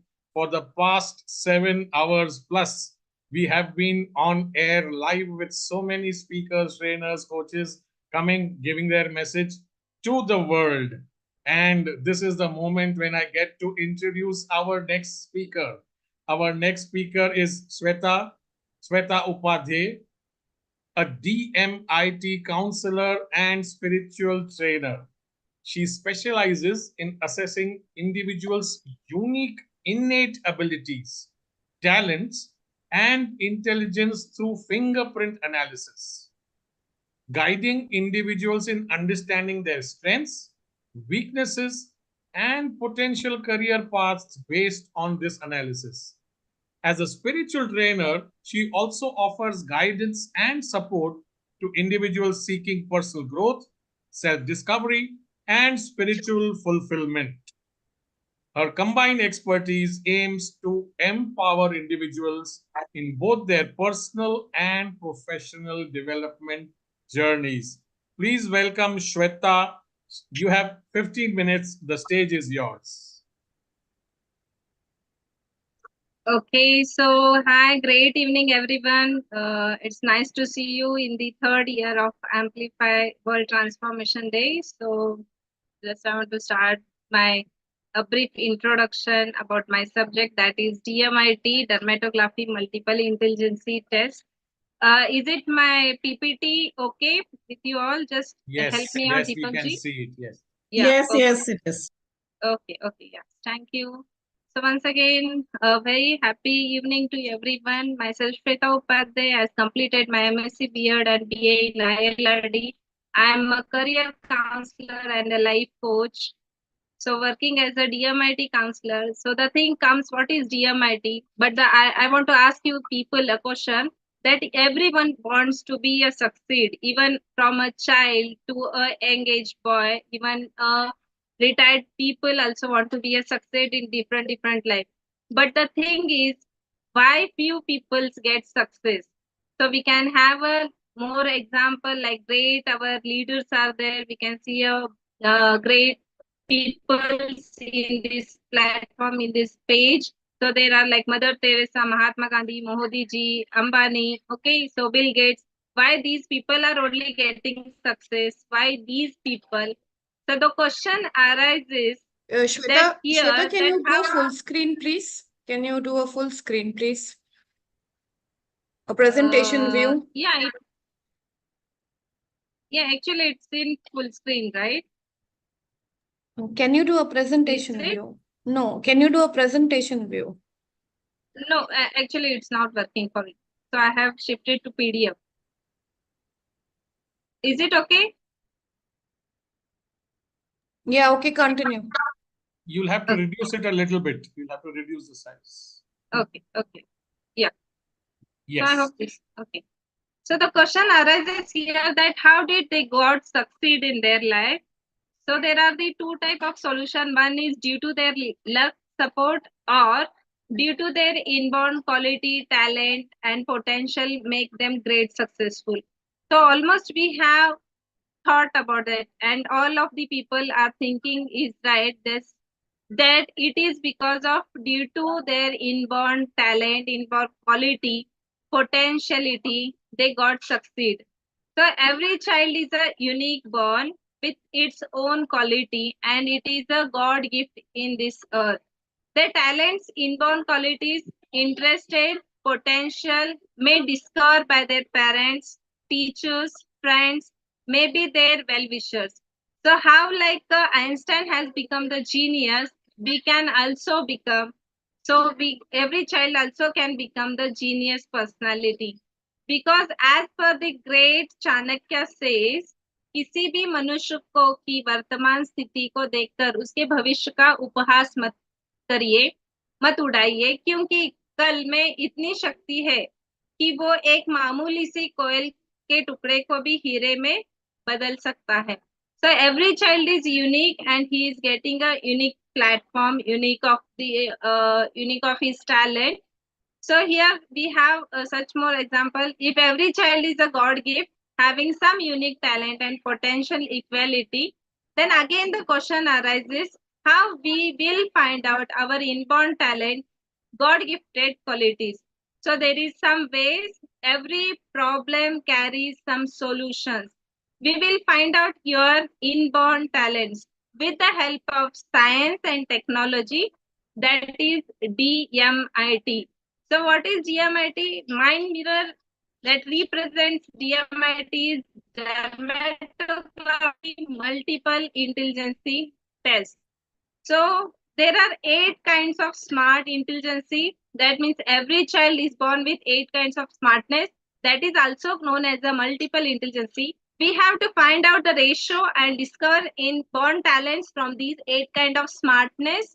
So what are they? So first is like a word smart, who is very good in verbally.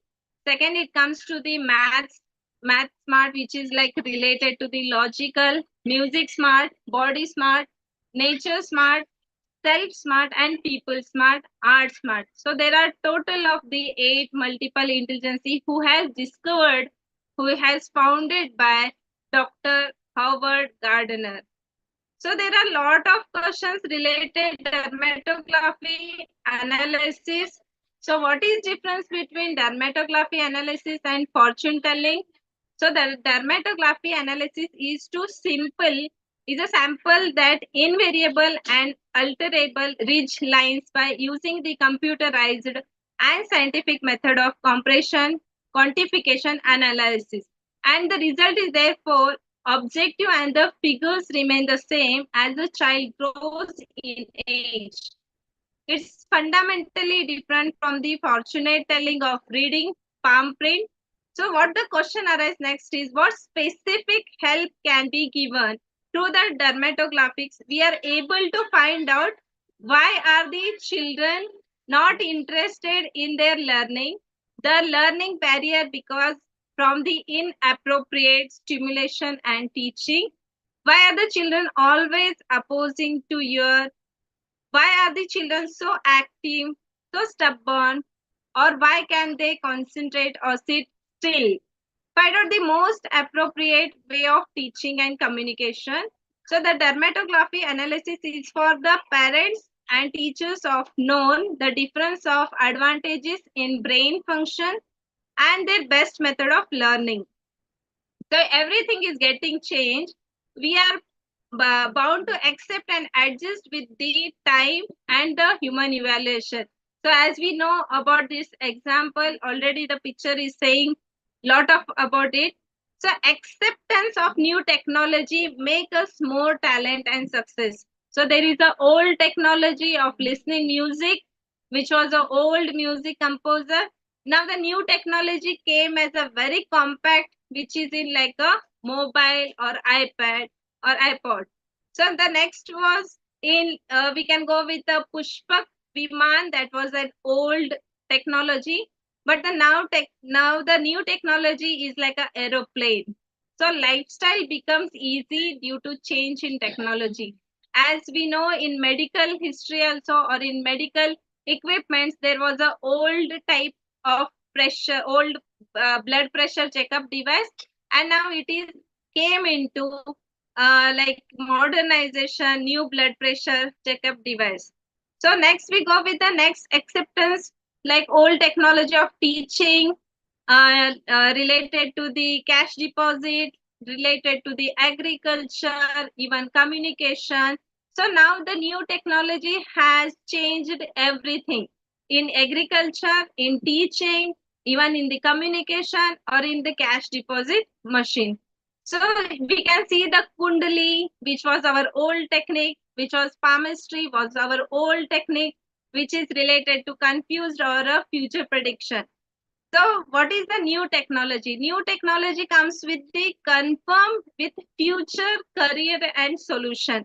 So with the help of the DMIT, we can analyze what is our future, what are our inborn talents, what is our learning style, what are our brain balancing, how is it is developed, we can come to know about it. So new technology confirms with all your future career solution only with identify.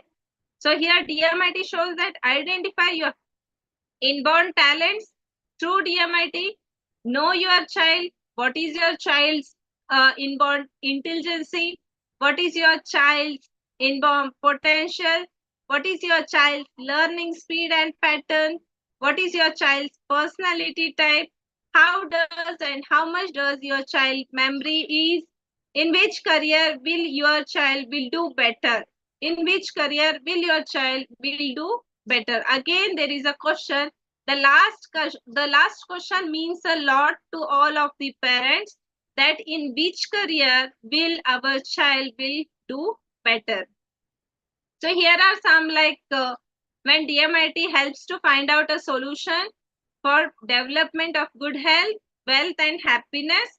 So we can go through the fast, like if any child or individual is not responding to his or her parents or any other person, word for good means of life. If you are changing your career again and again due to problem in job satisfaction, if your child is dull or over smart, become careless, not to listening your words, Employees wants better development by their employee. If you are confusing about the study and career, okay, it comes to the professionals also. If parents are putting pressure to choose professional, what the right profession is, or professional courses as per their choice. If your family relationship is getting disturbed due to misunderstanding and having frustration, if you are not satisfied with your job, business, relationship, etc. If there is a financial crisis lies with you for a long time. So this everything here, the DMIT helps to you. If you are really searching for an opportunity to build a success story, if you need happy life, job, business, satisfaction as per your choice. So don't worry, be happy. This is the tagline of Mind Mirror, that don't worry the whatever is going in your life, we are here to become a part of solution. We can find out your inborn quality, which can make your life healthy, wealthy, and happiness at the 100%. So with the help of DMIT scientific perfect reports, one report can save you a great loss of time and money, which is very much important in this era, with a minimum cost that is equivalent to your yearly pocket money. So knowledge is not used like what we just not like a garbage. You can see that it is not used for a garbage purpose. Okay. So what is Mind Mirror DMIT comes to the DMIT can provide insight into their strengths and weaknesses, helping parents and educators tailor their education and development plans accordingly. It can also identify areas where a child may need extra support or encouragement, allowing for early intervention and personalized learning strategies. Overall, DMIT can aid in maximizing a child's potential and fostering holistic development. So this is what a brief knowledge about the DMIT test. So once again, I go through the main content, that is DMIT, which helps from 2 years to 70 years, not 17, it is 70. So from DMIT, we can come to know about our personality, our brain balancing, our multiple intelligence, our learning style, what is our method. Even we can come to know about our multiple intelligence test. And from all of these traits, we can come to know about our extracurricular activities, as well as we'll get the mainly the point of about our career, that where to choose, what to choose, and why to choose the best career. So this is all about brief introduction about DMIT test. So thank you for all of you. So this is my social platform. We are on Facebook and Instagram at the rate of Mind Mirror DMIT. So we have a contact number. So this is all about DMIT. So thank you very much. Thank you.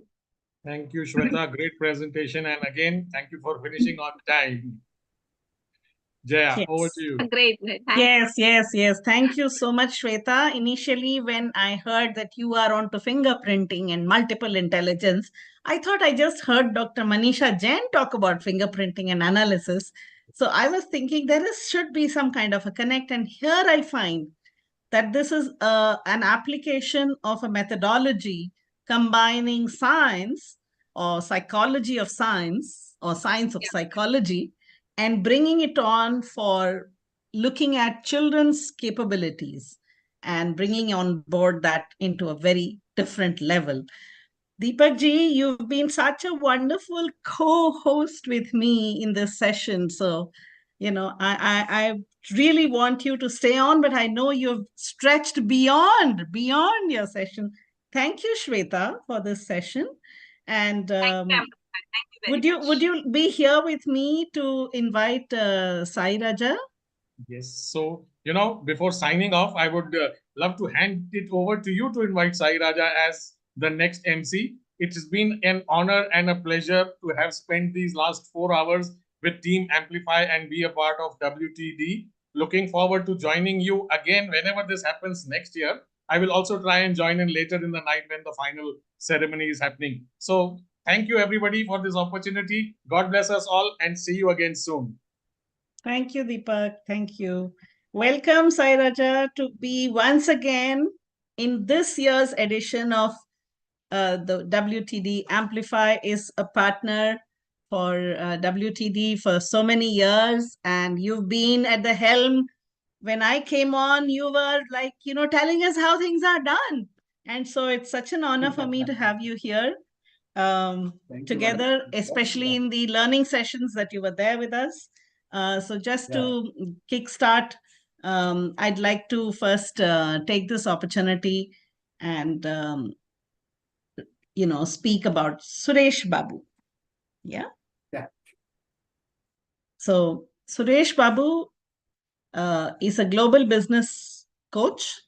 His expertise is in people management and project management. He's a go-to person around the world, right? Helping business leaders and corporates, especially on the thematic of AI and ChatGPT strategy, as people are embarking on a lot of these modern technologies beyond just the simple digital tools that we have spent several years learning. It is to do this fast tracking that is there.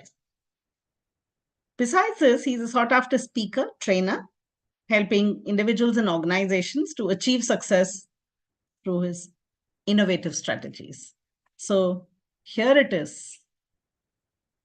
Over to you, Suresh Babu. Thanks a lot. Thanks a lot, Jayalakshmi. It's indeed my pleasure.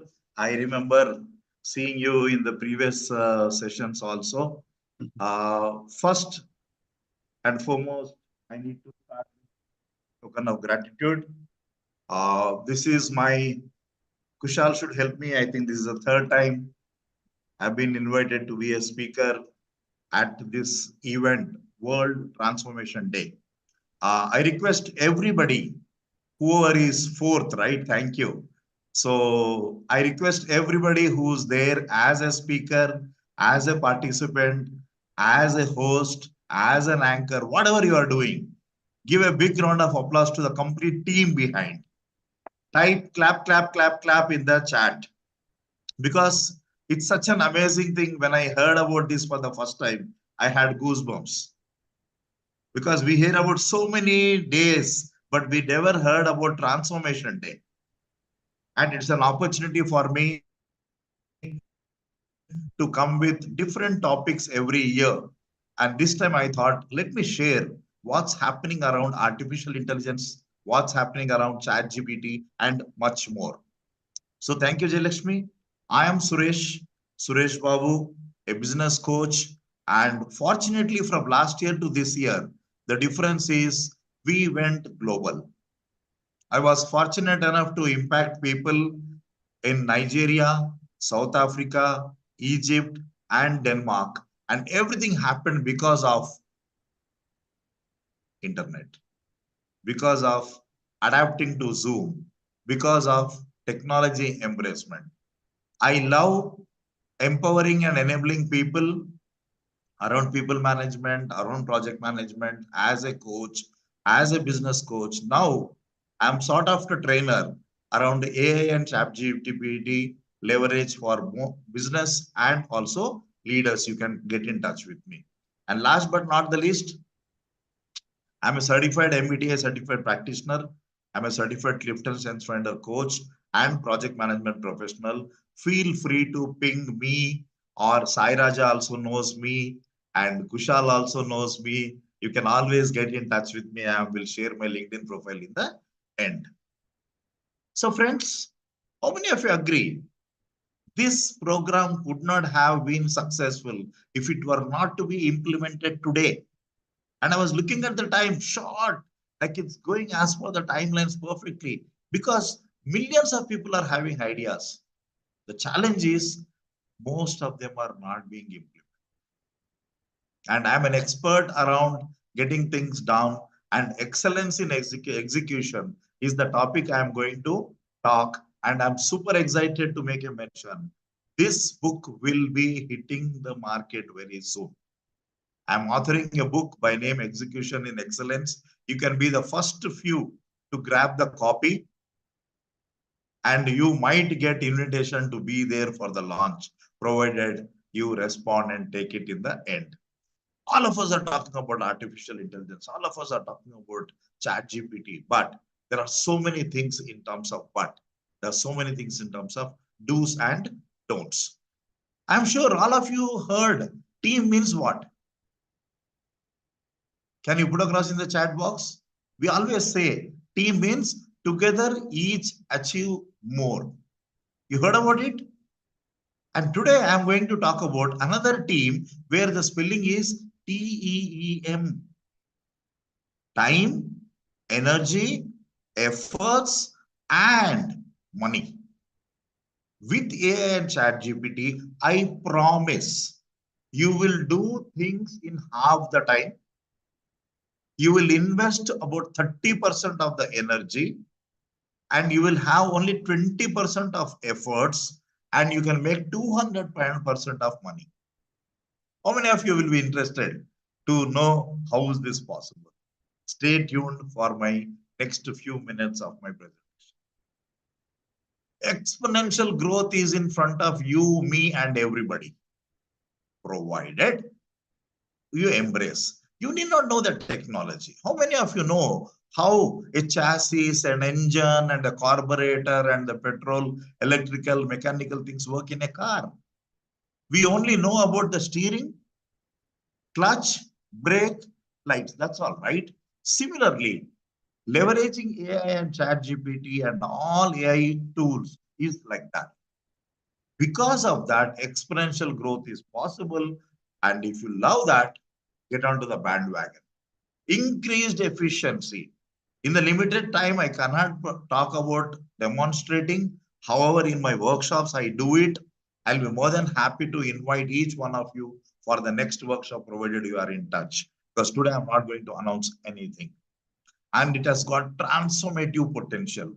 In life, if authoring a book stopped you, in life, launching your business stopped you, in life, starting your digital marketing stopped you, now is the time. I can guarantee in the next 90 minutes, 90 days, you can start whatever you want to. That is the transformative potential, my dear friends. We all know about smart leadership, being specific, being measurable, being achievable, like your goals. However, that is not sufficient. That is not sufficient in today. You need to align AI-driven goals with organization's overall strategic business. In case you are looking at as an entrepreneur, you need to have your business goals. If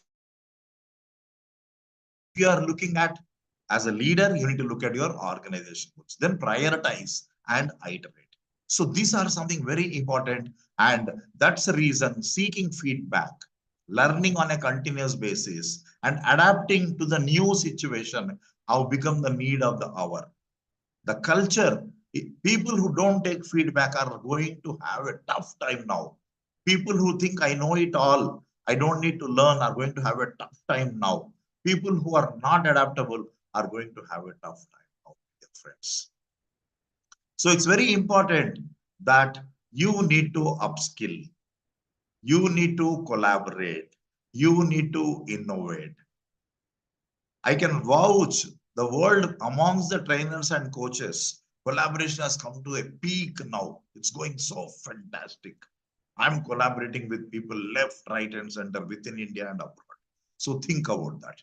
And next, you know about smarter goals, smarter leadership. My framework is smarter implementation system. It is not only about specific, measurable, achievable, relevant, time-bound, evaluate, and refine. However, this is the slide I want each one of you to take a picture. If you want to achieve something, please know yourselves. Have a fantastic vision. Learn how to use tools and techniques. Enable and empower your growth with Parental 80-20 rule. Parkinson's law says work gets filled with the time available. And don't forget about project management principles. Once you do all these things, Align with nature. Never ever do anything which is against nature. And Fibonacci series talks about beautiful principles of how you can be successful multiple times. And my favorite, diamond cutter, which very few people know, which was nothing but something told by Gautam Buddha. So all these 9 blocks put together, I have created something known as smarter implementation system. And friends, the complete thing happens in 90 days, that is 3 months. So scaling your business 9x, I will be talking about a group coaching. Whoever is interested can come forward. To conclude, I am telling you, take your business to new heights with our transformation group coaching program, unlock the strategies and take it forward. And last but not the least, I would like to tell you, in case you are not embracing artificial intelligence, in case you are not embracing ChatGPT and other tools, you are in the Stone Age. What did I say? Stone Age. Hope my few words, few minutes today was useful. This is my LinkedIn. And all of you who are going to reach me within next 1 hour, I will make a note and send you an ebook on Entrepreneurship 2.0. And those of you who want to know about the cohort, please be in touch with me. Those of you who want to get in touch with me for your book, please get in touch with me. Thanks a lot to Khussaal. Thanks a lot to everybody. Thanks a lot to complete team behind this work transformation organization. Namaste, namaste, and namaste. Namaste, namaste. Suresh Babu, you're always inspiring. You're always, on the go, always coming up with fresh and new ideas. And it's such a pleasure to have you listen to these nuggets. What happens is when you are so full of energy, sometimes we feel, maybe, I'm not yet there. I want to be there. I'm not yet there. How do you motivate? I want to learn that part. How do you motivate your coachees? If it is a question, yeah, it is like a question. I will say first motivate yourselves. We as human beings are using 10% of our time, 10% of our vigor, 10% of our energy, 10% of our mind. So we need to motivate ourselves that we can do 20, 30, 40, 50%, just like that. Once you agree 100%, then life is jingalala. Wow. Wow. Sai Raja sir, aap bataiye. Thank you, Suresh. You are always energetic, and it is really happy to hear you again and again in the World Transformation Day. And artificial intelligence is a beautiful subject which you have taken. People are, it might be fortunate or unfortunate to anybody. The way you pick it, the new technology always has some plus and minus points, but we should only take into the positivity of life. Rather than only thinking about the negativity. Negativity is always there. Even in current time, without the negativity, our lights will not. So there has to be some negativity in life. Without negativity, nothing runs. But we should only look into the positivity. Because of the positivity, I am getting a light in front of me. Otherwise, there is no light.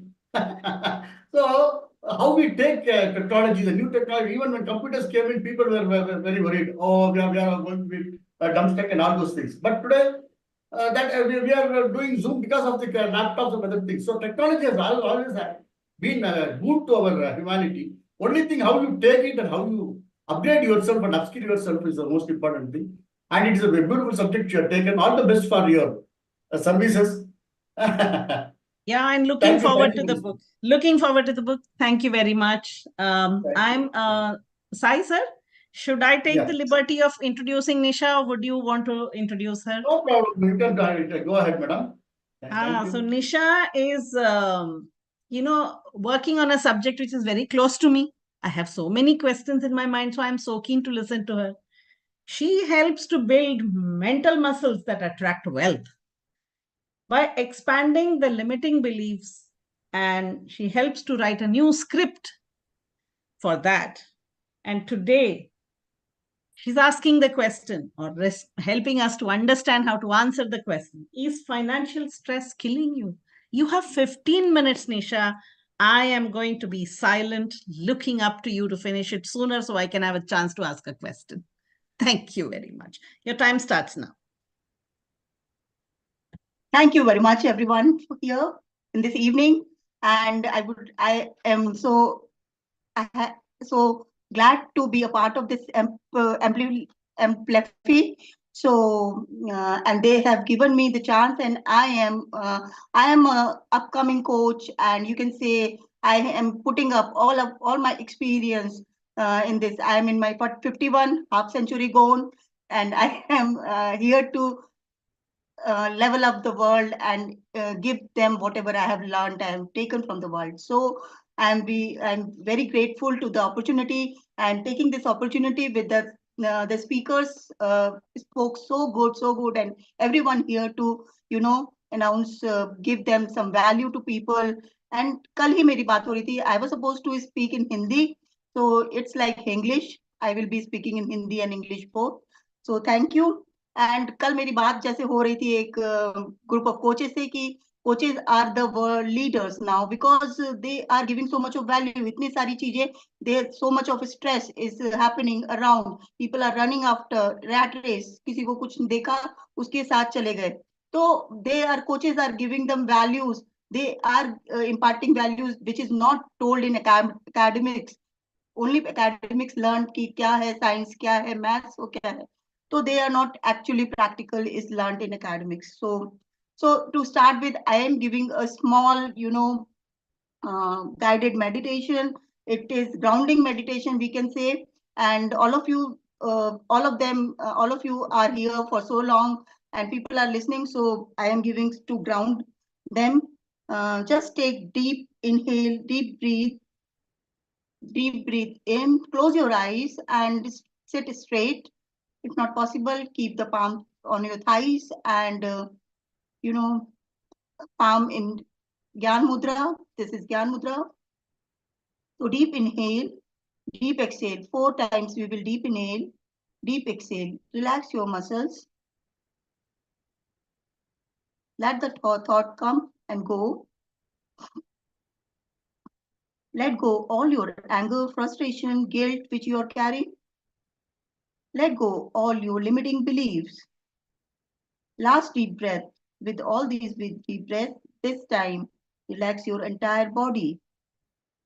Bring attention to the face. Relax your jaws. Relax your shoulders. Relax your back, arms, chest, stomach, aware of the body part. Relax the part aware of your whole body part. Relax your body. Now become aware of your whole body at once and relax from head to toe. How do you feel your hands? Now I want you to feel your hands without moving it. How do you know that you have hands? How do you know you have those hands? There is some life force which is there inside you. There is an energy inside you which tells you you have a hand. There is some energy inside you, life force inside you, within you, which is telling that you have a body. Try to feel your body. How do you know you have a leg? What is that make you feel that you have a leg? How do you know that you have a stomach? That everything is working in line. Do we make effort to do all these things? No, there is a life force within us. We are attached to that life force, and it has got all the answers.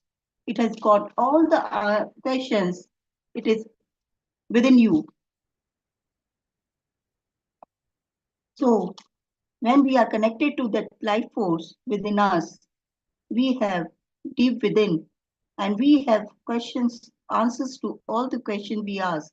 They are lying inside you, like kasturi in the of deer, musk deer, which is always inside it, and it goes all around to look around where from that fragrance is coming from.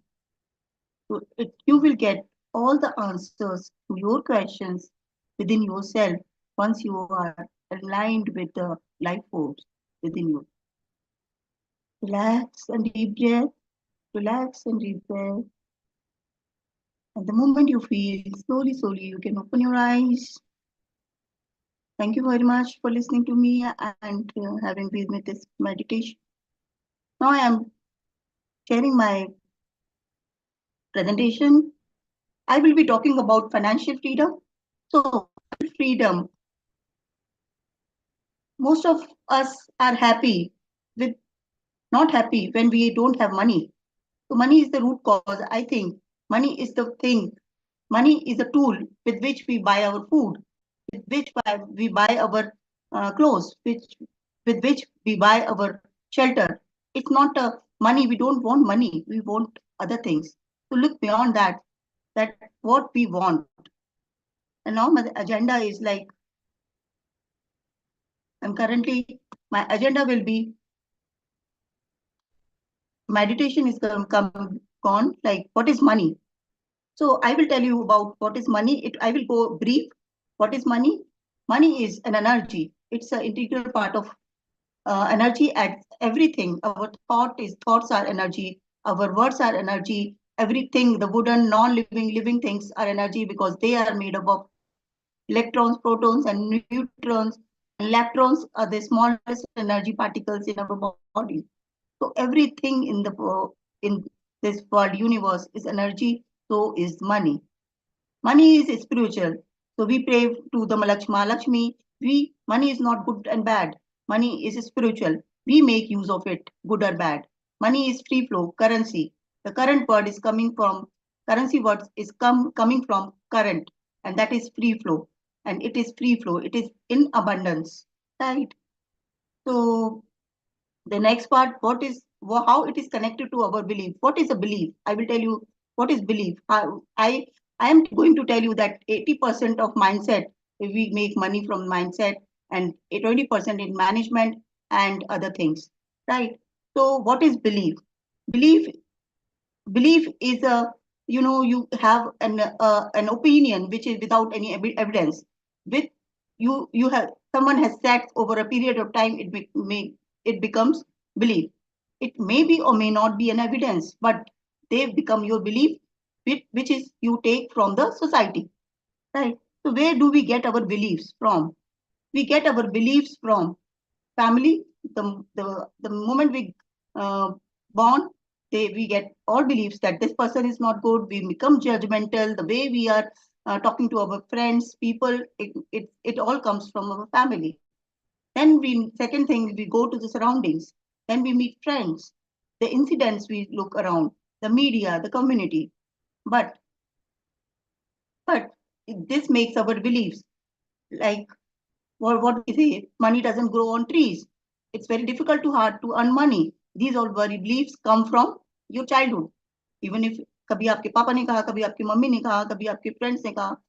So this is how you make. What is the connection between law of attraction and belief, right? So law of attraction, as you all aware of law of gravity, I tell you about the law of gravity. Law of gravity क्या है कि आप कोई भी चीज ऊपर से नीचे गिराएंगे, नीचे ही गिरेगी. मतलब कोई भी चीज ऊपर से नीचे ही गिरती है, right? So it falls from up to down, and it doesn't require any force. No efforts required to that put them down, right? So जैसे कि आपको ऊपर से नीचे आना है, सीढ़ी से नीचे आना है, तो आपको कोई force नहीं लगता. Effortlessly you can come. You want to fall down, without effort you can fall. And when you go up, it needs efforts. It takes efforts. And similarly, if you want to climb the stairs, it takes efforts and pain also. So the same way, there is a law of attraction, which is law of gravity is vertical, law of attraction is everywhere, it's spherical. It is present, it's everywhere. So whenever we have a belief and we are attached to that belief, it comes to us. जैसे हमने अगर बोला कि it is very difficult to hard to money comes with a struggle. It is very hard to earn money. It is my belief, and I attract the similar things. I attract the similar thing, and money come tathastu. Universe says tathastu. Your money will come with your belief, right? So similarly, now if your mindset, if I say I have to bring an elephant to my home, do I need to make a bigger house? Yes or no? We have to create a bigger house.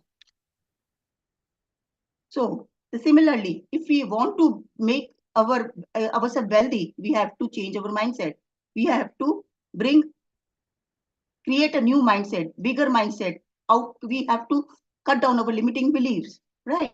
So if you want to bring that elephant in your home, you have to make a bigger house. The same way you have to change your mindset. That's why I'm saying that you should have a greater mindset, bigger mindset.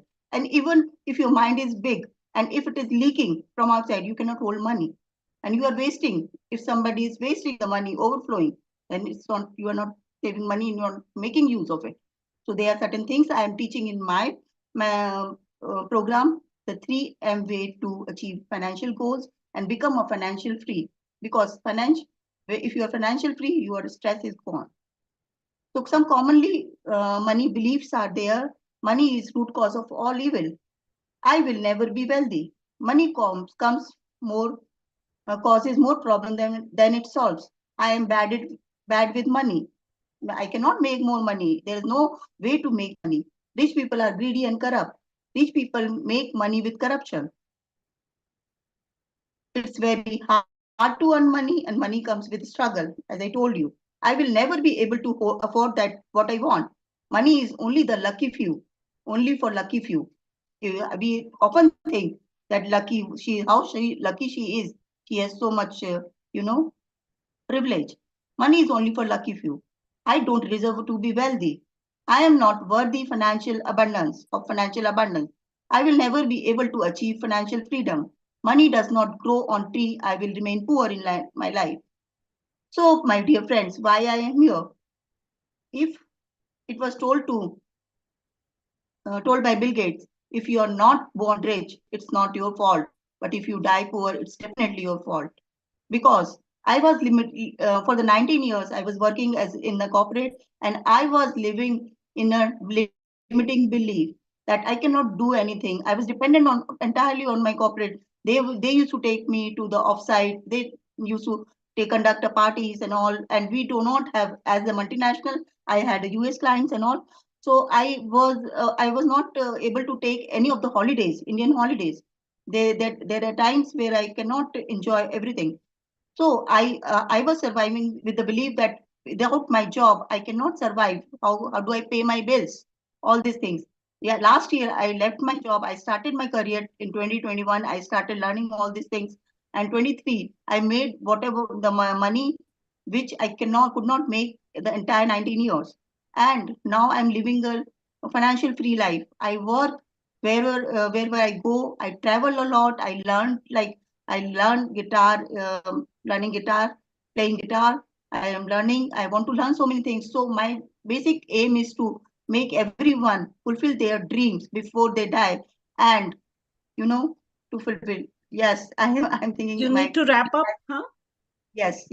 So find out your money beliefs and take this screenshot if you want to get connected to me, and you can take this screenshot if you want to get connected to me. There is a masterclass I am taking masterclass wherein I will tell you how you can go about your money beliefs, remove your money beliefs, unlock your money beliefs, limiting beliefs, and you can definitely join my masterclass with this group. You can join. You can take a screenshot of this, get connected to me. My WhatsApp number is there. My Facebook link is there. Instagram link is there. YouTube link is there. And you can connect my masterclass with the below WhatsApp group.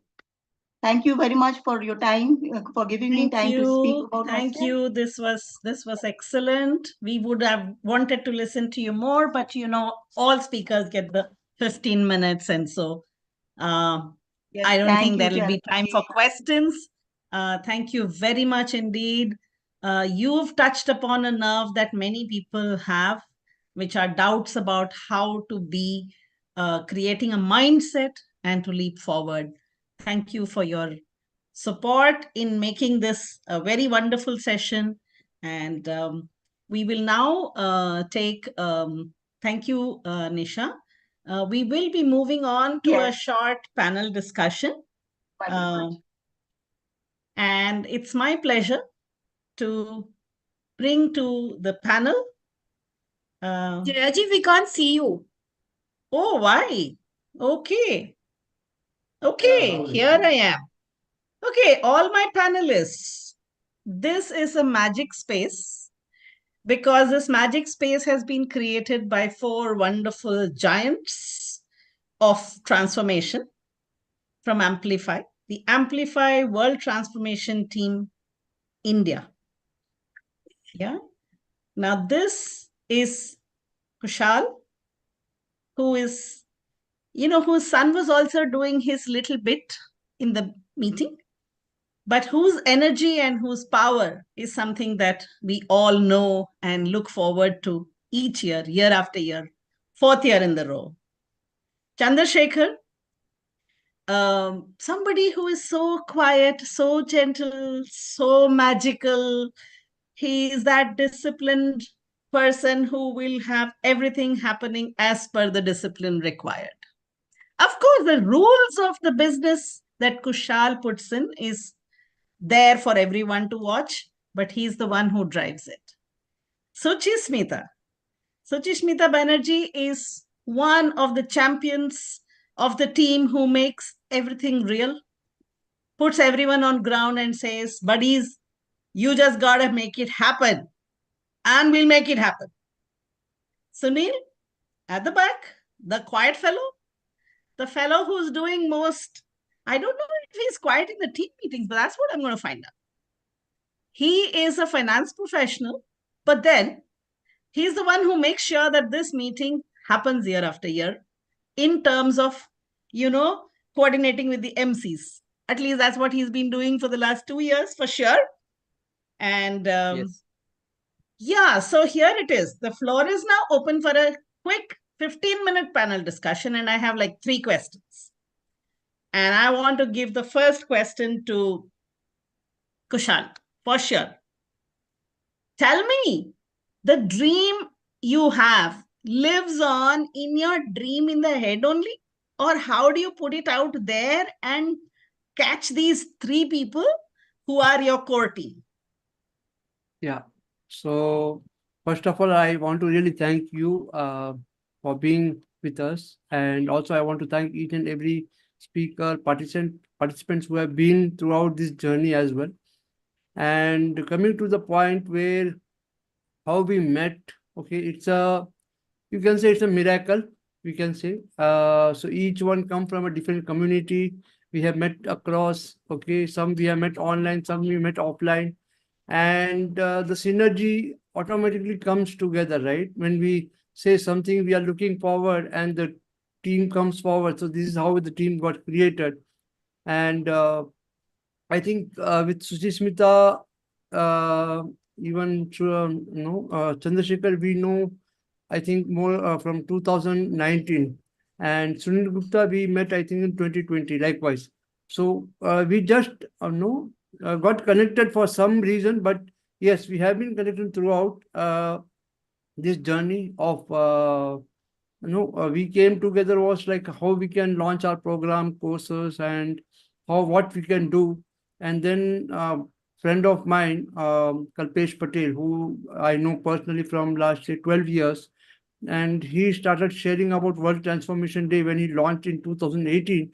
But I overlooked it or oversight, you can say. I have not gone into the detail what it was. Only in the year 2020, when I had a break, because I was always busy person. being always in the field, okay, meeting the clients, visiting, traveling, attending a lot of events, organizing events offline.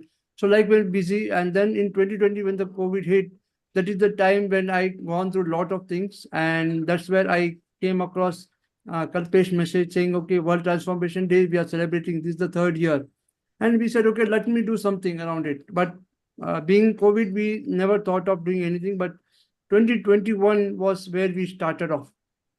And that's where the one after the other, we came together and we pulled off the event. We made it, we planned for just taking around 10 speakers for that event, but ended up having more than 100 plus speakers signed up for the event. And we completed 2 days event. It was full 2 days event. Morning, I think we started at 6, we ended at night 12 o'clock. It was in 2021. And then 22, we said, okay, let us complete 100 to 120 speakers event, but ended up doing 223 plus speakers for 4 days event. Okay, and yes, so sometimes, the challenges would be there. We also brought in some new things this time. We invited a lot of members of our community and the audience. We told them to, why not you go out the world and do some cause. Okay, that's how this event, just within a week, we pulled with almost, we have more than 50 speakers. From morning, we started at 9 and we are already more than 9 hours completely live and another 3 hours to go more. So this is the power of all these core team, what I'm talking about, and all the people who are supporting the core team as well. Yeah. Thank you so much. Yeah, thank you, Khussaal. And I see, Suchishmita smiling. And for me, she is the magic creator here with her smile, because she knows when she has to be strict, she'll be strict. When she has to be polite, she'll be polite. When she has to request, she'll request. And when she has to do a danda, she will do a danda. And danda, for all the international listeners, is like give the whack where it's needed. And without any fear. I think this authentic person that she is, I love listening to her as to how sure she was this year, how sure she was last year, and how sure she was the year before. So this surety in your heart, that's what we want it out to the world. How does it happen?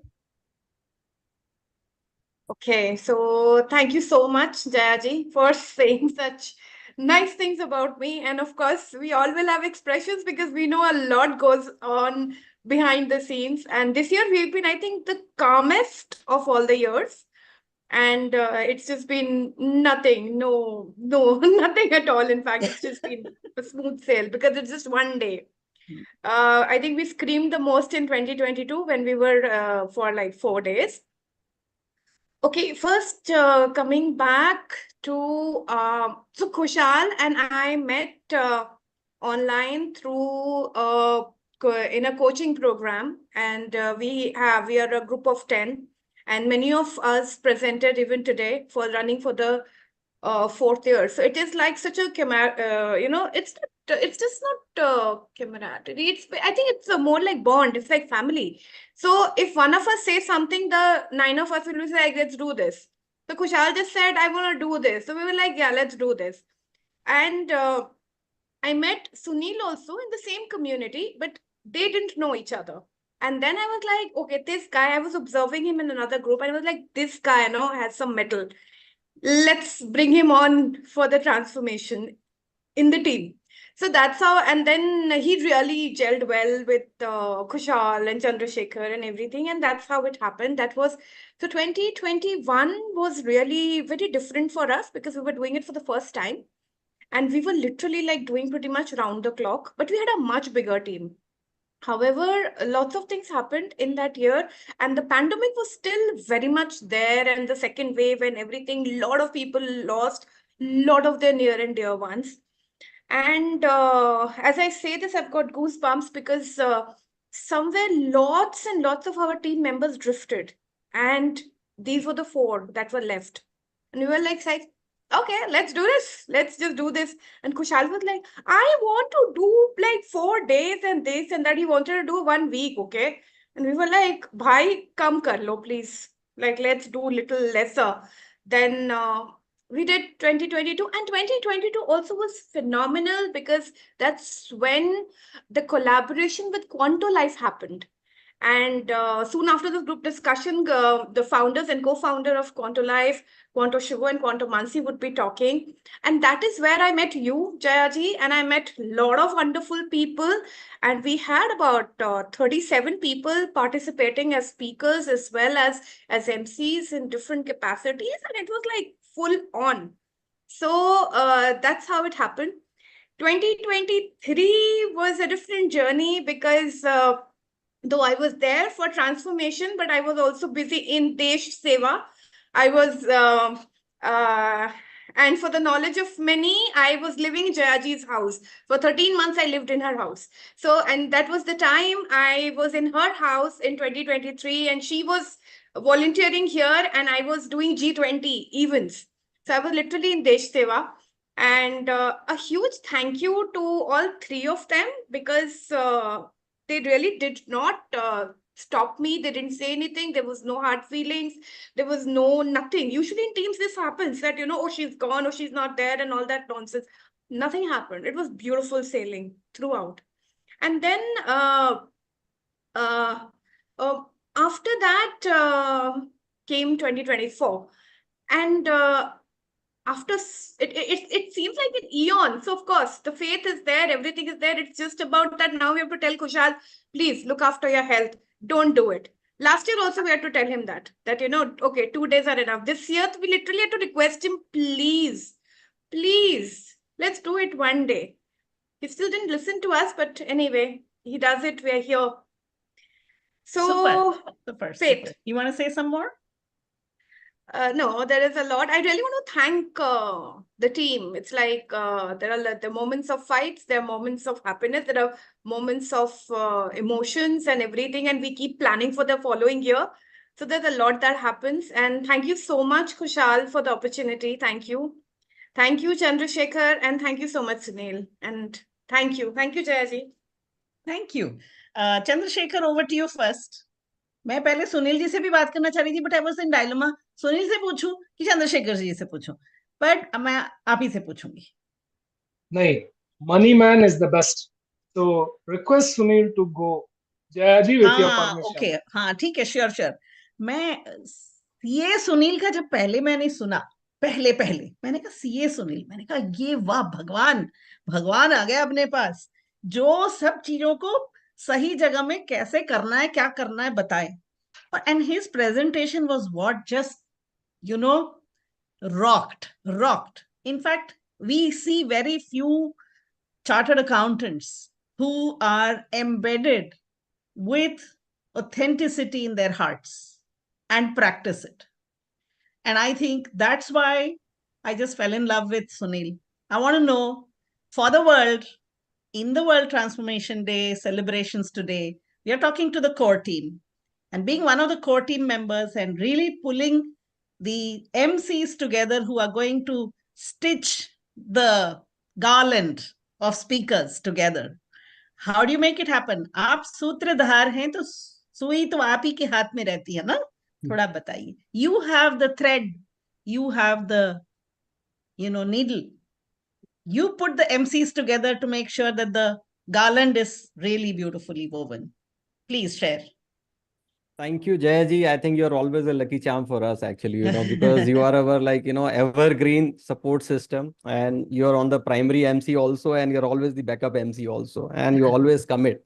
And honestly speaking, this kind of commitment is available with most of our members. Honestly speaking, you raise a query, you raise a request, and there are so many volunteers who just come in, actually.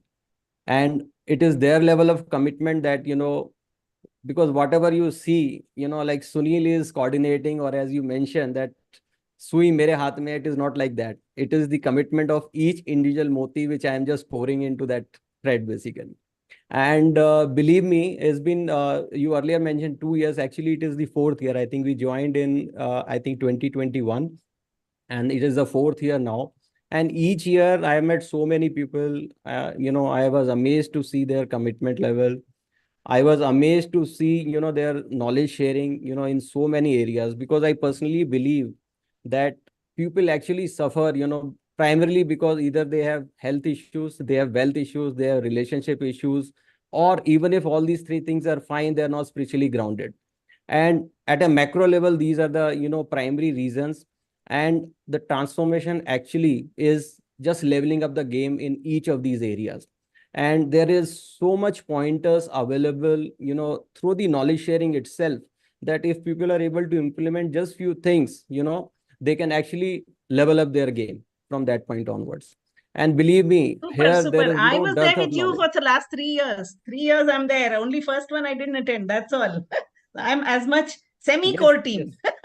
And as like each person, because I remember whenever, we have, requests for, say, asking for volunteers for, say, MC, you just create a group, so many people comes in, and then they are ready to do, and some, they have some preference for the time slot. Some, they say that you just call at a short notice, will be available. So that's a level of commitment which is actually managing this show.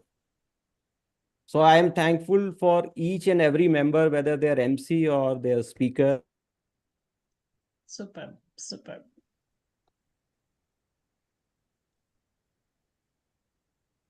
I think some network issue. Yeah.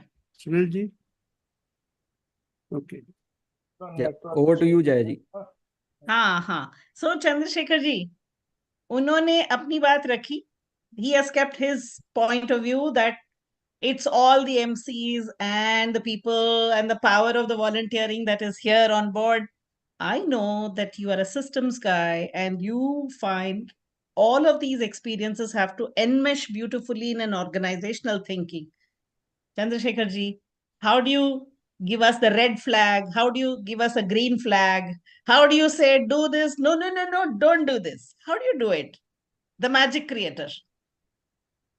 Well, thank you very much, Jayaji. I'm not a magic creator. I just speak out from my heart. I do that, and what I feel from bottom of my heart, I express. Sometimes I'm very, very rude. Sometimes people who know me, they take me positively, but people who don't know me, they do have a big list of complaints. But all well and taken. Apart from this, how do I do is, yes, there is a lot of things goes behind the screen. It is not what you are seeing 9 to 9, what you are seeing today. This 9 to 9 1 week before happened. And we 4 members are not holy cow. We fight, we abuse, we scream. वो सबसे ज़्यादा मेरी दीदी करती है, and that too with me only, because Khussaal runs away and Sunil says, Chandrasekhar, please handle. तो सामने मैं ही खड़ा होता हूँ, तो पूरा गोली जो होता है AK-47 में मेरे के ऊपर ही पड़ता है. But having said that, it is on the lighter side. It is always pleasure working with us. Now, to tell you a little bit more about this platform and World Transformation Organization, how we started, what we I would like to add something more to what Khussaal did. This is the 4th year, as everybody knows. And the first year we started. First year also we started with Amplify. Amplify, when we started, we had a dream. We had a dream to make a platform where all the new, unexplored, budding to become diamonds, author, trainer, mentor, coaches, to come have a platform and explore that, learn that, and go towards the world and explore their market. This was the aim which Amplify started by Khussaal. And when this is the desire he expressed, I think all of us fell in line with that, because at that time we were also just budding with a training industry, though we had a lot of personal experience in our career experiences were there. We were all budding trainers, to put it very short. So we did it. And World Transformation Organization was the right thing to happen at the right time, so that we could motivate many trainers to participate in this and get exposure globally. So that added the advantage. That is the reason why both the organization had a synergy, and we started with this kind of publicly maintaining or doing such events. Now, in the 4-year journey has been quite transformational. We started without knowing anything in the first year, but we could do. That ignited a passion in all of us, that motivated us, and that said, okay, we can do it. So the next year we did it for 2 days, if I'm right, Khussaal. And that time we really had backgrounds, a lot of fights and all, and we could somehow pull it. Then we aimed to make a record of putting maximum number of speakers and giving them. All these years, we were doing all the trainings, background, around more than a month. We used to work with each and every individual who used to be a speaker, MC, or any role.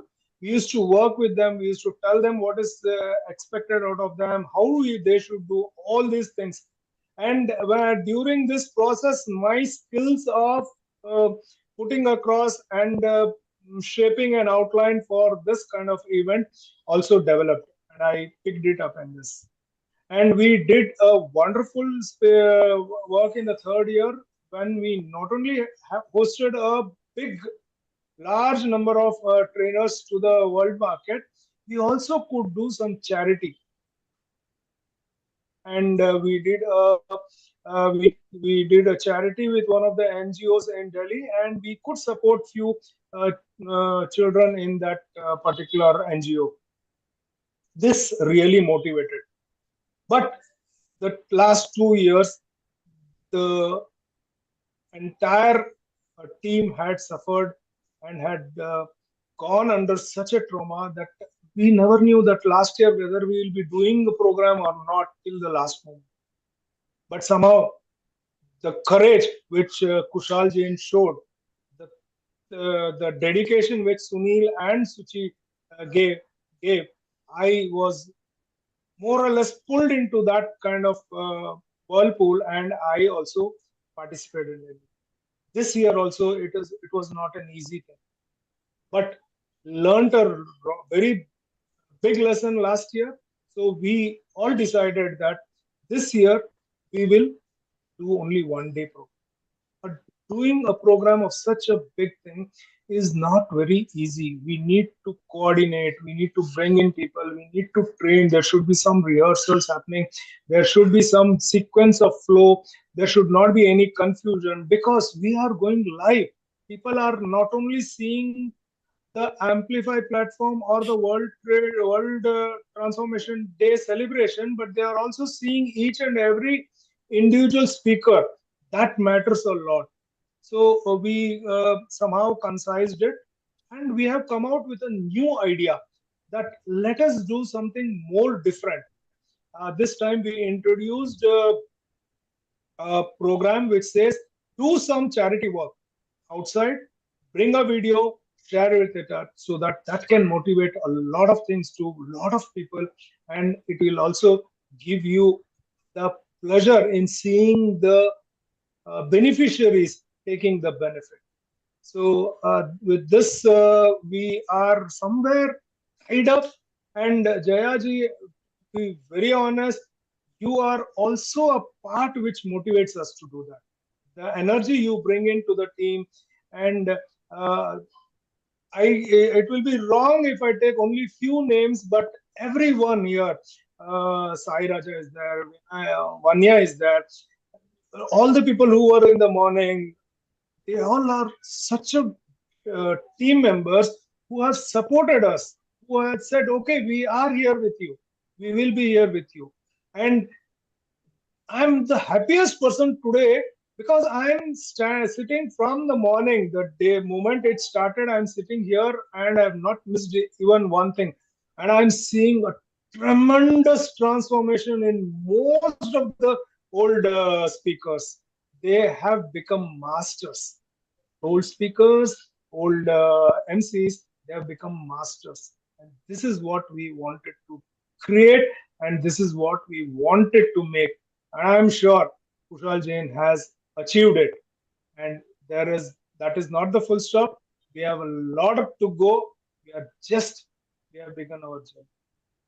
I am not going to, I would like to have a 1 hour panel discussion just with this team, but I'm going to have the privilege of just doing one wrap up first of what the discussion was from what I felt, I heard.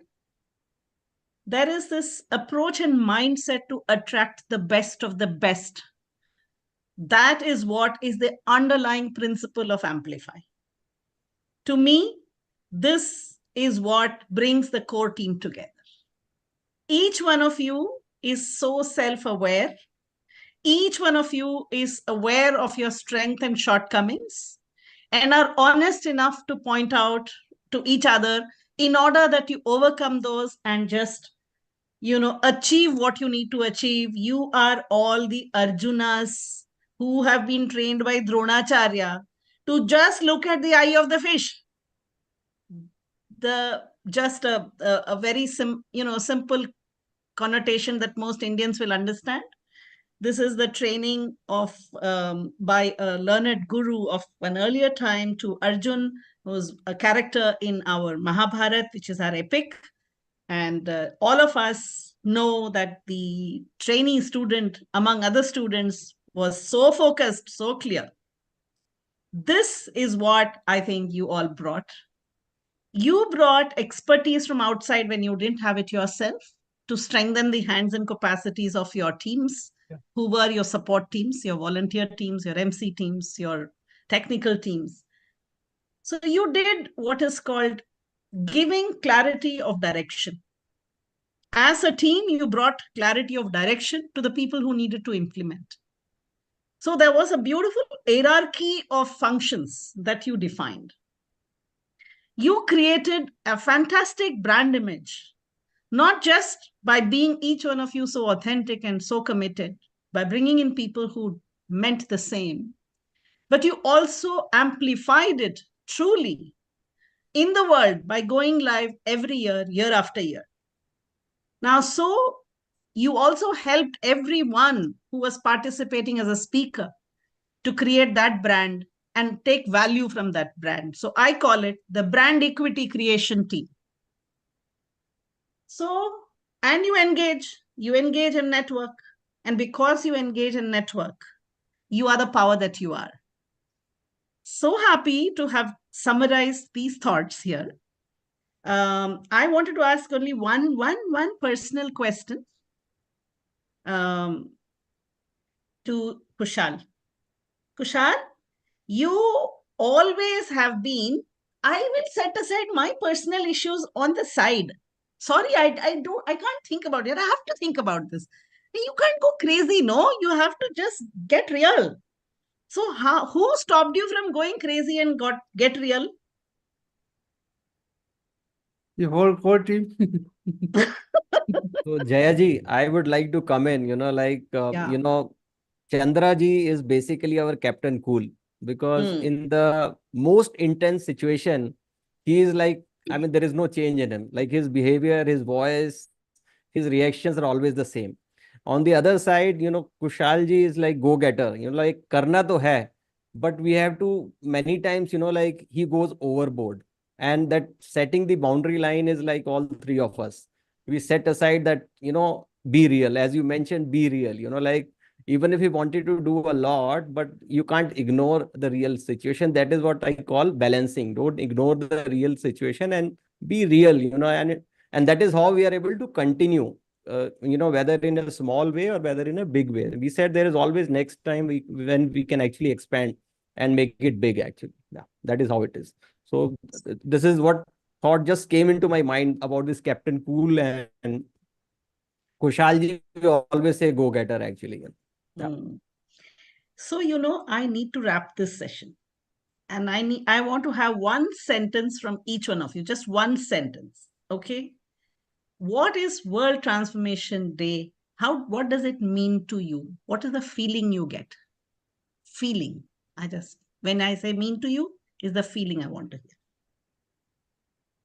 Okay, so for me, the world transformation is where we make a difference in the world. Okay, and most precious is the knowledge and the experience what we share.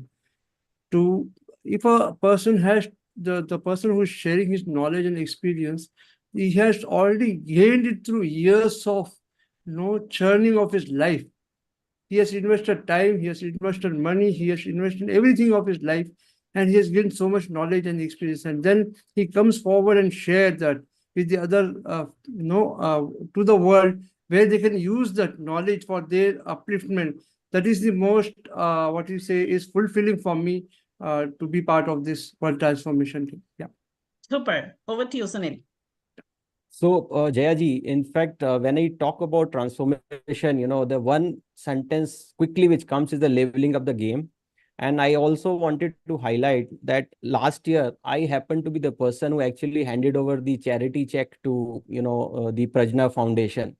And believe me, I can actually see and feel how the transformation happens. Because in the normal course, when it comes to charity, we used to just, have some share some food or something, and we are happy with that, okay, we did some charity. But in Prajna Foundation, actually, we saw, the person actually contributing, to the children, providing, he's providing with all the basic infrastructure, be it a computer lab, be it any other event, be it any other function. And they have provided the best of the facilities. And I was surprised to see that, this is real transformation, right?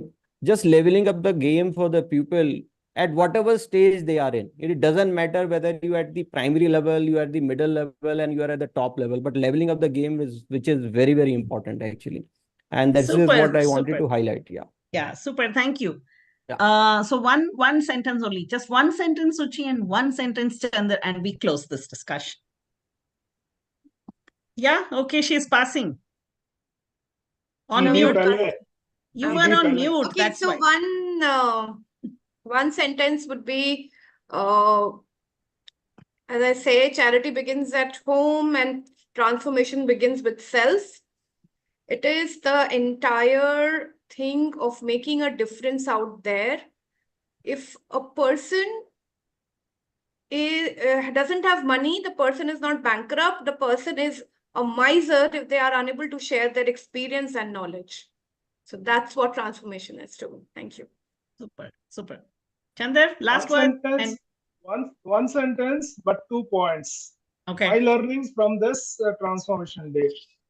Transformation happens only from self within. That is the real transformation. If I look outside, it is not the transformation. It is only motivation. The second most important point is I realize that I don't know so many things that I don't know. There are many things which I know, but I don't know. But there are many things which I don't know that they exist. So let me just explore more. Superb. Thank you so much. Thanks to each one of the panelists and the core team, the heart of Amplify WTD celebration team, my deepest gratitude. Thank you. Deepest gratitude. And this is a great opportunity for me to welcome our next set of MCs who are here. So I would like to invite Jayaji, you're handing over after this. Okay. After Shivamansi, you're handing over. Okay. Yeah. So I'd like to have them on board with me in this panel. Yeah. So can I just introduce Shivo and Mansi, my gurus from Quanto Life, who are going to be the panelists for this session.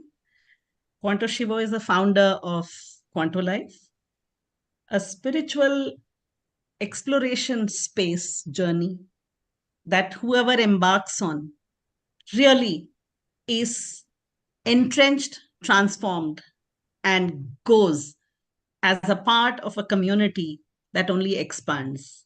Because we believe that as a community, Quanto Life looks at your own potential and looks at helping you explore that whole potential and makes you what you are by addressing some of the sutras that are downloaded by Shivo for us during our various sessions and programs. Together with Shivo is Quantum Mansi. Mansi lives in San Diego, US, but she's with us every day, day in and day out, for the Quanto Life processes. She's a co-founder of Quanto Life. She is a psychic expert, diva, somebody who works from the soul and connects with people to help them heal. So on one hand, we have the science, and on the other hand, we have the heart. How do we bring these two together, the heart and soul together with science, using scientific principles? Today's discussions are with you both. I welcome you both to this space. I'm happy to be part of the Quanto Life group as well. So Pranam Shivo, Pranam Mansi. Yeah, so I would like to leave this floor first for initial words from both of you. Shivo first, Mansi next, or Mansi first, Shivo next? Over to you, Mansi, first. Yeah. So, so I'm really honored. I'm enjoying the stories of creation of Amplify and how it has grown. We ourselves have been witness to it for the past 3 years, and it is, you know, it is just thrilling to see that how it is growing, but at the same time, it is not losing its intimacy and the enthusiasm that it started with. So this vision is still on, it's just expanding, but keeping the intimacy. So we are honored to be here. Super. Shivo, your initial comments? Very beautiful to see the World Transformation Day. Transformation is the crux of the world today. Because what we are facing in the world, the kind of chaos we are facing, if the being of the world remains what it has been, it cannot face that chaos. To turn that chaos, to transform that chaos into creative opportunities, the being has to be transformed first. So a very, very noble intention and very noble venture. And my best wishes to the whole team and also my gratitude. Superb. I have 2 questions to both of you first, and then I'm going to let you guys speak. So the first question is to Mansi, and the second question is to Shivo. The first question, and I'll table both of them so you can both comment on it. Question number 1 is, we have been experiencing something called the synthesis process in Quantum Life. So if you can just give a very brief outline of what is the synthesis process and what does it do to us to transform. The second question is, how do we explore our own spaces within and without?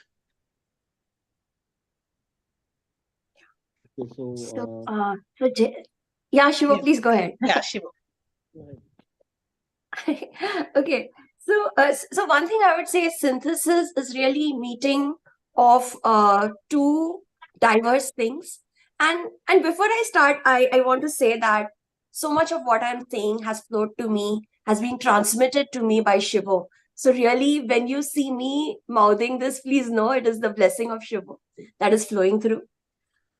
Synthesis is really when 2 diverse things come together and they create something that is far greater than the sum of the parts. So for example, when Amplify and Quantum Life are coming together at this moment, whatever the topic is today, whatever we had thought about earlier is also undergoing transformation. I remember last time when we came here, we were, Shivo was taking a workshop on Aham Brahmasmi. And I and Shivo had a similar dialogue. And that evolved into being a book and a chapter of a book. So, you know, synthesis is not just a concept, it is like in practice, and even here a synthesis has happened. For the and I think Shivo can explain probably more. The second question is, how do we feel it within and without? How do we feel this process? I think I will let Shivo elaborate on that, because he has given a technique that you can use right now. Okay. One thing about synthesis, I'll say that it has really enabled me, who is very much connected to people, to really connect with space. So it has really helped me expand. Shiva, over to you. So I would say synthesis is oneness. And if you see every problem in the world, every problem, I would say, be it a problem between countries, be it the problem of the environment, or breaking families and divorces, whatever be the problem, or the mental stress, psychological diseases, every problem in the world emanates from fragmentation. And the resolving of that fragmentation is synthesis. So I will just give a very clear, very simple example. We always know that there are some people, that there are always two opposite views of the world. For example, there is a capitalism and there is a communism. Okay. So there are two views of the economy, and they are at the loggerheads all the time. They are fighting with each other all the time. This is to go into that space, another circle, we can call it X, from which both these circles, both these concepts of communism and capitalism has come. And that circle X has a potential of creating many such concepts. So when we do the synthesis of capitalism and communism, not only the inherent contradictions or dissolve, not only we come to a new system which includes the best of both the systems, but also we are able to connect to that sphere or circle X, from where another better system, better economic system can download on us. So this is what the synthesis is. Synthesis can be applied. It is a very practical tool. You can apply it all the time in every problem you face. And Dayaji talked about the spaces, inner and outer. So there also, if we are talking about discovering who I am, our unique potential and all that. So if synthesis is a great tool in that. So there are inner and outer spaces. It's like I have certain emotions, then I have so many ecosystems like my family, my work, my organization, all that, right? So many of the realities I have. I have my friend circle, I have my aspirations, I have my role models. So many influences are there on me, along with what has been my past life journeys, what has been my this life journey, what are my talents, my goals, aspirations, everything.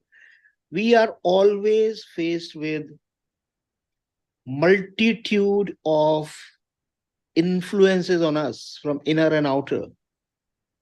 To put all of them together into one, when everything becomes one, that's when we gain our real power. That's when we gain the guidance from cosmos to move ahead, to make the right choice, to move ahead in the right direction. And that is also the source of synchronicities. So that's what the synthesis is. Thank you. Thank you so much. Thank you. I just will take a moment and ask you both to make your presentation, and then I will read out a formal introduction so that we have it on records for us. So I don't want to take more time because the flow has come. The flow of the thoughts have begun. So Mansi, over to you for what you want to present, and I will be introducing you soon after that. Formally. Yeah, thank you. Thank you so much, Jayaji. Let me just see everyone. Yeah. So this talk is a combined interaction on astrology for conscious people. So first, I want to lay down the scenario of how astrology is seen now. I and Shiva both come from a very scientific background. And astrology is either seen that it is for the downtrodden, fatalistic, uneducated, superstitious people. That is one category. Then the other category that seems to follow it are people who are in highly unpredictable fields, like let's say film industry, stock market, politics, or sports, like all these unpredictable situations, industries where the stakes are very high, the risks are very high. There you see these people follow astrology. Now, the typical, the typical person of today, the professional of today who works this 9 to 5 job, is not really bought into this astrology. For him, he feels that his life is very logical. This doesn't fit in. And this is how he views it. So today we are going to present how astrology can be used by conscious people. These were the people who are either operating out of fear or out of fear of unpredictability or insecurity. But now today we are going to talk about people who are very conscious, like you all listening here, you all tuning in here. The first thing I would like to say is that astrology. Yeah, Shiva. So one thing I want to say is that because we are in so much chaos, normally now people are getting to understand that there is something beyond them. And normally people are getting to understand that their logic cannot crack the issues, cannot resolve the issues. People are becoming much more open for astrology. But what we want to bring in here is an inspirational dimension, a soulful dimension, how you can use astrology to discover who you are, discover your unique potential, and to understand the environment and to make the best choices. Yeah, please. Shiva, I decided to learn from you because I was just blown away by how you would see planets and houses, which are a basic part of astrology. And if you could talk about your understanding of Ramanujan, who is a very well-known mathematician and whose work is not only lauded in mathematics, he had no formal training. He would connect to this goddess and he would channel mathematical formulas. He has done so much work on many mathematical series, including a formula to calculate pi up to, an increasing number of digits. And his work has helped in discovering and understanding the nature of black holes. So, Shiva, can you share your insights on how you saw that and what you saw? Can you repeat? Shiva, Shiva, can you share? I just told them about Ramanujan, the mathematician, and his contribution. Could you share what you saw in his horoscope and how you interpret planets and houses? The same horoscope. I made a calculation, and one similar horoscope is shared by almost 15,000 people across the world. And obviously, those 15,000 people don't live the same life, right? Yes. So, yeah, there was a time Sachin Tendulkar was born, and there are another 15,000 people who have same horoscope as Sachin Tendulkar. All of them are not Tendulkar. So there are a lot of factors. Astrology, the horoscope tells us the influencers on us at the time of our birth. Okay, what is the energy vibrations we inherit? But that energy and vibration interact with who I am. What is my consciousness? What has been my past life journeys, my karma store? What is the kind of social context I am born in?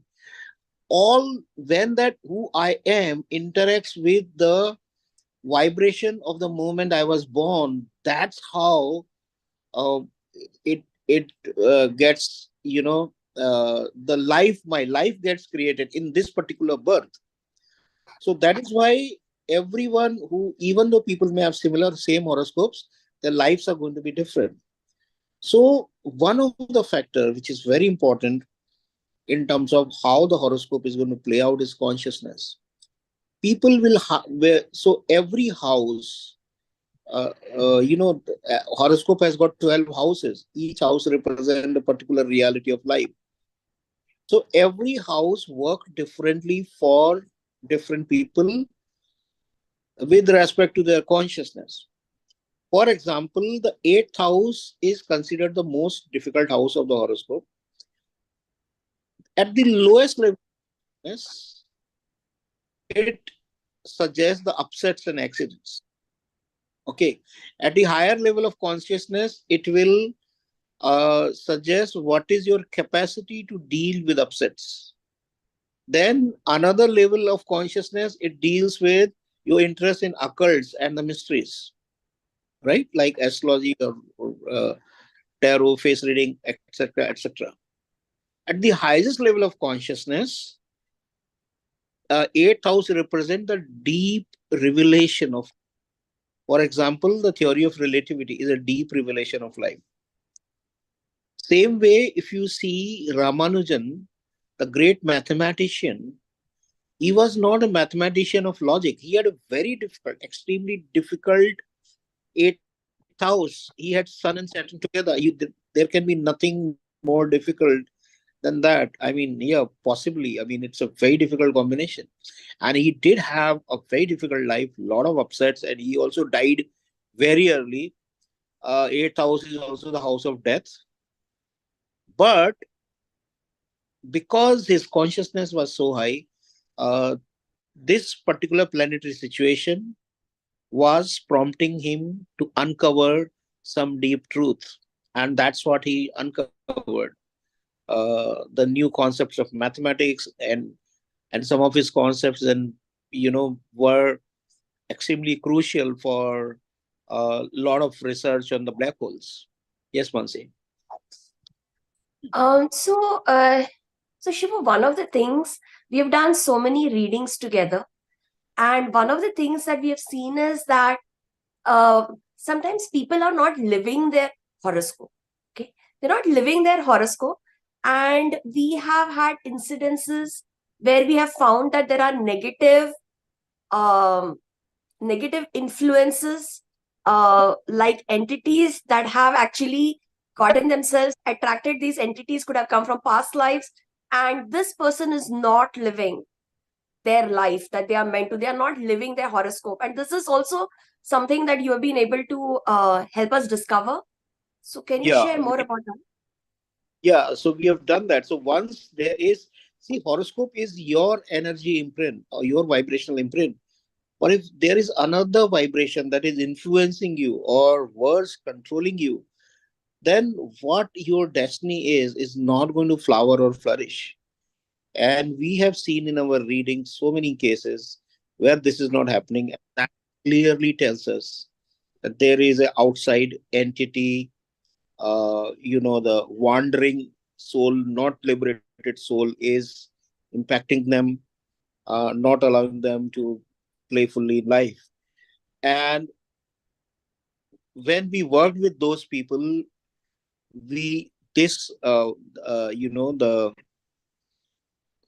what we discovered about them, it came out to be true.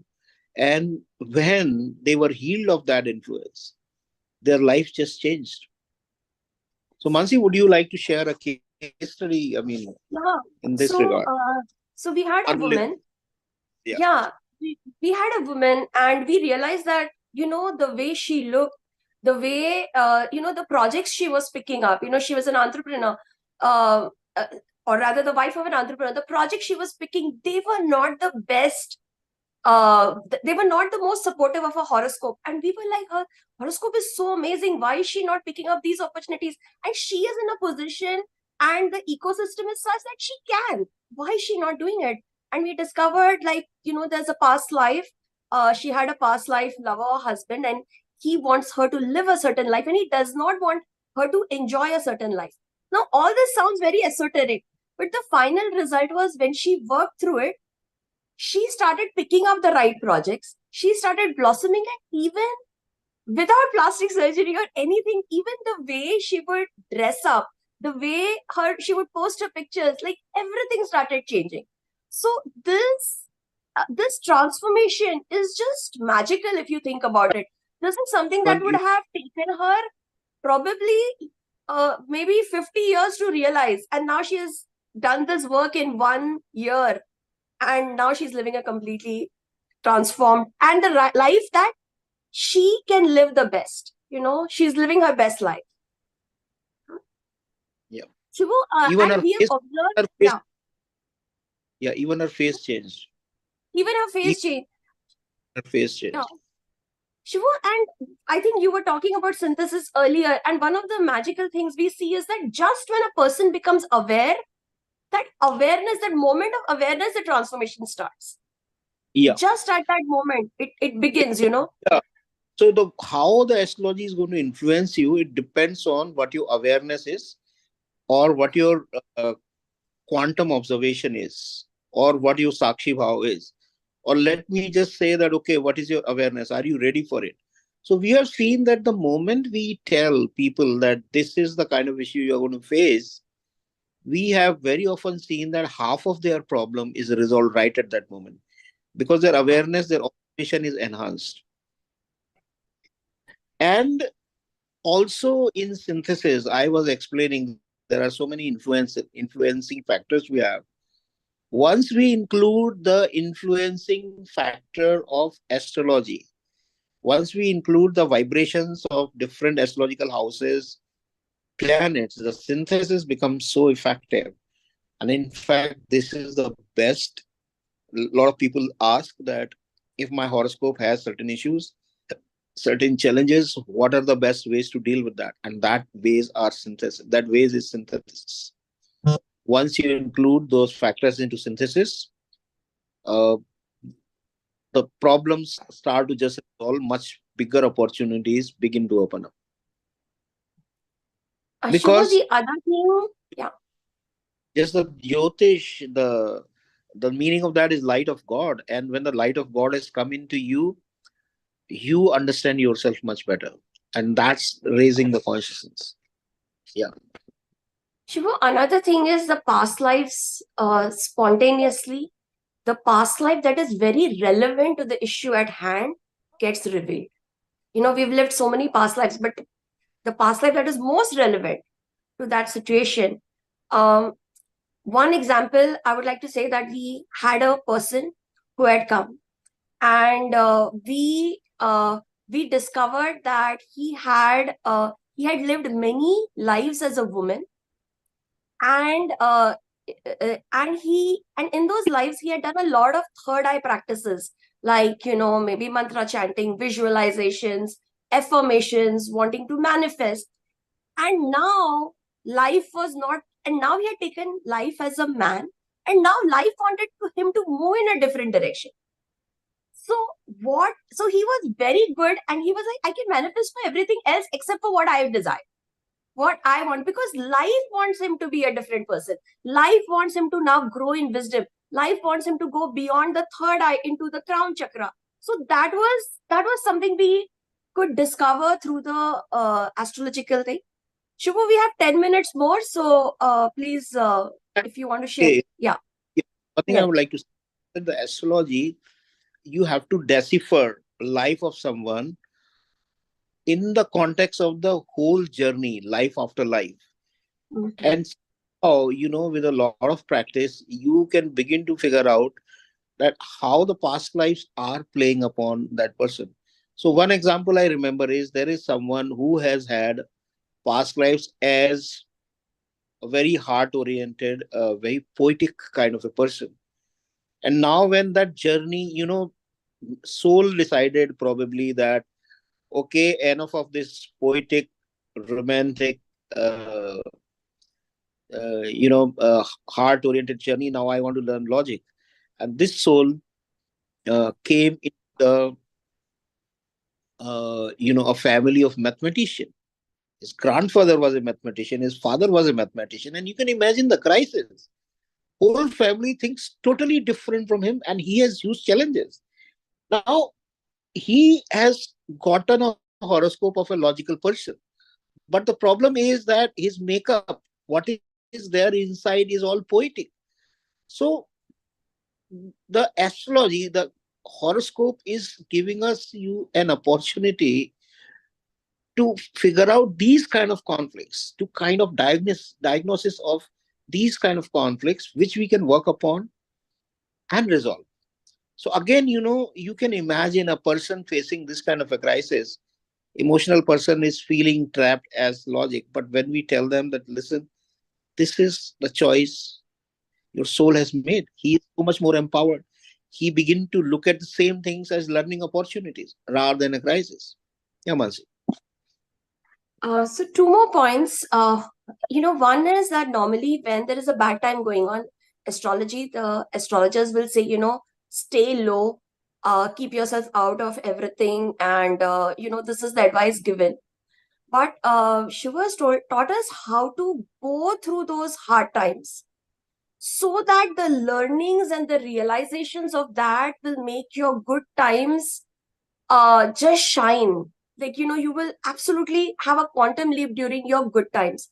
And one example I would like to share is that there is something called Ketu. There is an astral planet called Ketu. And Ketu, during Ketu times, these are the tower moments where your ego completely collapses. You totally lose your confidence in life. Most of the time, you will become either very bitter or you become very helpless. Like I have, very low self-esteem. So during this time, what Shiva's taught us that, okay, this is the time for realizations. This is where life is showing you the mirror. This is the time for realizations. And when you have lived that, when you know, okay, this is what life is teaching me, you see it like that, then the next period that has come is the Venus period, where all those realizations just prosper. You will live a very abundant, socially magnificent life. But it is because you have lived the Ketu life, not as just that life is, collapsing me, but you have seen it as, okay, life wants me to realize. Shivu, do you want to give another example? Which is, I think, even more important. Yeah, so a lot of people think that when they are in bad times, the best thing is to avoid acting, which I do not totally agree with. Because if you are living life such lukewarm when your challenging times are there, even the good times you're going to have are going to be very lukewarm. There will not be much happening there. So if you really want your good time to really result into huge bounties, then you have to go through your challenging times, your tough times, and learn through that. So let me share another, a lot of you know what are the dashas. Even if you have a very basic understanding of astrology, you will know that there are dasha periods. So there is a dasha of Rahu. So dasha of Rahu is always confuses people. People make wrong decisions. They fight. There's a stress. They can get into addictions, bad habits, all that, right? But if you are conscious, you will know that the way to go through Rahu Dasha is to learn new, to explore new, and do not expect the results, because Rahu, however much you act, you will not get results. But continue to act, continue to learn. And after Rahu Dasha comes the Jupiter Dasha. If you've really lived Rahu Dasha like that, in Jupiter Dasha, all your destiny will blossom. The best of the things will happen effortlessly. Somehow there will be so much synchronicity, everything just begin to move. But all these great things of Jupiter Dasha will happen only if you have lived the Rahu Dasha with total consciousness. Yeah. And the last one is actually my favorite, and I think it is the most applicable to everyone here. And that is how astrology can help you find your heroic potential, your unique potential. So Shivu, if you would like to share more on that. Yeah, so, a lot of us make choices under social influence. We think that, okay, which field is giving highest salary, that is the education we want to go for. Very often it turns out that if your being is not that, then it's a bad choice. It doesn't matter how much scope a field offers. Same way, we are today talking about the gig economy, where people there was a time when people would have a career for life. Then the time came when they would have to change the career 3-4 times in their life. And now this generation, the current young generation, is in time where every time they take up a new project is like a new career. So practically their career is changing every year. So astrology, if you know who you are, each of this career will take you to the next higher career. Okay.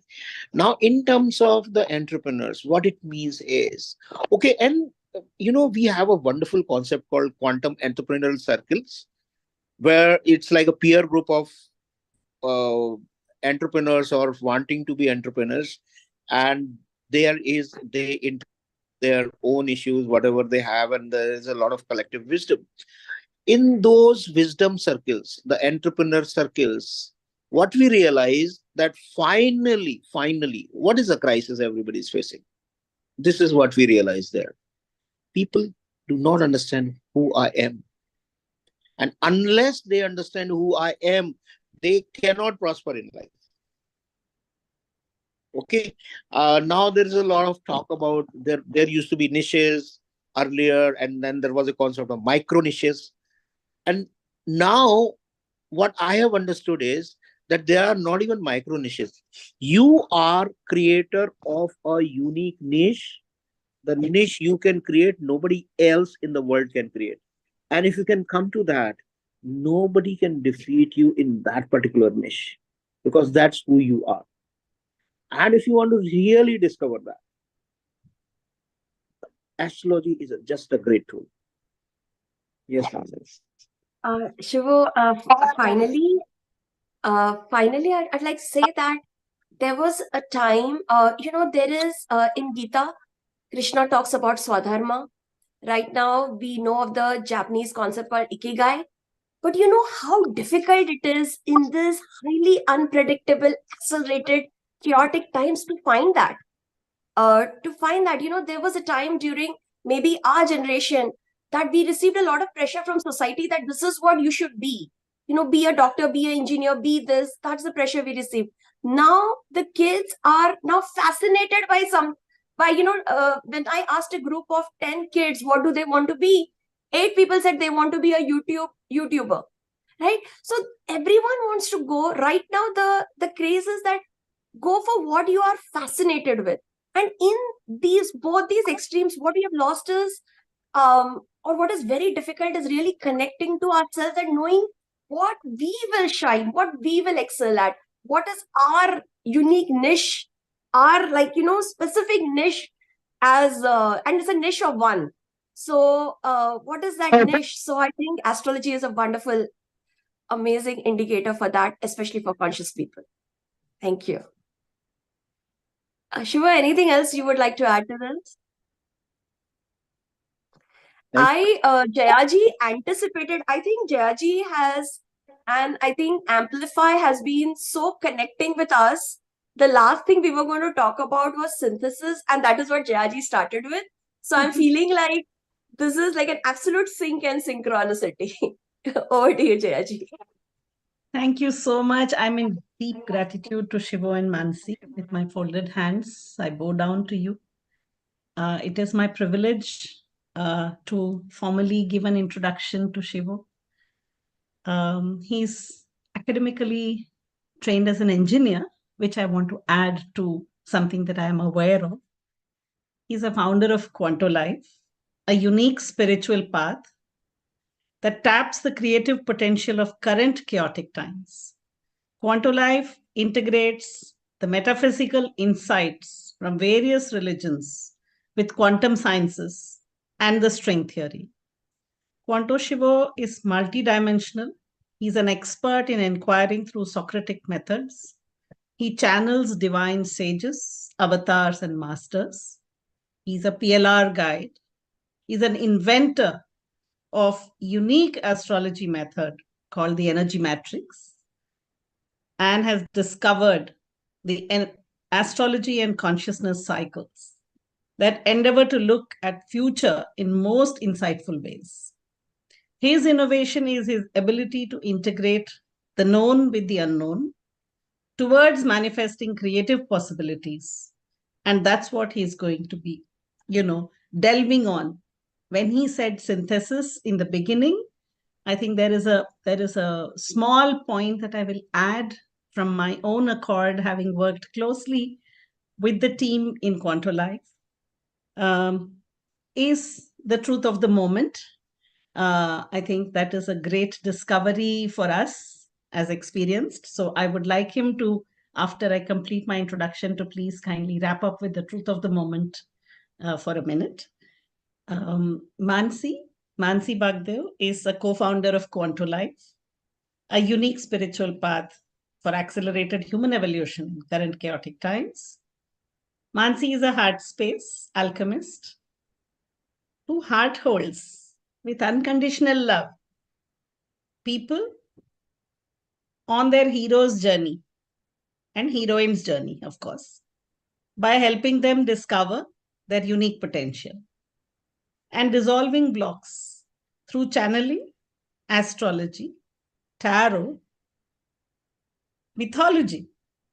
And when we talk of mythology, we talk of all kinds. I mean, we think about Jewish times, we think about Christianity, we think about Islam, we think about all stories. What folklore can teach us? What do they bring as a learning for today in this present moment?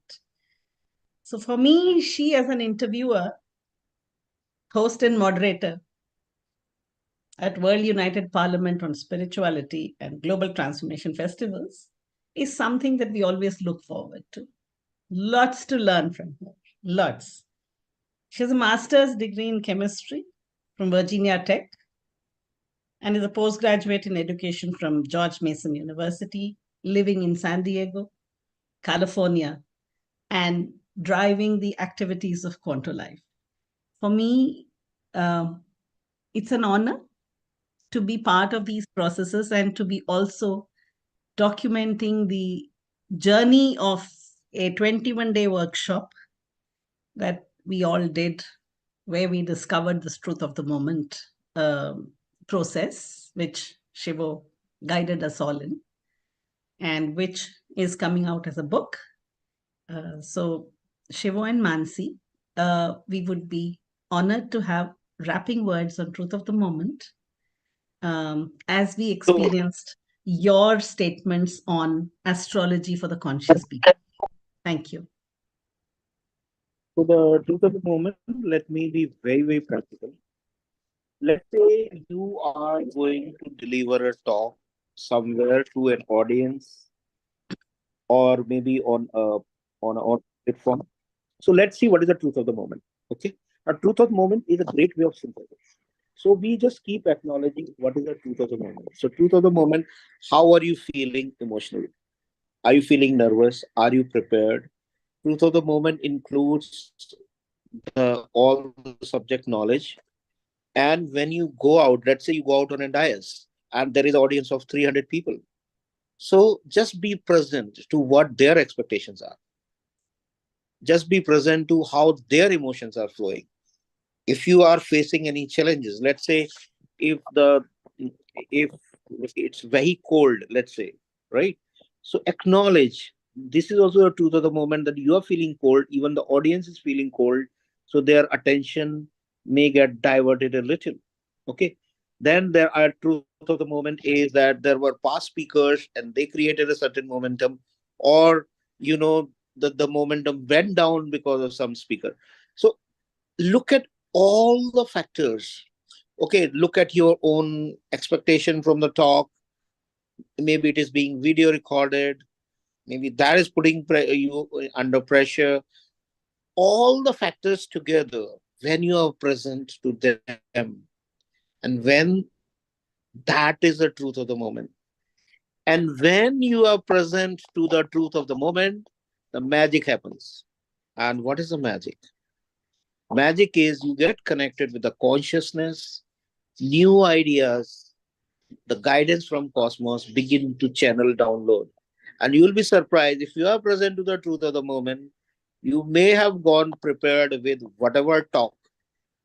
Okay. You will suddenly realize everything is transformed.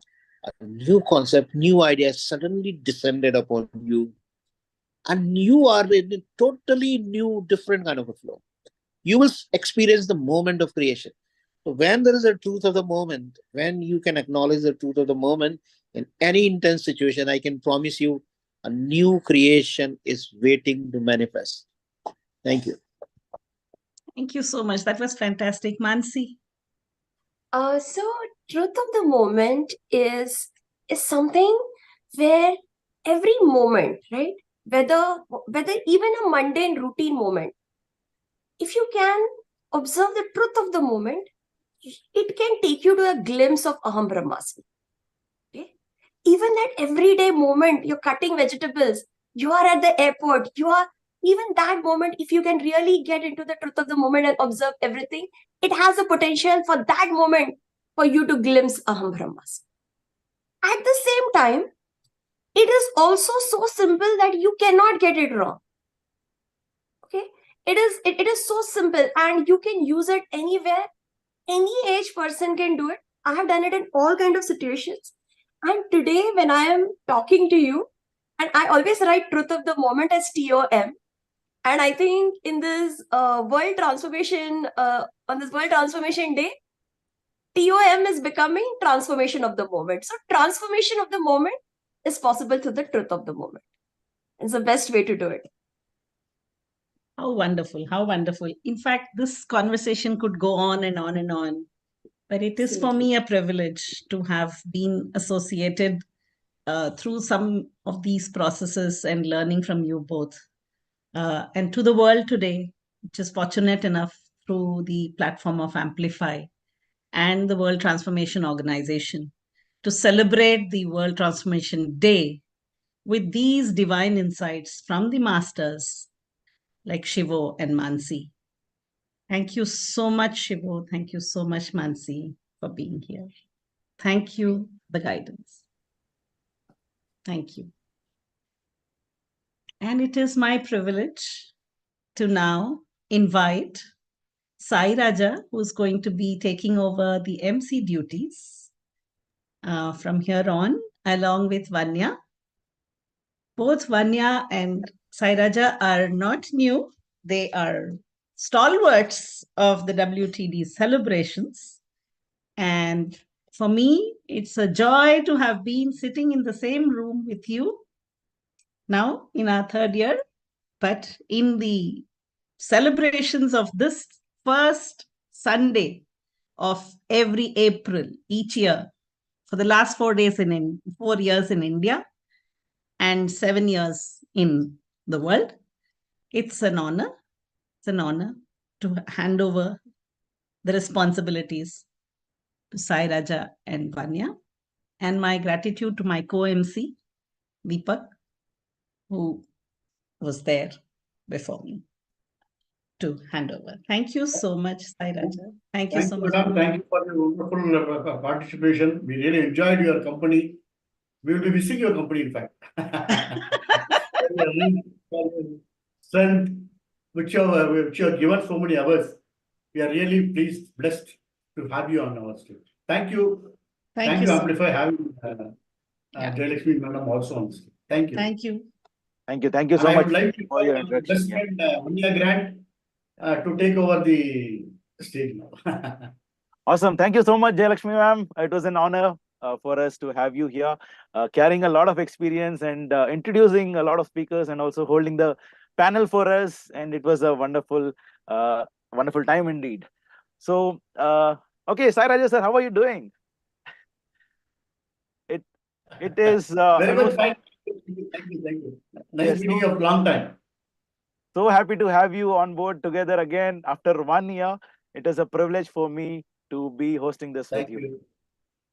Yes. So, how were the sessions till now? How did you like the sessions? You have been beautiful, man. It actually a lot of learning, man. See, the knowledge which we have got is very less. When you go through all these learnings from these experts and all, we feel that we don't know nothing. Whatever they are telling, it becomes new chapter to us, and we feel that sometimes we don't even know what these people are speaking. So there is lot to learn. Because in Tamil they say, "Katrathu kai mannalavu, kallanathu udagalavu," means what you know in this world is equal to a handful of sand. What you don't know is equal to the sand in the entire universe. So we should be humble enough to learn more. And as a lifelong learner, I'm learning a lot from these people. Thank you. Yes, yes. It is also my own learning that the more I learn that I don't learn. I don't know things. So it is an awesome privilege for us to learn from these amazing speakers. And now that we have been going on with amazing speakers, wonderful lineup of speakers, we have a person today who I'll be introducing. Like we have second innings in cricket, we have the second half in football. Our next topic is about upgrading yourself to your 2.0 version. And we have with us Garima Dikshit Sinha. And she is a retired military pilot with 15 years of experience in Indian Armed Forces. She is also experienced commentator at various events, including sports and military ceremonies. And she has even led IAF, Indian Air Force Tableau, at 2015 Republic Day parade in front of Prime Minister Modi and former US President Obama with First Lady Michelle. And there are a lot of things she has done. She has also achieved Mrs. India Punjab 2018 and Mrs. Indian 2018. She has now transitioned into transforming lives. She is now into coaching industry, serving as a personality coach and with Mrs. India pageant since 2019. And she holds a lot of positions in corporates also and in global engagement. She's very passionate and about personal development and wellness coaching. She has trained various healing energy modalities also. And there is a lot to speak about. But without further ado, let me also connect with her because my father was also in Indian Army. He was retired, and I am also a Marine officer in Merchant Navy. We have something in common. So I understand that where you come from. You have served people in the past. You have served the nation in the past, and you are also continuing to serve people at individual levels. It is totally my honor and privilege to welcome you, Garima Dikshit Sinha. Over to you. Thank you so much. Thank you so much, Vanya, for this wonderful introduction. And thank you so much, Mr. Sai Raja, for, having me here. It is indeed my privilege to be part of this wonderful platform wherein I've been given the opportunity to speak on the World Transformation Day. And having said that, hearing all these people who spoke, the esteemed guests spoke before me, it was mind-blowing how much is still remaining for me to learn. I've done a couple of certifications post retirement after leaving the Air Force, but I still feel the need to upgrade myself. And that's what I exactly would like my audiences to know, that there is always a need to upgrade your life. There is always some missing blocks in your life that require to be filled in, and it is never too late, right? So be it if you're a teenager who have just come out of or maybe in school or just come out of school, or you are in a job, or you are in your second innings, wherever you are in life, there is always an opportunity wherein you can gift yourself with a module wherein you could upgrade your life and you could move to the next level. So I have made a small presentation as to how you can do, and Vanya has already given a very beautiful introduction of mine, but I would just showcase some of the pictures that I have of mine. If you could see my presentation, yeah. So this is me when I passed out from the academy in the year 2008. That's my father. Even he was in the army. So I've just made a small presentation so that you could relate more to me and how I am at the capacity of saying that, yes, I am a personality transformation coach, a personality development coach today. So this is me. I've flown helicopters in the Indian Air Force for 15 years. And also, like Vanya said, that I've been a part of, leading the IF contingent during the Republic Day Parade tableau. Done a lot of commentary for the Air Force, participated in Mrs. India, totally different from what I did in the Air Force, won the pageant too. the national pageant as well.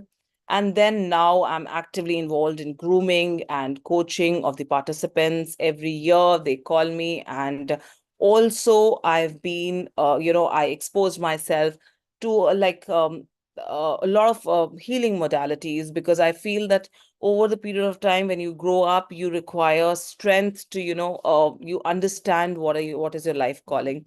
So I am a qualified tarot reader, a Reiki healer, an angel card healer, a quantum healer, and an NLP professional.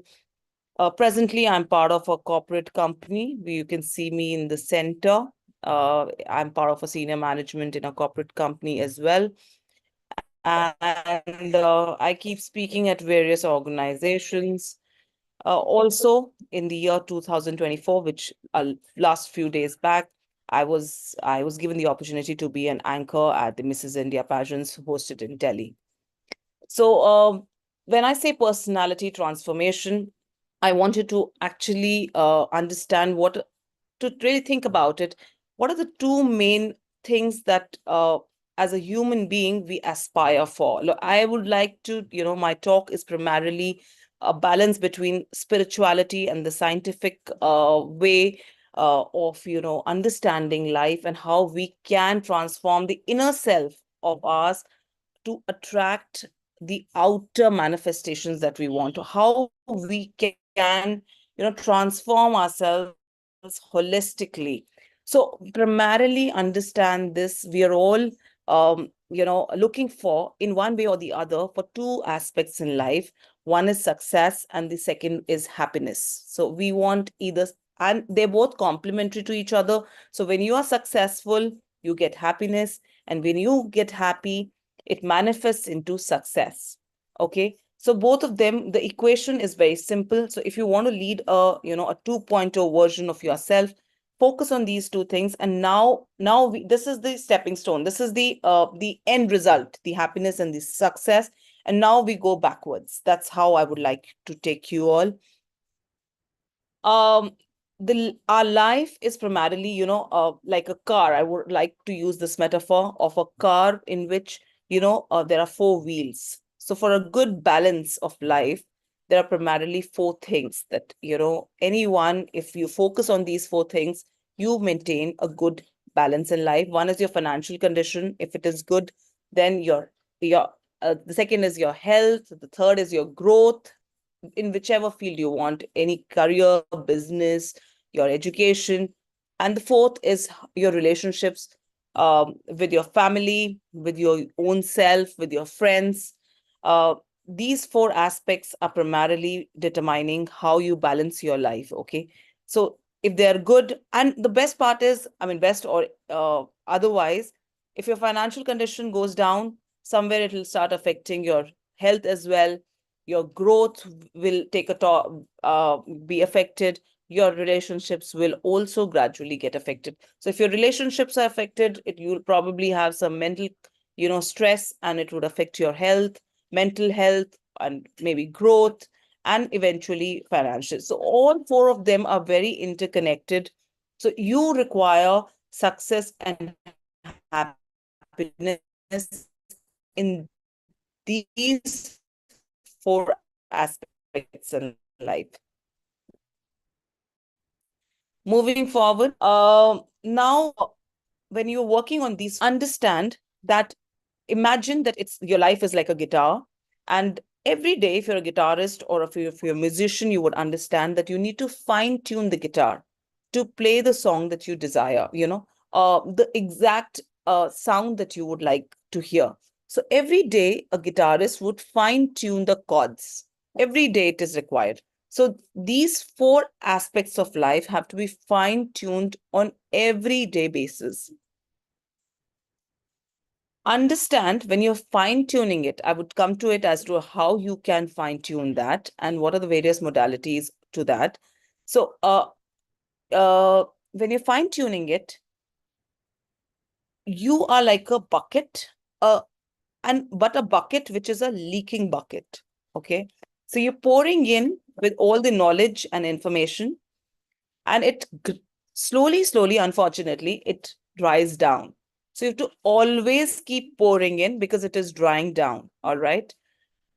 But if you do not let it dry down and you keep pouring in what is required to be done through your mindset, through your personality transformation, through your taking charge of your life, it has the potential of growing flowers as beautiful as what has been shown in the slide. Okay, such beautiful flowers can be, the flower is metaphorically explaining, is showcasing how beautiful your life can be. But unfortunately, it's a leaking bucket. So to keep pouring in. Okay.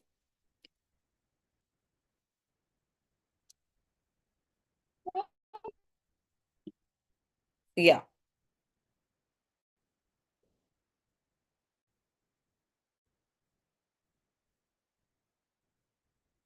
So I would like to tell you, I would like to explain physics, trying to understand the life, okay? Trying to understand personalities. Eventually, your inner transformation can happen if you understand the quantum physics, what is written in the physics, what is written in the Gita, and thus an eventual transformation is possible, okay? So I have done a little study about physics and Bhagavad Gita and how closely related they are, right? So if you have the basic 9th grade physics says that the first law of energy is energy can neither be created nor be destroyed, but it can only be transformed from one form to another, right? And Bhagavad Gita says very beautifully, if you go back to Bhagavad Gita, you would read that what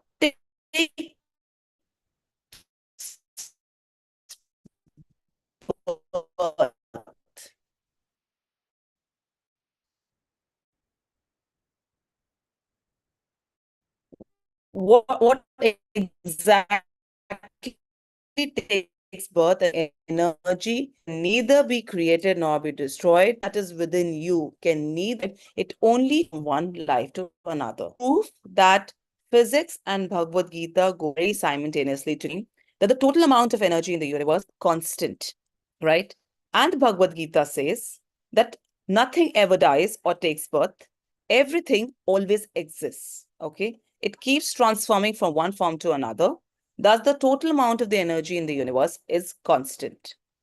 The third law of energy is stating that everything is made up of energy, okay? What separates us is a frequency at which we vibrate. So everything is the same energy, the universal energy, and we are all different in our vibrations, all right? So what is Bhagavad Gita telling? Synonym to what is written in the physics is God is inside everyone. And if you truly seek, you will seek God within yourself and in everyone, right? So I'm telling you all this before you could transform your personality. If you understand the basics of life, it'll be very easy to transform yourself, right? So in a way, it says, I mean, I'm able to prove that physics and Bhagavad Gita go simultaneously, very on parallel tracks.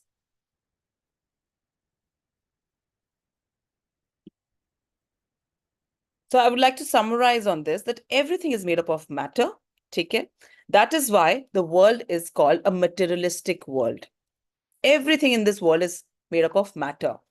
When you say why materialistic, okay, in Hindi it is called Maya, an illusion. It's because our senses are limited, right? Our perceptions, our visual senses, maybe our sensory organs like skin, are also they all have limitation of perceiving it, right? And we are all connected to each other, and energy is one. Now I would like you to know that how you do frequency matching, right? So when I say energy is constant, okay, and it only transforms from one form to another, frequency matching, I want you to visualize and to see that there is a radio, and when you tune into this one particular frequency, only then you hear that song. When you change the frequency, you hear another song, right? So similarly, how similar to this is how your attractions happen, how your transformation happen, how your personality is. So when I was vibrating on the frequency of being an Air Force pilot, my life attracted the vibration of matching me to the role of being an Air Force pilot. When I was vibrating on the frequency of say a beauty pageant, participating in beauty pageant, I attracted a beauty pageant into my life. And when I was vibrating on the vibration of on the frequency of winning the beauty pageant, I could win the beauty pageant as well. Similarly, when you're vibrating on the frequency of transforming your personality, okay, and looking forward to attract very beautiful things in life, you can do that. Only requirement is you have to vibrate at the correct frequency, just like a radio does, right? Another example that I would like you to understand is that we, suppose a mobile phone, right? I use a mobile phone and I want to call and speak to one specific friend of mine. I dial her number and I would speak to only that friend of mine. I would not speak to my mother or to my father. It's because my frequency has matched. All right. So as part of personality transformation, I eventually why do I want to transform my personality? To get my goals aligned, to get closer to my goals, to achieve my goals, right? So when I am on the correct frequency, that's when I get connected to my goals, just like a mobile phone, right? So understand that a positive frequency attracts positivity and a negative frequency attracts negativity, all right? Also understand that while you're on a journey of personal transformation, on personality development, on transforming your life to a new version of yourself, you have to understand that we should be ready to take responsibility of everything in our life. Okay. So whatever goes inside you is what is outside you. Your attractions are directly proportional to what is inside you, right? So how will you know that what are your if your frequency is correct or not, if your vibrations are correct or not? How would you know that? It's very simple. You would see your attractions. How is your life outside? How's your health? How's your money? How's your relationships? How you're doing in your, say, career or business? If the answer is you're doing correct, that means you're vibrating at the correct frequency, right? So you need to ask yourself, what am I manifesting on a regular basis? What am I thinking? Because personality starts with your thought process and your manifestations, and because it's a triad: thoughts, your outer reality, and your personality. It's a triad that works, right? So as part of NLP modalities, we learn there is a very beautiful concept of cancel, which says that in case you have, unfortunately said something which has the power of manifesting adversely, say, sometimes we say, oh, don't do that, you can fall, so it has the power of manifesting it. Just say cancel, and visualize that there is a two big cross in front of you, and that whatever you've spoken has cancelled. In a way, you would become more aware of, that you've spoken something wrong. This is a very beautiful modality I keep implementing in my life and my family, that I actively involve cancel, and asking the question of what am I manifesting? All right. And raising your frequency. Like I said, if you're on the correct frequency of one mobile phone, you will get connected to that mobile phone. So if you're the correct frequency through your feelings, thoughts, beliefs, and actions. So your feelings, where do you feel things? In your body. All right. How are you feeling when a situation happens? How are you feeling in your body? In your thoughts, how are you feeling in a thought process? How are you feeling in your thinking, right? Beliefs are there seated inside your heart. And how your actions, so all four of them get you to your particular frequency. And you can come to that frequency through, keeping your spaces clean, through positive affirmation. When you rewire your mind by saying one particular affirmation in your mind, which is a very, very powerful one. I would like to share one that I actively use. Suppose, because I started flying at the age of, 18, when I didn't know how to drive a car. I was already flying an aircraft. I was trained by the Air Force. So I mean, as any girl who is sitting in the cockpit for the first time, a positive affirmation would be, I used to tell myself, you would laugh at it, that no more drama. I used to tell myself, no more drama. I can do it. Bring it on, bring it on. I used to tell myself, and I do it when I run marathons, or when I'm coming in front of, large audiences. A positive affirmation, which could be yours, which may not be a mantra. A feeling of gratitude also gets you closer to your, manifestations, because you come to a frequency of gratitude. And a positive body language, right? Shoulders straight, spine straight, like people would understand, like Fauji's do. They march with a positive a body language. So the body language that you have also start off your personality transformation as well. Am I left with some You can time, wrap or up, am I Garima. crossing Yeah, the time? we have already crossed the All time. right, all So right. you can wrap it. Okay, all right. So I would just like to wrap up that, that as part of your personality transformation, try and understand that you cannot transform your personality in one go. Why I came to these basics is because these basics have to be clarified before you think about transforming your personality to a next level, right?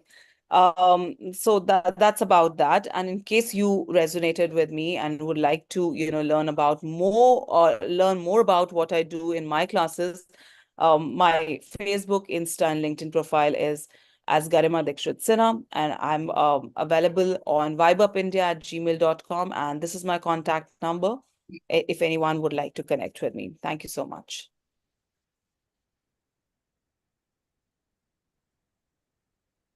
Amazing, amazing. What a session that was.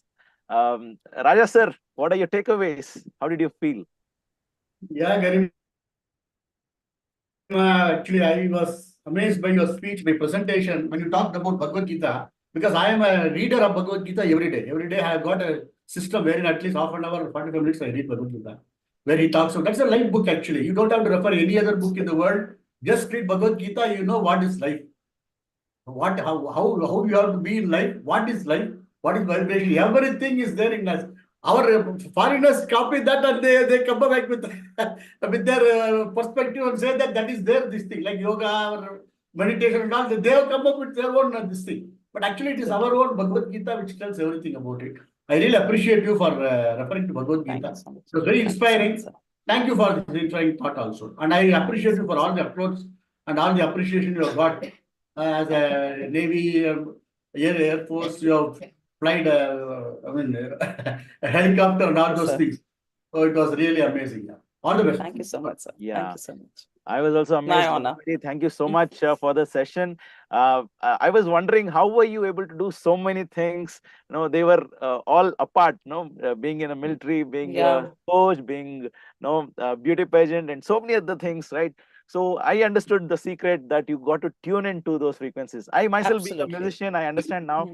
I tune my guitar, and we either can tune the guitar with a instrument, which is visual. You can tune in with that, or we can also hearing it, we can also tune it.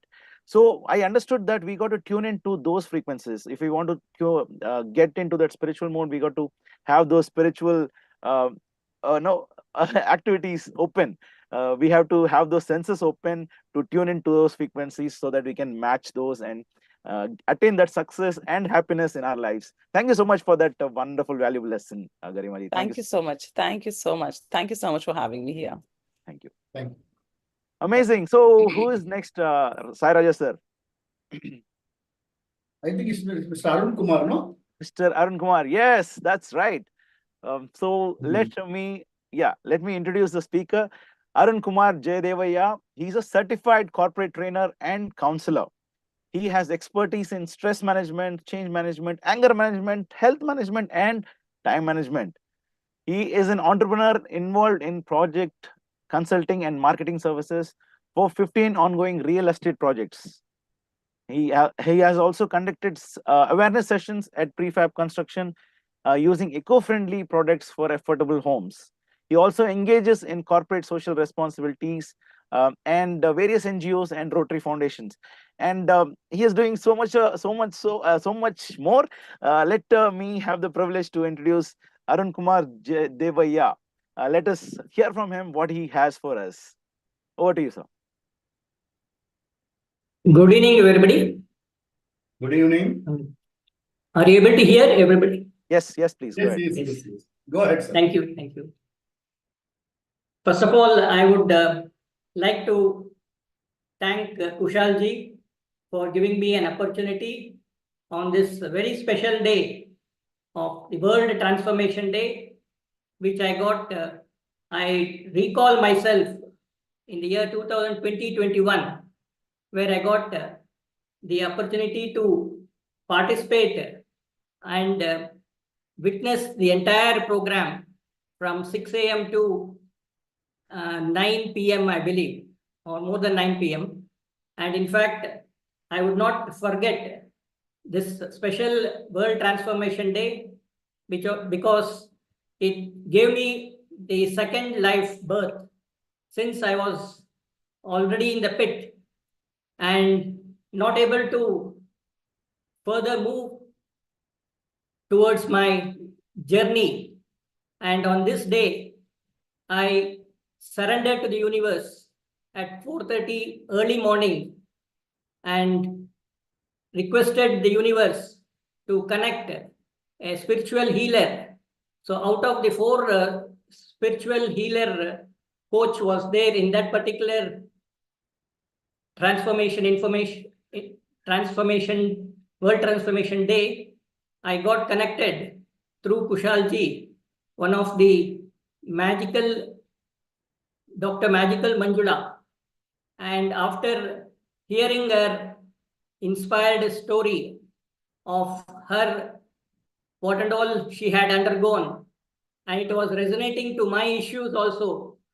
And I quickly approached her as a mentor, which would be very helpful in the days to come.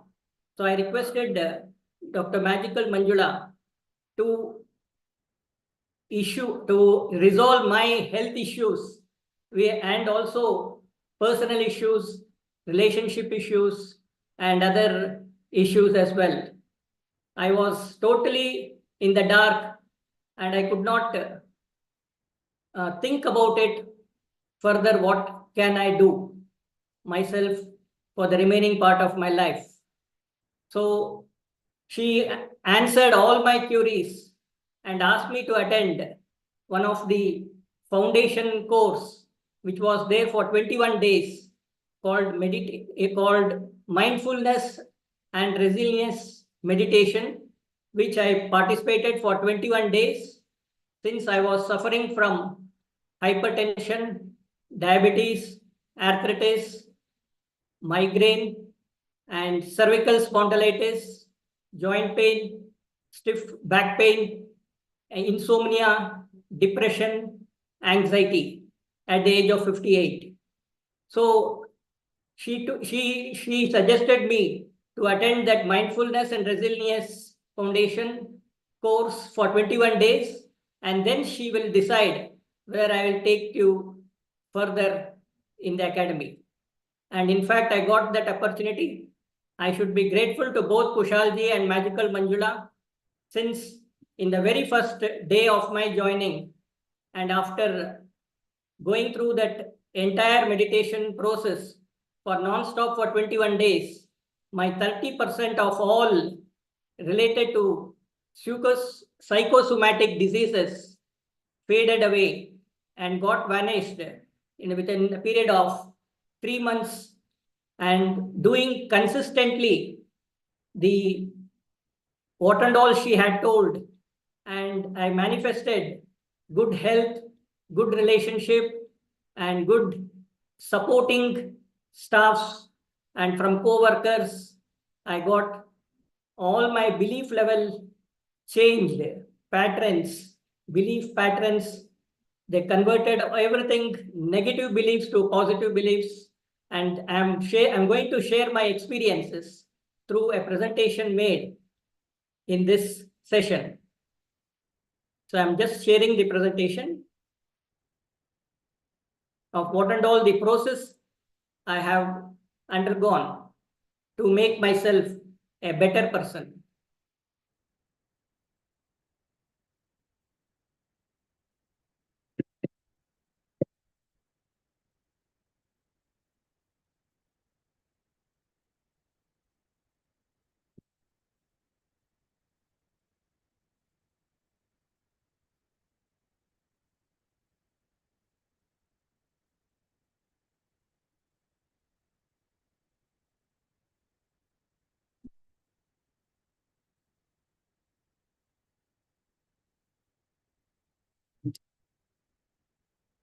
Are you able to see the screen? Can you hear me? Yes, we can hear you. We can hear you. Yes. So in this presentation, I'm going to take you forward how I manifested a balanced holistic growth in post-pandemic times. And during 2020-21, I was as a Rotarian and a president of Bangalore South Parade. I had gone through several meetings, functions, attended functions, though I was not knowing anything about law of attraction, meditation, yoga, and any spiritual practice. I was not knowing any knowledge at all. But during the mid-half of my presidentship career, I undergone that 21 days boot camp of mindfulness and resilience meditation, where I healed all of my 30% of my health issues. Then I got confidence that I can go through my next part of rejuvenated life, and I agreed to join for the entire session for the next 1 year. So in this, going forward, my mission and vision is to create awareness program session of healing myself or oneself across pan-India and globally.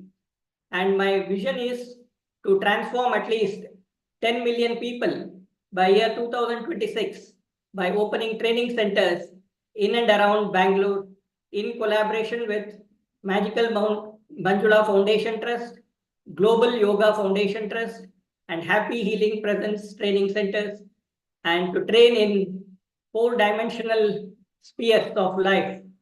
So this I attained by upgrading myself, the physical skills, mental skills, emotional skills, and the spiritual skills. And I'm really grateful to Dr. Rajan. Since I joined in the year 2019, Rajan's training sessions, attended workshop sessions physically, but unfortunately, due to COVID pandemic times, it was shut down. So as a blessing in disguise, I joined the online sessions after 6 months, and I'm really thankful and grateful to him. Since I was not familiar with any of the online sessions at all, and how to approach, how to do counseling, how to do training, how to talk podium talks. Since I was working as a general manager and I was doing only one-to-one sessions, and I was not aware of any of the podium talks, any of the stage talks, and any of the online sessions I even attended. But as a blessing in disguise, COVID came at the right time, and my life changed after attending Rajan's workshop sessions. So this is a great opportunity for me to transform myself by learning special skills on physical and also mentally and also emotionally, and also I'm learning Bhagavad Gita, and I already passed out L1, L2, L3, L4 of 520 slokas, and I'm learning L5 for the remaining 6 chapters of 120 slokas. So I'm on the journey of transformation, and I'm eager to see a lot more knowledge to be gained and leave that knowledge to others also by doing training and opening training centers and hiring many participants who are in need of these special skills, so that they can also be gaining enough knowledge for their own transformation, for a better person to live and let others live. So this is my policy. And I'm moving to the next slide. This is also one of my mentor. He is called Dr. Joe Dispenza, and who really made my life transform. And I also thank Louis Hay and Abraham Hicks in teaching me self-love and acceptance meditation, and particularly Abraham Hicks, where she taught me about law of attraction. Actually, law of attraction is the one which what we think and what we believe and what we see in action. As we all know that inner world creates the outer world. The moment what we think, if we think negatively, we will attract negative things in life. So this is the law of universe, where if your thoughts can make you healthy, then your thoughts can make you, if your thoughts can make you sick, then your thoughts can make you healthy also. So this is one quote given by Dr. Joe Dispenza, and he is absolutely right. And since he had terrible accident, and he himself healed, being a doctor, by going inner self, and thus did all his work inner self and got healed himself the entire issues what he had in his life. And now coming to the stress, I had already informed that I had psychosomatic diseases like hypertension, severe cervical spondylitis, back pain, joint pain and neck pain, sleep disorder, fatigue, indigestion, headaches and migraines, and also had trouble in breathing. So I went into all this trauma, and finally I came to know there were inner child blocks during the age my 0 to 7 years, and 7 to 14, and 14 to 21. So then I removed all that negative beliefs and also inner child wounds through a therapist by name Amit Sangvi, who made me be a better person by clearing all my inner child wounds, and I got healed, and I'm really grateful to him. See, how the stress works is, when you feel threatened or in danger, your body stress will be a fight to flight response, which automatically triggers, and your entire nervous system releases a flood of stress hormones, including adrenaline and cortisol, which rouse the body for emergency action. So I went into all this physical stress, mental stress, behavioral stress, and emotional stress. And what all the various techniques and tools I had gone is as follows. I had gone into this self-love and acceptance meditation, which was gifted by Louis Hay, by practicing self-love through mirror technique, wherein in front of the mirror, we chant very powerful and empowering affirmations. By chanting these affirmations, we will love ourselves, and when we love ourselves, we radiate to others also. So it is as good as if we are not loving ourselves, then how can others love you? So this is Mr. the Arun, can you please start wrapping up? yes. I'll go through and I went through the mindfulness and resilience meditation, and I also went through visualization technique, water manifestation therapy, and coming to the money manifestation meditation. And I forgive who and all had enemies within me or during my childhood days or trauma, whatever I had faced. So I had forgiven through a meditation process. And coming back to the money part, I had also written love letter to money, where going through this love letter and experiencing this entire issues related to money, I had overcome all the financial issues also. I had got cleared my personal loan, credit card loans. So this is one of the wonderful, powerful tool, forgiveness and self-love, and also this meditation process of Time up. the entire thing. Now coming to the last part, there is already Garima Dixit had already given this in detail. Now coming to this vibrational scale of consciousness, where we all know that emotions is energy in motion and vibrates at a certain frequency. The law of vibration activates the law of attraction through law of deservedness. Whatever you attract and what you send out by the emotions you hold in our body.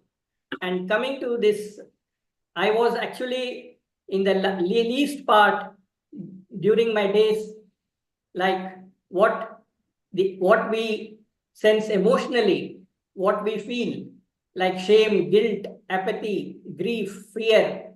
These are all where the negative emotions like frustrations. And I was in this level when I joined Magical Manjula Academy. And over a period of 6 months, I raised this vibrational frequency by doing attending lot of therapy sessions. And now I'm a very happy person. I raised my vibrational frequency and now I am placed at 540. So this is the way I manifested my entire growth. And by doing this, It's actually over, sir. Actually, we have gone beyond the time. So let us wrap up. Thank you for your wonderful. Thank you. I think. Thank you for basics of. Thank you, Khussaal Jain, and the entire participant, for giving me an opportunity on this eve of World Transformation Day. Actually, I really felt sorry for whatever you listed out so many processes for this thing. I think it's all because of our education system. Our education system doesn't tell us what is the purpose of life, from where we get happiness, and what is that we get fulfillment in life. Because of these three things are the basics of life. We are only told only make money and then chase money, and we are in the rat race. And because of that, we are completely not understood what basics of life is all. And because of this, not only you, many, you are a senior person, and if you are going through this, understand this, the fate of our children. They should also be inculcated into the latest what is most important, not chasing money or chasing life. We should live life in the moment, but we are chasing life. So that's the problem, and because of that, we are getting into all these diseases and all those things. Anyway, by now you are recovering, and it is really great to see you recovered. And God bless you. And please don't Thank you. Live the life, live the life, and live the moment. That is more important than chasing life. That's what most of us do, and because of that only we got all this. Thank you for your wonderful presentation, sir. Thank you. Thank you. Vanya? Yeah, amazing. Thank you so much, Arun, for those wonderful insights. I'm sure you have a lot more to give, but because of the time, we could not. But let us see who is next now. Who is there, Sai Raja sir? Yeah, Mr. Chenna, I think, no? Mr. Chenna, yeah, okay, awesome. So let me introduce D. Chenna. He's a hydration specialist, and he served in Indian Armed Forces for 20 years. Again, another defense person.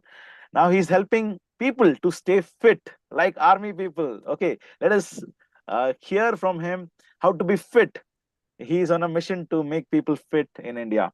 So let me hand over the stage to D. Chinna. Over to you, sir. Thank you so much, Mr. Vanya Grantji. Very good evening, ladies and gentlemen. I request each and every one of you to open your camera, because if you want that in the near future, your audience should be active and alert towards you. So whatever you are going to do for others, the same thing is going to get reflected and come back to you. So I hope I have... Mr. Chinna, everyone is watching you live on YouTube channel. Okay. Excellent, excellent. Thank you. So nice of you. So as Mr. Vanya Grant has already told me that my name is D. Chinna. I have sacrificed 20 years of my youth for the nation to safeguard you and your family from the enemy at the gates. And right now, I am dedicating my time, efforts, and energy towards making people fighting fit. So ladies and gentlemen, post-COVID, each and every one of us have understood that health is the real wealth, not the coins of gold and silver. So I have chosen the field of health to make people understand the importance of health and how people can actually stay healthy. Because if health is not there, then nothing is there. So towards health, a lot of people give a lot of presentations, and believe me, the presentation which I am going to give today, ladies and gentlemen, this particular aspect is known to only and only 0.2% Indians. 99.8% Indians have not even heard about the technology which I am going to discuss with you. But surprisingly, this particular technology is existing in 50 countries since more than 50 years. So that is a surprising thing. And let me start my PPT so that I'll wrap up in 15 minutes. I think that is what is time given to me. And let us see that how far I can wrap up such a wonderful concept in just 15 minutes. Can you see my PPT? Yes, we can. Please go ahead. Very nice. Yeah. So I'll move a little bit fast. If I give you a choice out of these all things, what is your top priority? A lot of money in your bank, a good job, a good holiday, a big house, a lot of jewelry, or a latest iPhone, and health. Definitely you all will choose health, ladies and gentlemen. So everybody might be having a health insurance, but would you like to use that health insurance? No, not at all. These are some facts and figures which you must take it very, very seriously. And all these facts are related to our great country, India. India is known as the global capital for diabetes. In the last 18 months, there have been a new cases of heart attacks. The number is 12 lakhs. 12 lakh new cases of heart attack. Lot of brain strokes. Now, these are the statistics which you can see. Due to cardiovascular diseases, how many deaths are happening? What is the cost of treating that particular disease? Due to lung disease, how many deaths are happening? So these all are the statistics which you must take it very seriously. And as on today, the medical inflation in India is rising alarmingly at the rate of 14%. The treatment of serious diseases or the critical illnesses, you can see the major surgeries right from paralysis, stroke, heart, bypass, cancer and everything. Current treatment cost is 4 lakhs to 30 lakhs. And in the near future, due to the inflation, you must be ready to shed an amount anything from 14 lakhs to 1.1 CR. And as I told you, this particular presentation which I am going to give today through Amplify, it is related to each and every Indian, and you all must take this presentation very seriously. And in the near future, you must recommend people what you have learned from my presentation today. 16% of the family become poor because of the medical bills. Recently, World Health Organization has given the statistics that 1 out of 10 Indians are getting cancer, irrespective of whether they are poor or rich. So are you ready, ladies and gentlemen, for what? To fight the disease, or you are ready to actually prevent the disease. So what are you ready for? If you are ready to fight, then you must be ready with around 1 crore to 5 crores. But if you are ready to prevent, then you must listen to my presentation very seriously. Prevention is always better than cure. So today I am going to tell you one such health insurance with a single premium, which will cover your full family in the near future. And you can stay fighting fit also. Would you be interested? Yes, of course. What if I tell you that you are not sick? Actually, you are thirsty. The entire course of the medical science, where they teach all MBBS and the specialists, the whole course, actually, it is covered to give you details about your body part, which is made up of around 25% of the other organs, but 72% of your body is made up of water. Now, how many of you know that what water you are supposed to drink, or what are the scientific properties of the water? All the diseases which are coming into your body, they are directly related to the quality of your water. Recently, World Health Organization has also given a report. They have tested the water quality of 21 cities, and unfortunately they have put it on record that 70% of the water in the state are not up to the standard, and 70% of the diseases are directly related to the quality of the water. Because I have served in the Indian Navy for 20 years, I have been to many countries, I had the opportunity to drink the water of many countries, and who can tell you better about water than a naval guy? So there is something called hydration stress. Like you have a stage 1, stage 2, stage 3 of diabetes and cancer, the same way your body is going through a hydration stage of stage 1, stage 2, and stage 3. So these are the parameters and symptoms for various stages. So now, do you know that the eyes are made up of 95% water? Your blood is 94% water. Blood is 94% water, ladies and gentlemen. And this blood flows in 1 lakh kilometer of the blood vessels in your body. Now, many of you may not be knowing that the length of the blood vessels in a body is 1 lakh kilometer, which is equivalent to the perimeter 2 times of the entire earth. So the blood, if it is 94% water, your quality of blood depends on the quality of your drinking water. That is the reason, due to its uneven viscosity, there are a lot of diseases happening like diabetes, heart attacks, and brain strokes. So if you want to take care of the quality of the blood, you must take care of the quality of your water, ladies and gentlemen. Your lungs are made up of 85% water. Your brain contains 83% water. Your kidney is 83% water. Your heart, which is actually pumping for around 1 lakh times in a day, if it takes rest for only 5 seconds, will it be okay for you? No. But that heart is made up of 75% water. What quality of the water you are drinking, I'm sure whoever is watching this episode, they may not have thought so deeply about the quality of water. Your muscle is around 75% water. So overall, your body is made up of 72% water. So my question to you is, if the universe and God has made your body with 70% of your water, if your kidney, liver, lung, brain, heart, everything is made up of around 80% water, does it make sense to give the best water to your body? You may compromise on a big house, you can compromise on a big car, you can compromise on a latest iPhone. But the only thing, ladies and gentlemen, which you should never ever compromise for your family is the quality of your water. It should be best. There should not be any other thought in your mind. Now, these are the functions of water. I'll not go through this. You can connect with me or with Amplify afterwards. Now, research have shown that not all water are equal.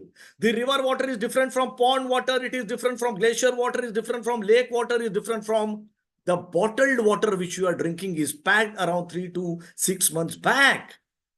And the plastic which is there, it is going into that water which is going inside your body. And if you are habitual of drinking a plastic bottled water, your body contains plastic equivalent to a credit card. The tap water which you are drinking, it is coming from a rusted pipeline of the municipal corporations, full of added chemicals like chlorine and fluoride. Now the RO water, if you have a RO purifier at home, ladies and gentlemen, check in Google. Most of the developed countries have banned RO, and India, the RO water purifier business is 7,200 crore rupees. So RO water actually takes out all the minerals and the essential calcium and magnesium from your water. You are just drinking a dead water. Depending on the scientific properties of the water is divided into 3 categories, which is called good water, bad water, and dead water. What are those properties? Purity, whether your water has got antioxidant or oxidant, what is the pH of your water? Does it have any hydration effect? Does it contain any mineral content? What is the molecular structure of your water? Does your water have any electrical characteristics? These all things will be told to you by the hydration specialist, Mr. D. Chenna. Now, did you know that your water is making you sick? Why? Because if you are drinking a tap water or a bottled water or a RO water, those are the chemical water. Those are oxidizing water. Those are acidic water. Those are dead water, ladies and gentlemen. So what is the water we should give? Since thousands of years, there is a difference between opinion and fact. If I ask you, what is more important for you, opinion or fact? Definitely you will say fact, because opinions keep changing, but the fact will never ever change. And the fact is, the best water is the water of Gangotri or the Himalayas. The best water is the water of Zamzam, Abe Zamzam at Makkah, Medina. Those scientists have picked up this water to know that what is there in this Gangotri water, that if you keep it at home, even after 6 months, if you get it tested in the lab, it is not going to get any bacterial formation. Whereas the water which you are drinking, even after 3 months, you go to the lab and if you check it, there will be 60,000 contaminants in your water, my dear friends. So after they found out, after they tested the water of Gangotri and Abe Zamzam, Makkah, Medina, they found out that there are difference of 3 scientific properties which are found in the Gangotri water, which is not found in any other kind of water. What are those scientific properties? Let me tell you that, are you drinking the right water? Even you may not be knowing what water you are drinking. So they found out that the 3 properties which are there in the water. Mr. Chima. Start wrapping up. Yeah, please start wrapping up and kindly avoid these because this is not allowed. Just talk about yourself and how you will create transformation through water. Yes. So this is the best water which is found in the Gangotri and Abe Zamzam. So now how I am going to create a transformation in each and every one of you by making people understand and making people realize that you must start drinking the water called miracle water, which has got antioxidant, alkaline, and microclustering. And the particular water which I am telling you, ladies and gentlemen, it is known to the world. It is known as ionized alkaline water. Now, if you are talking about a lot of health and frequency, our body has got 37.2 trillion cells. And those cells get hydrated only when you give a ionized alkaline water. Why? 6,500 doctors have scientifically proven it that if your water has got those property of antioxidant, alkaline, and microclustering, the water goes into your 37.2 trillion cells and it hydrates your body so that it detoxifies your body. And if 70% of the body, which is made up of water, is taken care, tomorrow your family can be prevented from doctor, hospital, and medicines. As the madam correctly said, how I am going to transform not only you, but to the 140 crore Indians by making them realize that the base and foundation is the water, so that if they change their water and switch from this normal water to ionized alkaline water, which is the future global mega trend, and every 4th kitchen will be having this water. Even we have put it in the Tata Memorial Hospital Cancer also. Simply type in Google celebrities drinking king and water. The topic which you people are feeling that it is not relevant or it is very light, now across the world, the entire medical fraternity and the other people are understanding that what is the importance of drinking good water. Being a naval person, served 20 years in the water, came out from the water, studied the water, and now I am creating a difference in millions of families by educating them about drinking the right water called alkaline ionized water. So Vanya Grantji, thank you so much. Thank you so much for giving me an opportunity to discuss a subject which is not known to 99.8% Indians, but somebody will remember me that there was a Fauji who came to us and discussed this topic on 7th April 2024, which was not known to many Indians. Once again, I am thankful from the bottom of my heart. Thank you so much. Thank you, Doctor. Thank you, To the Amplify fraternity, thanks a lot and wish you all health, wealth, happiness and success in the near future. Thank you so much. Thank you so much. Yes, thank you so much for your insights into the water. And with that, Sai Raja sir, what is up next? Next, our friend Mr. Kalpesh Patel is going to talk to us. Amazing. Yes. So thank Welcome, you. Mr. Kalpesh. Welcome, Kalpesh. Yeah. So to introduce him, we already know, so many of us already know about him. He has been the founder here of World Transformational Organization, and today he's going to talk to us on the topic change versus transformation. Impact yourself to impact the world. So I would like to ask Sai Raja sir, how excited are you about this topic? Definitely, he is a great motivation speaker. Yeah, if we hear him for 10 to 15 minutes only, we will be completely motivated. We will not get sleep today. He's such a motivation speaker. He's got such a command in English. I really appreciate him for whatever he's doing. Okay, let's hand it over to Kalpesh. Thank you so much, gentlemen. Let's hand it over directly to him. Yes. Much appreciated. Namaskar, Sabloko, and thank you for organizing and emceeing, hosting, and making this happen. It really is special for all of the people that have experienced this event today and also will go on to experience the event in the coming days, weeks, and months, because all of the topics, all of the videos that were created today will be available on the Amplify website permanently. And that's one thing that I love, because you can go back in history and see the evolution of people, the growth of people, and just see the storyline as well from when we started 7 years ago. Today's our 7th anniversary of celebrating World Transformation Day. We launched a school. Many of you know, and some of you may not know, especially if you're watching this for the first time, you're newly invited to come and listen to these videos. World Transformation Organization was launched in 2018 on the first Sunday of April. And ever since then,